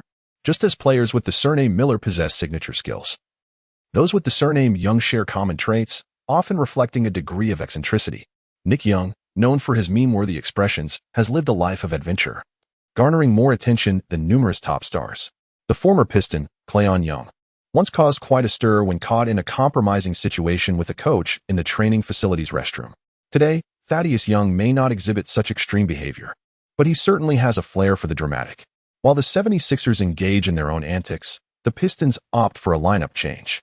Many fans may not recall the appearance of Michael Curry, whose resemblance to Kwame Brown is striking enough to make one believe they are twins.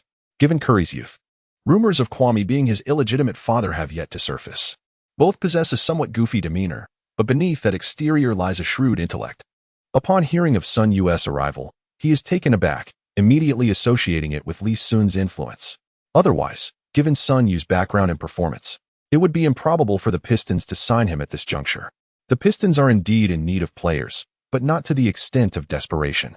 Since he is connected to Lee Sun, he must get some playing time. Otherwise, Lee Sun would surely take issue. Sun Yu, prepare to enter the game. Make a good impression. Michael Curry patted Sun Yu on the shoulder, offering words of encouragement.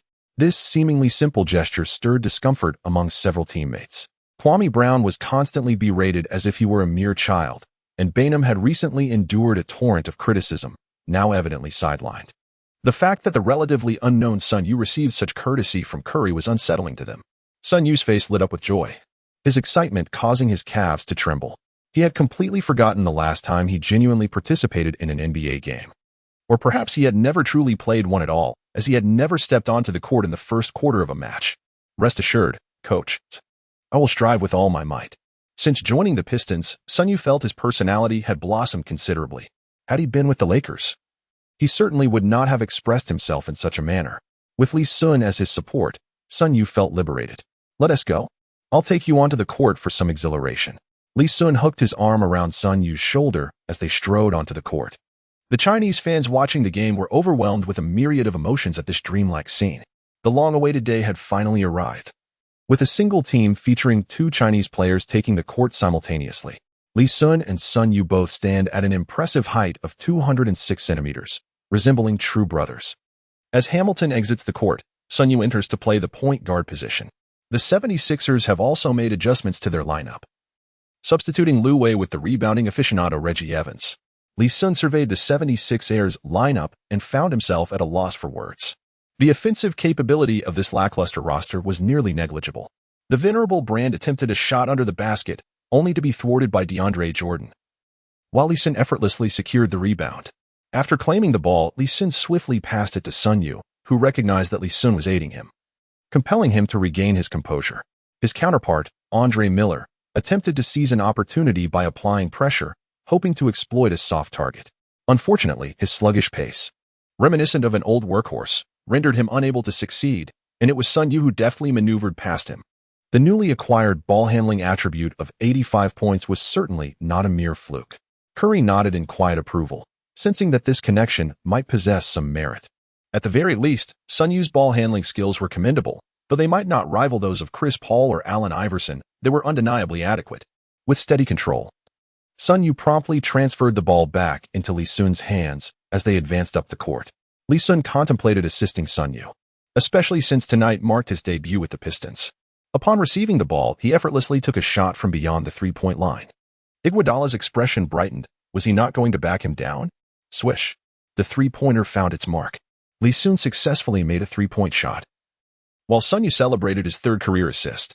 The true moment for your performance is yet to come.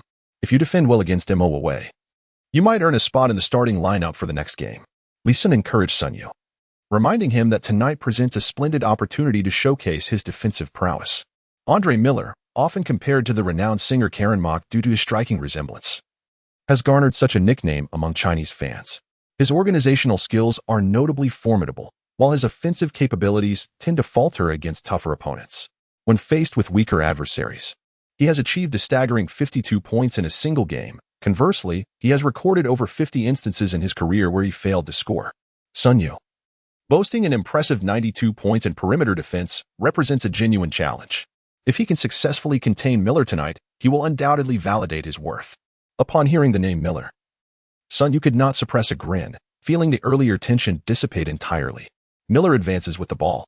Lee Sun relentlessly pursued the first brother, striving to deny him any opportunities to receive the ball.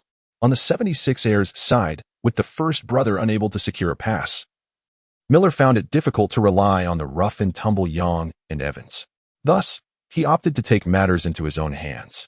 Confronted by Sun Yu, who towered nearly a head over him, Miller knew he could not simply rely on a jump shot. He employed fakes, changes of direction, and various breakthrough techniques, only to discover that this young man exhibited impeccable defensive positioning, closely shadowing him like a relentless shadow. Sun Yu neither rashly reached for the ball nor fell for Miller's deceptive maneuvers.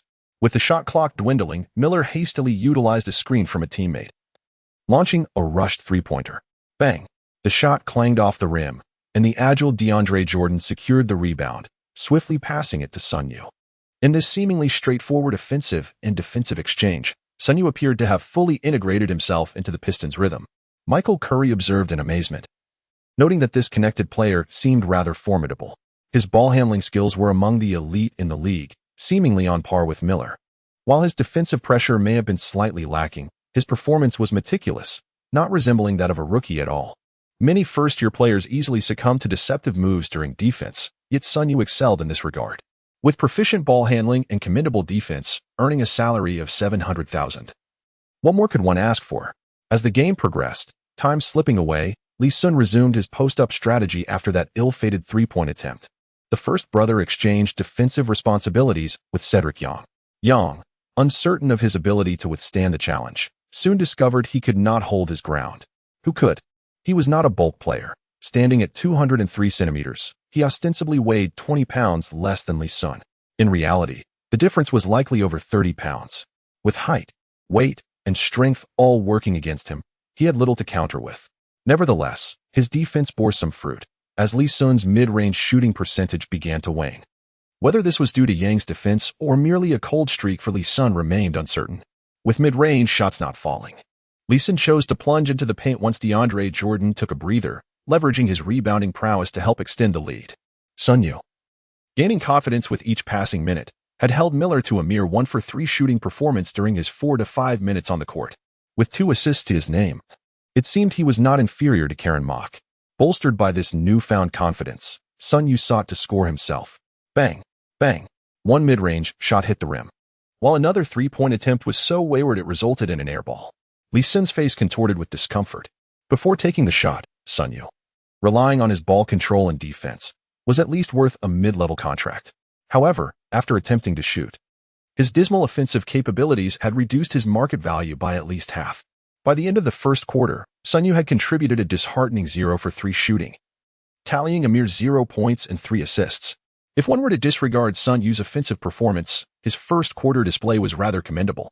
Although he did not record any defensive statistics, his defensive effort was arguably on par with that of Prince. Interestingly, Sun Yu and Prince share the same height, both being as slender as reeds, and their defensive styles and levels seem to exhibit some similarities. Even their ball handling skills are not significantly different. As Prince also possesses notable ball control, the 3 assists he managed to register were quite impressive as well. When he returned to the court in the latter half of the second quarter, there was no need for Lee Sun to speak. Sun Yu himself hesitated to take further shots. Instead, he focused all his energy on defending Mo away. Brother E and CD's Yang took turns defending Lee Sun, each taking a turn per possession. This relentless defensive strategy greatly alleviated the pressure they faced. Lee Sun had been engaged in back-to-the-basket play, and by the end of the first half, he was considerably fatigued. This style of play is exceptionally taxing on one's stamina, as each offensive attempt necessitates a confrontation with the opponent. In a one-on-one situation, it may be manageable. However, the opposing team employed a relentless strategy, which significantly drained Lee Sun's energy. While his strength was undeniably impressive, his endurance remained stagnant and could not sustain him through the entire game with such an approach. As the second half commenced, Lee Sun altered his offensive strategy, aiming to minimize his back-to-the-basket attempts and instead leveraging his teammates for screens to create shooting opportunities. In this context, Sun Yu's value became apparent once more. His towering stature rendered him an ideal target for screens. In the contemporary era of small ball, many interior players favor stepping outside to set screens for their teammates, primarily because their height ensures effective screens. With Sun Yu standing at 206 centimeters, coupled with agility surpassing that of traditional big men, the effectiveness of his screens was nothing short of remarkable. When 2 tall interior players venture outside to set screens, it poses a veritable nightmare for their adversaries. Michael Curry was increasingly delighted, feeling that Lee Sun was indeed a divine gift to their Pistons. Not only was he immensely powerful, but he also aided the team in uncovering exceptional talent. The improvement of Little Jordan since joining the Pistons was evident. Although he had yet to reach the level of elite centers like Howard, he had effortlessly begun to dominate the second and third-tier centers. Currently, averaging 25 minutes on the court, he consistently contributed 8 points and 8 rebounds. As for the newly joined Sun Yu, he also won over Curry with his performance. Capable of defending, ball handling, and screen setting, he was an absolute bargain at a salary of just $70,000. The only drawback was his somewhat lackluster offensive output. Curry mused that if Sun Yu could develop a reliable three-point shot, it would be nothing short of ideal. He did not even require a high shooting percentage. Achieving an average of 35 would significantly bolster the Pistons' overall strength. With this thought in mind, he resolved to dedicate time to enhancing Sun Yu's offensive capabilities. Beep. The referee signaled the conclusion of the match. The Pistons triumphed over the 76ers with a decisive score of 95-82. securing a 13-point victory. Lee Sun continues his undefeated streak, successfully leading the Pistons to secure the 7th position in the Eastern Conference. The 76ers' defense was commendable tonight, preventing the Pistons from surpassing the century mark in scoring. However, their offensive performance was rather lackluster. The team lacked a premier scorer, as Brother E was effectively contained by Lee Sun, managing only 13 points. Players like Brother E thrive against slender opponents, leveraging their strength to dominate. Unfortunately for him, tonight he faced Lee Sun. Had he not fortuitously made 2 3-point shots, he might not have reached double digits in scoring. Another primary offensive weapon for the 76ers, Moe, also struggled throughout the game. Standing at 188 centimeters, he found it nearly impossible to shoot or drive past the expansive defense of Sun Yu. Ultimately, he finished with a mere 3 out of 11 shooting, adding 4 out of 6 from the free throw line for a total of only 11 points. Had it not been for Liu Wei's explosive performance, scoring 22 points, the 76ers might have faced an even more dismal defeat. Lee Sun's performance this evening was not particularly remarkable. He attempted 20 shots, successfully making only 9, including 2 out of 6 from beyond the arc and 7 out of 14 from 2-point range, along with 4 out of 5 free throws, totaling 24 points. His offensive efficiency was rather low, which is somewhat understandable, as his primary scoring method at present relies on mid-range jump shots. When discussing the greatest mid-range shooter, most would undoubtedly cast their votes for Michael Jordan. However, even at the peak of his career, Jordan's mid-range shooting percentage was only 51.9. The reason his peak average shooting percentage soared above 53 was largely due to his exceptional ability to drive to the basket. This illustrates the inherent inefficiency of mid-range shots. A mid-range shooting percentage of 51.9 translates to a three-point shooting percentage of merely 34.6 in the league. Numerous players achieve a three-point shooting percentage of 35 or higher. For instance, the Orlando Magic could readily identify 7 or 8 such players. Yet, how many players with Jordan's caliber in mid-range shooting can be found in the annals of NBA history? This phenomenon explains why the entire league has subsequently embraced a fervent inclination towards three-point shooting. Lee Sun currently possesses a mid-range shooting attribute of 97, which undoubtedly pales in comparison to the peak performance of Michael Jordan. As a time traveler, he is certainly aware of the shortcomings associated with mid-range shooting. However, he finds himself in a predicament, as fate has bestowed upon him the red shorts of Jordan. Had he drawn the red shorts of Curry, he would undoubtedly be exuberantly sinking three-pointers. This evening, Lee Sun delivered a stat line of 24 points, 14 rebounds, 7 assists, 2 steals, and 1 block, which can hardly be described as remarkable. It is, in fact, rather ordinary. Lee Sun felt a pang of disappointment as the playoffs drew near, still preoccupied with swiftly enhancing his strength through a lottery draw. However, achieving remarkable statistics was proving to be a daunting task. Henceforth, he could only proceed step by step, hoping to seize an opportunity to bolster his performance before the playoffs commenced. Sun Yu's debut with the Pistons was underwhelming, with a dismal shooting record of 0 for 4, resulting in a total of 0 points. Nonetheless, he contributed 7 assists, 1 steal, and 4 fouls. While these figures may not stand out, certain aspects transcend mere statistics. At the very least, Sun Yu's performance that evening had captivated Michael Curry. It was yet another resounding victory. Who could possibly halt Lee Sun's winning streak?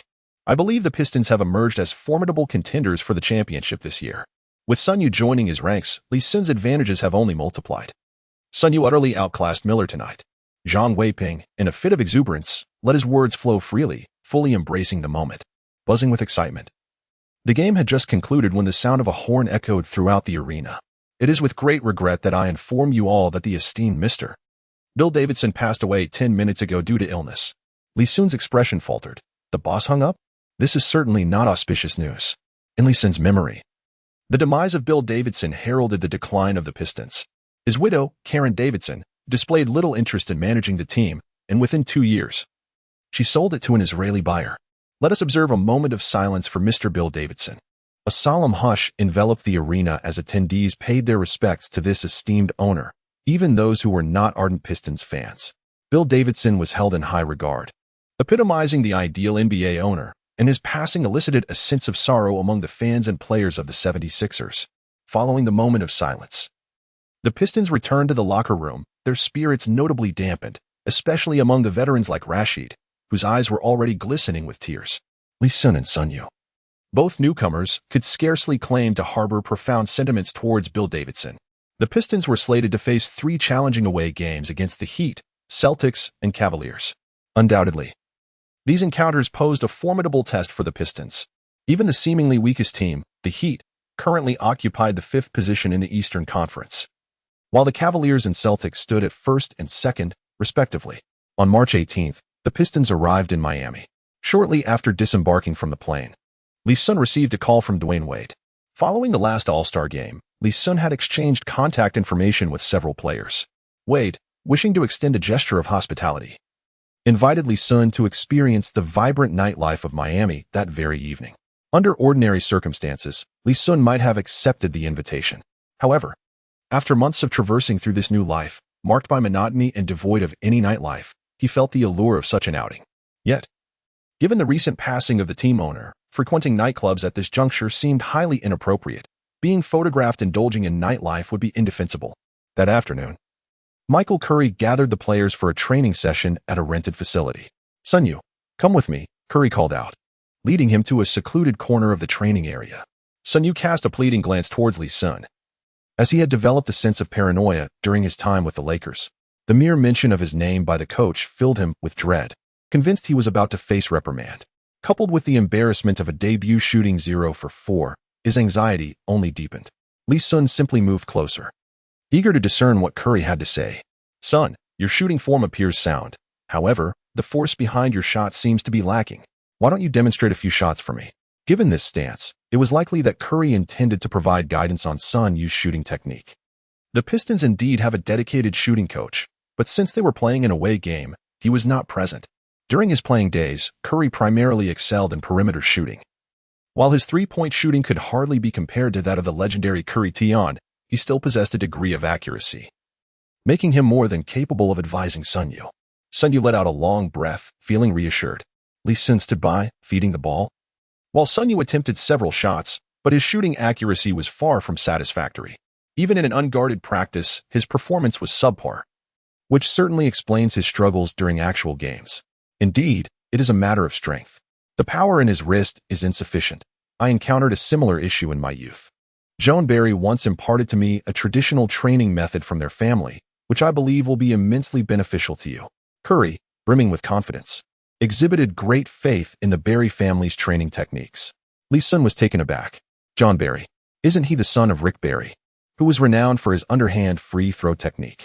The elder Barry, constrained by the era he played in, did not showcase a three-point shooting ability. Yet his sons have emerged as exceptional marksmen. Brent Barry, an athlete who defied the limitations often associated with his race, not only dazzled with his explosive dunks but also possessed a three-point shooting proficiency that ranks among the elite in the league. John Barry, who once shared the court with Michael Curry on the Pistons, boasted a remarkable single-season three-point shooting percentage exceeding 47%.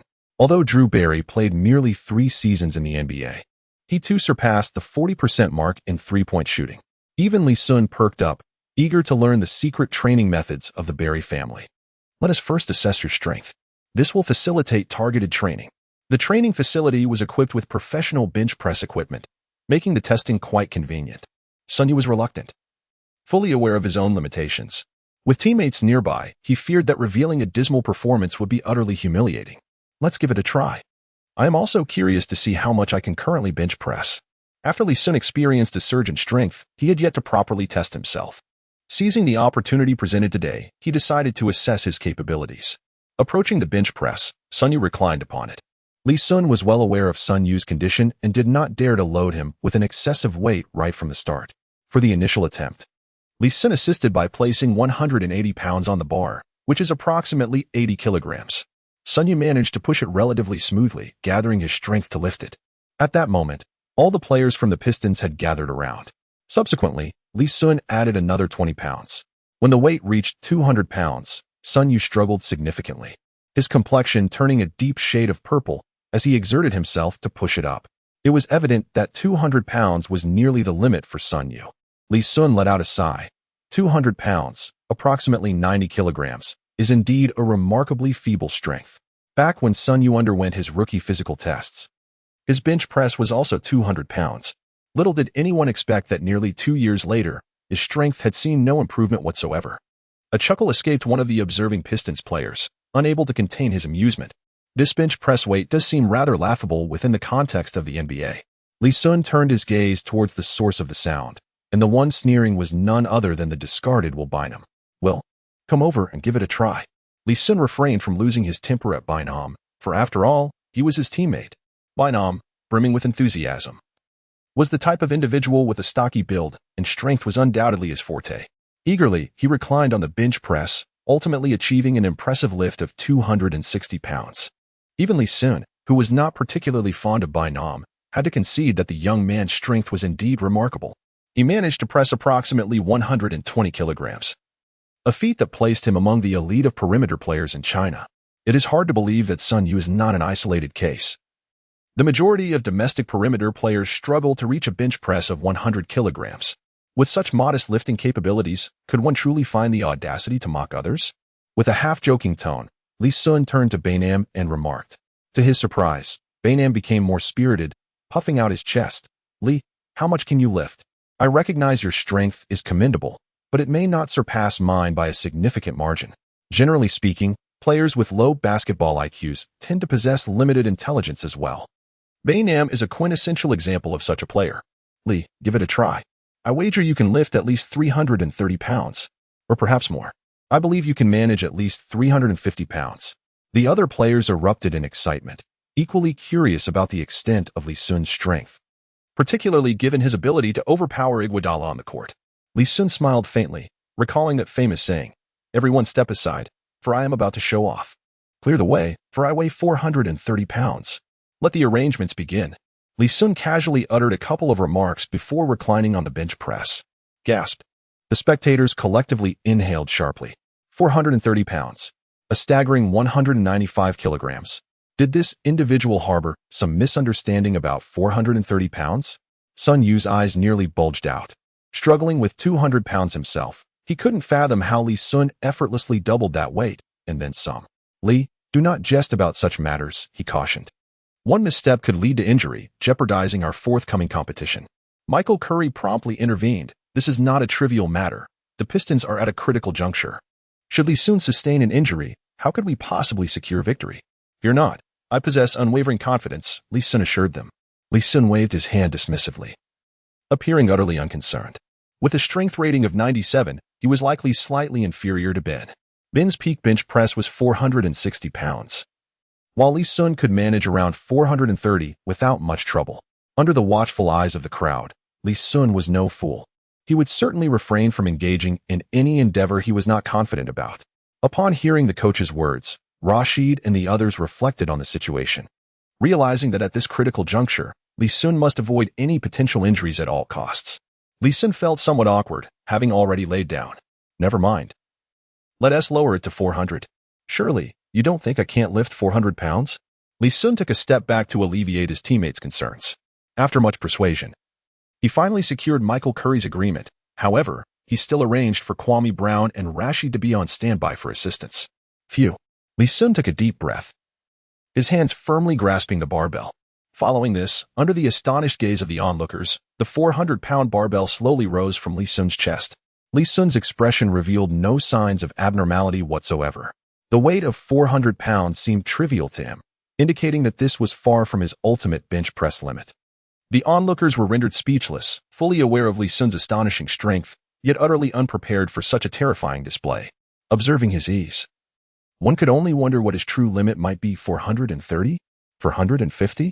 Generally speaking, a bench press of 120 kilograms serves as the baseline for playing in the paint. Those who fall below this threshold lack the qualification to engage in the interior game. Little O'Neal, with a bench press of merely 125 kilograms, occupies one of the weakest tiers among interior players. Next, there are players who can bench press around 150 kilograms, such as Yao Ming and Dwight Howard. Achieving 150 kilograms signifies a commendable level of strength. Beyond that is the realm of Lee Sun's recent lift of 400 pounds, approximately 180 kilograms. This category includes notable figures like the Little Emperor LeBron James, the second center, Dampier, and the great shark Shaquille O'Neal. O'Neal claims to bench press 198 kilograms. Though this assertion lacks credibility, it is likely he exceeds 170 kilograms. Lastly, there exist the unparalleled talents of Big Ben and Karl Malone, who can surpass 200 kilograms. As for the rumors suggesting that Jordan could lift 200 kilograms and Olajuwon 220 kilograms, such claims seem utterly ludicrous upon reflection. Lee Sun effortlessly pushed 180, which inevitably led everyone to indulge in fanciful speculation. Could his maximum bench press potentially reach 200? Might this individual possess strength that rivals the likes of Kevin Durant and Ma Long? It is no wonder that when Bogut fell victim to his chokehold, he appeared as vulnerable as a fledgling chick. With such formidable power, achieving that feat is indeed not a daunting task. Just moments ago, Bainam, brimming with confidence in his own strength, now found himself rendered speechless. The disparity in strength between himself and Lee Sun could very well be equivalent to an entire Sun Yu. Lee, just how immense is your strength? Rashid inquired, seemingly lost in thought. He was not particularly known for his physical prowess. Even at the peak of his career, his bench press barely exceeded 140 kilograms. At his current age, it is uncertain whether he could even manage 130. Lee Sun shook his head, perplexed. Aren't you the ones who insisted I refrain from testing? He inquired. How about I attempt to lift 450 pounds? Michael Curry quickly intervened, apprehensive about allowing Lee Sun to take such a risk. If a test were to occur, it would be prudent to wait until the off-season. Presently, they simply could not afford any hazards. Had Lee Sun not abandoned the notion of continuing the test, Curry would have certainly summoned others to restrain him, assuming they could indeed manage to contain Lee Sun. Sun Yu's heart was a tumultuous blend of emotions. On one hand, he genuinely felt joy for Lee Sun. The prowess of his compatriot was indeed formidable, and he could bask in that reflected glory. On the other hand, he became acutely aware of the chasm that separated him from Lee Sun. This gap was not one that could be bridged merely through diligence. At least in terms of strength, Sun Yu sensed that even if he were to exhaust himself training, he would never attain the heights that Lee Sun had reached. Seeing no opportunity to gauge his own limits, Lee Sun hastily urged Curry to train Sun Yu on his three-point shooting. He was greatly intrigued by the training methods of the Berry family. Approximately half an hour later, Lee Sun's expression contorted in disbelief. He suspected Curry was merely toying with Sun Yu, yet lacked any evidence. Outside the training facility, Curry had purchased a large lump of dough from a nearby bakery and tossed it to Sun Yu, instructing him to begin kneading it. Brotherly, is this not mere folly? Sun Yu exclaimed. Isn't the Berry family known for their Lanshow noodle shop? Are we training to become noodle chefs now? Goodness. When I retire and return to my hometown in Hebei, I could easily open an authentic noodle restaurant. Perhaps even establish a dynasty of American beef noodles? Indeed. This would be unmistakably genuine, a craft learned in America. Sun Yu felt tears welling up within him. He had come to the NBA to play basketball, yet found himself serving as a water boy for the Lakers and now, at the Pistons, had devolved into a noodle maker. Whom could he turn to for solace? Lee Sun was quite baffled. Exercising wrist strength by kneading dough does make some sense. However, while the reasoning may hold, could it not be possible for Curry to have Sun Yu need something else? For instance, if it is to knead, then let it be so. Perhaps the old Berry genuinely trains his son in this manner? It should yield some results, shouldn't it? Lee Sun had no choice but to let Sun Yu proceed as instructed. Upon careful reflection, it appears that the act of kneading dough does possess some scientific merit. Firstly, it indeed serves to strengthen wrist power. The motion involved in kneading resembles the gesture made during a basketball shot. Furthermore, it is a safe form of training, as such intensity is unlikely to result in injury for the players.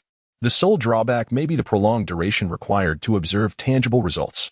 Sun Yu began to immerse himself in the kneading process, and one must admit, he did exude the essence of a master noodle maker. Lee Sun then embarked on a session of physical training. After half an hour, he completed his workout and approached Sun Yu. Let us take a few shots and see if there is any effect. Sun Yu complied, and to his astonishment, he swiftly executed 3 flawless shots. Brother, my dear brother. Now I truly understand why Lu Zhishan insisted on having him slice off 20 pounds of meat before confronting Jing Guanxi. Good gracious, no hero can withstand such a test. After kneading for a while, my arms felt utterly drained of strength. Lu Zhishan is indeed quite shrewd. Lee Sun found himself both amused and perplexed by the boy's incessant banter. It would indeed be a pity if he did not pursue learning the art of crosstalk from Guodi Gang. Sun Yu shook his head vigorously, akin to a rattle drum. Learn crosstalk? What a joke. Are you familiar with Jingyun Daegu?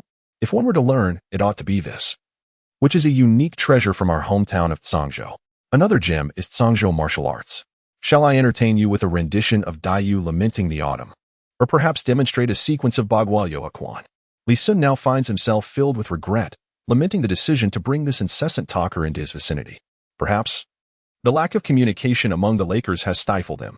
At 8 o'clock in the evening, the Miami Heat's home ground, the American Airlines Arena, buzzes with anticipation. Following the conclusion of the All-Star weekend, the Heat executed a significant trade, where the astute Pat Riley sent the enigmatic Sean Marion to the Raptors in exchange for the younger O'Neal. Just last season, they bid farewell to the elder O'Neal, only to welcome his younger counterpart this season. Unfortunately, due to injuries, the younger O'Neal's capabilities have diminished considerably, rendering him less impactful. Currently, he averages 13 points, 5 rebounds, and 2 blocks per game for the Heat. While not entirely inadequate, his rebounding is alarmingly weak, particularly during the playoffs where his average plummets to a mere 4.5 rebounds, compounded by his absence due to injury. Thus, even a genius like Riley cannot predict every transaction's outcome. This trade with Marion certainly falls short. During the All-Star weekend, Dwayne Wade's interaction with Lee Sun was, in fact, orchestrated by the mastermind, Riley. Had they successfully recruited Lee Sun to the Heat, they would likely have had no further interest in the younger O'Neal. Keep a close eye on Dwayne. If we can contain him, the rest of the Heat players pose little threat. As the game approached, Curry fervently urged the Pistons to ensure they stifled Wade's influence. Currently averaging 32 points per game, Wade is poised to claim the season's scoring title, making Curry's vigilance entirely warranted. Son, you're starting tonight. Always be ready to assist Richard in mitigating defensive pressure. Rashid, you'll come off the bench tonight. Let Lee take the 4 position.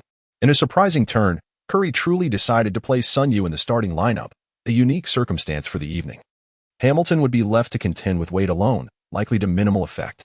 Thus, the primary objective of starting Sun was to have him occasionally support Hamilton in defending Wade. If it weren't for facing the Heat, Sun would likely have not seen the starting opportunity. As the referee's whistle pierced the air, the starting players entered the court. The Pistons' starting lineup consisted of DeAndre Jordan, Lee Sun, Prince, Hamilton, and Sun Yu, while the Heats featured the younger O'Neal, Haslam, Beasley, Wade, and Mario Chalmers. Upon learning of his inclusion in the starting lineup, domestic fans erupted in excitement. Sun Yu had truly ascended to new heights. In the Lakers, he had scarcely seen the court, let alone a starting position. His sole appearance in the first half was during the closing moments of the second quarter. Now, having joined the Pistons alongside Lee Sun, his fortunes had dramatically improved, culminating in a starting role. Lee Sun displayed remarkable loyalty, genuinely elevating Sun Yu's status. Do you recall when you referred to Lee Sun as Little Sun Yu? Ahem, let bygones be bygones. Back then, the vision was lacking. Have you noticed the peculiarities of the Pistons starting lineup? It boasts an astonishing height. Soon, fans began to recognize the unusual nature of the Pistons starting 5. A standard 7-foot center in DeAndre Jordan, 3 players standing at 206 centimeters, and Hamilton at 201 centimeters. Not a single player on the court fell below 2 meters, rendering their collective height extraordinary. Lee, this is certainly not the opportune moment for your enjoyment. Perhaps next time, or during the off-season, I shall ensure you have a delightful experience, Wade remarked with a chuckle as he embraced Lee Sun upon his entrance. Lee Sun smiled modestly. While Wade enjoyed a flamboyant and wild style, a fact that hardly constituted a secret. However, one wonders if, in the event of a crushing defeat for the Heat in this match, Wade would still possess the inclination to indulge in his playful antics. With a successful jump ball by Little Jordan, the Pistons commenced their offensive. Lee Sun received a pass from Sun Yu and initiated the first offensive play with his signature high-post back-to-the-basket move. As he pushed toward the vicinity of the free-throw line, he executed a turnaround jumper. At the moment the ball left his fingertips, Lee Sun was confident that it would undoubtedly find its mark. This evening, his shooting touch seemed remarkably potent. The essence of the game, elusive yet palpable, often reveals itself to players with the very first shot they take.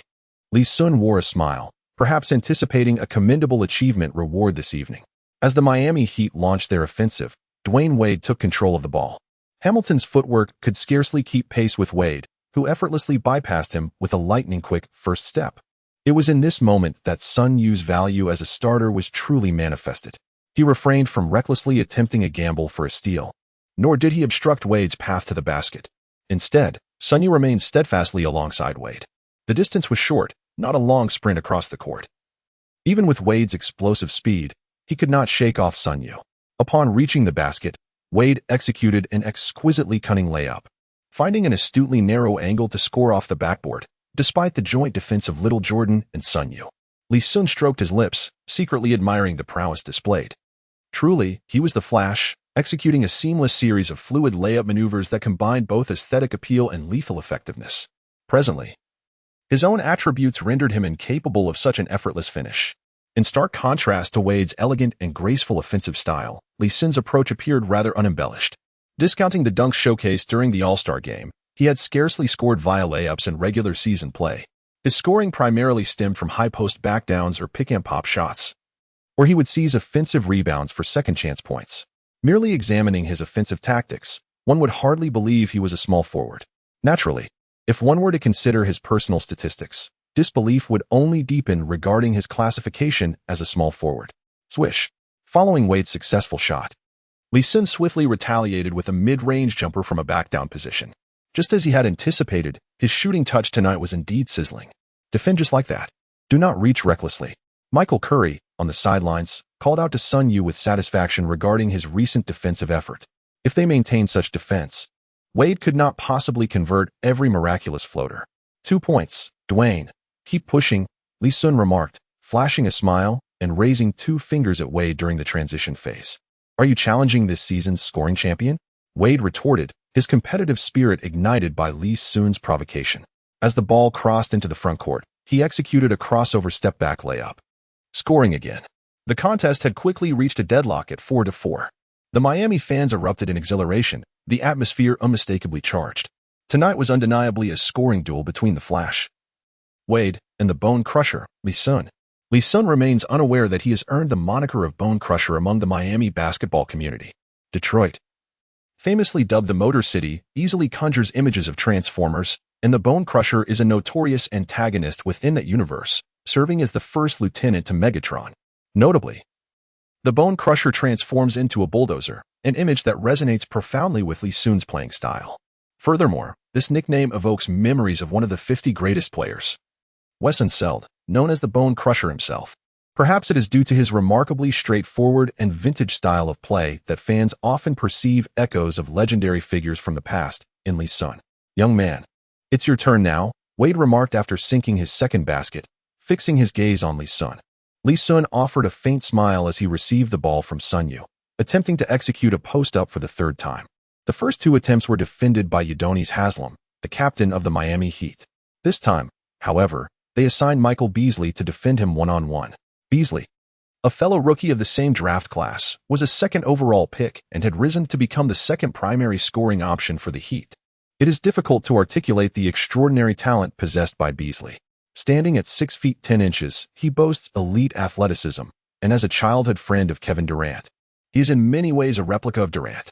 Despite being aware of his character flaws, the Heat resolutely selected him with the 2nd overall pick. Faced with such an exceptional physical specimen, Lee Sun was cautious. His post moves were effective against players like the former All-Star who lacked height or vertical leap. However, when confronted with a prodigy like Beasley, there was a significant risk of having his mid-range shot blocked during a turnaround. Lee Sun's remarkable basketball intelligence, rated at an impressive 95, is not merely for show.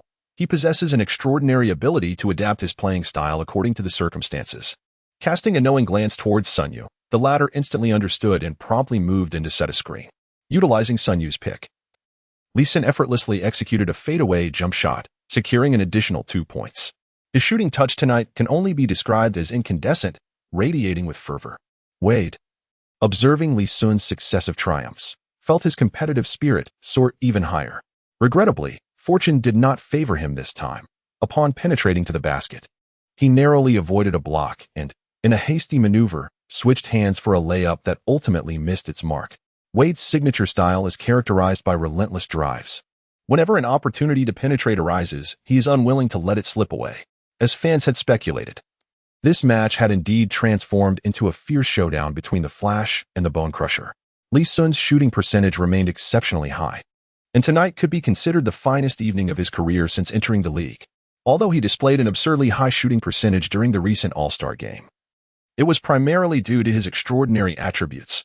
In the opening minutes of the game, Lee Sun wasted no time, launching 6 consecutive shots and successfully sinking 5 of them. accumulating a remarkable 10 points. Conversely, Wade's performance was rather dismal. After hitting 2 shots in succession, he managed to convert only 1 out of his next 3 attempts. While a shooting percentage of 60 is commendable, when juxtaposed with Lee Sun's performance, it paled in comparison. Top-tier shooting guards often exhibit intensely competitive natures, much like Jordan, Kobe, Iverson, and Wade on the court. This fierce disposition may be a crucial element of their success. Observing his team falling behind, Wade intensified his offensive efforts, a strategy that could only be described as reckless, bordering on self-destructive. It seemed as though he was exhausting the longevity of his career. In contrast, Lee Sun displayed a calm demeanor reminiscent of Duncan, moving with a deliberate grace akin to the moniker Old Man Riverwalk. As the point differential widened and Lee Sun overshadowed him statistically, Wade grew increasingly frantic. This urgency led to more mistakes. The Heat's Filipino head coach, Eric Spoelstra, promptly called a timeout, realizing that such a strategy was untenable. They needed to devise a method to contain Lee Sun, at the very least preventing him from shooting with such ease. Upon resuming the game, the diminutive point guard Mario was tasked with providing defensive support alongside Beasley against Lee Sun. Spoelstra recognized that Sun Yu lacked offensive prowess, which allowed Mario to focus on disrupting Lee Sun's rhythm. Although Mario's athleticism was modest, his prowess in stealing the ball was noteworthy. With Mario applying pressure from below and Beasley ready to block from above, the defensive strategy effectively stifled Lee Sun's scoring. In basketball, no player is invincible, and that certainly applied to Lee Sun at this moment. The Pistons quickly called a timeout as well, substituting Sun Yu for Aflalo. This change proved immediately effective. Mario could no longer harass Lee Sun without consequence, and with Lee Sun and Prince executing pick and rolls, their offensive synergy became even more formidable. Prince, possessing his own offensive capabilities, seamlessly integrated into a Utah-style pick-and-roll system with Lee Sun. As Prince set screens, Lee Sun would drive towards the basket. Should defenders converge on Lee Sun, he could swiftly pass the ball back to Prince. If Prince faced defensive pressure, Lee Sun could easily find Hamilton or Aflalo positioned on the perimeter. Likewise, Prince could also take the lead, with Lee Sun setting screens for him. This exemplified the classic Jazz pick-and-roll system. Michael Curry, while not an innovative master coach, amalgamated various classic strategies for player training. Not only did he incorporate the Jazz's pick-and-roll, but he also experimented with the Nuggets' double horns, the Magic's 1-star and 4 shooters, the Kings' Princeton offense, the Suns' fast breaks, and the Lakers' triangle offense. However, the training results were far from ideal, appearing somewhat disjointed. For instance, the double horn strategy was less effective, as Iverson was no longer the player he once was, and Lee Sun was not the same as Carmelo Anthony. Anthony's triple threat style suited the double horns, but Lee Sun's current attributes did not lend themselves to such tactics. The only strategy that yielded favorable results was the pick-and-roll currently employed. With the Pistons' adjustments, the Heat found themselves at a loss. The point spread continued to widen, and by the end of the first half, the Pistons led 61-49, showcasing their impressive offensive efficiency. In the eyes of Miami fans, Lee Sun, the bone-crushing warrior, played for 20 minutes, amassing an impressive 28 points, 7 rebounds, 5 assists, 1 block, and 1 steal. His scoring prowess was remarkable, hitting 11 of 17 shots, including 1 of 2 from beyond the arc, and converting 5 of 6 free throws. His efficiency was nothing short of terrifying. Dwayne Wade, equally relentless, unleashed a flurry of 19 attempts in the first half, successfully landing 9, along with 6 of 8 from the free throw line, though he did not score from three-point range. His statistics were equally astonishing: 24 points, 3 rebounds, 2 assists, 2 blocks, and 1 steal. This was undeniably a true showdown, with both teams' leaders firing on all cylinders. Unfortunately for Wade, his teammates faltered, as the young player, Little A.O., was effectively neutralized by Little Jordan, contributing a meager 2 points and 2 rebounds in the first half. Had it not been for Beasley's commendable performance, the game might have already descended into garbage time. Meanwhile, in the visitors' locker room, the Pistons players were all smiles, realizing that their team appeared significantly stronger than anticipated. The Heat, a renowned powerhouse in the Eastern Conference, were being thoroughly dominated. It seems they genuinely have the potential to advance further in the playoffs this year. Lee Sun remained composed, for he was acutely aware that the Miami Heat were merely a team destined for an early exit in the playoffs. Ordinarily, the Heat would be eliminated in the first round by the Hawks. Thus, even with a resounding victory over the Heat, Lee Sun felt no need for elation. His true rivals in the Eastern Conference were the Magic, the Celtics, and the Cavaliers. As the second half commenced, the Heat swiftly imparted a lesson to the overconfident Pistons. Wade scored consecutive baskets in the paint, including a spectacular 2-1, while Beasley sank 2 three-pointers in quick succession. The 12-point deficit was nearly erased by this flurry of offensive prowess. Notably, Beasley posed a significant challenge. His height and athletic talent rendered it nearly impossible to defend against his shooting. A player of his caliber, were it not for character flaws, could undoubtedly have an illustrious future ahead. While others may be merely beneficiaries of fortune, he appeared to be pursued and nourished by it. In his rookie season, he achieved an impressive shooting percentage exceeding 47, with a three-point shooting rate nearing 41, feats that even Durant could not match. It was simply the case that Wade's pursuit of the scoring title limited Beasley's opportunities. Otherwise, it would not have been a daunting task for this young talent to average 20 points per game in his inaugural season. Shoot. After Lee Sun secured the offensive rebound, he swiftly passed the ball to Hamilton. Tirelessly, Hamilton dashed across the court, consistently locating the most advantageous position to receive the ball. This trait bears a resemblance to the future great, Klay Thompson. However, Hamilton lacks the formidable scoring explosiveness that Thompson possesses. Furthermore, he harbors a significant flaw. His shooting release is not particularly high, rendering him vulnerable to blocks. The statistical record of blocked shots began in earnest in 1996. From 1996 to 2017, the players with the most blocks against them in their respective positions are astonishing. Point guard M.O. Williams, shooting guard Allen Iverson, small forward Carmelo Anthony, power forward Tim Duncan, and center Dwight Howard. While it is understandable that Iverson and Williams faced numerous blocks, Howard's frequent blocks can also be justified due to his height. The sheer number of blocks against Anthony and Duncan, however, is remarkable. Notably, Duncan endured 488 blocks throughout his career, significantly surpassing the other four positions. He also eclipsed the second-ranked power forward, Zach Randolph, by over 200 blocks. As for Hamilton, he ranks third among shooting guards in terms of blocks received, trailing only Iverson and Kobe Bryant. These three were blocked 187 times, 159 times, and 826 times, respectively. At first glance, Hamilton's number of blocks may not seem excessive. However, when considering his total shot attempts, his block rate is notably high. During this period, Kobe attempted over 26,000 shots, while Iverson attempted over 19,000. In contrast, Hamilton only attempted a mere 13,000 shots. By ratio, his block rate exceeds that of Iverson, making it fair to proclaim him as one of the most easily blocked shooting guards in the league. Coincidentally, on the court tonight, Dwayne Wade, a renowned shot blocker, stands as the NBA's all-time leader in blocks for a player standing 193 centimeters tall. With a resounding thud, Wade delivered a solid block against Hamilton. Lee Sun felt a shiver run down his spine, instantly realizing that trouble was brewing. Wade's block was driven entirely by sheer momentum, leveraging his astonishing speed to enhance his chances of a successful rejection. This approach mirrored his offensive style. Hamilton, with his aging physique, simply could not withstand such a tumultuous encounter. The two collided directly, sending Hamilton sprawling. Michael Curry felt as if his soul had left his body, truly fearing the worst. His greatest concern was not the Pistons' record, but the physical well-being of the seasoned veterans, Rashid and Hamilton. With Iverson already injured, the situation would become exceedingly precarious should either of these two sustain an injury as well. Lee Sun was anxiously hurrying forward to assess Hamilton's condition.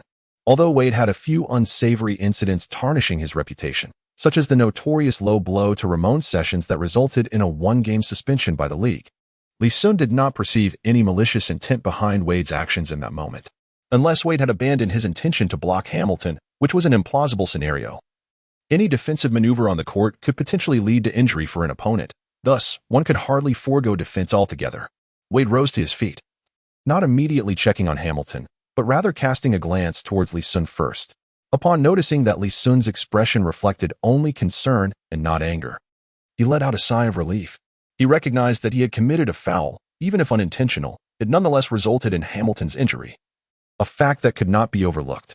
Lee Sun hurried to Hamilton's side, witnessing him clutching his knee with a grimace, beads of sweat forming on his forehead. The situation appeared dire. Hesitant to assist Hamilton, fearing the possibility of exacerbating his injury, he refrained from any rash actions. The Pistons' medical team swiftly entered the court with a stretcher, carefully lifting Hamilton and transporting him back to the locker room. An eerie silence enveloped the arena. With all eyes fixated on Lee Sun, the Heat fans held their breath, genuinely apprehensive that Lee Sun might erupt in fury and unleash his wrath upon Wade.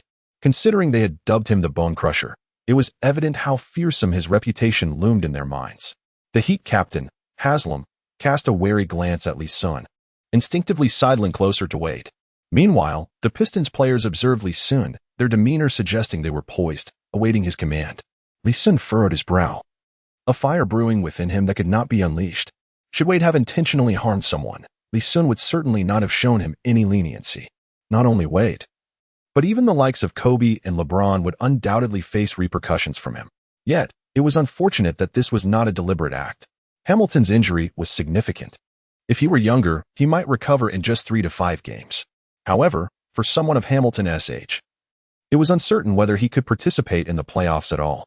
This was a severe blow to the Pistons, who had just suffered the loss of Iverson. With a gesture to the Pistons players, Lee Sun indicated for the game to continue. At last, the Heat fans could breathe a sigh of relief, as their worst fears had not materialized. Wade was called for a defensive foul, and remarkably, it was a foul beyond the three-point line, granting the Pistons 3 additional free throw opportunities. Lee Sun strode to the free throw line, flawlessly sinking all 3 shots. With a heart full of rage, he channeled his fury directly into the game. Unleashing his full potential, the entire second half transformed into a personal showcase for Lee Sun. Initially, he had harbored concerns about being blocked by Beasley, fearing the humiliation it might bring. However, such worries dissipated as he relentlessly targeted Beasley with an array of post moves. Beasley, overwhelmed, struggled under the onslaught. Although he managed to block Lee Sun once, it was soon followed by an unrelenting barrage of Lee Sun's aggressive post plays. It was not only Beasley who suffered. Young also wore a distressed expression. He had already found dealing with DeAndre Jordan a considerable challenge, and now Lee Sun frequently invaded the paint.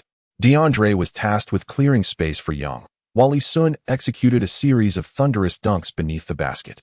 Had it been the previous season, with the likes of Shaquille O'Neal or Alonzo Mourning patrolling the Heat's paint, they might have been able to thwart Lee Sun's offensive onslaught. Now, however, the Heat's interior defense relied solely on the somewhat lackluster Young, rendering their paint a veritable garden for Lee Sun.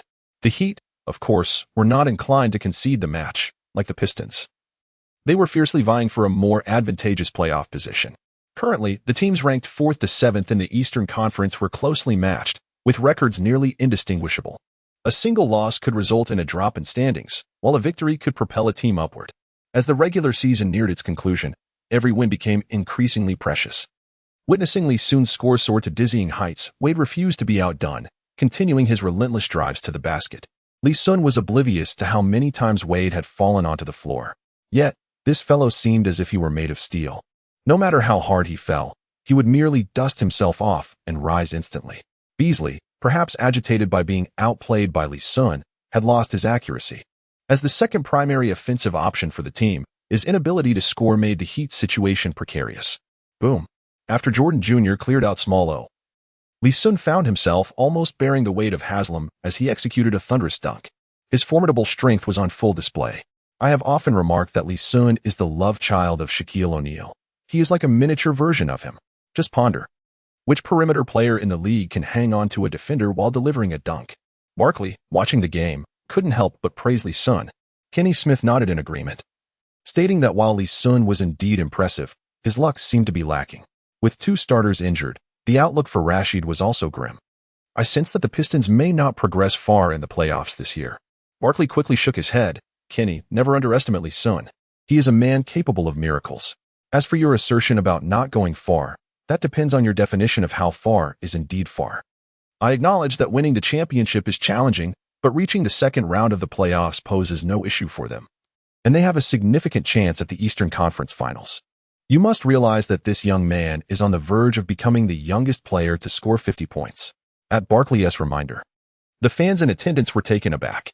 With 3 to 4 minutes remaining in the game, Lee Sun had already amassed 48 points. It was merely a matter of time before he achieved 50. The fans began calculating Lee Sun's birth date. Tonight, he was 20 years and 48 days old, and he only needed 2 more points to break LeBron James' record of 20 years and 80 days. Unbeknownst to Lee Sun on the court, he was about to shatter a highly esteemed record. Had he known, he might have felt a twinge of luck, for James' record did not stand for long. This year, it would be surpassed by rookie Jennings, who scored 50 in his 7th game, at the age of 20 years and 49 days, regardless of how late it may be. For Lee Sun, the significance of his record would dissipate with each passing day. Even if he were to surpass LeBron's record tonight, it is highly probable that Jennings would eclipse it 6 months hence. During a possession by the Pistons, Lee Sun maneuvered past Beasley, executing a bank shot that successfully garnered 2 points. The Pistons bench erupted in jubilation, with Sun Yu leading a throng of fringe players who leapt and cheered, their towels waving with such fervor that they seemed poised to take flight. Michael Curry promptly called a timeout. The arena's DJ announced that Lee Sun had become the youngest player to score 50 points, leaving Heat fans in stunned silence. LeBron had entered the league as a high schooler, achieving his 50-point game in what was already his 2nd season as a professional. In contrast, Lee Sun was genuinely in his rookie season, having participated in merely a handful of games thus far. After stepping off the court, upon learning of his record-breaking feat, a grimace of forced amusement crept across Lee Sun's face. This evening was hardly one for celebration. If given the choice, he would willingly forego this record to see Hamilton uninjured.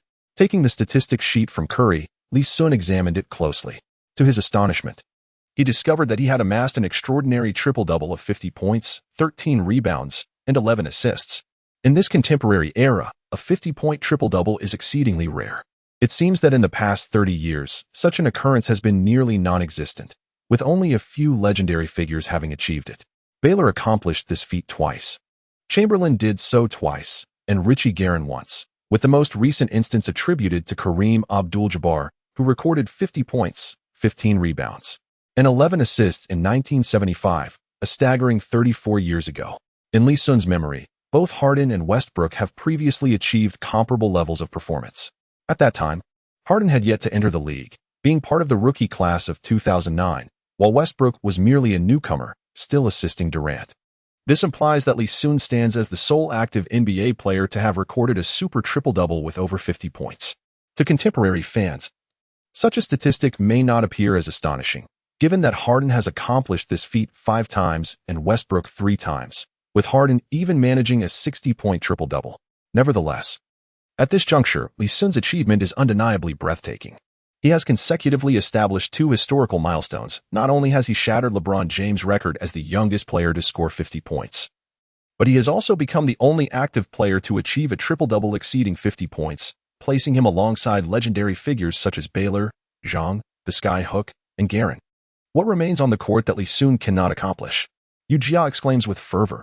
As a commentator for Chinese basketball, he takes immense pride in Lee Sun's explosive performance. Lee, do you need a moment to rest? Michael Curry is still deeply concerned about Hamilton's injury. Lee Sun shook his head. There remained only a brief period in the match, and both his rebounding and assist statistics could still be elevated to a higher echelon. It had been quite some time since he had received any noteworthy rewards from a lottery. This evening, having finally stumbled upon such an opportunity, he was determined not to let it slip away. The distinction between 50-10-10 and 50-15-15 was indeed a matter of 2 entirely different levels of achievement. Lee Sun aspired to enhance his performance, aiming to secure additional assists and rebounds, perhaps elevating his chances for a more substantial reward in the lottery. Upon returning to the court, he began to proactively facilitate plays for his teammates. With Hamilton absent, Aflalo assumed the critical responsibility for the team's perimeter offense. He was already one of the most consistent three-point shooters on the Pistons, second only to Lee Sun. Coupled with his favorable shooting rhythm this evening, he had, almost imperceptibly, accrued a commendable tally of 15 points. Since Lee Sun aimed to accumulate assists, he naturally sought out a player in fine form. In the final 4 minutes of the game, Aflalo was granted the freedom to shoot at will, complemented by Lee Sun's screens and tenacious offensive rebounding. Remarkably, Aflalo achieved 4 out of 7 shots in that brief span, effectively assisting Lee Sun in acquiring 4 assists, as the referee's whistle signaled the conclusion of the match. Lee Sun's stat line read an impressive 50 points, 15 rebounds, 15 assists, 2 steals, and 1 block, a quintessential 50-15-15 performance. When a player on a team can achieve such remarkable statistics, victory becomes a formidable challenge for the opponents. Harden has accomplished this feat 5 times, winning all 5 games. Westbrook has also triumphed in 3 instances of similar performance. Wade, observing the score of 119 to 101, appeared despondent. He realized he had underestimated the formidable prowess of Lee Sun.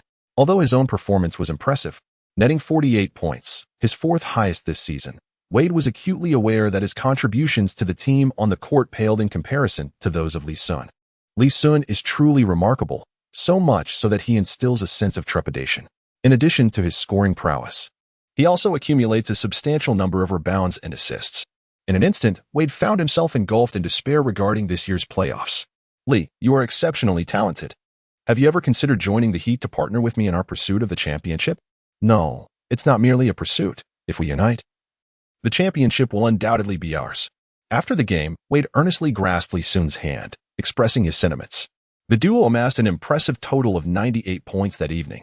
Wade confidently asserted that if they teamed up, all the teams in the league would bow before them. Lee Sun currently has no mood to discuss this with Wade. The status of Hamilton's injury remains uncertain, which causes him considerable concern. Dwayne, I advise you to join the Pistons and partner with me. At the very least, Dumars is far more benevolent than Riley. With your playing style, encountering a serious injury is merely a matter of time. When that happens, Riley will abandon you in an instant. Lee Sun eloquently declined Wade's advances. In a moment of urgency, he uttered words that perhaps should have remained unspoken. It is an undeniable truth that Wade will face a severe injury, and equally true that Pat Riley will abandon him. This is precisely why Lee Sun has harbored little fondness for Riley. The man is excessively shrewd, embodying the quintessential businessman, devoid of any warmth or compassion. Consequently, among the fans, a saying circulates, with sentiment and loyalty, Pat Riley. As an assistant coach, he undermines the head coach. As a head coach, he sabotages the players. As a general manager, he betrays both coaches and players. There is no one that Pat Riley cannot deceive. Wade was momentarily taken aback. Lee Sun's words were met with utter disbelief. What a jest it was to suggest that he, who had brought the Miami Heat their inaugural championship trophy, could be forsaken by Riley. Such a notion was preposterous. What truly astonished him was Lee Sun's audacity. How could he dare to express such an opinion about Riley? Did he not comprehend Riley's esteemed status within the league? If such sentiments were shared privately, it might have been excusable, but amidst the multitude on the court, one could hardly ensure that it would not reach Riley's ears. Just as he was about to engage Lee Sun further, Wade observed him darting swiftly towards the locker room. Upon entering through the locker room door, a system notification chimed. Congratulations, host, for breaking the record as the youngest player to score 50 points, earning an A achievement reward. Congratulations, host, for achieving a remarkable 50-15-15 stats, earning an S-level achievement reward. After hearing the prompt sound, Lee Sun felt a twinge of disappointment. The data level of 50-15-15 had not merited an S, but merely an S rank. He had only received the S reward once, which had granted him a unique elixir, his greatest asset at present. An S rank is still an S rank, he mused, and at least he received an A reward as well. Lee Sun consoled himself by reflecting on the fact that he had shattered the record for the youngest player to score 50 points and could also receive a reward, a notion he had not anticipated. However, he had little inclination for celebrations at the moment. His priority was to assess Hamilton's injury. The team's physician bore a grave expression, suggesting that the situation was far from optimistic. Lee, it rests on you now. I may truly be unable to compete this season, Hamilton lamented. His knee swathed in thick ice packs. For a player of his style, one who relied heavily on movement without the ball, a knee injury was devastating. How could he play without the ability to run? Richard, take the time you need to heal. Do not fret about the matches. Aflalo performed admirably tonight. Lee Sun spoke words of comfort to Hamilton. Nearby, Afulero felt a surge of delight, akin to tasting honey, upon hearing Lee Sun praise him.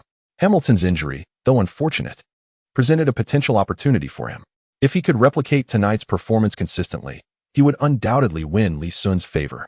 Should Hamilton's condition decline significantly upon his return, he might well secure a position as the starting shooting guard. This thought, though somewhat unkind, was a natural human inclination. Upon returning to the hotel, Lee Sun activated the 2 rewards he had obtained that day. Congratulations to the host for acquiring the A-level skill, German high arc free throw technique.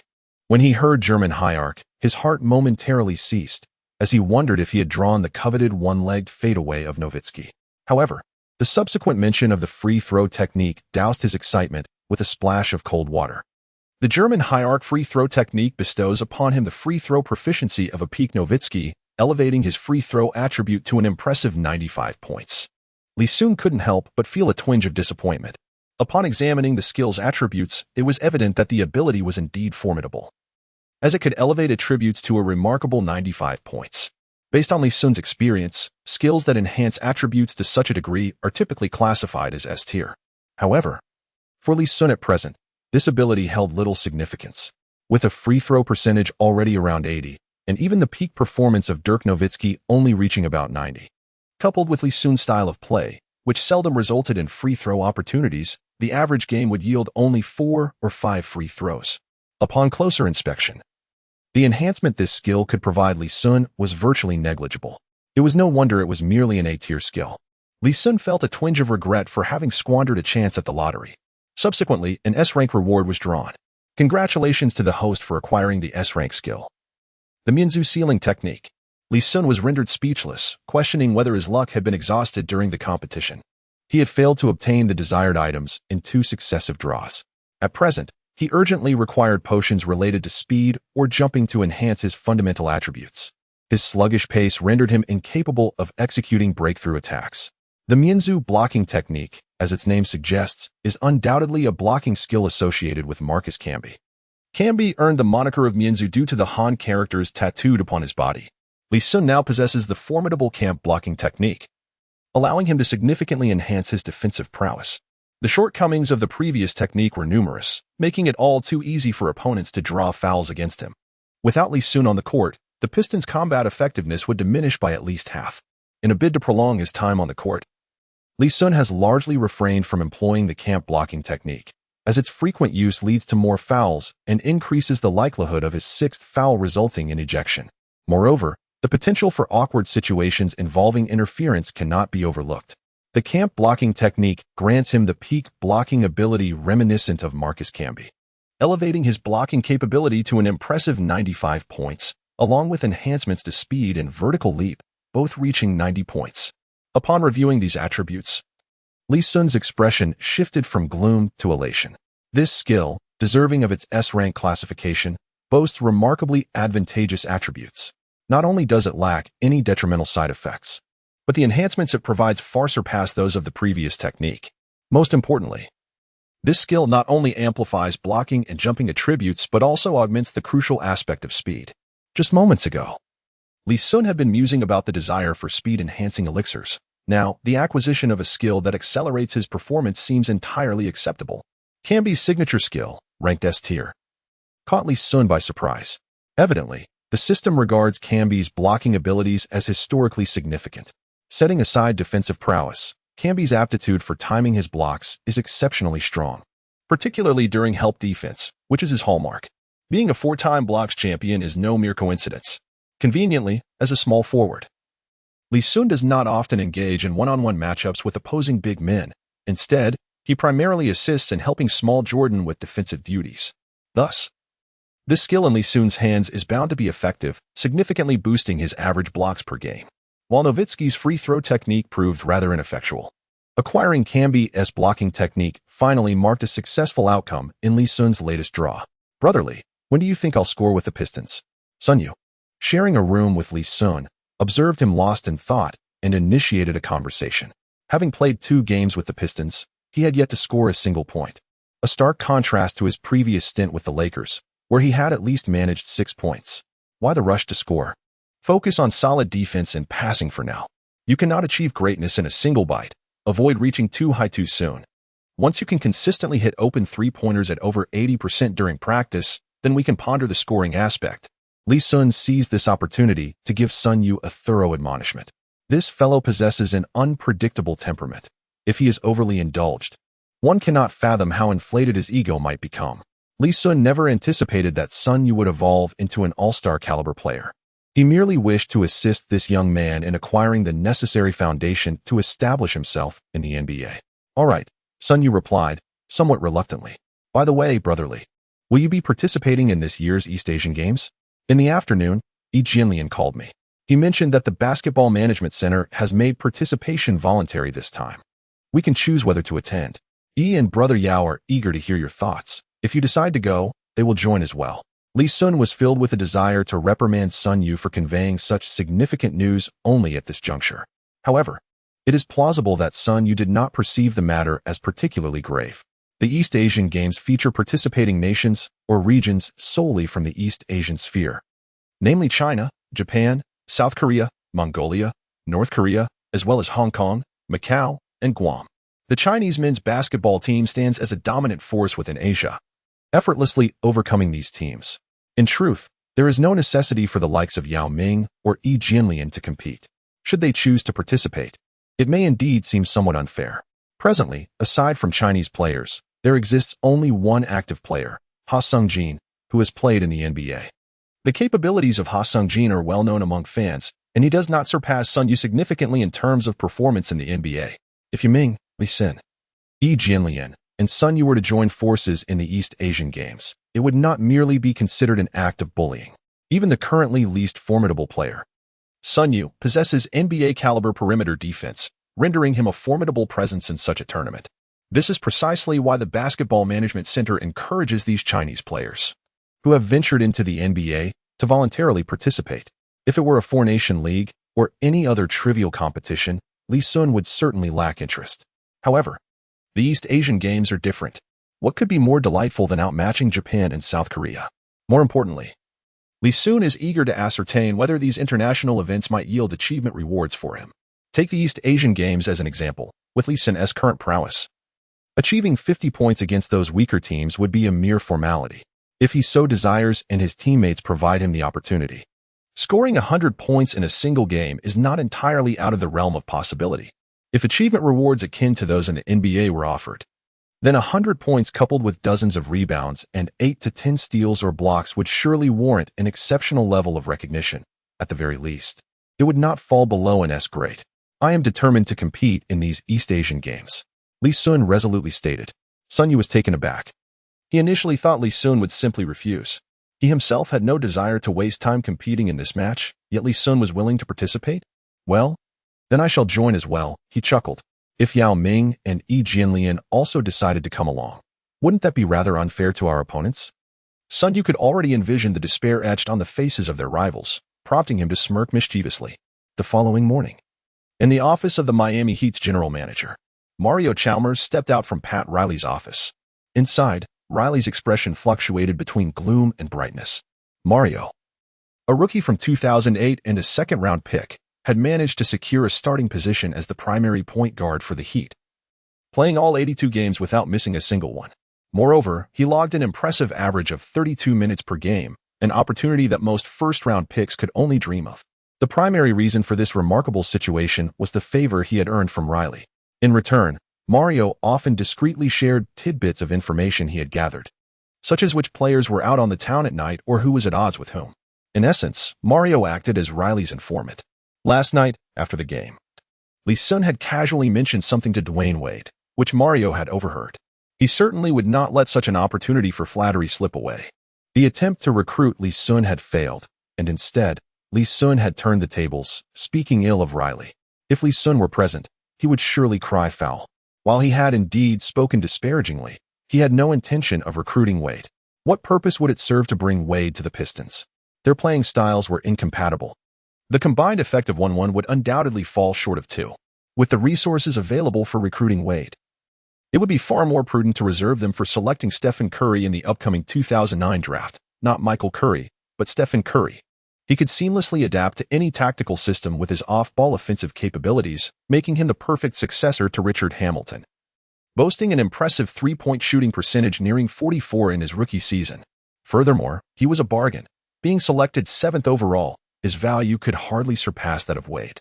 Even though Li Sun had a penchant for vintage players in his past life, he could not deny that the three-point shot represented the future of basketball. Curry was set to enter the draft this year. Failing to seize the opportunity to acquire him would be sheer folly. Thus, there was no possibility of him pursuing Wade. Riley furrowed his brow, simmering with frustration.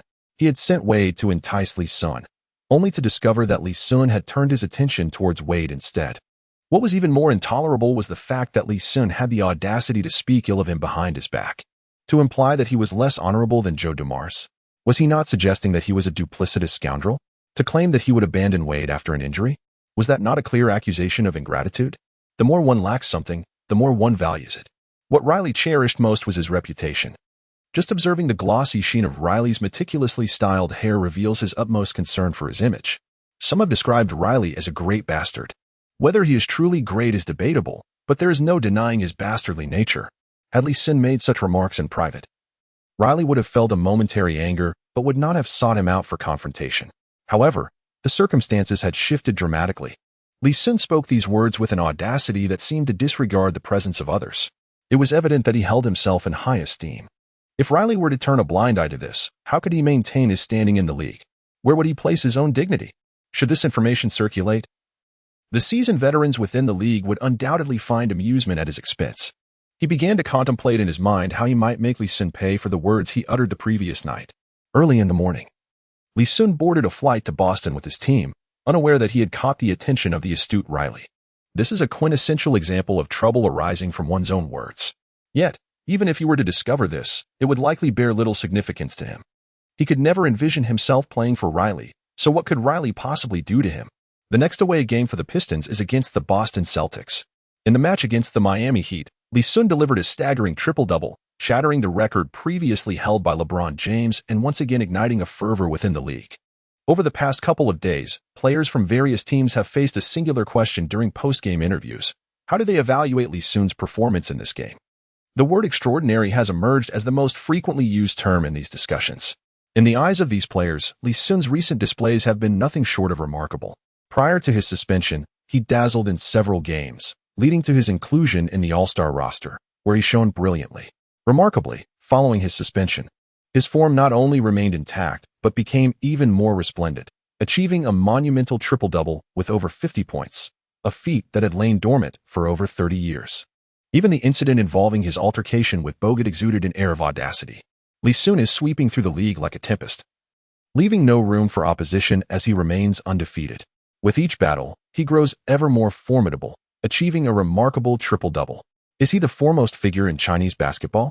Has Lee Sin eclipsed Yao Ming?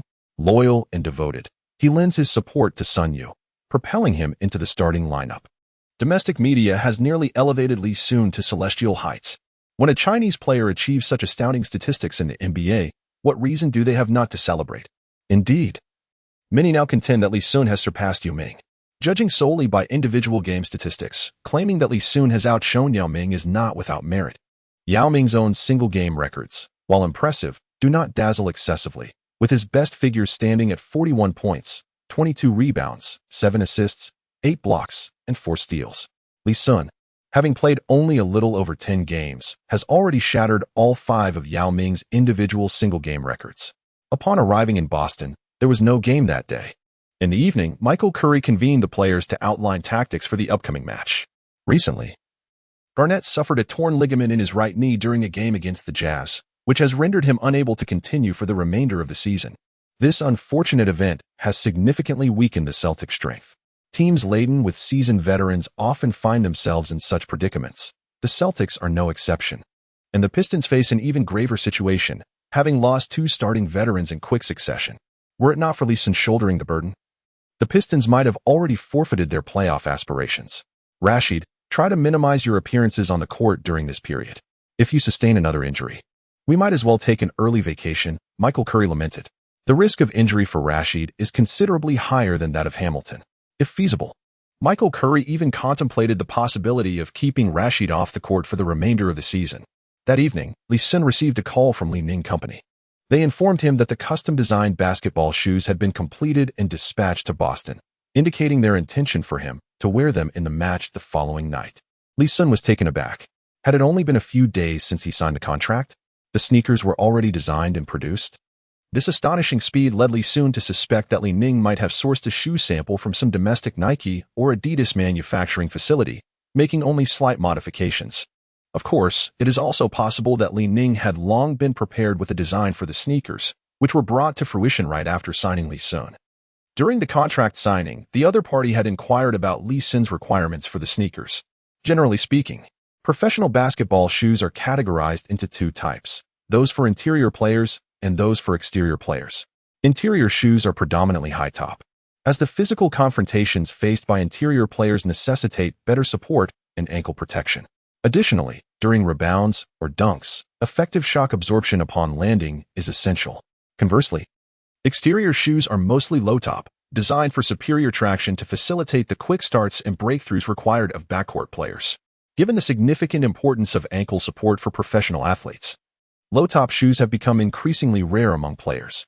Lee Sun is currently sporting a pair of Nike Garnet 1 sneakers, which exhibit exceptional comfort. The following day at noon, he received his exclusive pair of shoes. At first glance, he was enamored with the striking blue and white colorway. It bore a resemblance to his current Garnet 1s, while also echoing the design of the Air Jordan 11 high tops. Upon trying them on, he found the fit to be remarkably satisfying, with a level of support rivaling that of the Garnet 1s. For Lee Sun, this was more than sufficient. Given his playing style, his requirements for footwear were not overly demanding. He simply needed shoes that would safeguard his ankles and provide comfort. According to previous discussions with Li Ning, this model is set to be named Lee Sun 1 and will be available in high, mid, and low-top versions. 2 dedicated stores in Detroit are poised to open soon, one in the city center and the other adjacent to the Palace of Auburn Hills. Within a month, the inaugural batch of Lee Sun 1 sneakers will grace the shelves. It is evident that Li Ning is fervently eager to break into the international market. Lee Sun displays a notable disinterest in commercial matters. He is merely aware that he has received remuneration from Li Ning and that the custom shoes provided for him are functional, which suffices for his needs. I do not believe Lee Sun possesses the capability to score 50 points against us. In fact, I doubt he could even manage 20. Prior to the commencement of the match, the robust Glenn Davis smiled at the journalist interviewing him. After Garnett's injury, Davis assumed the position of starting power forward for the Celtics, and in recent games, he has excelled remarkably, particularly in the encounter against the Magic. He faced off against the formidable Dwight Howard, effectively frustrating him. Under normal circumstances, during the Eastern Conference Finals of 2010, Davis was elbowed by the agitated Howard, resulting in a mild concussion. His assertion that Lee Sun might struggle to achieve 20 points is not unfounded. He has meticulously analyzed Lee Sun's playing style. His primary offensive strategy relies on post-up plays, leveraging strength and weight to overpower opposing power forwards or small forwards. However, this tactic proves ineffective against Davis. Standing at the same height as Lee Sun, Davis, though merely a sophomore, boasts a weight of 126 kilograms. While he may not surpass Lee Sun in strength, he is certainly not far behind. This instills confidence in Davis regarding his ability to contain Lee Sun. Moreover, should he find himself unable to handle Lee Sun individually, his interior partner, the hefty Kendrick Perkins, can certainly alleviate some of the pressure. In terms of bulk, this duo undoubtedly reigns supreme in the league. The combined weight of Davis and Perkins approaches 500 pounds. It is no exaggeration to say that if these two effectively corner Lee Sun, he would indeed find it challenging to contend with them. Lee, are you prepared? Tonight could potentially be the Waterloo of your career, Davis remarked during an interview, as Perkins leaned in with an earnest expression towards the camera. Before the match, Lee Sun caught sight of the interview featuring the duo in the locker room. Unable to suppress a smile, these two fools remain blissfully unaware of the challenge that awaits them this evening. Lee Sun has prepared a grand surprise for the two of them, hoping that they will still be able to smile with such joy after the competition concludes. The grand treasure meticulously prepared by Lee Sun is none other than the recently acquired blocking technique from the Mian ethnic group. Tim Duncan and Zach Randolph reign supreme at the apex of blocked shots among power forwards, and the reason is abundantly clear. Both are quintessential floor-bound players. Interestingly, both the big fatties are undeniably pure representatives of this archetype. Particularly, the larger Davis, due to his considerable size, finds himself unable to leap. This season, he has astonishingly managed a mere 7 dunks. Lee Sun even began to question whether the system possessed some form of sentience, deliberately allowing him to draw the Mianzu ceiling technique to deal with these two lively treasures. At 8 o'clock in the evening, Lee Sun led a group of Pistons players into the arena. Hush! A cacophony of boos erupted, and indeed, the Celtics' notorious home court lived up to its formidable reputation. Before even stepping onto the court, Lee Sun was met with a chorus of boos. The TD North Shore Garden, undoubtedly the venue with the most jeers in the league's illustrious history, offers no respite, regardless of the opposing team. Earning applause here is as formidable a challenge as clinching the championship itself. Beyond the cacophony of boos, the TD Garden is steeped in legendary tales. Lacking air conditioning, it compelled Kareem Abdul-Jabbar to don an oxygen mask during warm-ups to stave off heat exhaustion. adjustments to the hoops and nets, manipulations of the floor. And the absence of hot water in the locker rooms were once commonplace. However, those are mere echoes of the past. Presently, the Celtics, while still echoing with jeers, resemble other teams in most respects. Seated on the bench, Lee Sun glanced towards the Celtics, where the two jovial figures, Big Fat and Second Fat, were grinning broadly. Their laughter carefree. Unlike the more antagonistic Bogut, these two bore no ill intentions. Their provocation of Lee Sun was purely for amusement. Rajon Rondo sat beside Paul Pierce, engaged in light-hearted conversation, oblivious to the world. In stark contrast, Ray Allen perched alone at the end of the bench, exuding an air of solitude and detachment. Rumors of Ray Allen facing exclusion within the Celtics ranks appear to hold some merit. Kevin Garnett, Paul Pierce, and Rondo exemplify a quintessential brash demeanor, while Allen, dubbed the gentleman's sword, hails from a middle-class background, rendering his personality at odds with theirs. Sun Yu, tonight your defensive assignment is not the opposing point guard, but rather Ray Allen. I need you to guard his three-point shots diligently, Curry reiterated to Sun Yu before the match commenced. Sun Yu remained a starter, having previously taken the floor against the Heat due to the need for help defending Dwayne Wade. This time, the absence of Hamilton due to injury left the Pistons without a backcourt presence. With a sharp whistle, the referee signaled the start, and the starting players took to the court, prompting another wave of boos from the ever-vocal Celtics fans. DeAndre Jordan won the tip-off, initiating the Pistons' offense.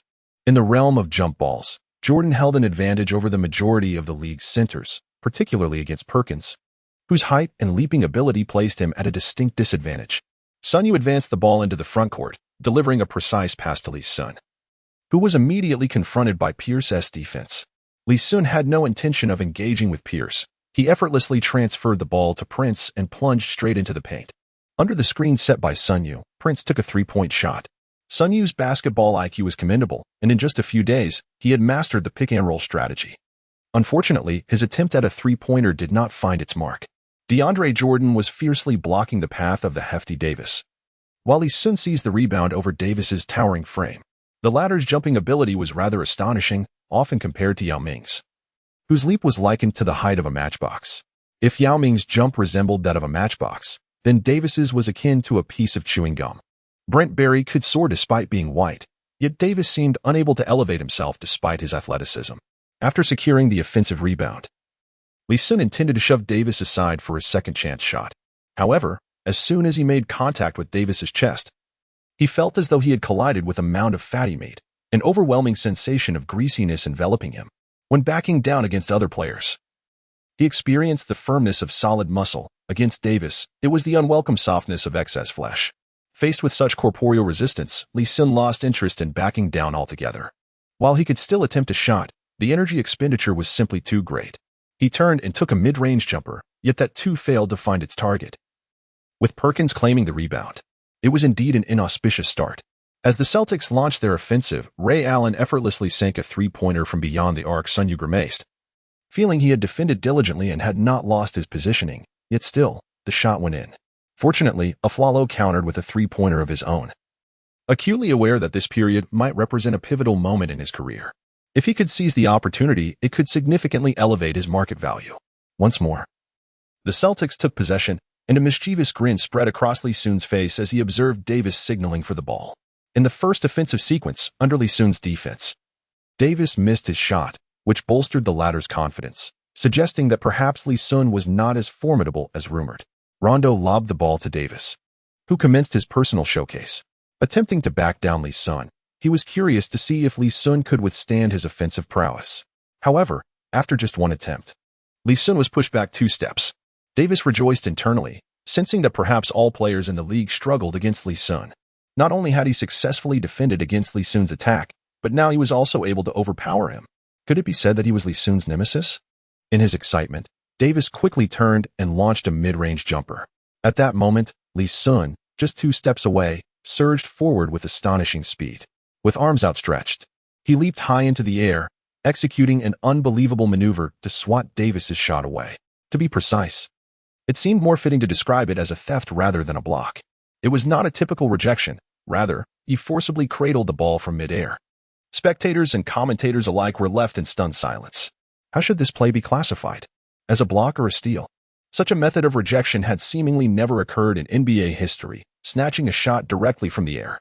It should be regarded as a steal. For where is the precedent for such a block? The debates among fans quickly divided into two camps, each arguing for the validity of their interpretations. Ultimately, the head referee made the final decision, categorizing the play as a block. Lee Sun's personal statistics have recorded a block. Not only outsiders, but even Lee Sun himself was taken aback. He realized that he had underestimated the formidable power of the Mianzu's blocking technique against these floor players. Particularly with players like Depang, whose jumping ability is negligible, the impact is simply insurmountable. My dear, I assure you that I will not treat you so harshly next time. Lee Sun fixed an exceedingly ambiguous smile upon the hefty figure before him, gazing intently. The Green Celtics had already entered their defensive phase, yet the hefty man remained somewhat bewildered. What had transpired just moments ago? Had he indulged too liberally in spirits with Perkins the previous night, leading to this hallucinatory episode? My heavens! I now question how much of his true prowess Lee Sun reveals during games. At times, his leaps are astonishing, his speed defies belief, yet at other moments, he moves with the sluggishness of an old ox.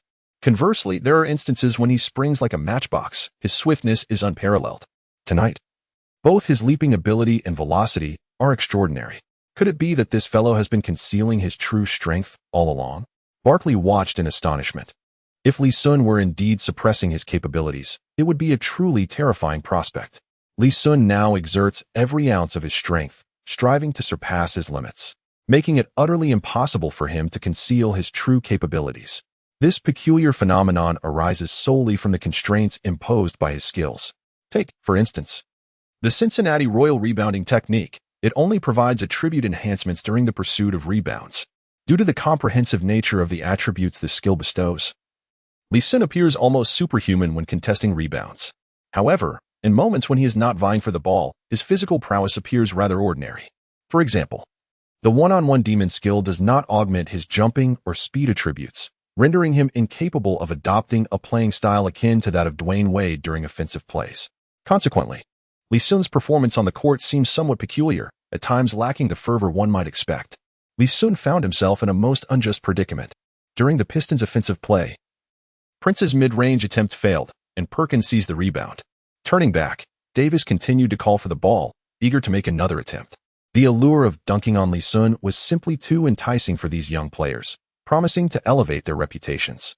Rondo, initially reluctant to pass, ultimately delivered the ball, swayed by the eager glint in Big Baby's eyes. Once again, they targeted Lee Sun in the post, backing him down and forcing him 2 steps back. A turnaround jump shot executed flawlessly mirrored the previous offensive play. Whap! The sound echoed again. This time, while Lee Sun did not dramatically snatch the ball, he did deliver a powerful block. Like a nimble eel, Rondo swiftly retrieved the rejection before Sun Yu could react, attempting a layup that struck the rim but failed to score. Lee Sun had a significant opportunity to grab the ensuing rebound, yet he refrained from a hasty attempt. Perkins, beaming with joy, collected the rebound. Now, only he and DeAndre Jordan remained in the restricted area. Currently, Jordan's inexperience rendered him no match for Perkins. Utilizing his robust frame, Perkins pushed Jordan aside, preparing to execute a thunderous dunk. At that moment, a shadow surged forward, seemingly yanking the basket from Perkins's grasp midair.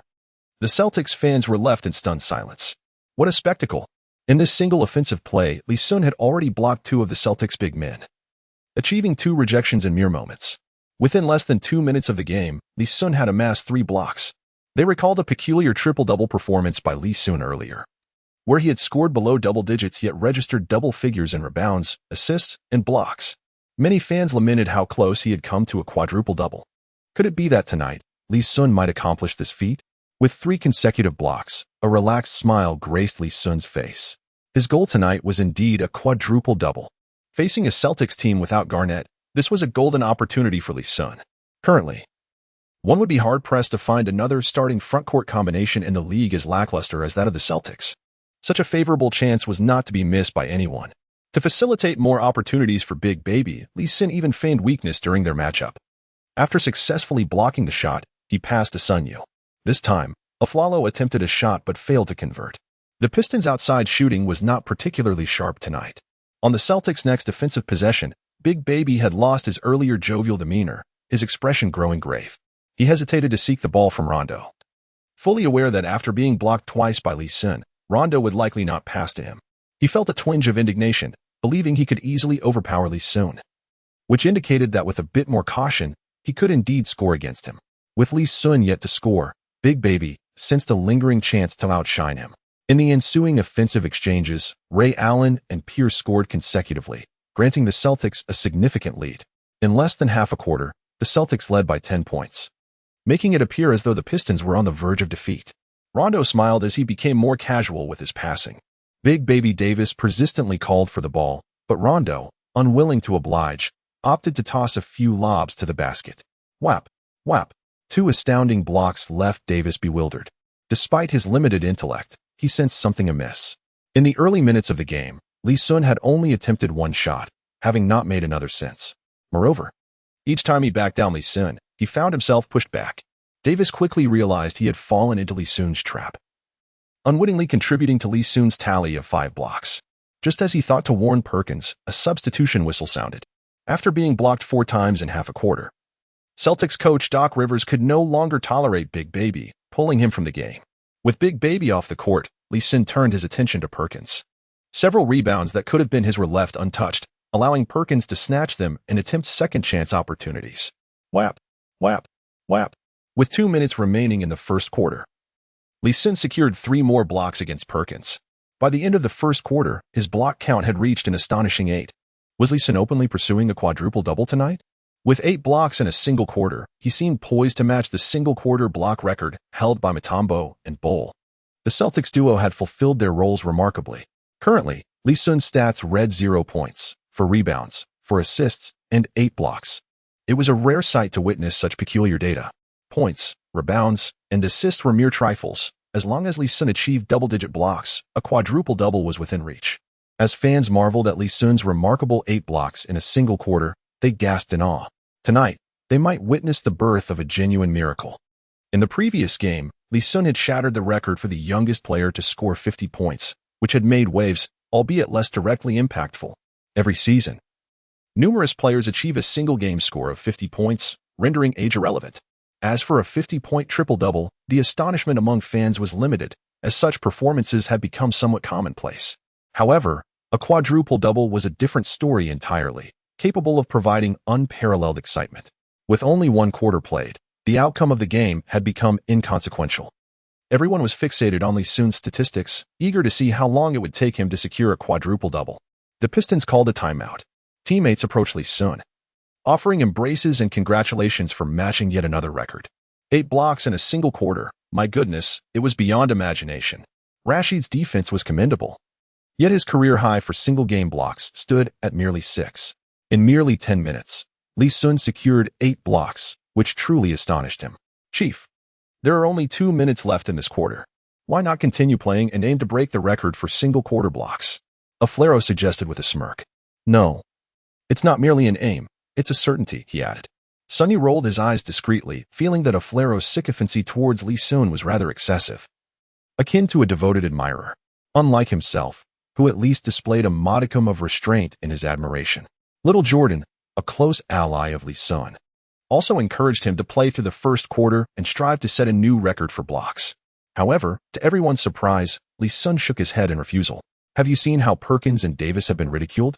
It seems unlikely that we will find any blocks from them tonight. 8 blocks are sufficient. As long as I can achieve double digits tonight, that will suffice. Lee Sun possesses an admirable perspective. The records lie before him, and being so youthful, he is bound to seize the opportunity to break them sooner or later. It is noteworthy that his current blocking skill is merely rated S. Should he attain an S level in the future, he need not worry about achieving double-digit blocks. The duo, known as the Henga brothers, faced the wrath of Doc Rivers, as they each granted Lee Sun 4 blocks, proving to be steadfast allies. However, the prospect of continuing to block shots against them appears slim. They would likely prefer to refrain from shooting rather than offer Lee Sun the chance to block them again. Achieving a tie with Dikembe Mutombo and Manu Ginobili's single-quarter blocking record was an unexpected delight for Lee Sun. Prior to the game, he had not contemplated this feat, focusing instead on the possibility of achieving a quadruple-double that evening. With 8 blocks already secured, acquiring the remaining 2 will not come easily. He must now seek opportunities patiently. His first quarter statistics, 0 points, 4 rebounds, 4 assists, and 8 blocks, are indeed peculiar. Yet, in terms of unusual blocking statistics, Lee Sun's performance pales in comparison to that of Manu Ginobili, the true sovereign of blocking records. With a career average of 6 points, 3 blocks, 4, 2 rebounds, and 3 fouls per game, he stands as the sole player whose average blocks exceed his scoring. He has recorded double-digit blocks in 19 games, leading the historical rankings, followed closely by Mutombo, the formidable Mark Eaton, Hakeem Olajuwon, the General, and the lanky Bradley. In this esteemed list, Camby barely makes the top 10 with 4 such performances. Intriguingly, among Bull's 19 games with double-digit blocks, he achieved double-digit rebounds in only 6. In fact, there was a remarkable game where he registered 4 points, 4 rebounds, 0 assists, and an astounding 15 blocks. The peculiarity of Lee Sun's statistics in the first quarter pales in comparison to that of Bull. After sitting on the bench for a few minutes, he re-entered the court 3 minutes into the second quarter, confronted with formidable opponents. Backing down would require an immense expenditure of energy and may not guarantee a high shooting percentage. Thus, Lee Sun opted to have his teammates assist him with screens right from the outset. Prince and Sun Yu proved to be exceptional choices for this purpose. Remarkably, all 3 players, standing at 206 centimeters, have even begun to experiment with a trio of screens. This evening, Lee Sun's performance did not quite match that of the previous game. However, his exceptional rebounding ability helped stabilize the point differential between the two teams. Throughout the entire second quarter, Lee Sun struggled to find opportunities for blocks. When the first half concluded, the Pistons trailed by 11 points, with a score of 43-54. During the second quarter, Lee Sun recorded 8 points, 4 rebounds, and 4 assists, bringing his first half totals to an impressive 8 points, 8 rebounds, 8 assists, and 8 blocks, a remarkably auspicious figure. A nearly flawless near quadruple-double. Fans expressed their disappointment upon witnessing Lee Sun fall short of achieving the quadruple-double feat in the first half. Lee Sun found himself in a state of helplessness, as the Celtics offered him not a sliver of opportunity. The two hefty players appeared as if they had encountered a ghost upon seeing him. They preferred to make passing errors rather than attempt a shot in front of Lee Sun. Ray Allen and Paul Pierce stood outside, evading Lee Sun's presence entirely. As for Rondo, he had never been much of an offensive contributor. However, as the second half commenced, the situation improved slightly, with Lee Sun being shifted from the power forward position to small forward by Curry. Rashid substituted Sun Yu, allowing Lee Sun to match up against Pierce. Lee, I advise you to abandon all hope. We Celtics shall never serve as mere background for your quadruple-double. If Kevin were present, the game would have already descended into garbage time. Pierce spoke with an unmistakable air of arrogance. Lee Sun curled his lips in understanding, realizing why Pierce had inflicted over a dozen stab wounds. His tongue was as free as the wind, oblivious to the multitude he had offended. Paul, how can you ascertain the absence of opportunity without first attempting? I have a strong premonition that tonight's quadruple-double may very well be achieved through your efforts. Lee Sun has never been one to suffer losses. Regardless of his opponent's petty tricks or derogatory remarks, he always retaliates promptly. You may attempt it if you wish. Pierce dismissed Lee Sun with a curt remark, choosing to ignore him thereafter. During the previous All-Star weekend, he held a favorable impression of Lee Sun, partly due to his association with Iverson and partly because Lee Sun's performance had earned his respect. However, this evening, Pierce found himself quite displeased with Lee Sun. The most intolerable thing for an arrogant individual is another's arrogance. As a senior figure, he had merely offered a few words of advice, only to be met with Lee Sun's audacity to retort. Who is he, after all? The leader of the reigning champion Celtics, the newly crowned Finals MVP, and the premier small forward in the league. Regardless of external validation, Pierce genuinely perceives himself as the foremost small forward in the current NBA. It must be noted that Pierce's personality is exceedingly intricate. At times, his forthrightness is quite endearing, yet at other moments, his tendency to wield his seniority can be rather off-putting. As the third quarter progressed, the Pistons' shooting touch began to warm up. Lee Sun and Afulero each made 2 three-pointers in a single quarter, narrowing the point gap to a mere 5 points. Presently, the match's dynamics have garnered little attention. Instead, all eyes are fixated on Lee Sun's statistical performance. With a remarkable tally of 21 points, 13 rebounds, 10 assists, and 8 blocks, he has achieved a triple-double. Yet he still requires 2 additional blocks to reach a quadruple-double. Throughout the entirety of the second and third quarters, Lee Sun was unable to secure a single block. This highlights the formidable challenge of attaining double-digit blocks. Once the opposing team heightens their defense, achieving such a feat becomes an arduous endeavor. Lee Sun did not relinquish hope. There remained a full quarter of the game. He still had a chance. This rare opportunity was not to be squandered. Missing it would be a lamentable misfortune. Achieving a quadruple-double would bestow upon Lee Sun countless advantages. Firstly, the very essence of a quadruple-double merits at least an S-tier reward, with the possibility of an S rating not being out of the question. Furthermore, Lee Sun would become the youngest holder of the quadruple-double record, which surely warrants an A-tier accolade. With the playoffs drawing ever closer, Lee Sun yearned to enhance his prowess, making this quadruple-double an absolute necessity. After the intermission, Lee Sun took to the court with determination. In a bid to thwart Lee Sun's pursuit of a quadruple-double, Pierce endeavored to minimize his own shot attempts. After all, the player Lee Sun was matched against was none other than him. Should Lee Sun achieve a quadruple-double while directly opposing Pierce, it would cast a shadow on Pierce's reputation. Regardless of whether Lee Sun's initial 8 blocks were secured against lesser opponents. Yet, the fans were indifferent to such nuances. They only recognized that Lee Sun, in his matchup with Pierce, had indeed accomplished a quadruple-double. While sitting on the bench, Lee Sun had already formulated a plan. Since Pierce stubbornly refused to take a shot, he decided to shift his focus to the other players. The duo of Hank and Ha did not warrant concern. Upon noticing Lee Sun approaching, they simply passed the ball. Ray Allen was also not a worry, given his remarkably swift shooting. If he were to match up against Allen directly, Lee Sun might have a chance to block his shot. However, currently guarding Pierce, by the time he reached Allen, the latter would likely have already released the ball. The only feasible target was Rondo. With his limited shooting ability, Rondo often resorted to driving for a layup. Given the low release point of a layup, if fortune favored him, Lee Sun might be able to swat the ball before its trajectory reached its apex. Resolute in his decision, Lee Sun kept a vigilant eye on Rondo while defending Pierce. Finally, with 3 minutes remaining in the fourth quarter, he spotted the long-awaited opportunity. Rondo, utilizing Perkins' screen, charged toward the basket. With the ball cradled in his right hand, it was evident he was preparing for his signature layup. Lee Sun pushed off the ground with his foot and made a great leap upwards. Just as Rondo flicked the basketball away, Lee Sun's enormous palm descended from above with tremendous force. This strike was so powerful that it sent the ball crashing down onto the floor, only for it to rebound towards the ceiling. The other players were taken aback, marveling at the sheer strength of Lee Sun, while Sunny was startled. Could this downward palm technique be the legendary real-eye palm? As the basketball soared high into the air, Lee Sun tilted his head to locate its descent and effortlessly caught the ball in his embrace. Rondo's expression darkened as he shot a fierce glare at Lee Sun.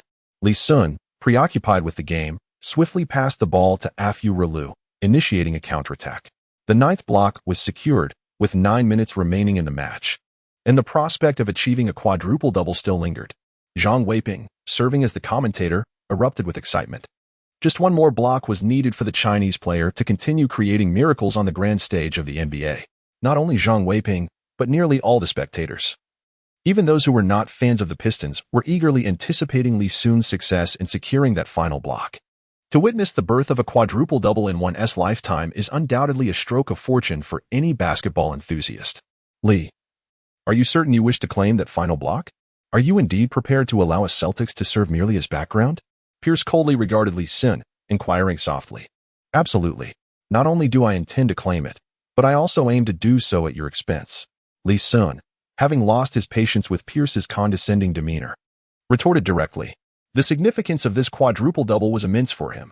The benefits of achieving it were countless. Why would he not seize the opportunity, even in the absence of advantages? Lee Sun would not let this chance slip away, especially in light of Pierce's attitude. Pierce had consistently approached Lee Sun from a position of superiority, which sowed seeds of discontent within Lee Sun. From the very moment he traversed into this new existence, he had established a conviction. He could endure anything in life, but he would not tolerate disrespect. He did not come to this world merely to be belittled. Very well. Excellent. Young man, do not regret your decision. We shall have ample opportunities to face each other in the future. Moreover, I do not believe you will truly have a chance to secure that final block tonight, Pierce declared through gritted teeth, directing his words at Lee Sun. Lee Sun shook his head, dismissing Pierce, who was rather self-centered. The game continued. The Pistons maintained a commendable rhythm, gradually closing the gap and even showing signs of taking the lead. Pierce had virtually ceased shooting, while Ray Allen was scoring with abandon. With just 3 minutes remaining in the match, the score stood at 89-89, resulting in a stalemate. Lee Sun realized that this situation was untenable. He had contemplated switching his defensive assignment to guard Ray Allen himself. However, after the switch, Allen refrained from taking shots, rendering the change ineffectual. Observing the triumphant expression on Pierce's face, Lee Sun felt a surge of frustration. Missing this opportunity meant that he might not encounter another chance to witness a quadruple-double performance anytime soon. Since the FAA had already been torn away, he saw no reason to extend any courtesy to the Celtics. Ray Allen had already amassed 35 points. Paul, how many have you scored? A mere 11 points? It appears that the assertion regarding the Celtics' interior cornerstone being Garnett and their perimeter cornerstone being Allen is undoubtedly accurate. Lee Sun unleashed his full force, intent on provoking Pierce into a confrontation. Pierce, seasoned and astute, could easily discern Lee Sun's ulterior motives. However, Lee Sun's words significantly darkened his expression, for they struck a nerve. Paul, have you ever considered why last season's Finals MVP was awarded to you, rather than Ray Allen, whose scoring was comparable to yours, yet whose shooting accuracy far surpassed yours? Lee Sun observed Pierce's indifference and decided to unleash his ultimate move. His words transcended mere provocation. They were akin to tearing out the very essence of Pierce's pride. Pierce had always been sensitive about discussions regarding his ability to lead a team. Prior to the formation of the Big Three, he had failed to guide his team into the playoffs for 2 consecutive years. Even more sensitive was the topic of last season's Finals MVP award. In the series against the Lakers, Pierce averaged 21.8 points with a shooting percentage of 43.2 and a three-point accuracy of 39.3. While these figures were commendable, they paled in comparison to those of Ray Allen. Allen averaged 23 points, boasting a shooting percentage of 57, with a remarkable 52.4 from beyond the arc, attempting an average of 7 three-pointers per game. His performance was nothing short of monstrous. Even the legendary Kyrian Tion had never achieved such a level of three-point accuracy in a final series. This disparity led to discontent among many Ray Allen fans regarding Pierce's FMVP accolade, which might have been one of the reasons for Allen's isolation during his time with the Celtics. In that moment, Pierce's temper flared, his eyes reddening with rage. He looked as if he might charge at Lee Sun for a duel. Damn it, Lee Sun, you shall pay for the words you uttered tonight. With that, Pierce extended his hands to receive the ball, disregarding any thoughts of quadruple doubles. He was determined to overpower Lee Sun, seeking to vent his pent-up fury. Suddenly, with a swift motion, Lee Sun soared into the air, and a faint sound emanated from his fingertips. Pierce's shot was thwarted by Lee Sun's deft touch. The referee immediately signaled that the block was valid, as they had been eagerly anticipating the birth of a 10th block. The Pistons bench erupted in jubilant celebration. Lee Sun had truly accomplished the remarkable feat of a quadruple-double. Even the notoriously critical Celtics fans applauded, realizing they had witnessed a historic moment. Being present for the birth of a quadruple-double made their tickets worthwhile. Meanwhile, Pierce's face flushed a deep shade of crimson. Lee Sun has indeed achieved a quadruple-double, and as he stated, it was accomplished against Paul Pierce. This incident has undoubtedly solidified his rivalry with the Celtics. Before the match commenced, Lee Sun never anticipated that his achievement of a quadruple-double would provoke Paul Pierce. Offending Pierce inevitably meant incurring the ire of Garnett and Rondo, for these three were inseparable allies. The future remained uncertain, filled with potential repercussions. Nonetheless, even had he foreseen the fallout, Lee Sun would not have relinquished the opportunity for this remarkable feat. What was there to fear in offending others, as long as one possessed the strength to command respect, rendering all else inconsequential? As the clock dwindled, the scores stood level. Lee Sun's objective was to lead his team to victory. With a swift motion, he utilized Prince's screen to sink a mid-range jumper. In response, Ray Allen retaliated with a three-pointer. As time slipped away, with merely 30 seconds remaining, the score remained tied. The Pistons' possession tilted the scales of victory in their favor. In this forthcoming offensive sequence, Lee Sun intended to consume the clock, aiming to utilize the full 24 seconds. Should he succeed in scoring, the remaining 6 seconds would leave the Celtics with little opportunity to respond, ensuring the Pistons' triumph. Possessing ample time, Lee Sun opted for a back-to-basket maneuver. Perkins hurriedly positioned himself to withstand Lee Sun's advance. Unfortunately, Perkins' toe injury hindered him. After several exchanges, he succumbed to Lee Sun's persistence. The origin of his injury was rather peculiar. He had inadvertently crushed his toe while sleeping, having collapsed his bed due to his weight. This may indeed be one of the most bizarre injuries in NBA history. With a formidable drive to the basket, DeAndre Jordan effectively blocked Davis, allowing Lee Sun to execute a buzzer beater off the backboard. 2 points secured, the Pistons momentarily led by 2. With only 6 seconds remaining, the Celtics had little time left. Doc Rivers called a final timeout to devise their last offensive strategy, while Michael Curry orchestrated the defensive scheme, emphasizing the importance of tightly marking Ray Allen. This strategic planning in the closing moments was a gamble. Curry wagered that Rivers would entrust Allen with the final shot. As play resumed, Curry's instincts proved correct. With Allen indeed taking the decisive shot, Sun Yu leaped for the block, with Lee Sun also rushing in to disrupt the attempt. In a flash, Allen, like a cold-blooded assassin, released a rapid three-pointer, and the ball sailed through the air, finding its mark with precision. The three-pointer was confirmed valid. Lee Sun's frustration was beyond measure. Those infernal three-point shots were utterly lethal. Once they found their rhythm, they became unstoppable forces, while others toiled tirelessly throughout the night. A mere handful of three-pointers from them could seal the fate of the game. With only a second remaining, Lee Sun longed for the elixir of guaranteed three-point success he had once possessed. In that fleeting moment, there was just enough time to receive the ball and attempt a desperate shot from beyond the arc. Lee Sun forcefully attempted a shot, failing to even graze the rim. Beep, beep, beep. The referee signaled the end of the match, and the Pistons succumbed to a narrow defeat of 98-99. Everyone was left in a state of disbelief. Is it truly possible to lose despite achieving a quadruple-double? This seems rather absurd. Since the inception of recorded block statistics in NBA history, there have only been 4 instances of quadruple-double performances, those of the legendary Nate Thurmond, Hakeem Olajuwon, the esteemed David Robinson, and Oscar Robertson's remarkable steals quadruple-double. A common thread among these 4 instances is that each concluded with a victory. Lee Sun achieved a remarkable feat tonight, accumulating 29 points, 18 rebounds, 13 assists, and 10 blocks, yet his team faced defeat. In contrast, Ray Allen dazzled with an impressive 43 points, including a stunning 9 of 14 from beyond the arc. Despite securing a quadruple-double, his team also succumbed to a loss, which is undeniably a sorrowful occurrence. Lee Sun wore a pained expression, burdened by unspoken woes, with no avenue for redress. Pierce's countenance was equally grim. A victory should have been a cause for celebration.